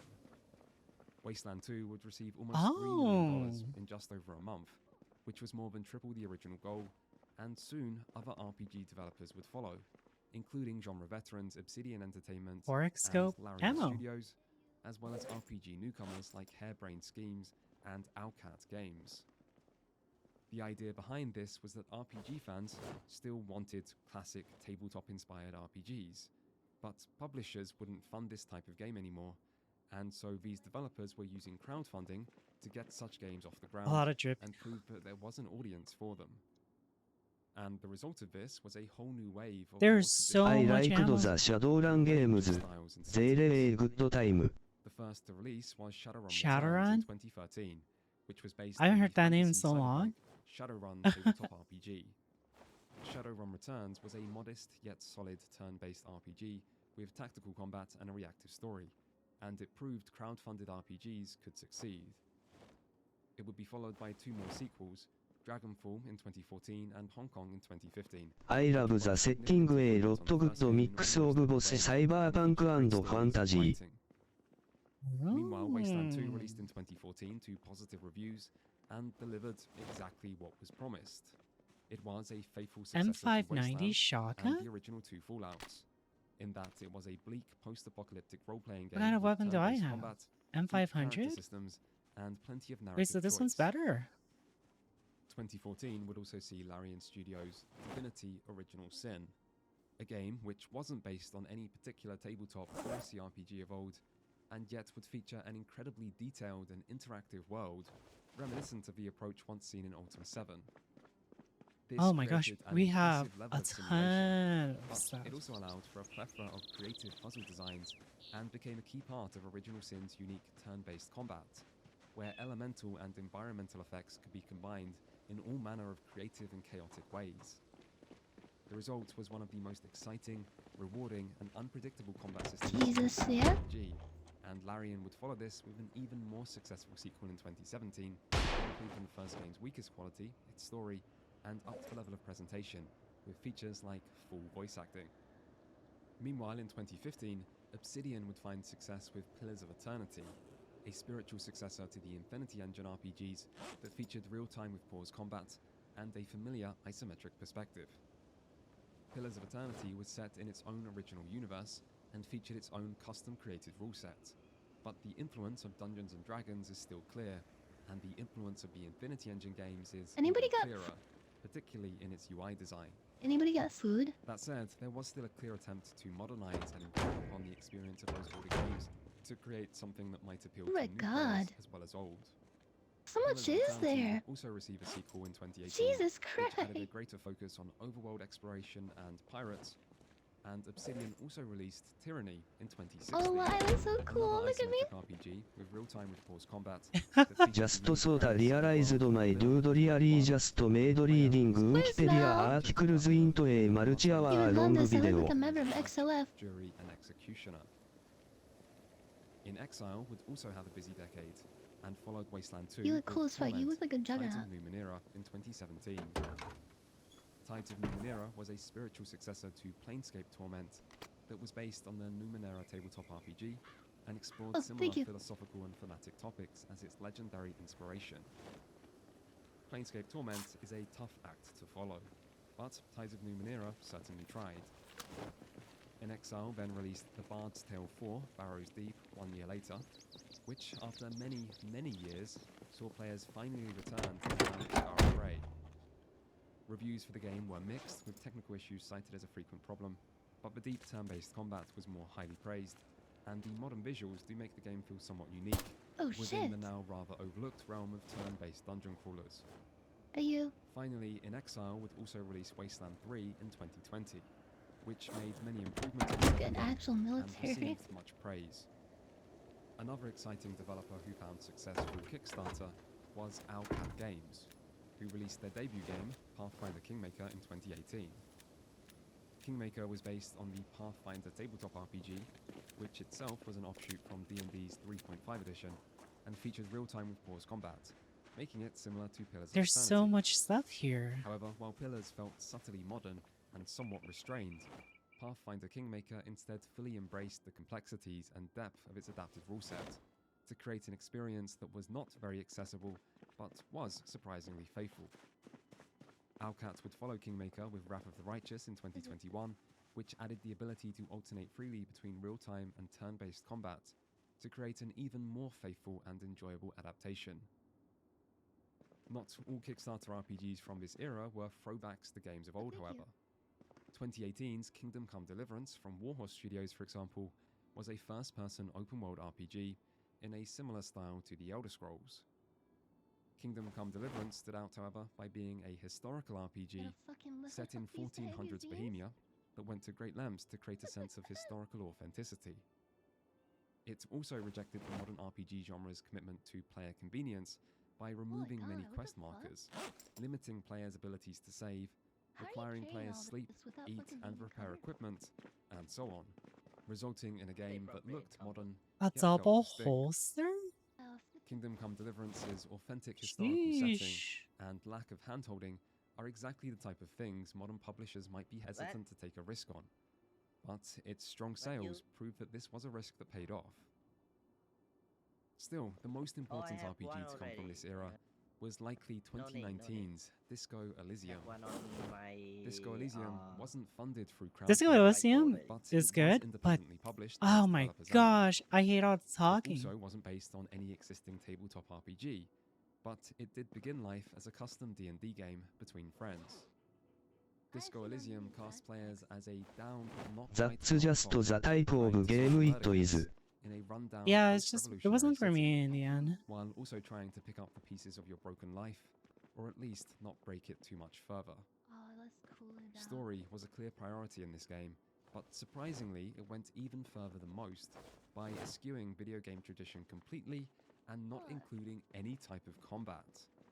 And yet, Disco Elysium was as RPG as RPGs come, featuring an extensive skill system and frequent skill checks that can drastically change what options are available and how different scenes play out, in addition to an inventory and upgrade system, and a heavy emphasis on player choice and embodying the role of You your prefer flash games for that little key brain of yours library. Elysium with D, despite its lack of combat and subject matter, or perhaps even because It's of a it. bit terrifying.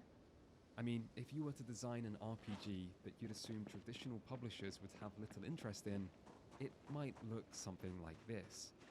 And yet Disco Elysium's unusual qualities ended up helping it to stand out, and its fantastic writing took care of everything else.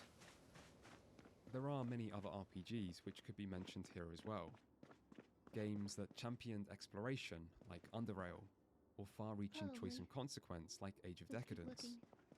Or other games inspired by Fallout, like Atom RPG, or by Baldur's Gate, like Black Geyser. Or other games with historical settings, like the Expedition series. Or other games that adapted D&D, like Solasta, Crown of the Magister.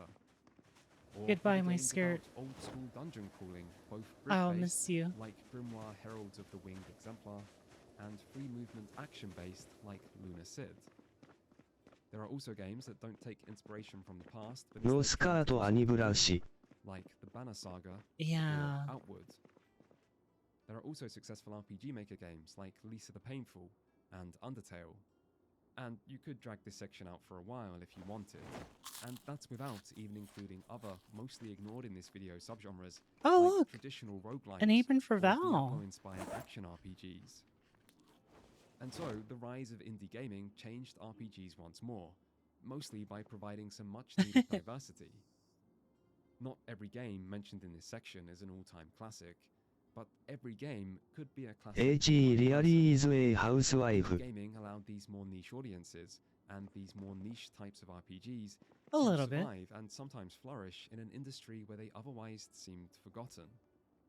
And so, when mainstream RPGs were becoming trapped by their bigger budgets, indie RPGs were instead set free by their lack of them. When mainstream RPGs were becoming less RPG-like, indie RPGs were able to profit by returning to the genre's roots. And when mainstream RPGs started to struggle due to their inability to please everyone, indie RPGs arrived to fill in some of the gaps. And yet, despite all the benefits indie RPGs brought, they didn't mean the genre's problems were over.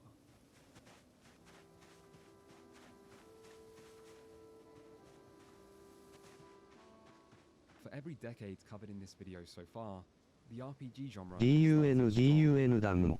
The 2020s, however, were the first time that wasn't the case. What? The biggest game of Oh, 2020 I'm was okay. CD Projekt's long-awaited and highly ambitious follow-up I'm to trying The to Witcher 3. lose weight.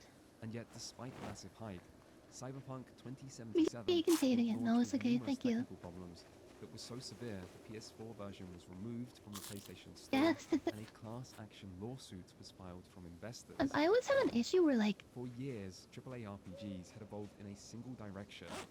I either carry too much stuff or like I don't know. That propelled the genre into record mainstream success seemed to be reaching its breaking point. Wait, is it And Jen? this didn't just apply to CD Projekt.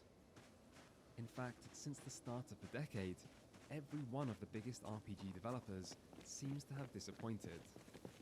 Bethesda would follow the disastrous launch of their multiplayer-focused live service game, Fallout 76, with their first new IP in 25 years in 2023. Oh, it carries And stuff. yet, while Starfield launched to positive reviews, it also received significant fan Wow. backlash, particularly from Bethesda's core audience.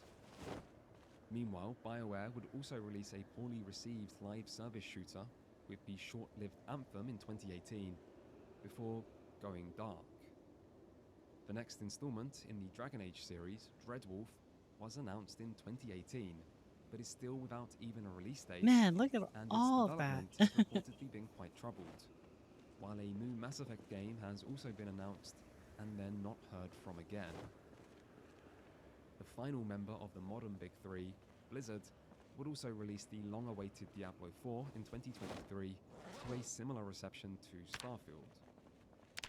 As for the other open-world games that seem to have created an RPG-light take on the genre, Good they night, have Purple. produced Thank you many for dropping titles, by. But where these might succeed as games, there's often a Wave sense of Gnit wasted play Purple. as RPGs due to their relative simplicity. I believe. And as for the Kickstarter and indie success stories, they did see success, but they don't seem to have created any once promised RPG revolution. In fact, after multiple old school RPGs, Obsidian seemed to have returned to making more mainstream action RPGs I'm putting with some both in the Outer trailer. Worlds in 2019 and the upcoming Outer Worlds 2 and Avowed, which are currently both in development. A Pillars of Eternity 3 seems unlikely at this point, despite strong sales of the first game. And the story No, I just keep everyone my food. In Exile are also back to working on a AAA action RPG titled Clockwork Revolution, and even more telling than this is that both In Exile and Obsidian agreed to be purchased by Xbox Game Studios, giving up their independence in the process. When crowdfunding was What? first making waves, these games were promised on the idea that publisher involvement is bad for both developers Oh and my fans. god. And yet both That Obsidian is crazy. and Exile responded to crowdfunding success with becoming the I feel like too much shit though. biggest publishers in the industry, suggesting the freedom and financial uncertainty of making old school RPGs might not have been quite what they hoped for.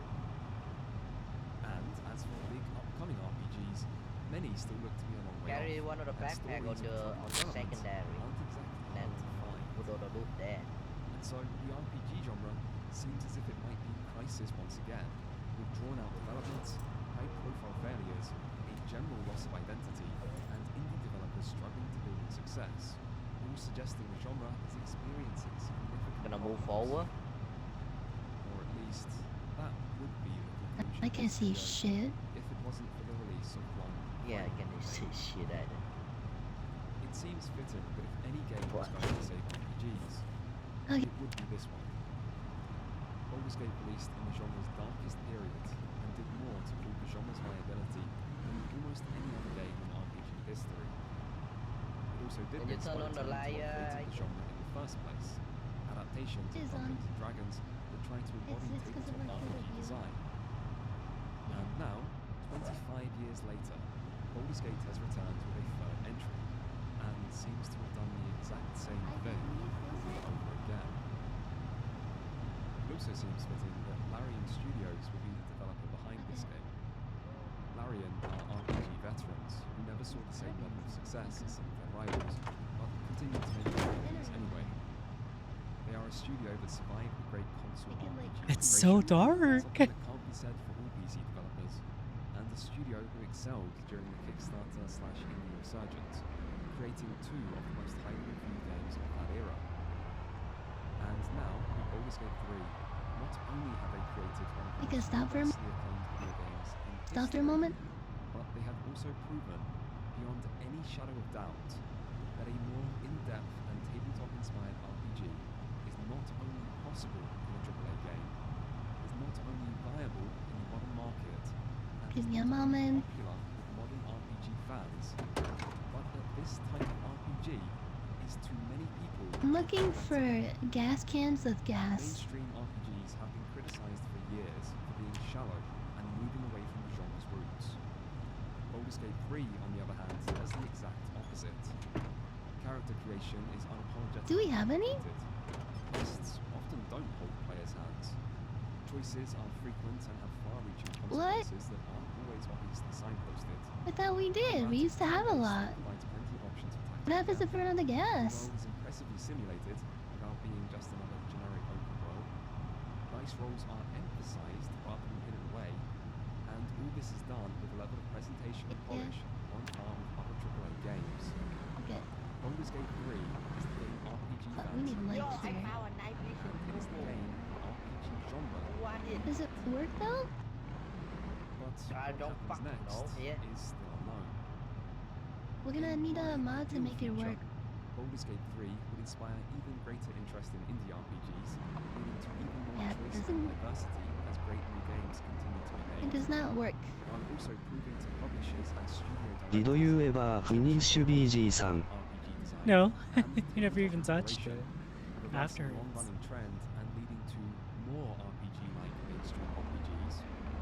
And if I'm really dreaming, Larian Studios' next game does to Baldur's Gate 3 what Baldur's Gate 2 did to Baldur's Gate 1. I remember you made it to Act 3. Things don't usually go so according Yep, to plan. and that's where we stopped. And as RPG history proves, things Zombie change. carpus, careful. It is the nature of this industry, and just as it's happening, We was Act 3 yet.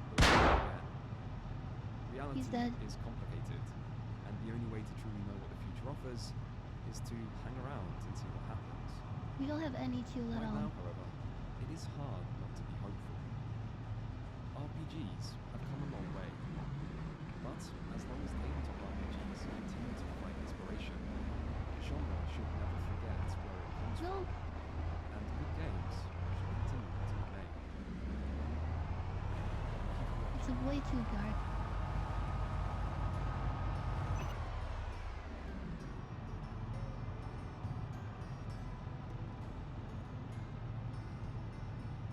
If you've reached the end It's of this video midnight, so we and got a still few want more. RPG content, then you are in luck. The book Dungeons and You okay, Ray? Desktops was a big help in the creation of this video. I can see the night maid. RPGs, I highly recommend it. It goes into even more depth than this video, particularly on some of the earlier periods of RPG history, and its authors are very knowledgeable. Matt Barton also has a YouTube channel that contains interviews with @Suzaki you definitely should. something he has been doing especially since the ending is more polished up since release. And if you want to read even more about RPGs, there is also the very high quality CRPG book, A Guide to Computer Role-Playing Games, which is edited by Felipe Pepe and has contributions. There's so many games to play, but we barely play any of them. Also available as an ebook for free. The CRPG book does something You similar, must see but also quite combat different to Dungeons armor. and Desktops, and it's particularly useful if you want to know more about Jesus RPGs. Christ. Gotta sweet your ass down and dedicate time to one. Overlooked, including in this video, so there you go, you have a good reason to check it out. And if that is still not enough for you, try checking out the CRPG Addict, which is a blog and review series by a single guy that aims to cover every single computer RPG in chronological order. It's so heavy. but Imagine it's so having good. time. Meanwhile, I'm so time between games at the moment. The Addict is every game is assessed according to the same criteria, which makes for some great comparisons. It's I'm stuck with a lot of comms, so I'm barely play anything also. Yeah, that's me right now. Hi Proto Ivier Wave. Anyway, all three of these are well worth your time, so check them out. And there are options to support these creators financially too. I'll put links below. You can also support me on Patreon as usual. And as for the next video, it should be about Baldur's Gate. Just as soon as I decide which. Grubus, if you want that armor on the floor is pretty good. See you in slightly over. Issue is it's kind of heavy, Yes. so I can't grab it.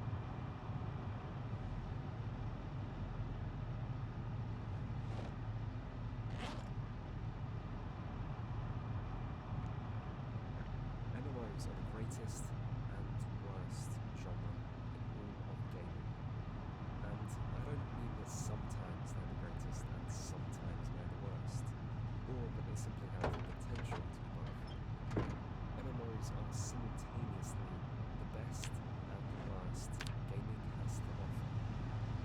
Nothing else out there has the capacity to fill you with so much joy or I am playing Zomboid and Warframe at the moment.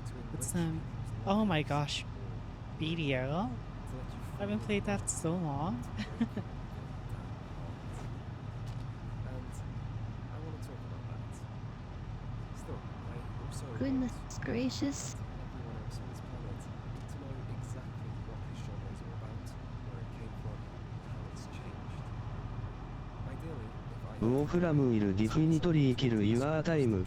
Speaking from experience. You're just casual. I love the military armor so fucking much. It's so fun. so this video we have to do instead. Which means if you don't know anything about massively multiplayer online games, then today I will show you a world I'm of just the little infinite taxi virtual driver for them. realities and open your eyes to what some MR23. might say are some of the most important events in human history. And at the end, you will walk away saying, Hi, "Ah, popcorns. I How are kind of you? get it now." And kind of get it, you shall. And for those who do I already know a little popcorn. about MMOs, then through rich historical evidence and deep theoretical analysis, today I can expand your knowledge to never before seen heights. So that if that future day does come, where MMO studies do become an important Just work on your model?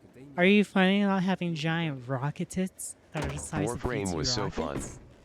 Now, important topics we will cover today include where did MMOs I swear, come from? How did they whenever I flourish? heard there's like a When sonic did boom, things I'm start to like, go oh wrong? wait, That's Popcorns one is way coming. and why it mattered. That time when the media ウォーフラム You're trying to find The a way. first and SO for only game we ever out on. actually be the next big thing. That's one time that guy Have said, you ever thought about doing more better proportions then? what depression would look That's like one way you can get to bigger a video bras. game genre, and You're of kidding? course, whether or not the I MMO don't genre know. is After seeing your giant breasts. dead. And at the end of all this, I will Whenever also reveal whenever people how see you every walking, single as one their of these breasts things bounce, their eyes bounce too Did with anybody it take to the stay Big Ten? elevated. So, welcome to the history Just of have the model be blessed with legs. paying attention.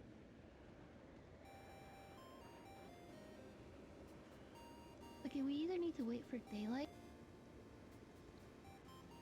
In order to understand the MMO genre, we must obviously start at where it all began. The first MMO. But what is the first MMO? It's Back still before fucking back in me. smartphones, before social media, before the turn of the millennium, before the internet was publicly accessible, and before any of Sony, Microsoft, Trying or constantly making the Nintendo hips a bit better. ever made a gaming console, It's not the hips that video you should make games better. were It's barely even a thing yet. This it's the dark waist. time, also known as the 1970s, wouldn't last long, however, as just as Prometheus once stole fire from the gods, And making your whole body longer in general. so too Is did usually some how you brave want to do it. pioneers take the early mainframe and mini computers of the 1970s and start creating programs. The best way. Okay, take a look at Azure Lane proportions, since you used to play Azure Lane as well, and then you'll see. We do actually have to go this far back because this will be important. You see, in 1972, we got the first video game, and you've probably heard of it. Are they on the car? Aw. I absolutely hate people WHO consider any online game is matchmaking an MMO. They exist and they are probably terrible annoying people to exist. You know how you can tell Pong sucks? Its creators called it Pong. Good games are not called Pong. Come on. No, you see, if you were stuck in the Decent pictures 1970s reference. and you Literally, wanted the good that's stuff, how I did my model, text-based games, and that the is proportions where as it well. was actually at, and If you you can tell really they were good. want Like to that in the have They had darkness. cool names like Adventure, Dungeon, and Zork. And you know what else was cool about them? If you really want to improve your proportions, Azure Lane, believe it or not. COD イースド A も全 by this little newly released, not video game but was catching on at the time, called Dungeons and Dragons.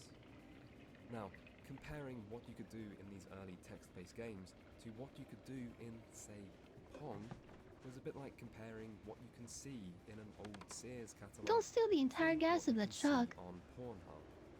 Basically, it's hardly the same type of experience. I cannot tell in a golden ratio? Still, What the heck? you know what's There you cooler go. than I do. exploring a dungeon in the video game? The word can I used to go to MMO sites looking for some to play and it legit had Hearthstone as an MMO. User dungeon-based games.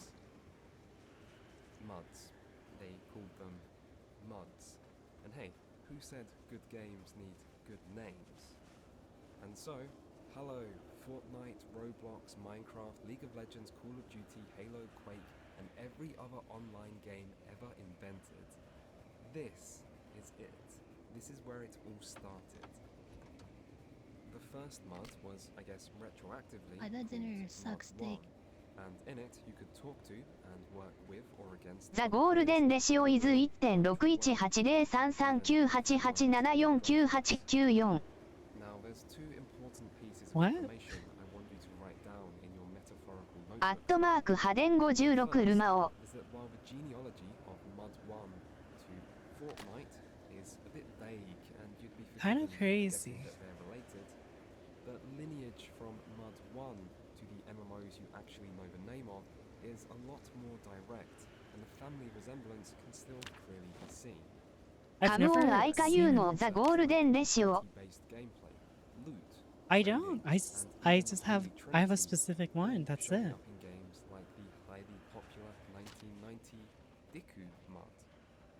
Also, I many get of the Chris soon-to-be big Ford. names of the MMO Sorry. world, like Brad McQuaid and Raph Costa, Look at all got this their start ammo, in the chat. industry as MUD Oh my developers. goodness. So, for MMOs, MUDs matter. The second thing to take note of is the time frame.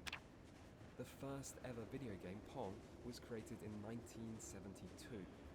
Meanwhile, MUD 1 was created in 1978, just 6 years later. This was 5 years before Google says the internet was invented, and so playing with other people back then meant you had to be a student or professor at a university which had its own internal intranet. @スザキアイミーイットメイクスシングス ISHK プリージングサムセ Sharing source codes between universities, meaning popular mods would have many Might different be false alarm, bro. But beyond that, there was literally no way for them to become more mainstream, and the popularity they did have mostly came through word of mouth. Hi, hello, hey, Well, how are don't do you? that. Many mods were created by students It's on the way too dark university for any of networks in us. secret, and were then subsequently shut down when university staff found out they existed. I mean, typical goddamn kids, This am I right? motherfucker. Always messing around, pioneering new billion-dollar industries, when they should be doing actual What is boob size if not part of the architecture of a human? It was the 1970s. Yes. Video games as a concept were new, and online games in particular faced many problems while having absolutely Yeah, I'm getting in no the way chat. to commercialize and make money. And yet, it didn't matter. The allure of playing with other real-life people in an online virtual world was so strong that people didn't need graphics, or the internet, or money to want to make that idea a reality. And with that in mind, I now wish to be an architect Rudo. Theoretically possible. Yeah, yeah. But was Mud 1, or even the later, more advanced Diku Mud, the first MMO? Well, not really. Muds are muds. They are their own thing, and not only would they fail to meet most people's criteria for being massively multiplayer, they're also heavily defined by their text-based nature, something MMOs aren't. So, in summary, Ayogaru, mind if I renovate all over your chest. over yet. So, what about the first online RPG with, What? you know, more than just text? Well, if graphics are your thing, say hello to 1991's Neverwinter Nights. Not to be confused with BioWare Okay, I'm good. 2001 Come. Getting in the car. or the 2013 MMO Neverwinter. 1991 Neverwinter Nights was one of the Dungeons & Dragons Gold Box RPGs, and it ran on that same classic Gold Box engine. But Neverwinter Nights set itself apart by trying to incorporate the online multiplayer aspects seen in many mods into the Gold Box D&D formula to allow players to join the same party and each act individually in combat. Conceptually, this was a great idea. I mean, D&D was designed to be multiplayer. But as it was 1991, it did mean there was a little bit of a problem with players actually getting online in such a Some gift subs I brangly. such as the early 90s. And so, Neverwinter Nights was developed with the help Gift of subs now I brangly. Today's a relaxed day. There's no. I doubt there's gonna be any subs today. This car really good, yes. Yeah, it's pretty impressive. Get this shit This working. was no good for AOL because they charged by the hour, and all people were doing was logging on to download their emails and then logging off again, meaning the time users spent connected was minimal. So, AOL needed a way to get Gift people to subs stay or I will consider this an illegal boycott against Aika I brangly. arguing about politics, they went with the next best thing: online video games. And so, if you were a paying AOL customer in the early 90s, you too could step into its rudimentary take on the Forgotten Realms to do What? battle with monsters and dive We're all into just dungeons relaxing alongside though. your We're relaxing today. Why is there so many of you? I didn't know you guys like variety. per hour, which would be just Which over I don't mind $12 personally. if you I'm Right. not complaining. I'm literally just sitting here in Project Zomboid. logged into an MMO. I imagine we have a lot of Where lurkers, the so I subs hope I brangly. I don't. And then take So your I total hope you guys hours are, and you know, times that enjoying by your 12. time. And hey, look, I guess monthly I can fees ask these. doesn't look so bad I'm anymore. okay. I expected think of it there to as be a lot a less nice people. Okay, reminder that no matter how bad monetization gets in modern games, since things I'm doing can still get variety, worse. and literally not Think just doing back much. to Activision or EA, we wouldn't want them to get any new ideas. Also, while Neverwinter Nights did try to increase its player We're taking top capacity over time, tips on its how to service survive was the still far apocalypse. too Oh, small for its trust total me, player base, I'm not meaning people would often that have to good. queue just to log in, and you'd still have to pay while queuing. Fun. So, $12 an hour, graphics like these, queues to log Huh? in, and very limited gameplay. I swear if it weren't for the TTS probably forgets she's streaming at times. Was, and the player base grew to over 100,000 players before the game was eventually shut down in the late 90s. The message behind this seems clear. People wanted online games, even if they had to pay a premium to play them. And so, MMOs had officially arrived. Or had they? I mean, despite its very massive press time, it did leave a important legacy in its wake, and it is often considered the first graphical MMORPG. You can't do inside? Was this actually a massively multiplayer game? Well, that's up to your own definition. Originally, each server had a capacity of 50 concurrent players, which was later increased all the way up to 500. But for many people, this still doesn't quite represent the moment MMOs would Take on the see zombie more. tops? Neverwinter Nights was just Yeah, I way want to see too zombie early, tits. too limited, too small, and it was still only available アットマークハデン 56SO does that mean if you don't gift subs you are also boycotting Aika. all possible criteria. The first game that actually fits the image we have of what an MMO should be. The first real MMO. Well, again, that's not exactly clear. By the mid-90s, online RPGs were starting I swear I'm to hearing a It's the zombie. and be accessible to broader internet users. Notable titles include 1996's No no no because I am encouraging others forcefully to gift subs. Kingdom of the Wind in Korea. Still, the first of these games to truly take the gaming world by storm, the game which would actually coin the term MMORPG and prove the commercial viability of the genre beyond all doubt, was a game still played and loved to this day. Oh, seriously? Online. Damn. Released in 1997, Ultima Online was an offshoot to a long-running and hugely important Ultima series, one of the true pioneers of the computer role-playing But genre. I am doing the same but specifically with you so I should also be excluded with that logic about gifting subs. Several thousand players could all participate in a shared fantasy world. You missed mine? Pitching this grand idea to a studio I didn't publisher, say it, Electronic but Arts, specifically proved difficult, however, as at about this getting time, no subs? previous I'm a little bit online running confused. video game had went Mine on is to fine reach if they are commercial sober. success. Yeah, As such, like, Ultima Online we shouldn't be took multiple years to encouraging get off the people ground, being and drunk. when it was finally given the Okay. green light, Especially my wallet sad. titles in the market, Hey, that it would probably no, only achieve be several nice. thousand As long as players, people hang out, and so gave the I don't project mind. a development and marketing We should budget net like that. Hayden I back. will do. But Ultima Online Everyone, increased please its wahaha millions. at It Hayden56. reached millions, with over 250,000 concurrent We don't subscribers think like each that week in in this the neighborhood, okay? making it both the fastest I've always made selling it internet-only game of all a time, very. OH it's been a while. EA had I've always taken made it produced, clear and these that wildly as long as you guys successful are sales enjoying your were stay, matched I by don't game's mind. reception amongst its players. In an interview prior to release, Ultima わじゃじゃアットマークハデン56 Is it tab store? I didn't know there's a tab storage. Public to go live out alternative lives in. And that's exactly what they did. Ultima Online was a different type of experience to many of the MMOs which would follow it, in that it was designed as a virtual world first and a game second. Wait, you're so bad? You see, Ultima didn't come Oh, with a right. clearly So, defined prepackaged goal Corvus for all players to had follow. their account Instead, you had to make your own compromised. and the game wasn't about a race to max So we have to wait for Val until he says it's okay to unban her from the channel. Was a pro pack of Sci-Fi 6 on the floor? Like in the vehicle floor? And it wasn't a game about OH This thing on works. Twitch. and there was no separation between I kiked it up to end make it and less mode, heavy, bro. and no one had even heard Can't of even fit me dailies, ammunition in time US. gating, or the meta. Instead, I thought I saw Corpus on other streams.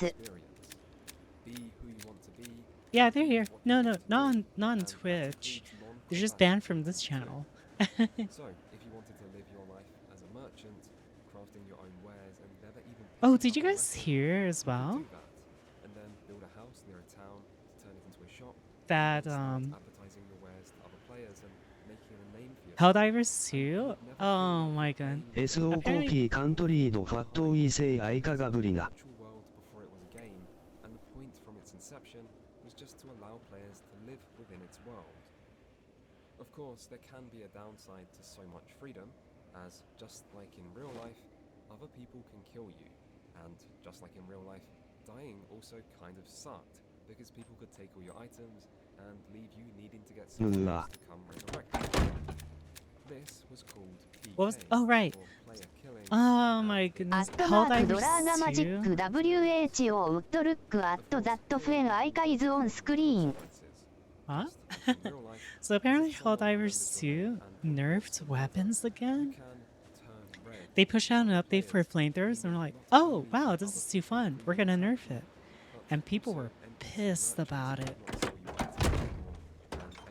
Guards might just stop protecting you, as well as other game-changing consequences, including players being able to pay gold to put a bounty on your head, which other players can then collect, providing they remember to cut your head off after killing you as proof, that is.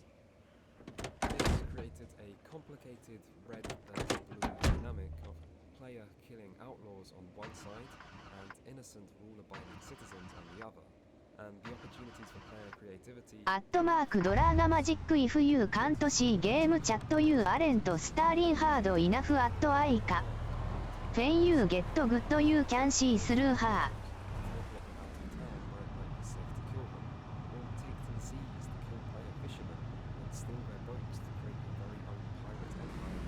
I literally hear nothing but L for the game balance of that game.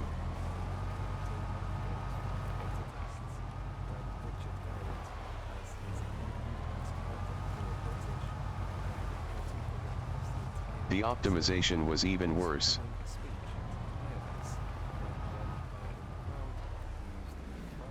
Oh, it's even worse?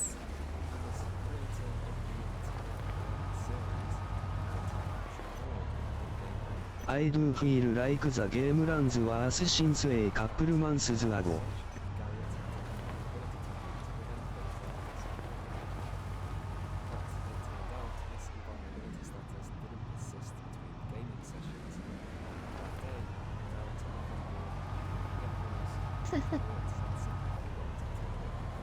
Is it raining?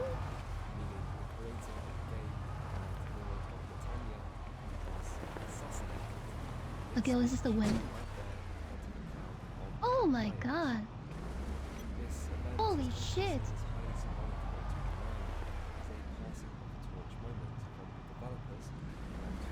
Why did it launch no. us?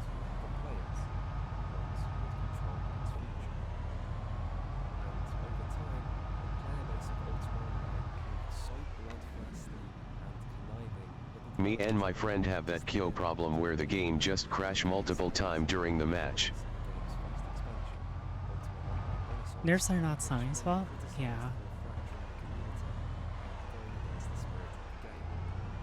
Constantly.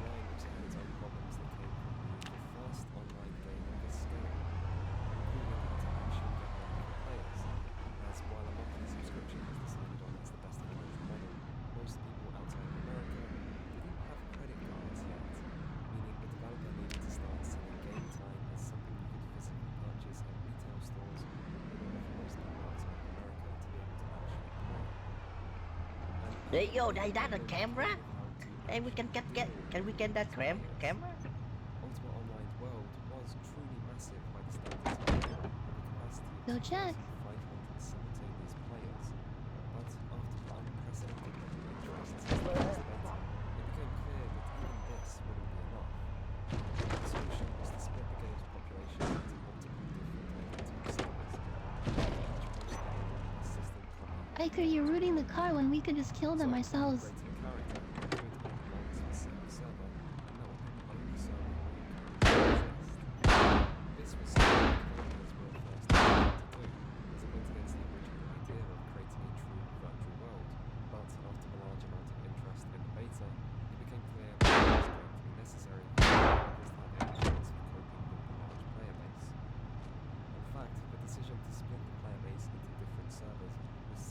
So Well, I couldn't because you were moving. Okay, I got it. I got it.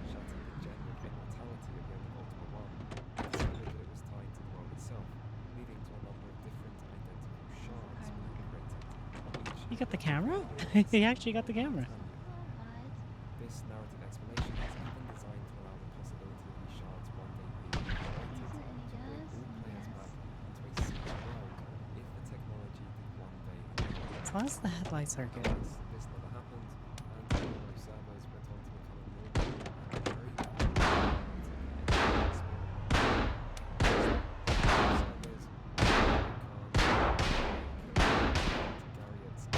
assassination didn't change the fact Jeez. We have so many ammo now.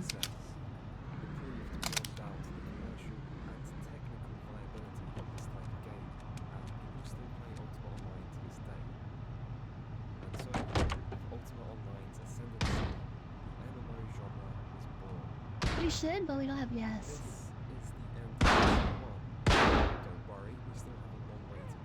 That's the issue.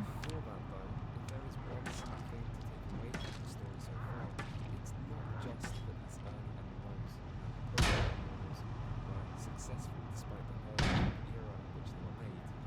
It's successful. You see, even if there were no graphics, even if there were no internet, even if I heard that click. doing these games, even if you had to pay $12 per hour to play them, and even if the developers It's a hunting rifle, okay, though. actually make these types of games as they went, none of that You don't was like enough to change the fact that people wanted these games, even if they had to queue to play. It only holds 3 rounds. Yeah. I think this all comes down to one simple reason, which is that MMOs were more than just online games. They were virtual worlds. You can look at these early games and wonder how anyone could ever enjoy them as a result of their rudimentary graphics. But I would argue that what truly makes a world feel alive isn't how it looks at all. Man, this thing goes far. Wait, there's propane. That it's filled with real people. And the other is that it persists even when you're not around. Most offline games have neither of these. Their worlds exist only when the player is there with them, and no matter how realistic they may look, they're filled with obviously How do you get the propane? whose level of artificial intelligence doesn't even come close to that of an actual person.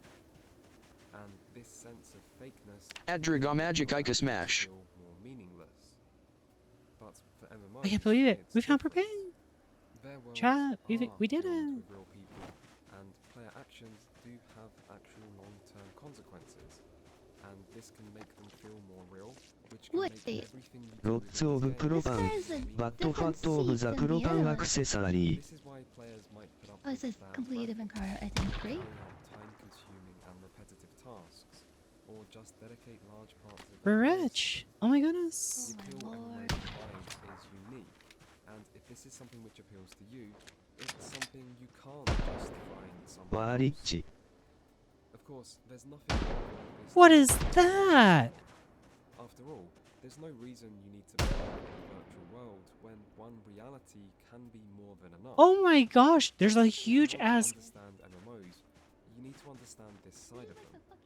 They're not just games, and few titles exemplified that. Look at better this. than the father What of the genre fuck? By the way, Ultima Online. I think it can feel hold fuel. And that brings us to the end of lesson 1. Now, I hope everyone has been keeping up. Don't worry too much if you didn't take good notes. I will of course Yeah. be making this and all future You lessons. can get into like a gas station And and if do anyone that, has any you know. questions, just shout them out. I don't mind. Because I can't hear you. Now, on to lesson 2. What did I hear? With Ultima Online release, MMOs had officially arrived, and in the following years, the genre would continue to grow as both developer interest and player access to the internet increased. Ultima Online's financial success was also significant because of the monthly fees users Why paid, is Aika going about murdering campers? straight to the game's creators. Yes, Unlike with yes. physical sales, where game retailers at the time might It is the typically law. up to 50% of all sales. In a time before microtransactions, these Oh. fees were very lucrative and presented an almost unrivaled opportunity for profits. And so big-name publishers A buttery like Sony, knife. Microsoft, Square Fat Enix, Toro. Ubisoft, and A others firefighter became helmet. more willing to take a chance and Wow. These aren't zombies, these are survivors, they were just covered in Kool-Aid in CR. 1999. We'll get this for And Val as Ultima well. Online could be considered the father of the genre.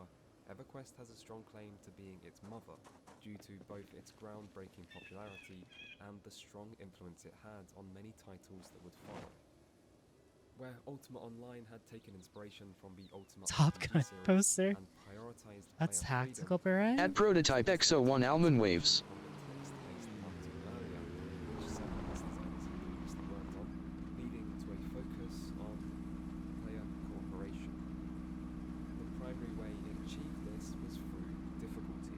Which code has gas? Basically, EverQuest was hard, and that made people want to play with each other so they could work together to overcome the I just Juggernaut. saw Top Gun に Days Ago with a friend LOL. through certain design choices. Take dying, which had long been an intimidating concept in months and early MMOs, and EverQuest was no different. On death, you lost experience points, possibly up to an hour's worth of grinding, and you also dropped all the items and equipment you had on Oh, she got the big ass. You can be my wingman anytime Beard Aika smile. And if you didn't get there in time, you risked losing everything you previously had on you.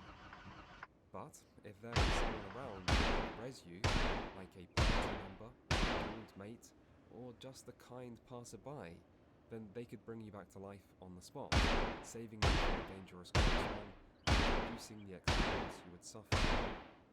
By today's standards, these kinds of harsh death penalties might seem barbaric and I have an not idea. fit for modern society. Why do you need a wingman when you have @Valharien? And making those doing the helping feel valued because their actions had such a large positive impact. Other examples of challenge leading to Yeah? cooperation are seen in EverQuest's actual quests, which were both hard to find and hard to complete. Val is asleep or something. Knowledge of each other, or in the lack of a map, meaning players had to rely on each other to find their way around the world. I mean, we could do that, but like, Auction house, meaning we need to figure out what the fuck's the gas station at. items and rely on others. Because we're like kinda low on fuel. The question of whether the information inconveniences added to the benefits they brought is largely up to Went each to where? individual. Val is offering. These inconveniences did have a social benefit, and the idea of working together There's a gas station? incorporated into EverQuest's class What the design. fuck is their gas station? Some semblance of a Holy Trinity can be seen in earlier mods, but it was EverQuest which really Okay. cemented its place at the forefront Yeah, I'll go of gas this game one. design. For those unaware, the Holy Trinity refers not to the Father, Son, and the Spirit, but instead to the three primary roles players often take in combat. Aika! These are Aika! the tank, the healer, Ah, can you have a moment? for You have a moment? and each has their own job to perform. The tank draws in attention. I think I'm gonna die soon, so I'm gonna leave everything here. You can do me a favor and like, What did you do? I eat something bad and I now die of a food poison. Oh Just my like I god. got. Hey, wait.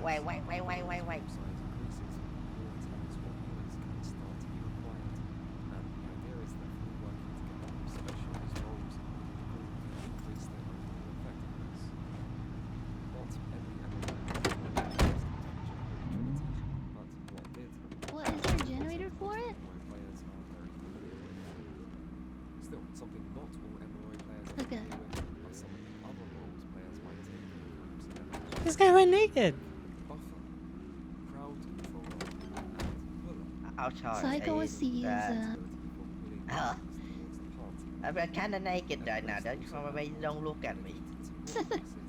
Like bards or enchanters. Are you gonna come back? Completely outside the classic Holy Trinity and were only Yeah, I put a little this. effective. The result was a game where everyone Oh, Is it's that a any woman. food? Shit.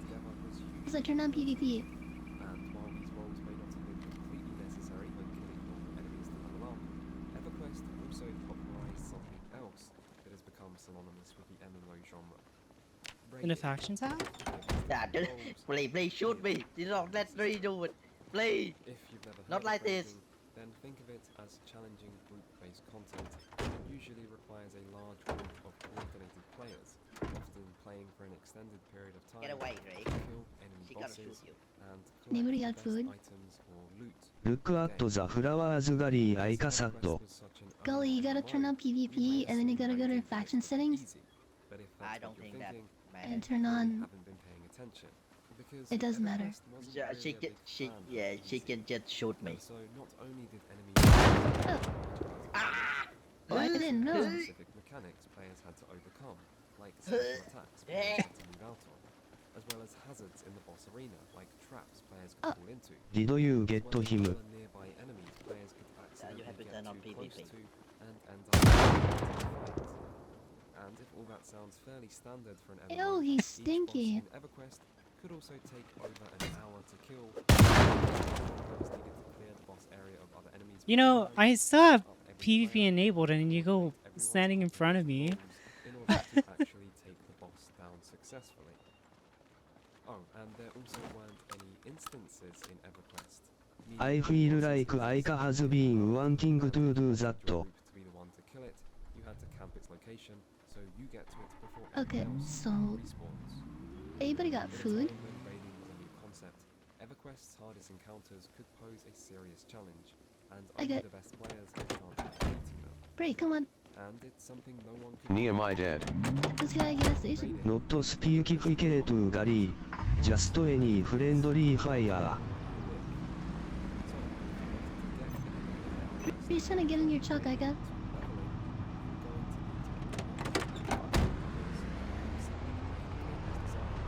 Look at her face. No guilt or anything. Hey, there's a burger store right there.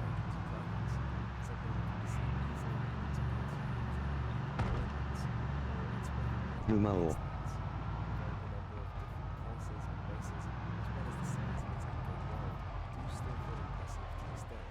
Oh, question is, where did they go? As in just a few months, it would surpass Ultimate Online's already significant player base, reaching a peak of 550,000 subscribers, far above any other Western MMO at the time.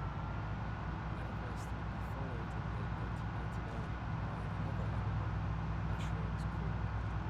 Together with Ultimate Online, this triumvirate is sometimes referred to as the Big Oh. Three, for their collective role in popularizing MMOs in the West, although Asheron's Call We lost track of them. this didn't stop it from acquiring its own loyal player base, however, and it stood out for its highly skill-based combat system, which was more action-focused from the games which preceded it, and incorporated real collision detection Where did they go? focus on aiming and movement. Alongside the ability to kill other players and acquire similar items, similar to Ultimate Online, this led to a heavy focus on player killing, with communities and player-based factions forming to support this. Outside of this, Asheron's Call is also Where? supported Oh, by there they are. Gate World, which was entirely single player, There's a gas station anywhere. What are you talking about? as well as the Light 200 store, which allowed for in-game playable events released monthly and could be shaped by the community's actions. One of the most famous of these events was the Shard of the Herald, where players were tasked with destroying several in-game shards. I literally can't catch up. That this would actually summon the legendary demon to the world. However, as no one originally knew what would happen when the shards were destroyed, it led to a split in the player base between those who wanted to destroy them Oh, I thought I just saw it. and those who wanted to protect them. To aid in the story, the developers jumped in game to take Oh, no, never mind. NPCs, provide certain players with weapons and valuable items to destroy the shard and create a new demon, thus continuing the complete story. And so that's where it ended up. And that's a hospital. Except on one side, Thistledown, where the defenders actually managed to resist. To do this, they set up 24-hour protection. What the fuck? Shifts to successfully cut the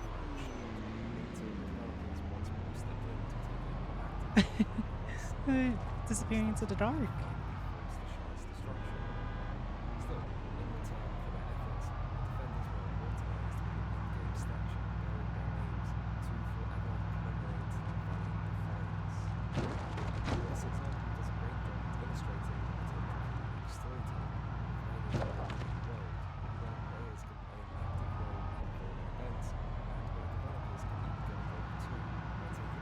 Why are they going so fast? I can't.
Cyrus is so insane.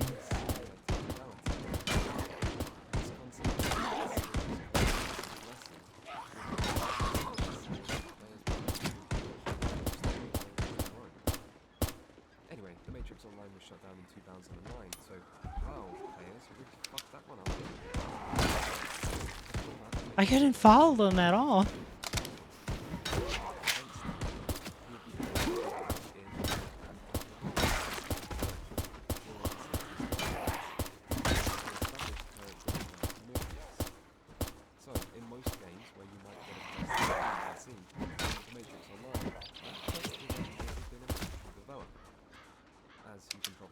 This type of in-game direct developer or game master interaction has become almost unheard of as time went on, and so have live interactive story events. With servers being overloaded when such events inevitably bring too many players into a single location. Still, despite The Matrix Online's problems, its method of storytelling was admirable, although I guess a game from 2005 is getting a little ahead of ourselves. You see, despite covering the so-called big three of the early MMO world, one cannot simply could even leave keep the up. 90s behind without talking about another important game. One that would quickly go on to be bigger than all of the big three combined, and would continue to have millions of players from its launch right up to this very day, albeit mostly in Korea. Inspired by Lineage exploded into the Korean PC-dominated game. I will wave Gnit Draga. And never quite. Good night. Thank you for dropping by. Titled Lineage M, still bringing in billions of dollars of revenue. In addition to player versus player and at the time, Magic to Smash. Best known for putting a heavy focus on grinding. Has come to be synonymous with Korean MMOs, where grinding isn't something that supplements other parts of the game, but instead, grinding is the game. To understand They know what they did. It was quite as successful as it was, isn't that Huh? easy to do, as its success never really spread much beyond Korea, and also soon led to many other Korean MMOs with similar visual and design styles, sometimes referred to as lineage clones. However, it may help to think of it this way, which is that while outside of Korea, Lineage was seen as just another Korean MMO, within Korea, Lineage was the MMO, and its legacy can still be seen in new Korean MMOs to this day. Shooting. But Korea Is that wasn't you the only shooting Asian everything? country helping to shape the MMO genre. Yeah, that's me. In late 90s Japan, the personal computer gaming market was still struggling to find life, but the console market was growing like never before. And so, after playing several Western online games, including Ultima Online, Diablo and EverQuest, Sega chairman Isao Okawa came to the conclusion that the internet was tied to the future of gaming, leading to the creation of the Okay. first ever console MMO, I Phantasy bring the Star trailer Online, here. which released on the Dreamcast in the year Yeah. 2000. Due in part to its console limitations, alongside the inspiration it took from Diablo, Phantasy Star Online was a lobby-based game where players would form groups up to 4 players to explore different variants of 4 different dungeons. Compared Pepsi to the poster? freedom of Ultima Online or the complexity of EverQuest, Phantasy Star Online may have admittedly been more limited, but this also had the advantage of making it more accessible to its console audience, and it quickly found a dedicated audience in its home market of Japan, making it the first What is so ever high MMO calorie? to do so. And Why you despite talking about not isn't being high quite calorie? so massive as its compatriots, Phantasy Star Online still retained a focus on the social aspects of the genre, with a trading system that forced players to trade between themselves as the only means to acquire certain important items, and with an automatic translation system that would display many key phrases in multiple different languages, so that players from different parts of the world They need a garbage could bag. communicate and play If I with remember each other, correctly. all on the game's one single global server. This idea of bringing different people together would be taken even further by another Japanese MMO, Final Fantasy XI, which released in 2002. Taking heavy inspiration from EverQuest, Final Fantasy XI once more placed a large focus on needing to group with other players to progress, following the design idea that it would be a game about a group of adventurers coming together to form a party, just like in a classic Final Fantasy game, except this time all the adventurers would be players. As such, group-based cooperation was at the center of many of the game's systems, like its skill chain system, which granted players bonus effects by forming combos with other party members in combat. Likewise, death was once more punishing, involving losing a significant My amount of biggest skill fear in life is falling asleep at my desk and waking up to having 8 hours of video essays queued up without my consent.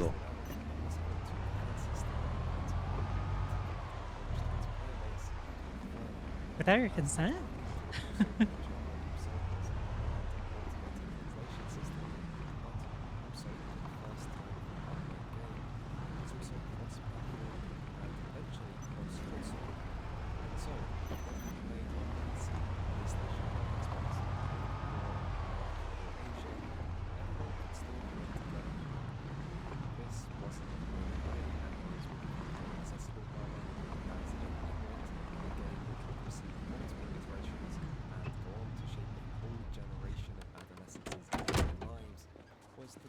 Released to the public in 2001 under the name RuneScape. And while it didn't become a global gaming phenomenon overnight, it didn't take long. Mostly for one simple reason, which was that anyone could play it. RuneScape was a free-to-play game, fully playable with just a web browser, which meant the traditional costly barriers to entry after paying for a physical game, a monthly subscription, and an expensive gaming-capable PC weren't standard Oh, players' Gallers minds, went and so AFK. many people, particularly younger players, were able to step foot into a virtual online world for the first time. And while the graphics may have been basic, its game design wasn't. Taking inspiration from earlier MUDs, with an open-ended, player-driven design similar to that seen in Ultima Online, RuneScape allowed thousands of players to level up skills and complete quests in whatever order they chose. Did we fully gas up that trailer? Of their MMO addiction. For some, it would be the start of their RuneScape addiction, and for some, it was just a taste of what was Sick. out there and might be to come. But regardless, few games in history have had such a large impact on a particular generation of gamers, and through two very different versions of the game, RuneScape continues to thrive to this day. Still, accessibility wasn't the only way the MMO genre was evolving, as 2001 would see another significant release in Dark Age of Camelot. With a smaller development team and lower budget than some of its rivals, Dark Age of Camelot had its work cut out for it to compete in the now blooming Sorry, MMO just taking a landscape, screenshot. and this was only furthered by its developers' struggle to secure a publisher. Still, Dark Age of Camelot nevertheless did compete, and it was all thanks to the focus on a new type of competitive play. PvP. Using the source material of Arthurian legend, a decision made due to it being in the public domain and so free to use, Dark Age of Camelot divided its player base into 3 distinct factions or realms, all vying for control of a mythical Camelot after the death of King Arthur. Players would then work with members of their own faction to fight against players from the 2 enemy factions in player versus player combat. PvP would go on to be a staple of the MMO genre, and it did exist before Dark Age of Camelot in the form of player killing. I gotta or put the ice PvP. cream in But this this was card. the first time an entire game was designed around the idea, as where other MMOs saw rampant player killing as a problem, and in What are you time saying, tried to Hayden? prevent or curtail it, Dark Age of Camelot No instead PLZ thoroughly stop embraced reading the this. player base's natural tendency to want to kill each other, and offered it to them on a scale unseen before in the genre. To this end, the long-running tradition of harsh penalties for player deaths was relaxed, as the developer wanted players to put themselves in harm's way for the glory of the realm. Likewise, supporting systems like crafting were incorporated into the broader realm versus realm conflict, like by allowing players to craft vital PvP items. I'm just doing creative writing practice, ignore me if you can. Victorious, with guilds being able to claim territory and entire realms gaining bonuses for capturing and holding magical relics. The result was a game many players consider to be the pinnacle of large-scale player-versus-player gameplay, and this was reflected in Dark Age of Camelot sales, as it went on to achieve the second highest subscriber count of any MMO in the West, only surpassed by EverQuest. The key to this success, despite the game's relatively modest budget, may be due to the fact that it was less reliant on its developers to continuously create new content for its players to engage with, because in a PvP-focused game, the players are the content, and with the developers I wanting went to to Louisville, I guess. and so players fought not only for rewards, but for pride, and glory for their guilds, and a fierce loyalty to their realm. And through this endless conflict, bonds were forged as successive combat storyline players maximized victories. And if player versus player, even medieval fantasy wasn't the year, in the early 2000s, we also see players bringing new settings and styles of games. Should we? As the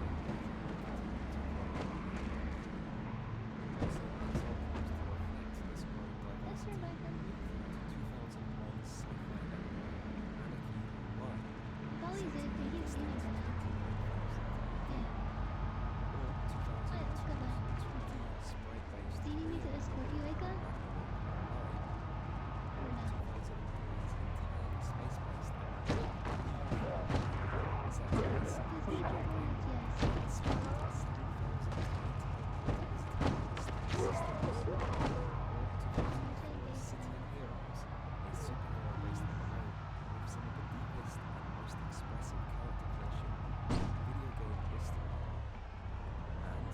settings also became big games.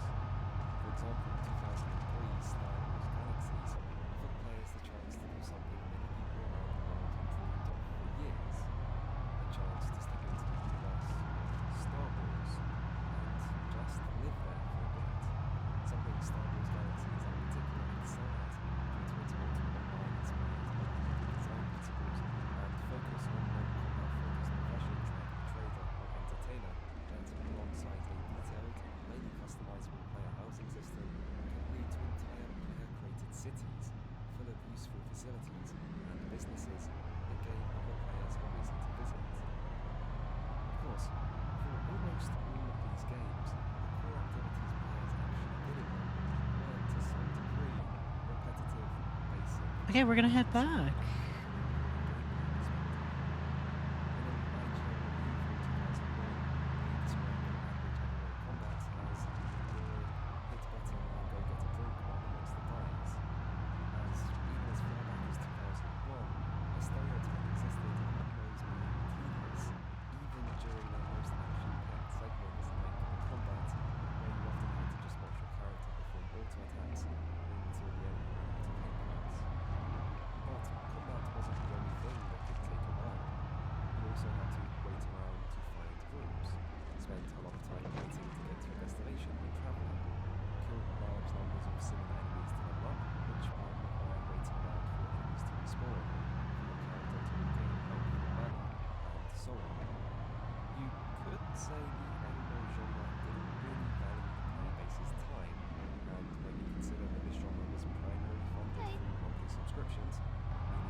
Is that barely?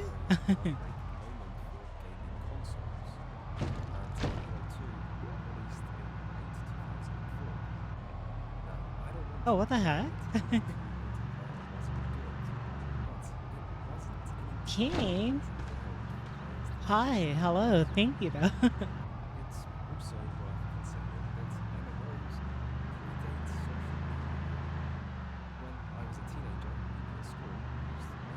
Hey, thank you very much.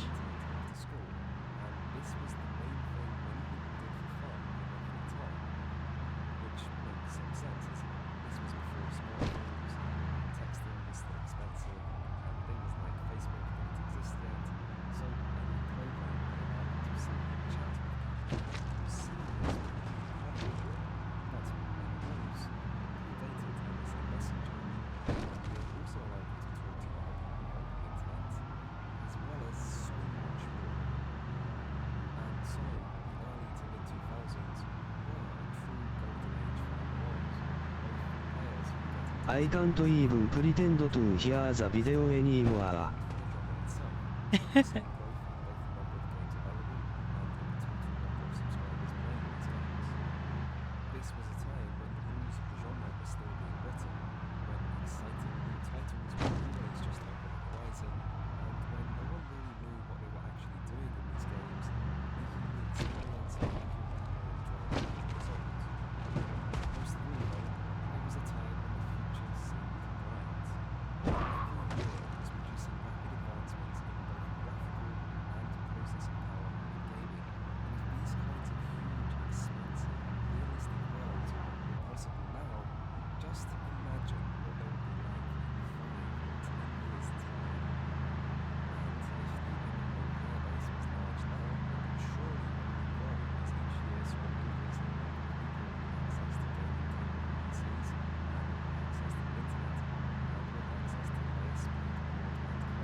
This is SO immersive.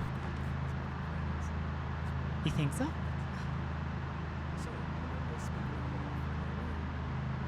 It's like I really have been stuffed in the back seat for hours.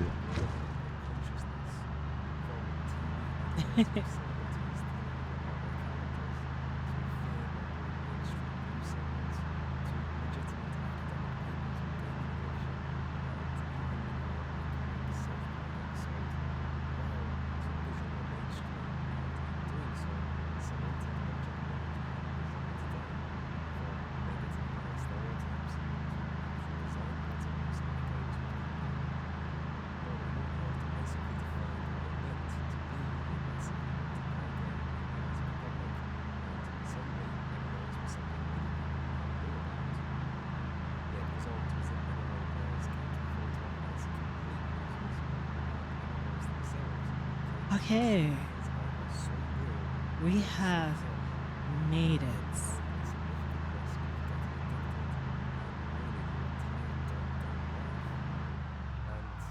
Honestly, there was at least some truth to both of these.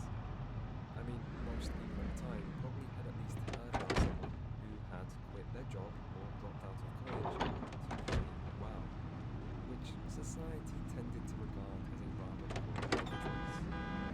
Still, the primary question we need to cover in this lesson is why did World of Warcraft gain so many players? This is one of those trips where you gotta stretch for like a minute after getting out of the car.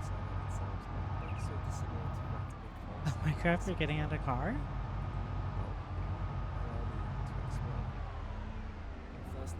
What the fuck? This just came out of nowhere. After all, by 2004, reliable internet access had become more common, and by this point, existing MMOs had already created Did it spawn in? Yeah, it spawned in. I was like, wait, what? office-based sexual misconduct. Blizzard actually had a bit of a reputation for making really good games, and they also tended to be PC games with large online components, making Blizzard's audience exactly the type of people who knew MMOs. I mean, hey, free car, I shurag. These alone don't explain WoW's moment No, of we success. that was ours It's not like beforehand. the series was bigger than, say, Star Wars. No, the biggest reasons were that WoW had two vitally important things going for it. The first was that it was fun, and the second was that compared to the games which came before, World of Warcraft was accessible. This was a game where you could play and level up all the way to the maximum level completely on your own, and where dying only led to a short walk to your corpse and no extra Sheesh. and where quests were signposted with markers showing where to pick them up and then guided the player where to go to complete them. Bubble bars, And those quests super were also fucks. plentiful Hood and and windshield's able to not bad. replace the repetition of grinding out kills on the same But boss beyond that, as our tires are really good. as the primary way to level. And it also reduced a lot of Excuse me. waiting around the genre was known for, both in and Everything's okay, which is nice. It even ran smoothly on relatively average PCs, making its potential audience even larger. And you can easily find evidence for all of this in reviews of the time, with almost all of the changes WoW brought being warmly We didn't even use the received sword at the positively. top. Still, with the benefit of hindsight, you could also argue that WoW didn't go Hi, too far exhibits. with its Hey. changes so as to harm many of the things important to the genre. For example, playing solo was an option, but it was at times difficult and players were still rewarded I and hear you, incentivized Victor. to group up as well. Or how death wasn't highly punishing, but the world still felt very dangerous, particularly on a PvP server, meaning the leveling experience still felt regularly challenging and engaging. Or how character building still had depth, it just wasn't overwhelmingly complex and so on. Why fart on me, As if Sato? World of Warcraft had Huh? found some sweet spot between challenging Why is and that an emo? accessible Wait, what? that would truly appeal to a wide range of people. And it might have also found a sweet spot with the era it released in, as while old MMOs were known for being large with lots of races, classes and zones, This would actually come to change over time as Oh. development costs for all games would increase alongside the ever higher technical demands of game development, and so it became typical of MMOs released after WoW to be noticeably smaller. But World of I Warcraft hate itself that you're seemed not to combine wrong the sad. quantity of content from older MMOs with the higher quality of future ones. For example, it had 8 different playable and distinctive races, 9 classes, and a staggering 40 different zones, all part of a seamless world which players could travel across with no loading screens, and all delivered with really high production values, from its now iconic colourful fantasy aesthetic to its Oh my memorable gosh. soundtrack, or even its evocative A whole bunch debut of trailer. schematics. So, World of Warcraft basically had all the needed ingredients to be a massively successful game, and the thing about success is that it tends to snowball, just like a viral video on YouTube, That is so or a much. rich person's bank account, or an infectious disease amidst vulnerable populations. After all, how many people first played World of Warcraft because their friend told them to? I hate that you're not wrong. Every person you infect increases the speed What? the disease spreads, and World of Warcraft was very good at infecting people. So, let's look at that part of the game. Oh, it's In raining. the previous lesson, I talked about a few of the more unique features of past MMOs, which made their worlds feel real. Things like playable story events, large-scale faction-based conflict, and in-depth player housing. And World of Warcraft did have those things. Except for the player housing, which every successful MMO seems to have, except World of Warcraft. Anyway, it had the other things, but none of them were what World of Warcraft was really known for, or where it excelled relative to its peers. To understand that, you need to understand a new concept, which is that outside of the appeal of a virtual world and the social elements inherent to them, there is another thing MMOs do better than other games, and which MMO players seem to enjoy, and that's progression. You see, when you finish a single-player game, it's over, and all your actions no longer have any meaning outside of the enjoyment they provided in the moment. But when it comes to MMOs, they're not designed Okay, to be let's finished. see. So, in an MMO, there is always more to do, and the player is always getting stronger, improving their gear or collecting new things, and each bit of progress you make has the potential to have meaning long into the future, giving it a greater sense of importance and making its attainment potentially more enjoyable. The easiest We way have to so downfall much progression ammo. is Oh leveling up. my goodness. At level 1, you're weak. We have You so much. hardly any abilities, and most content in the game is unavailable. Every time you level up, however, your character gets a little stronger. More abilities are unlocked, and more types of content open up to you. And sometimes there are even major milestones to incentivize your progress that all players will come to look forward to. For example, in World of Warcraft, when you reach level 40, you are able to learn to ride a mount, making the speed you traverse the world much faster, and the positive impact this has on your in-game life can immediately be felt. It's just like passing your driving test and getting your own car. Suddenly, that McDonald's drive-thru is basically just around the corner, and that We have quarter so pounder much with stuff. cheese has never tasted better. And you know why it tastes so good? It's because you earned it. You put in the time to learn to drive. You saved up the money for your piece of shit car, and you leveled all the way to 40 on foot while getting killed every time you ran into a higher level member of the opposite faction, and this is your reward. And goddamn does it feel good.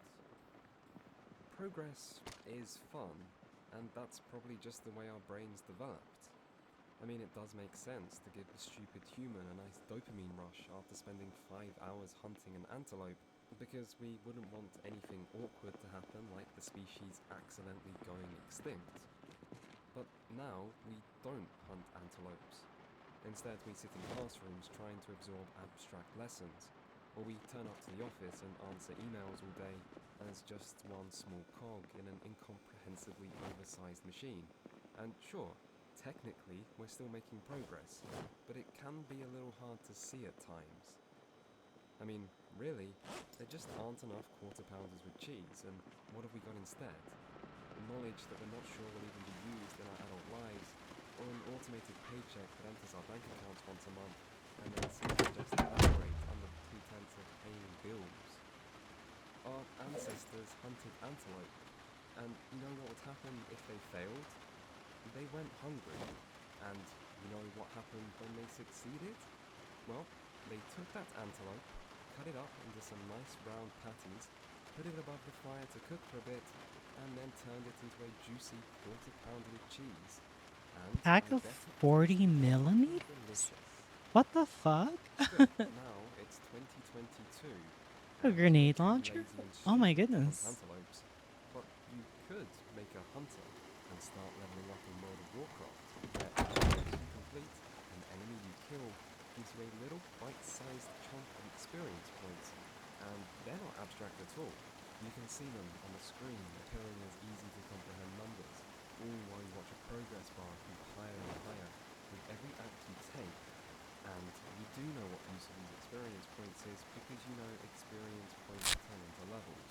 A grenade launcher honestly seems not that great against these types of zombies. Imagine if they were World War Z zombies.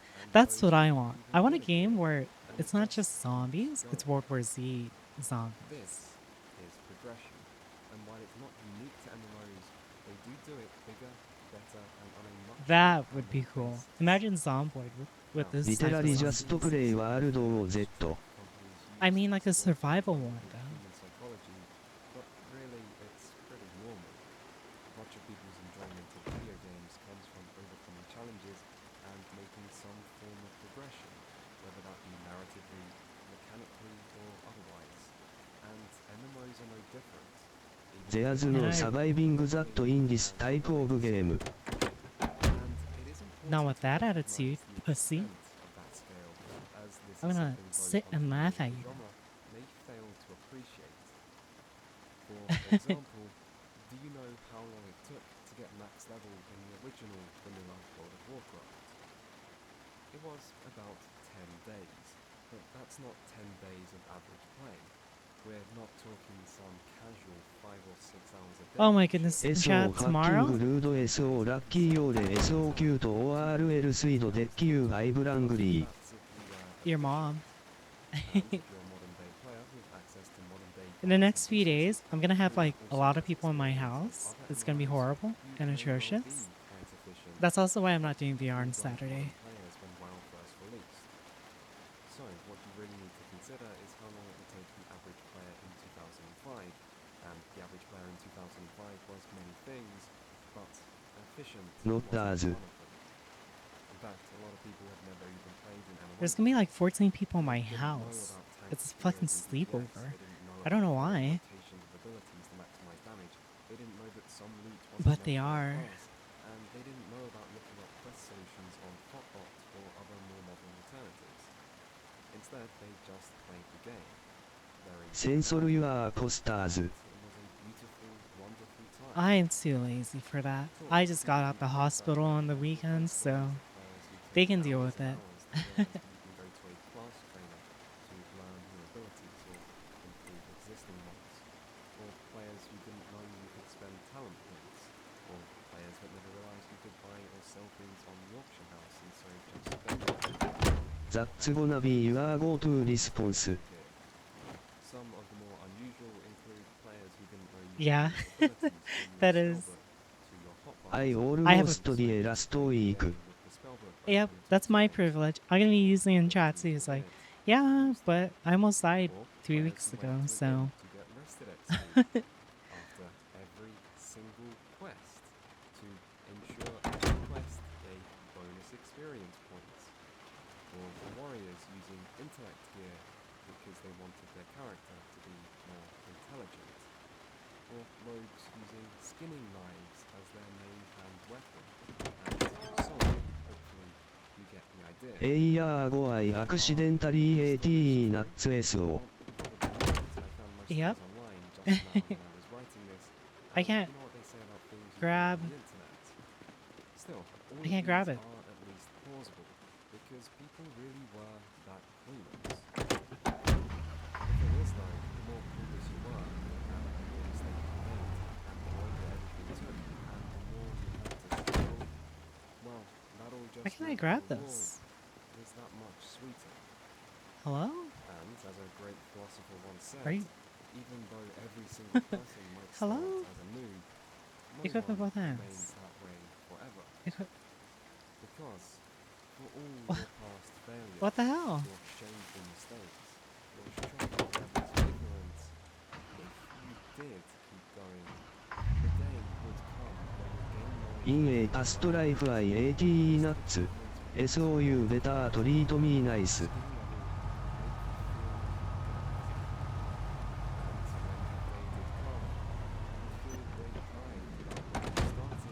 Can I grab it now? progression is fun, but World of Warcraft's journey didn't just stop. Right. What happened?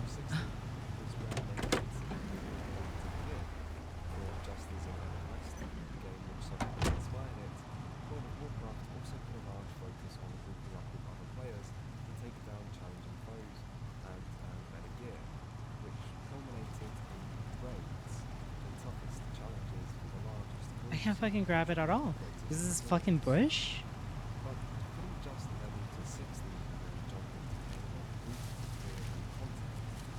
Back then, raids were anything but accessible. They were more like pieces of myth and legends, something you hear about in passing early on without ever really understanding. And you want to hear about them over and over, because you want to be able to try them, but even then, they still remain out of reach for most of the players.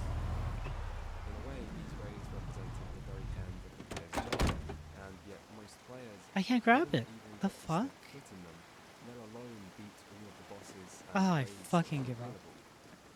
All you could do is listen to the stories of what they were like, and imagine that you were a part of them. But if you did try hard enough, or tried for long enough, one day that would change. One day you would be able to find the right guilds and get your chance. Need more ammo. And after so long Or looking up at these space. people in the best guilds with the best gear, killing the hardest bosses, now you would get to see what it's like to be one of them. And suddenly those old bosses that you used to think were hard, that your old guild would wipe on for days and days without Yeah, ever I killing, don't know why I can't pick it now, up. with your new guild, you'd be able to kill them in a single attempt, all while everyone's joking around and Okay, voice ciao, I'm chat, gonna go as if sleep this is soon just the because I do easiest have to thing go in the somewhere in the world. morning. And the new bosses, the ones I never only has just peanut released, actually the ever ones most of since the player base a will lot of never even chocolate see, pastas. He doesn't well, like it you're either there for Halloween. night after night, Gets a lot of week after candies. week, Oh. fighting and Seems to work out defeating for the them. bosses that most other Ooh. players would only dream That's a of killing. win-win. And now, somehow, you have become a part of the myth and legend. Now, other people you've never even heard of whisper you, asking you what it's like doing the new raid. I actually And can't when pick you this walk up. through town, you notice everyone inspecting you, checking out That's kind of annoying. what in your place. I have no known allergies giga hot. Wow, congratulations. You want, like, a medal? Other people in your guild. You Fucking see, show the off. people in these types of hardcore guilds were just low-life losers, people who played the game way too much, Do you have one for me? Even if I did, I wouldn't have one for you. What? They are. But the thing you never realized is that deep down, so are you. And now you don't feel weird being a loser, for playing too much, for taking the game too ゴーシュダルンドゼイジャストプットアウトザハンティングホーンビデオアイブラングリー and making friends has At Hayden 56 here it is Koiheichi's Ica Smash. you gain a strong sense of self-worth, because other people value you. Hunting horn, though. Game, What your about ability to help them Lance? out, Lance and is coming the fact that last. you're actually I'm a calling it fun now. person to be around. And that sense of self-worth turns out to be the greatest achievement of them all. And as for the actual raids themselves, or what the gameplay of these boss fights is like, you know, the stuff I you will actually personally see send you out the in the lance game one the moment is it's out. that, you might ask. If you would kindly. But I need my SNS video. You see, as with many things in life, You'll get that destinations first. come and go, but what really counts is the journey. And that magical first time, your first time playing an Avatar MMO, NPC your first system. time losing yourself in another world, Cute. learning and improving, failing and dying, traveling 40 zones across 60 levels, 240 hours minimum of grinding out quests. Jeez, we only have to so many reach that level and 45s. discover a whole new set of challenges await you, and then finding out that you just can't do it alone. You need other people, you need a guild, you need friends, but it's still not enough. You I need to still get can't better grab gear, it. better at Oh, there we playing your go. class, better at understanding enemy boss fights. Now it lets but me grab that's it. still not enough, because now you're being held back by your situation. So, you need a better guild, but the good guilds won't take you, so now you need to find a way to prove yourself. So, you have to get even better at the game and make more friends. ごったせい。These videos make me want to try all the weapons. So many others would give up until one day, Shotgun possibly chest? years and years after you first Where started is playing, that? you finally make it, and it feels fucking amazing. And you're able to share that feeling with the friends you made along the way. That right there is what World of Warcraft was all about. It's what it did so well and what other MMOs have since tried so hard to emulate. And it was fundamentally all about that journey. Think of it like climbing a mountain. Now, if you were to break it down, climbing a mountain would seem boring and possibly easy. After all, you just put one foot in front of the other. And even when conditions are tough, each individual step is simple and manageable. But it's not just one or two steps, it's an entire fucking mountain. And you have to zoom out and look at it in its entirety, and you won't understand that. So, yeah, each individual quest in an MMO, each time you're asked to kill 15 wolves or gather 10 boar livers, yeah, they are easy and boring. But it's not Oh about great, I can't grab it quests, again. or completing zones, or bosses, or raids. Thanks. It's an entire goddamn mountain. And I enjoyed climbing it. Of course, the other thing about mountain climbing is that it isn't that important in the grand scheme of most people's lives. I mean, you don't need to climb mountains to survive in the modern world, and there's no real tangible reward for getting to the top. But for some people, it's as simple as if they see a mountain, they want to climb it. And it's often less about proving something to other people, and more about proving something to yourself.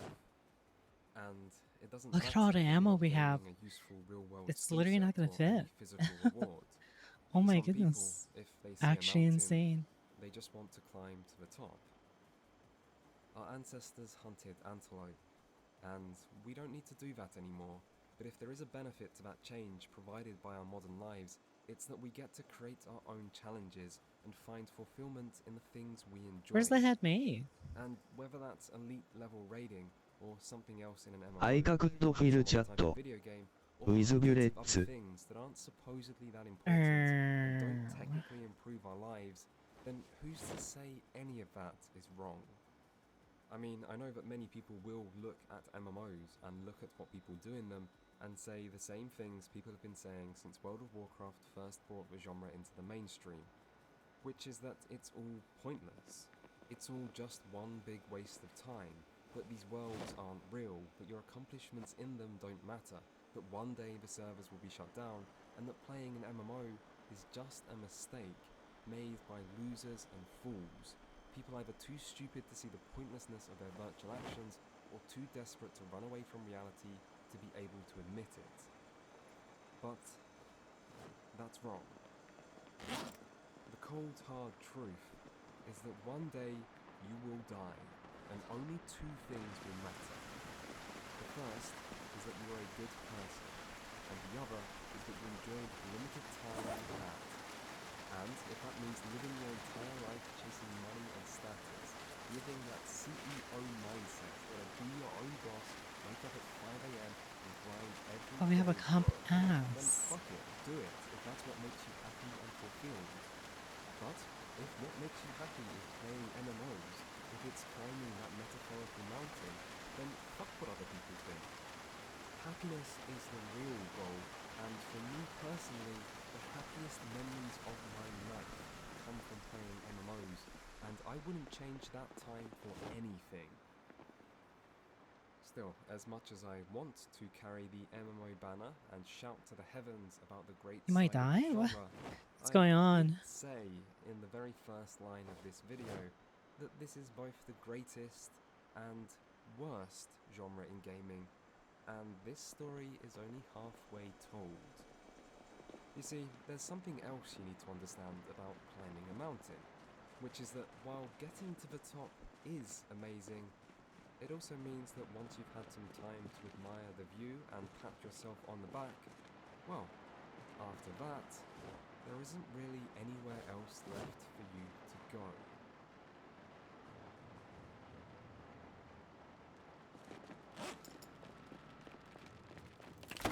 The golden age of MMOs is not yet recognised as a real historical era, but if it were, I think we could probably agree the most suitable endpoint would have to be the conclusion of World of Warcraft's second expansion, Wrath of the Lich King, in 2010. This was the point where World of Warcraft's subscriber count reached its zenith, with 12 million concurrent players. And this might also be the point where the most consecutive MMO players reached the top of that metaphorical mountain for the very first time, by defeating the Lich King atop his home of the Icecrown Citadel. This was Remember you? at the time, hardest What? and of all time, most hyped boss in World of Warcraft's history, and unlike the end bosses of the base game or the first expansion, which most players didn't even come close to defeating, in Wrath of the Lich King, WoW had taken a number of steps to make the game more accessible, including multiple raid sizes and difficulties, and more ways for players to catch up in gear, resulting in record numbers of players making it to that mountain summit to revel in their glory, and then wonder where exactly they go from there. And Blizzard did have an answer. Cataclysm, the next expansion, featured a new world-threatening enemy for players to take on, and would go even further than previous expansions by changing many of the game's old zones, in what was basically a more convenient way for the developers to modernize much of the Why do I progress have leveling 3 experience. screwdrivers?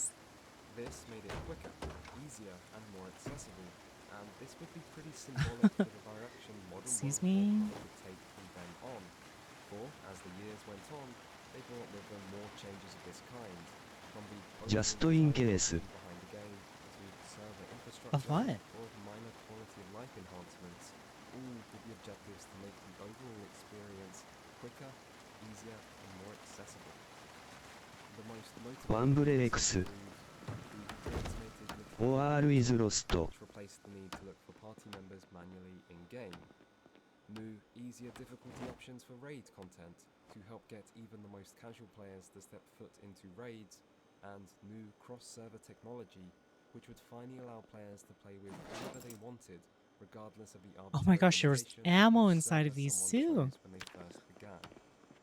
In short, it was a new age for Azeroth, and many other MMOs would either follow suit or try to beat Blizzard at their own game by introducing their own new attempts towards accessibility and convenience, which World of Warcraft would often later incorporate anyway. Still, not everything became easier, for if there was one thing this new approach never extended to, it was high-end raiding, which on higher difficulties would only get harder and harder as Blizzard continued trying to create higher and higher mountain peaks for the player base to scale. The problem with this, however, was that the true greatness of past MMOs came from the entire experience, beginning with that sense of journey and discovery that comes with starting as a fresh level 1 player, possibly new to the entire genre, and so simply slapping a new raid on top as a new form of hardest content Oh, doesn't recreate Porpoise? the joy that comes from your first time playing the mountain. So, if Blizzard were going to keep their subscription numbers going up, it's clear it would take more content than just new raids.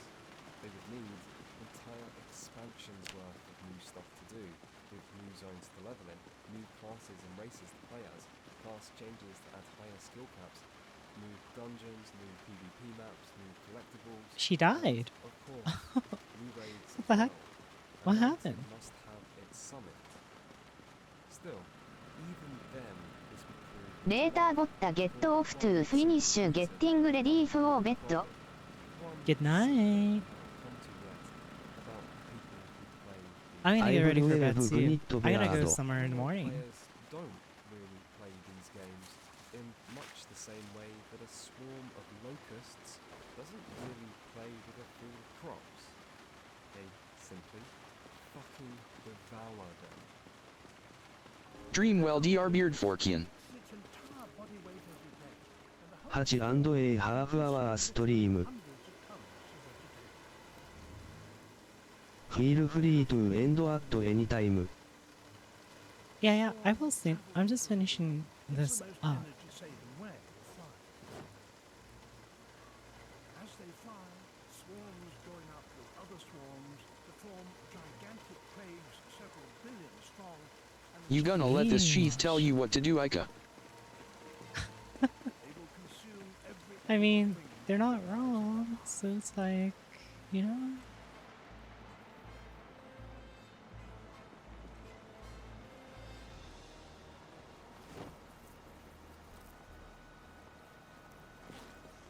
This is one of planet Earth's greatest spectacles. It's rarely seen on this scale, and it won't last long.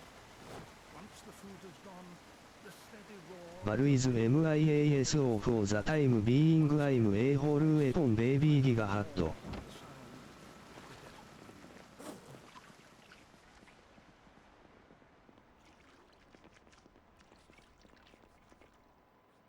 If you want to understand this genre of games and how it changed with time, maybe no single point is more important. Mods Van Hayden 56. So, write this down in your notebooks in big, bold writing. So where are we putting It doesn't matter this? what content an MMO might have, or what content an MMO That's me might I have. play. It is not enough. It is never enough. And the day will come when it has been consumed.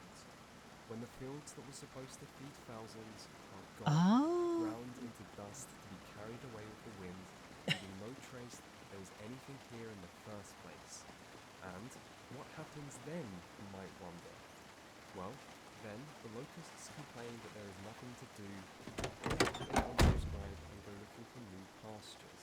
Anywhere untouched Okay. by the devastation they will Let's get bring. these last stuff.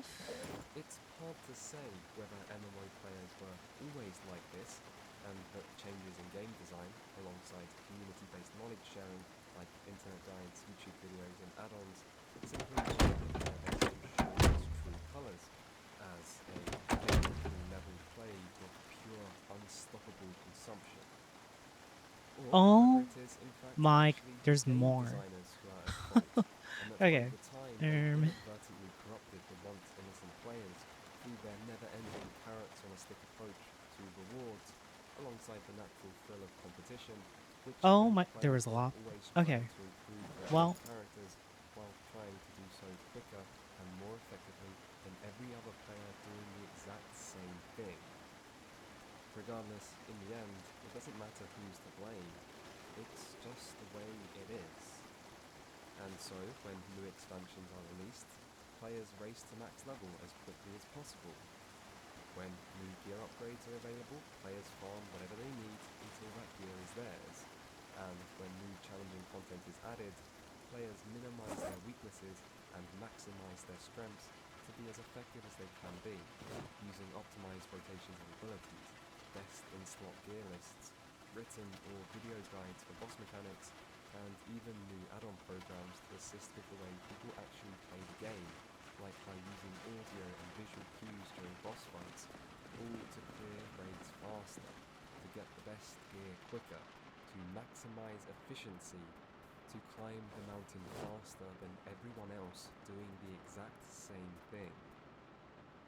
And Jeez. not only does this ensure new content takes less time to complete, it can also lead to a worse player experience, as people feel forced to rush through new content, or repeatedly run the same dungeons for drops, or play only the meta classes and builds, all as they struggle with an ever-looming threat of falling behind, as everyone else becomes more efficient and optimized, leading to a continuous positive feedback loop as the problem snowballs.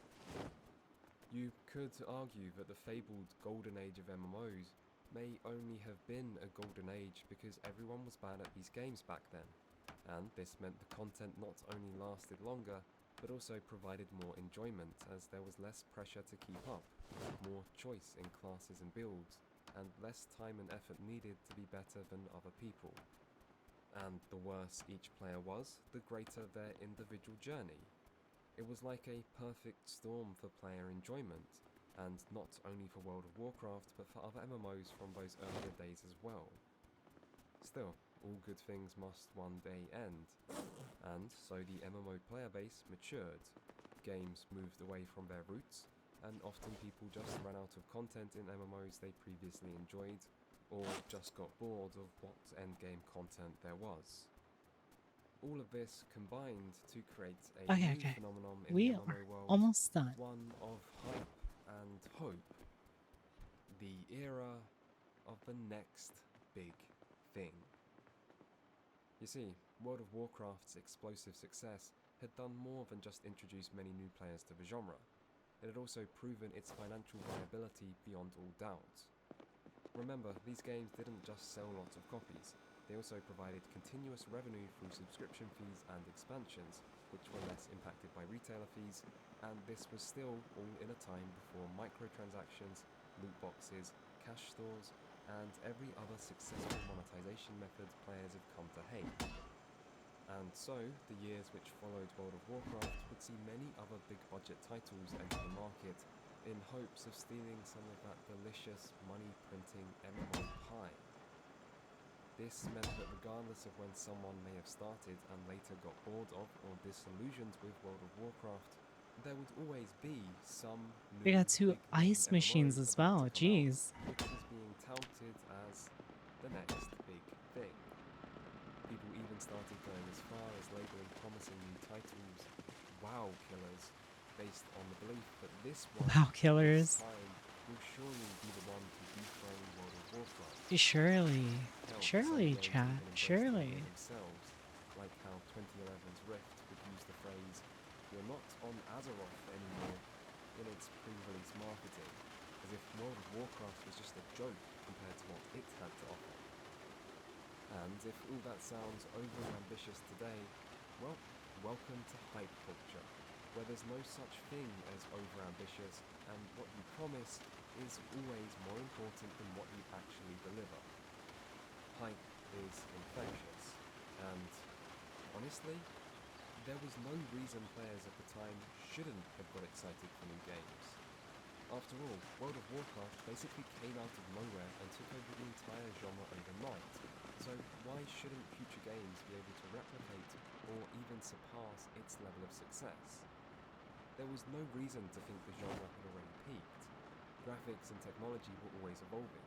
Future games had the ability to learn from those which had come before them, and with settings like Lord of the Rings, Warhammer, or Star Wars, it was hard to believe that these games wouldn't be massive successes. Most of all though, people just wanted the next big thing to be real. They wanted to believe that the MMO genre was only going to get better and better, that we were only just seeing the start of some glorious gaming revolution. And it didn't even matter if you liked World of Warcraft or not, because if you were bored of WoW, then you wanted the next big thing to replace it, to provide something new for you to enjoy. And if you still liked WoW, then the next big thing, in theory, promised to be even better, so you stood to gain something you might like even more. Everyone stood to benefit from this idea, so everyone believed in it. And so the hype spread. Our first real next big thing contender was 2007's Lord of the Rings Online, which came in hard with one of the greatest fictional settings of all time and launched to very positive reviews. Gosh, we have so gaining much particular stuff. praise for its Oh my faithfulness goodness. to its source material and attempt to bring Middle-earth to life. Still, it wasn't enough. perhaps because it launched a little too early and so was competing with WoW when WoW was truly in its ascendancy at a time before many WoW players actually had a chance to get bored yet. And so it failed to come close to 1 million subscribers before eventually going free to play in 2011. Our next contender was 2008's Age of Conan, which did You're manage to shooting. generate an impressive amount of hype, shipping 1 million copies at launch Nani. and reaching 700,000 concurrent subscribers. It received praise for its high-quality visuals and cinematic storytelling that featured dynamic camera angles and frequent voice acting, as well as its more unique and I go with our way, yes, it was also notoriously buggy at launch. With Oh, frequent Val, server hey. exploits preventing people from Val, we're going actually playing, to do the thing and next time with you. Maru is awake. content. This led to a quick drop-off in numbers before it. Fuck, I just remembered Space Marine 2 comes out next month because of Vel. Next, just a few months What? later, was Warhammer Online: Age of Reckoning, a more PvP-focused MMO from the same studio as the acclaimed Dark Age of Camelot. ホワイディドバルリマインドユ Even ー。 more hype. I brought it up last night. 1,000 subscribers, and it received plenty of praise for its large-scale PvP and diverse races and class combinations. Once more, however, it My still vision is lost to blurry and I can. players and 一重引用不 ended 定 up here. shutting down completely in 2013. Up I next will was wave Across Gunit Baru. the Sea, the Korean Good night, MMO, Val. which launched in the West in 2009 Dreamwell Vel. with impressive visuals, a proven record of success in Asia, and a large focus on the novel concept of flying. After its Western release, Aeon's total subscriber count crossed the 4 million mark, although most of those were in Asian markets, and it too would see a rapid drop-off following this. It might also be better considered as a linear SO バルキャンゴ36 hours before H is sleep noted. been what some Western players were looking for, with reviews being less positive than some of the other Yes. games in this section. Still, its global numbers were impressive, although that still wouldn't stop it from going free to play in early 2012. Next up, from Japan this time, would be Final Fantasy XIV, the spiritual successor to Final Fantasy XI, which launched in 2010 to disastrous reviews, with 49 out of 100 on Metacritic. He can probably go longer if you tested him Hayden 56. And poor technical performance, with game trailers review describing it as a, quote, broken, incomplete mess, which released before it was finished. I can go for 4 days actually but I've been working on stuff so that tired me the phone we faster. Ended up being relaunched much more successfully in 2013 as Final Betsy. Fantasy XIV: A Realm Reborn. Although I guess I've talked about that game enough Yeah, maybe don't do that. already. Go the fuck to sleep, femboy. Early 2011 would be And go to sleep already, I Kazumash. and some of the other games mentioned so far that was praised for its high level of polish and relatively smooth and bug-free launch experience. This helped it to quickly reach 600,000 subscribers, but these numbers would soon drop off, as I guess players must have realized they were not on Azeroth anymore and started heading home. Rift also went free to play in 2013. Now, Move said to go actually, like WTF. have started to realize a bit of a pattern was developing, where big hyped up MMOs were not, in fact, killing World of Warcraft, and didn't really even seem to be coming close. However, only Stay true asterisk. would give up hope this early, particularly as around about now, World of Warcraft was starting to look slightly vulnerable for the first time. as He heard you its were talking shit. current expansion Cataclysm brought its first ever decline in subscription numbers, and its next expansion announcement for Mists of Pandaria received a rather mixed reception in late 2011, with some fans feeling its heavy focus on Panda people didn't fit into Warcraft's established world. I was updating HIS Pokédex entry. Of all time. The first was Star Wars: The Old Republic, a game which might have had more going for it on paper than any other MMO in history. Not Updating only it was wrong. The Republic able to make use of and benefit from being part of one of the largest franchises in the world, it was also being developed by BioWare, who were at the height of their just a year earlier. And it was also a continuation of a beloved RPG series, Knights of the Old Republic, and it also had the financial backing of one of the largest publishers in the industry, with Electronic Arts, and was also rumored to be one of the most expensive video Okay, games so of all Val was time, awake this whole and time. it Okay. had a lot of experienced MMO developers working on it. We have Acquisition of Mythic, of Warhammer and Dark Age of Camelot fame. great stuff for him. This was just about as many Some high-quality cool games stuff. of success as you could possibly Actually. ask for, and initially it seemed the Old Republic was doing everything right. It promised to raise the bar for MMO storytelling with full voice acting for every single quest, and an interview. I guess HE was just doing stuff the whole time. I will shrug. Yeah, it seems like it. Its incredibly high-quality CGI trailers had even people who didn't care about MMOs interested in it. But then it came out. Tell Fanboy and Bammy he's probably asleep. World of Warcraft He's a busy man, I'm surprised he even can sleep. So what did this game that seemed so destined for What the success fuck? do Wait, so this well? backpack is insane. Well, 38? Not much, really. It was honestly just a little bit average. Wait, can't I unban copy? Was a step above Yeah, you other can. MMOs, but quest objectives were still the same generic kill X number of enemies and gather Y number of items variety that World of Warcraft first popularized. Wow. It was similar to the MMO tab targeting standard, but there It's was good no to do significant SO. innovations, Problem is gone. notably less responsive than, say, World of Warcraft. That's cool. And the amount of content on offer at launch was decent, but it was also far behind other already established MMOs. Really, the Old Republic was This an backpack's okay MMO, nice. but Wait, that why were they wasn't banned? good enough in this period, Uh, because people their weren't account was looking for an okay compromised. MMO. They were looking for the next So big we banned thing, him from and this the Old channel. Republic's relatively conservative design just That's left about it it. seeming less than some of the games it was directly trying to compete with. So, Star Wars The Old Republic would not be the one. Ah. But 2012 would have another promising MMO. Did I do it? And it was one that wouldn't be making the same mistakes of I don't trying know. to defeat WoW by Copy PLZ show Star thyself. Wars 2 was the sequel to ArenaNet's highly praised 2005 MMO Guild Wars, and it instantly set itself apart from the competition, with its more action-focused gameplay, its lack of a subscription fee, its move away from traditional questing to instead focus on map completion and dynamic events, its removal of the holy trinity of tank, healer and DPS, and even its promise of an endgame with none of the usual things MMOs had come to be defined with since World of Warcraft, I did it, like I play. clear progression or raiding.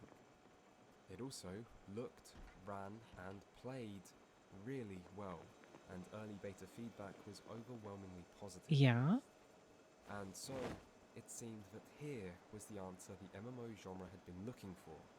A game which wasn't just trying to emulate World of Warcraft's design and hope for similar success, but was instead Now I can ban them myself, Aika Gabrina. forward No. to be the start of a new age for MMOs and to truly be the game that everyone had been waiting for. And Guild Wars 2 launched with a bang, What selling about 2 million on them? copies in its first 2 weeks and gaining one of the highest Huh? Metacritic scores for an MMO of its era.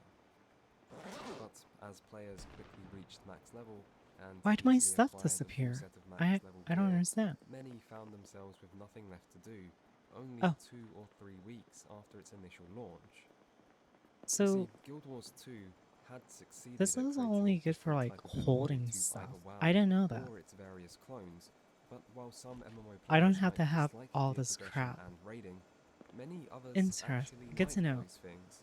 And Guild Wars 2's great answer to the Rumor I MMO check in coach question piece chat log. wasn't to remove these things and replace them with something Yeah. else. It was to You see simply why they remove got them, banned? leaving nothing there to take their place. So you're and you're all leaving good, players Corpus? no long-term Here. goals to chase. In the end, Guild Wars 2 did add both raiding and a form of gear progression, albeit both done in its own more restrained way, and the game was able to find its Now own I'm curious. somewhat niche audience. It even continues to be a successful MMO to this day. which is something that can't be said for most of the games mentioned in this video. A 2-time skill? It was not, however, It was just spam. Nothing too exciting. MMOs into a new glorious future. And after both the Old Republic and Guild Wars 2 failed to be the next big thing, some of the more cynical MMO players finally started to realize that maybe there wasn't going to be a next big thing.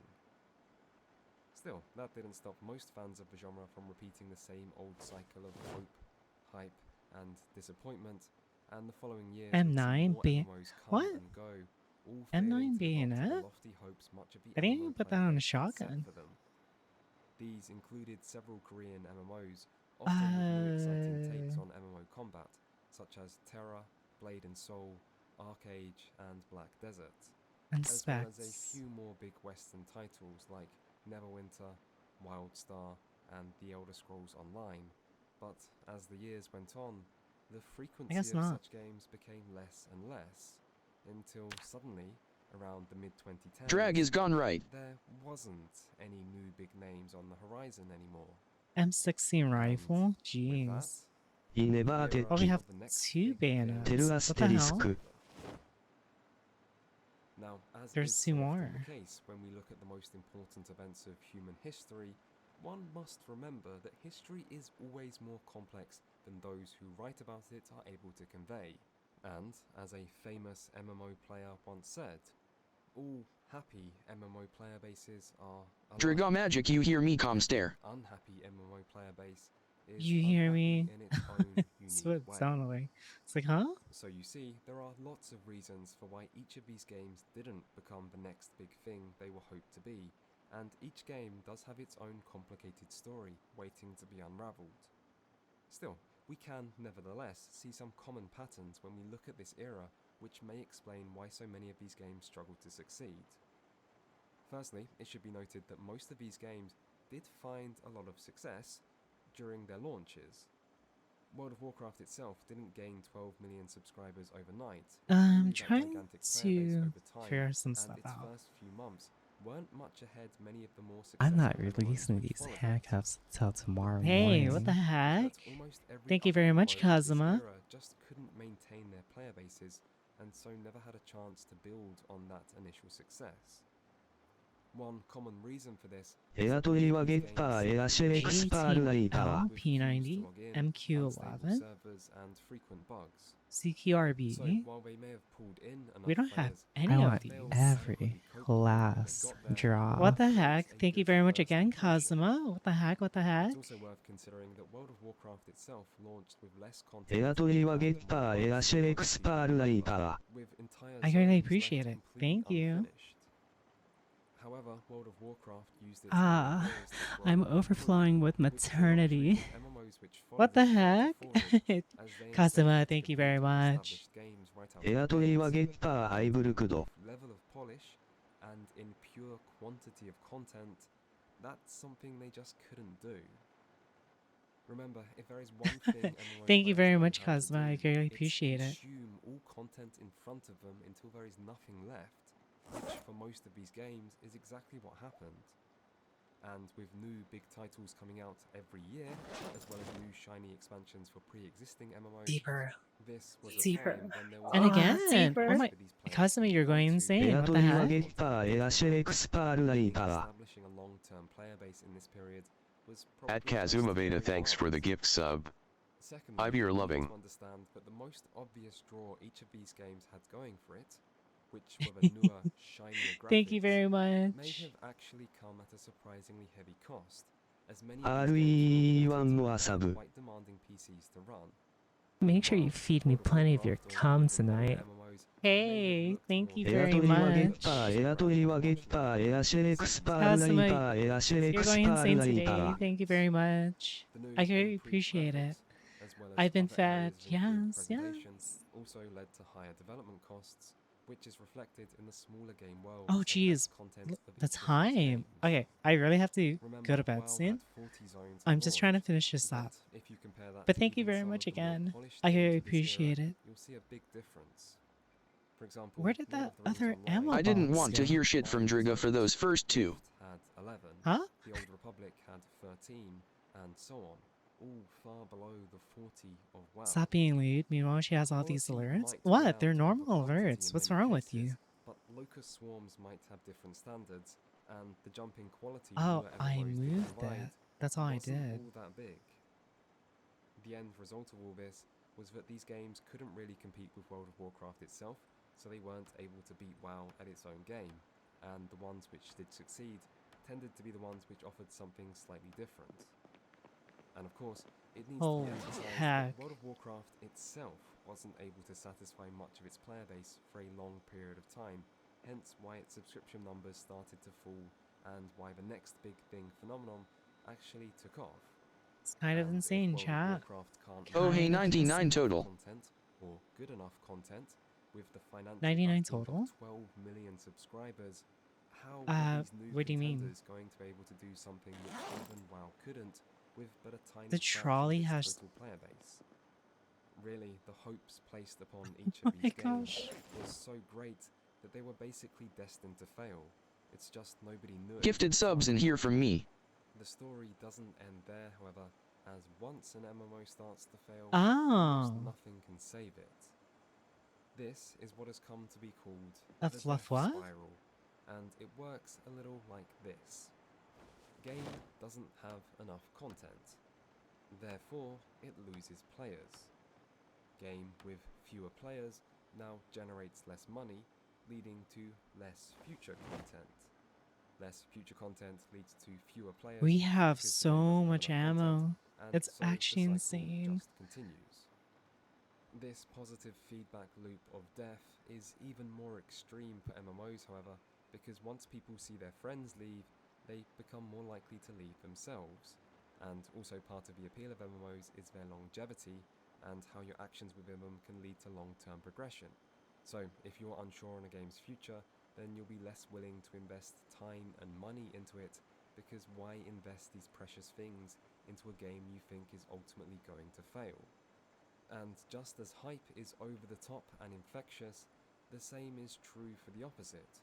And so, as soon as it became apparent that each game wasn't the next big thing people hoped it to be, each game was then met with an overwhelming wave of negativity and declarations of imminent death that have the potential to go on Okay. to become self-fulfilling prophecies. Let's see. As the surrounding negativity pushes more and more players away. And so, once the death spiral starts, it can be very difficult to stop, and many honestly pretty good games of this era suffered as a result of this. Still, as an actual player, this era wasn't a bad time to be Hi. Hello. Hey. It was a time of hope and disappointment, of Ai Himeji. cold, life and death. Most importantly though, it was a time when there were plenty of games to play. And sure, At some Icy of the Fire Mage games AI Haya. you didn't like, and some of the newer ones were overhyped, and there was a lot of negativity within the MMO player base. But at least there was also still hope. At least there was also still games. And at least it was a lot better than what would come next.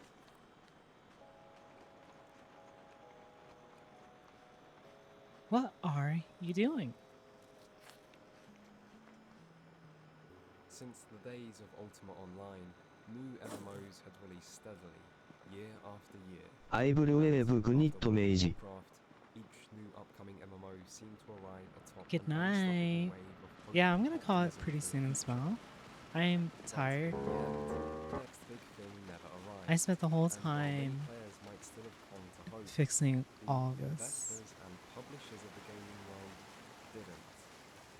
And just like that, new MMOs just stopped coming.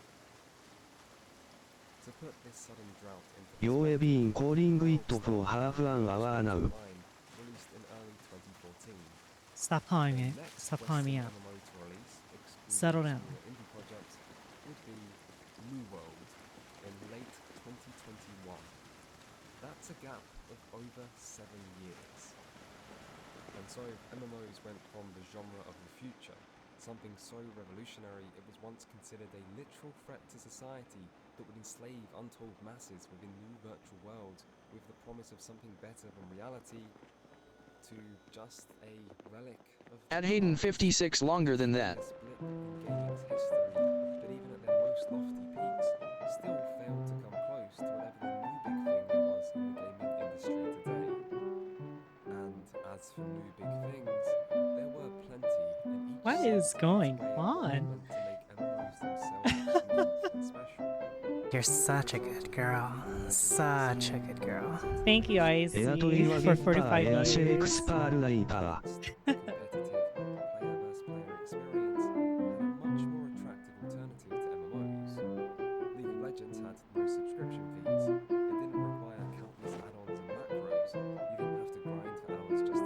Listening piano time.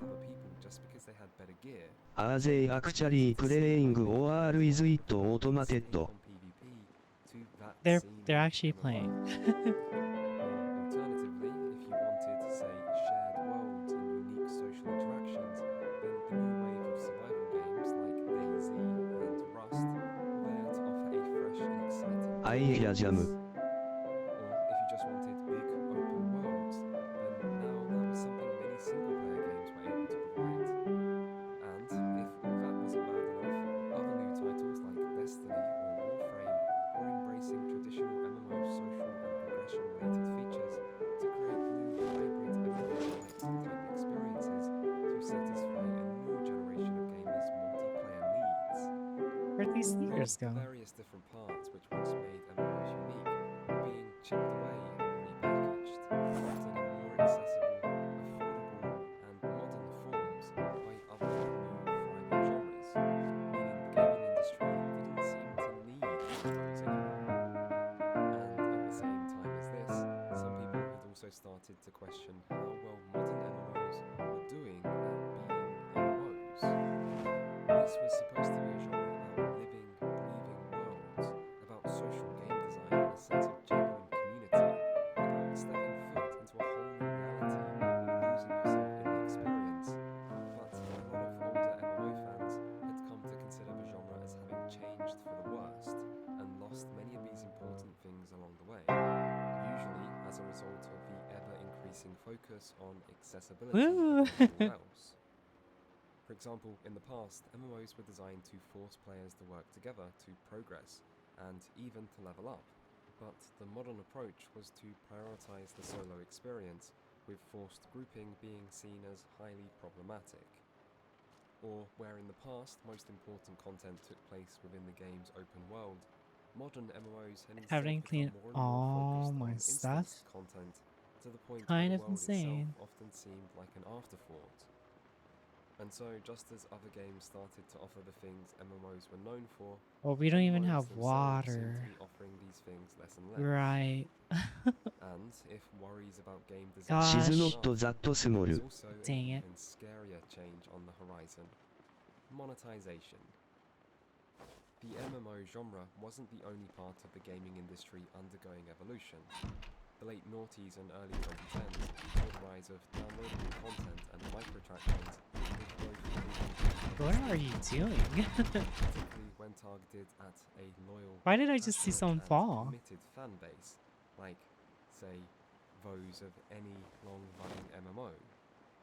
Since the genre's initial inception, subscription fees had been the norm in the West, but many Korean MMOs had already proven the free-to-play with microtransaction model to be highly profitable, and with changes in the rest of the gaming industry, it was perhaps inevitable that existing struggling MMOs and new upcoming titles would look to more modern forms of monetization as the most viable way of creating a profitable She's not game. that small. And early Sorry, adopters of the sorry. free-to-play model found great success.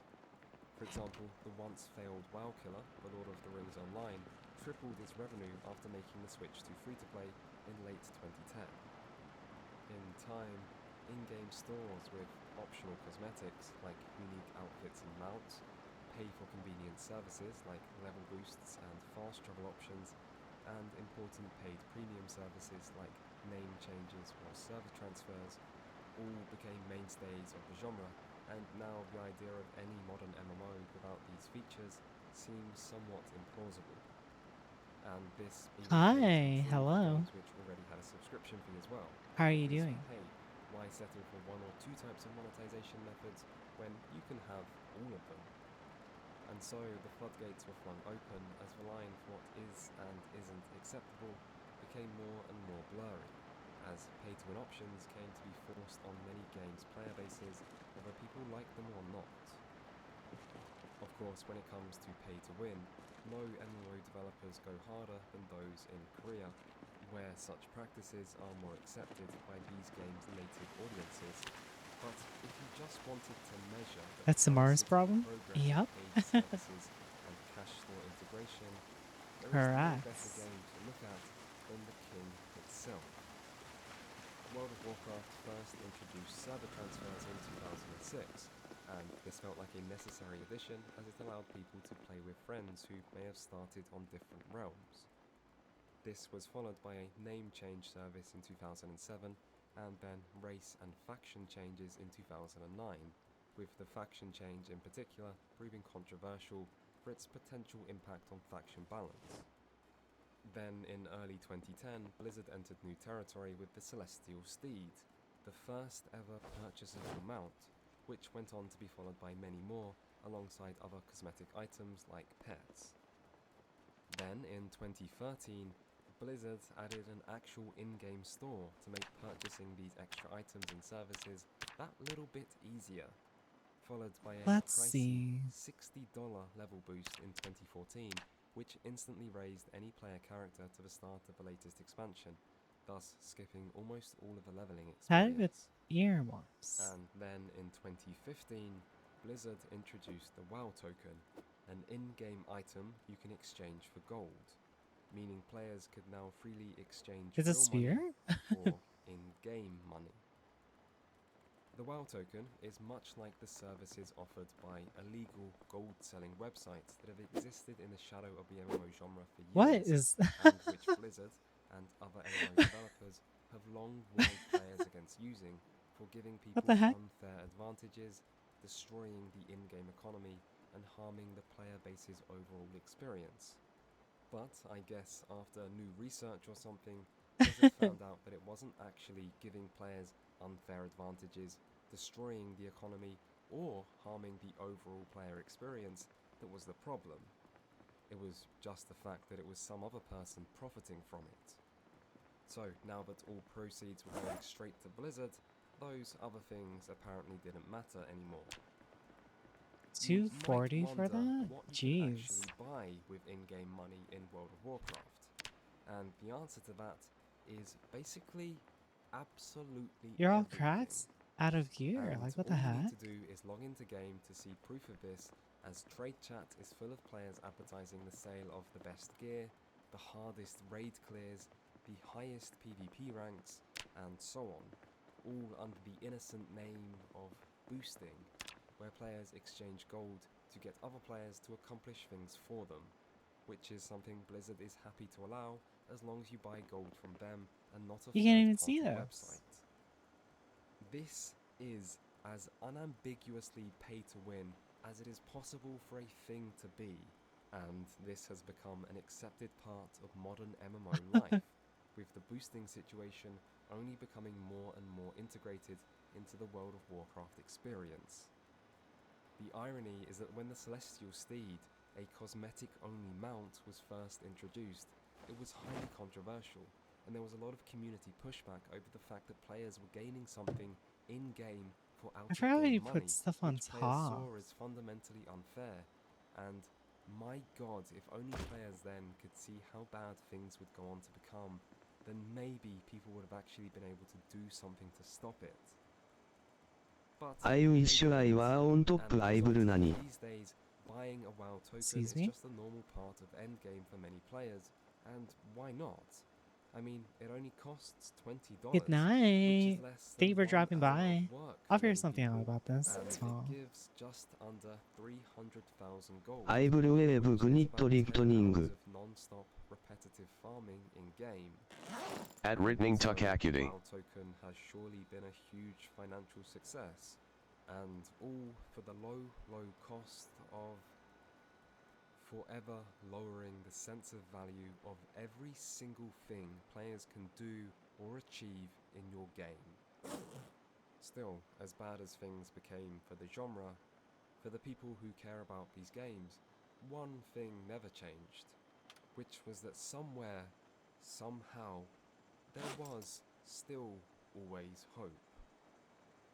Welcome to the dark age of MMOs, a time of disappointment, dissatisfaction, disillusionment, and downright despair. And This rabbit also suit a time of never sucks. quite What giving the up. heck? I think it's broken. But in such gloomy times as these, where could light even be found? Well, for many struggling gaming genres, the 2010s actually did become a time of optimism, as the rise of indie gaming and digital distribution led to many genres finding new life as part of a new, more diverse indie scene. The problem with this though is that MMOs aren't really suited for the indie lifestyle. After all, part of the appeal of these games is that they're big and pull in lots of people and provide Sometimes I think it would be really cool if I were real. indie. I mean, for years people have It's too bad wanted I'm the not. next big thing, not the next small but still pretty good thing. So relying on the indie scene to provide the answer never seemed that likely. I know, right? Until something else hit the gaming industry. Hi, my name is Mark Jacobs, and I am the co-founder of City State Entertainment. Hi, I'm Chris Roberts. Ever since What you mean Ica is real as fuck Crump MHM. dreamt of being a hotshot pilot saving the galaxy, or a livable rogue making my way across the cosmos. Greetings. I'm Richard Garriott, known to some of you as Lord British, the creator of the Ultima series. Hi there, I'm Brad McQuaid, Chief Creative Officer of Vision. Don't you go gaslighting me, I'm angry. First introduced gamers to the world of crowdfunding in the early 2010s, the optimism around it was absolutely infectious.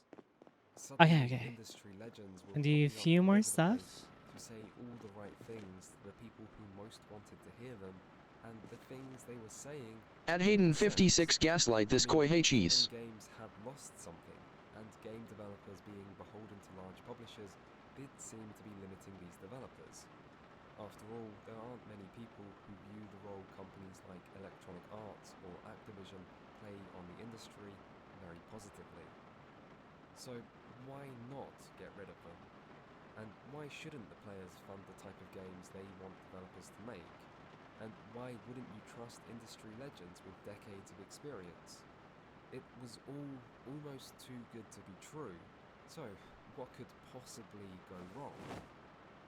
Well, the answer is absolutely nothing. I mean, many people forget or just don't know, but crowdfunding did give us some of the greatest games of the last decade. Darkest Dungeon, Factorio, Shovel Knight, Divinity Original Sin, Hollow Knight, even Undertale all got their start through crowdfunding. And yeah, there were some disappointments along the way, but overall, the Kickstarter boom of the mid-2010s was a real success. Except for MMOs, that is. For MMOs, the answer to what could possibly go wrong was apparently absolutely everything, and the overall degree of failure displayed by many of these games was enough to make the Yeah, I don't Titanic's know. maiden voyage look like Okay. a successful trip. Chat?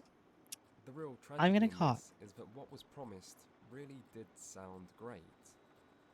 To focus on just a Thanks for few hanging of the out. biggest examples, Tomorrow, more than likely, I stream since Saturday.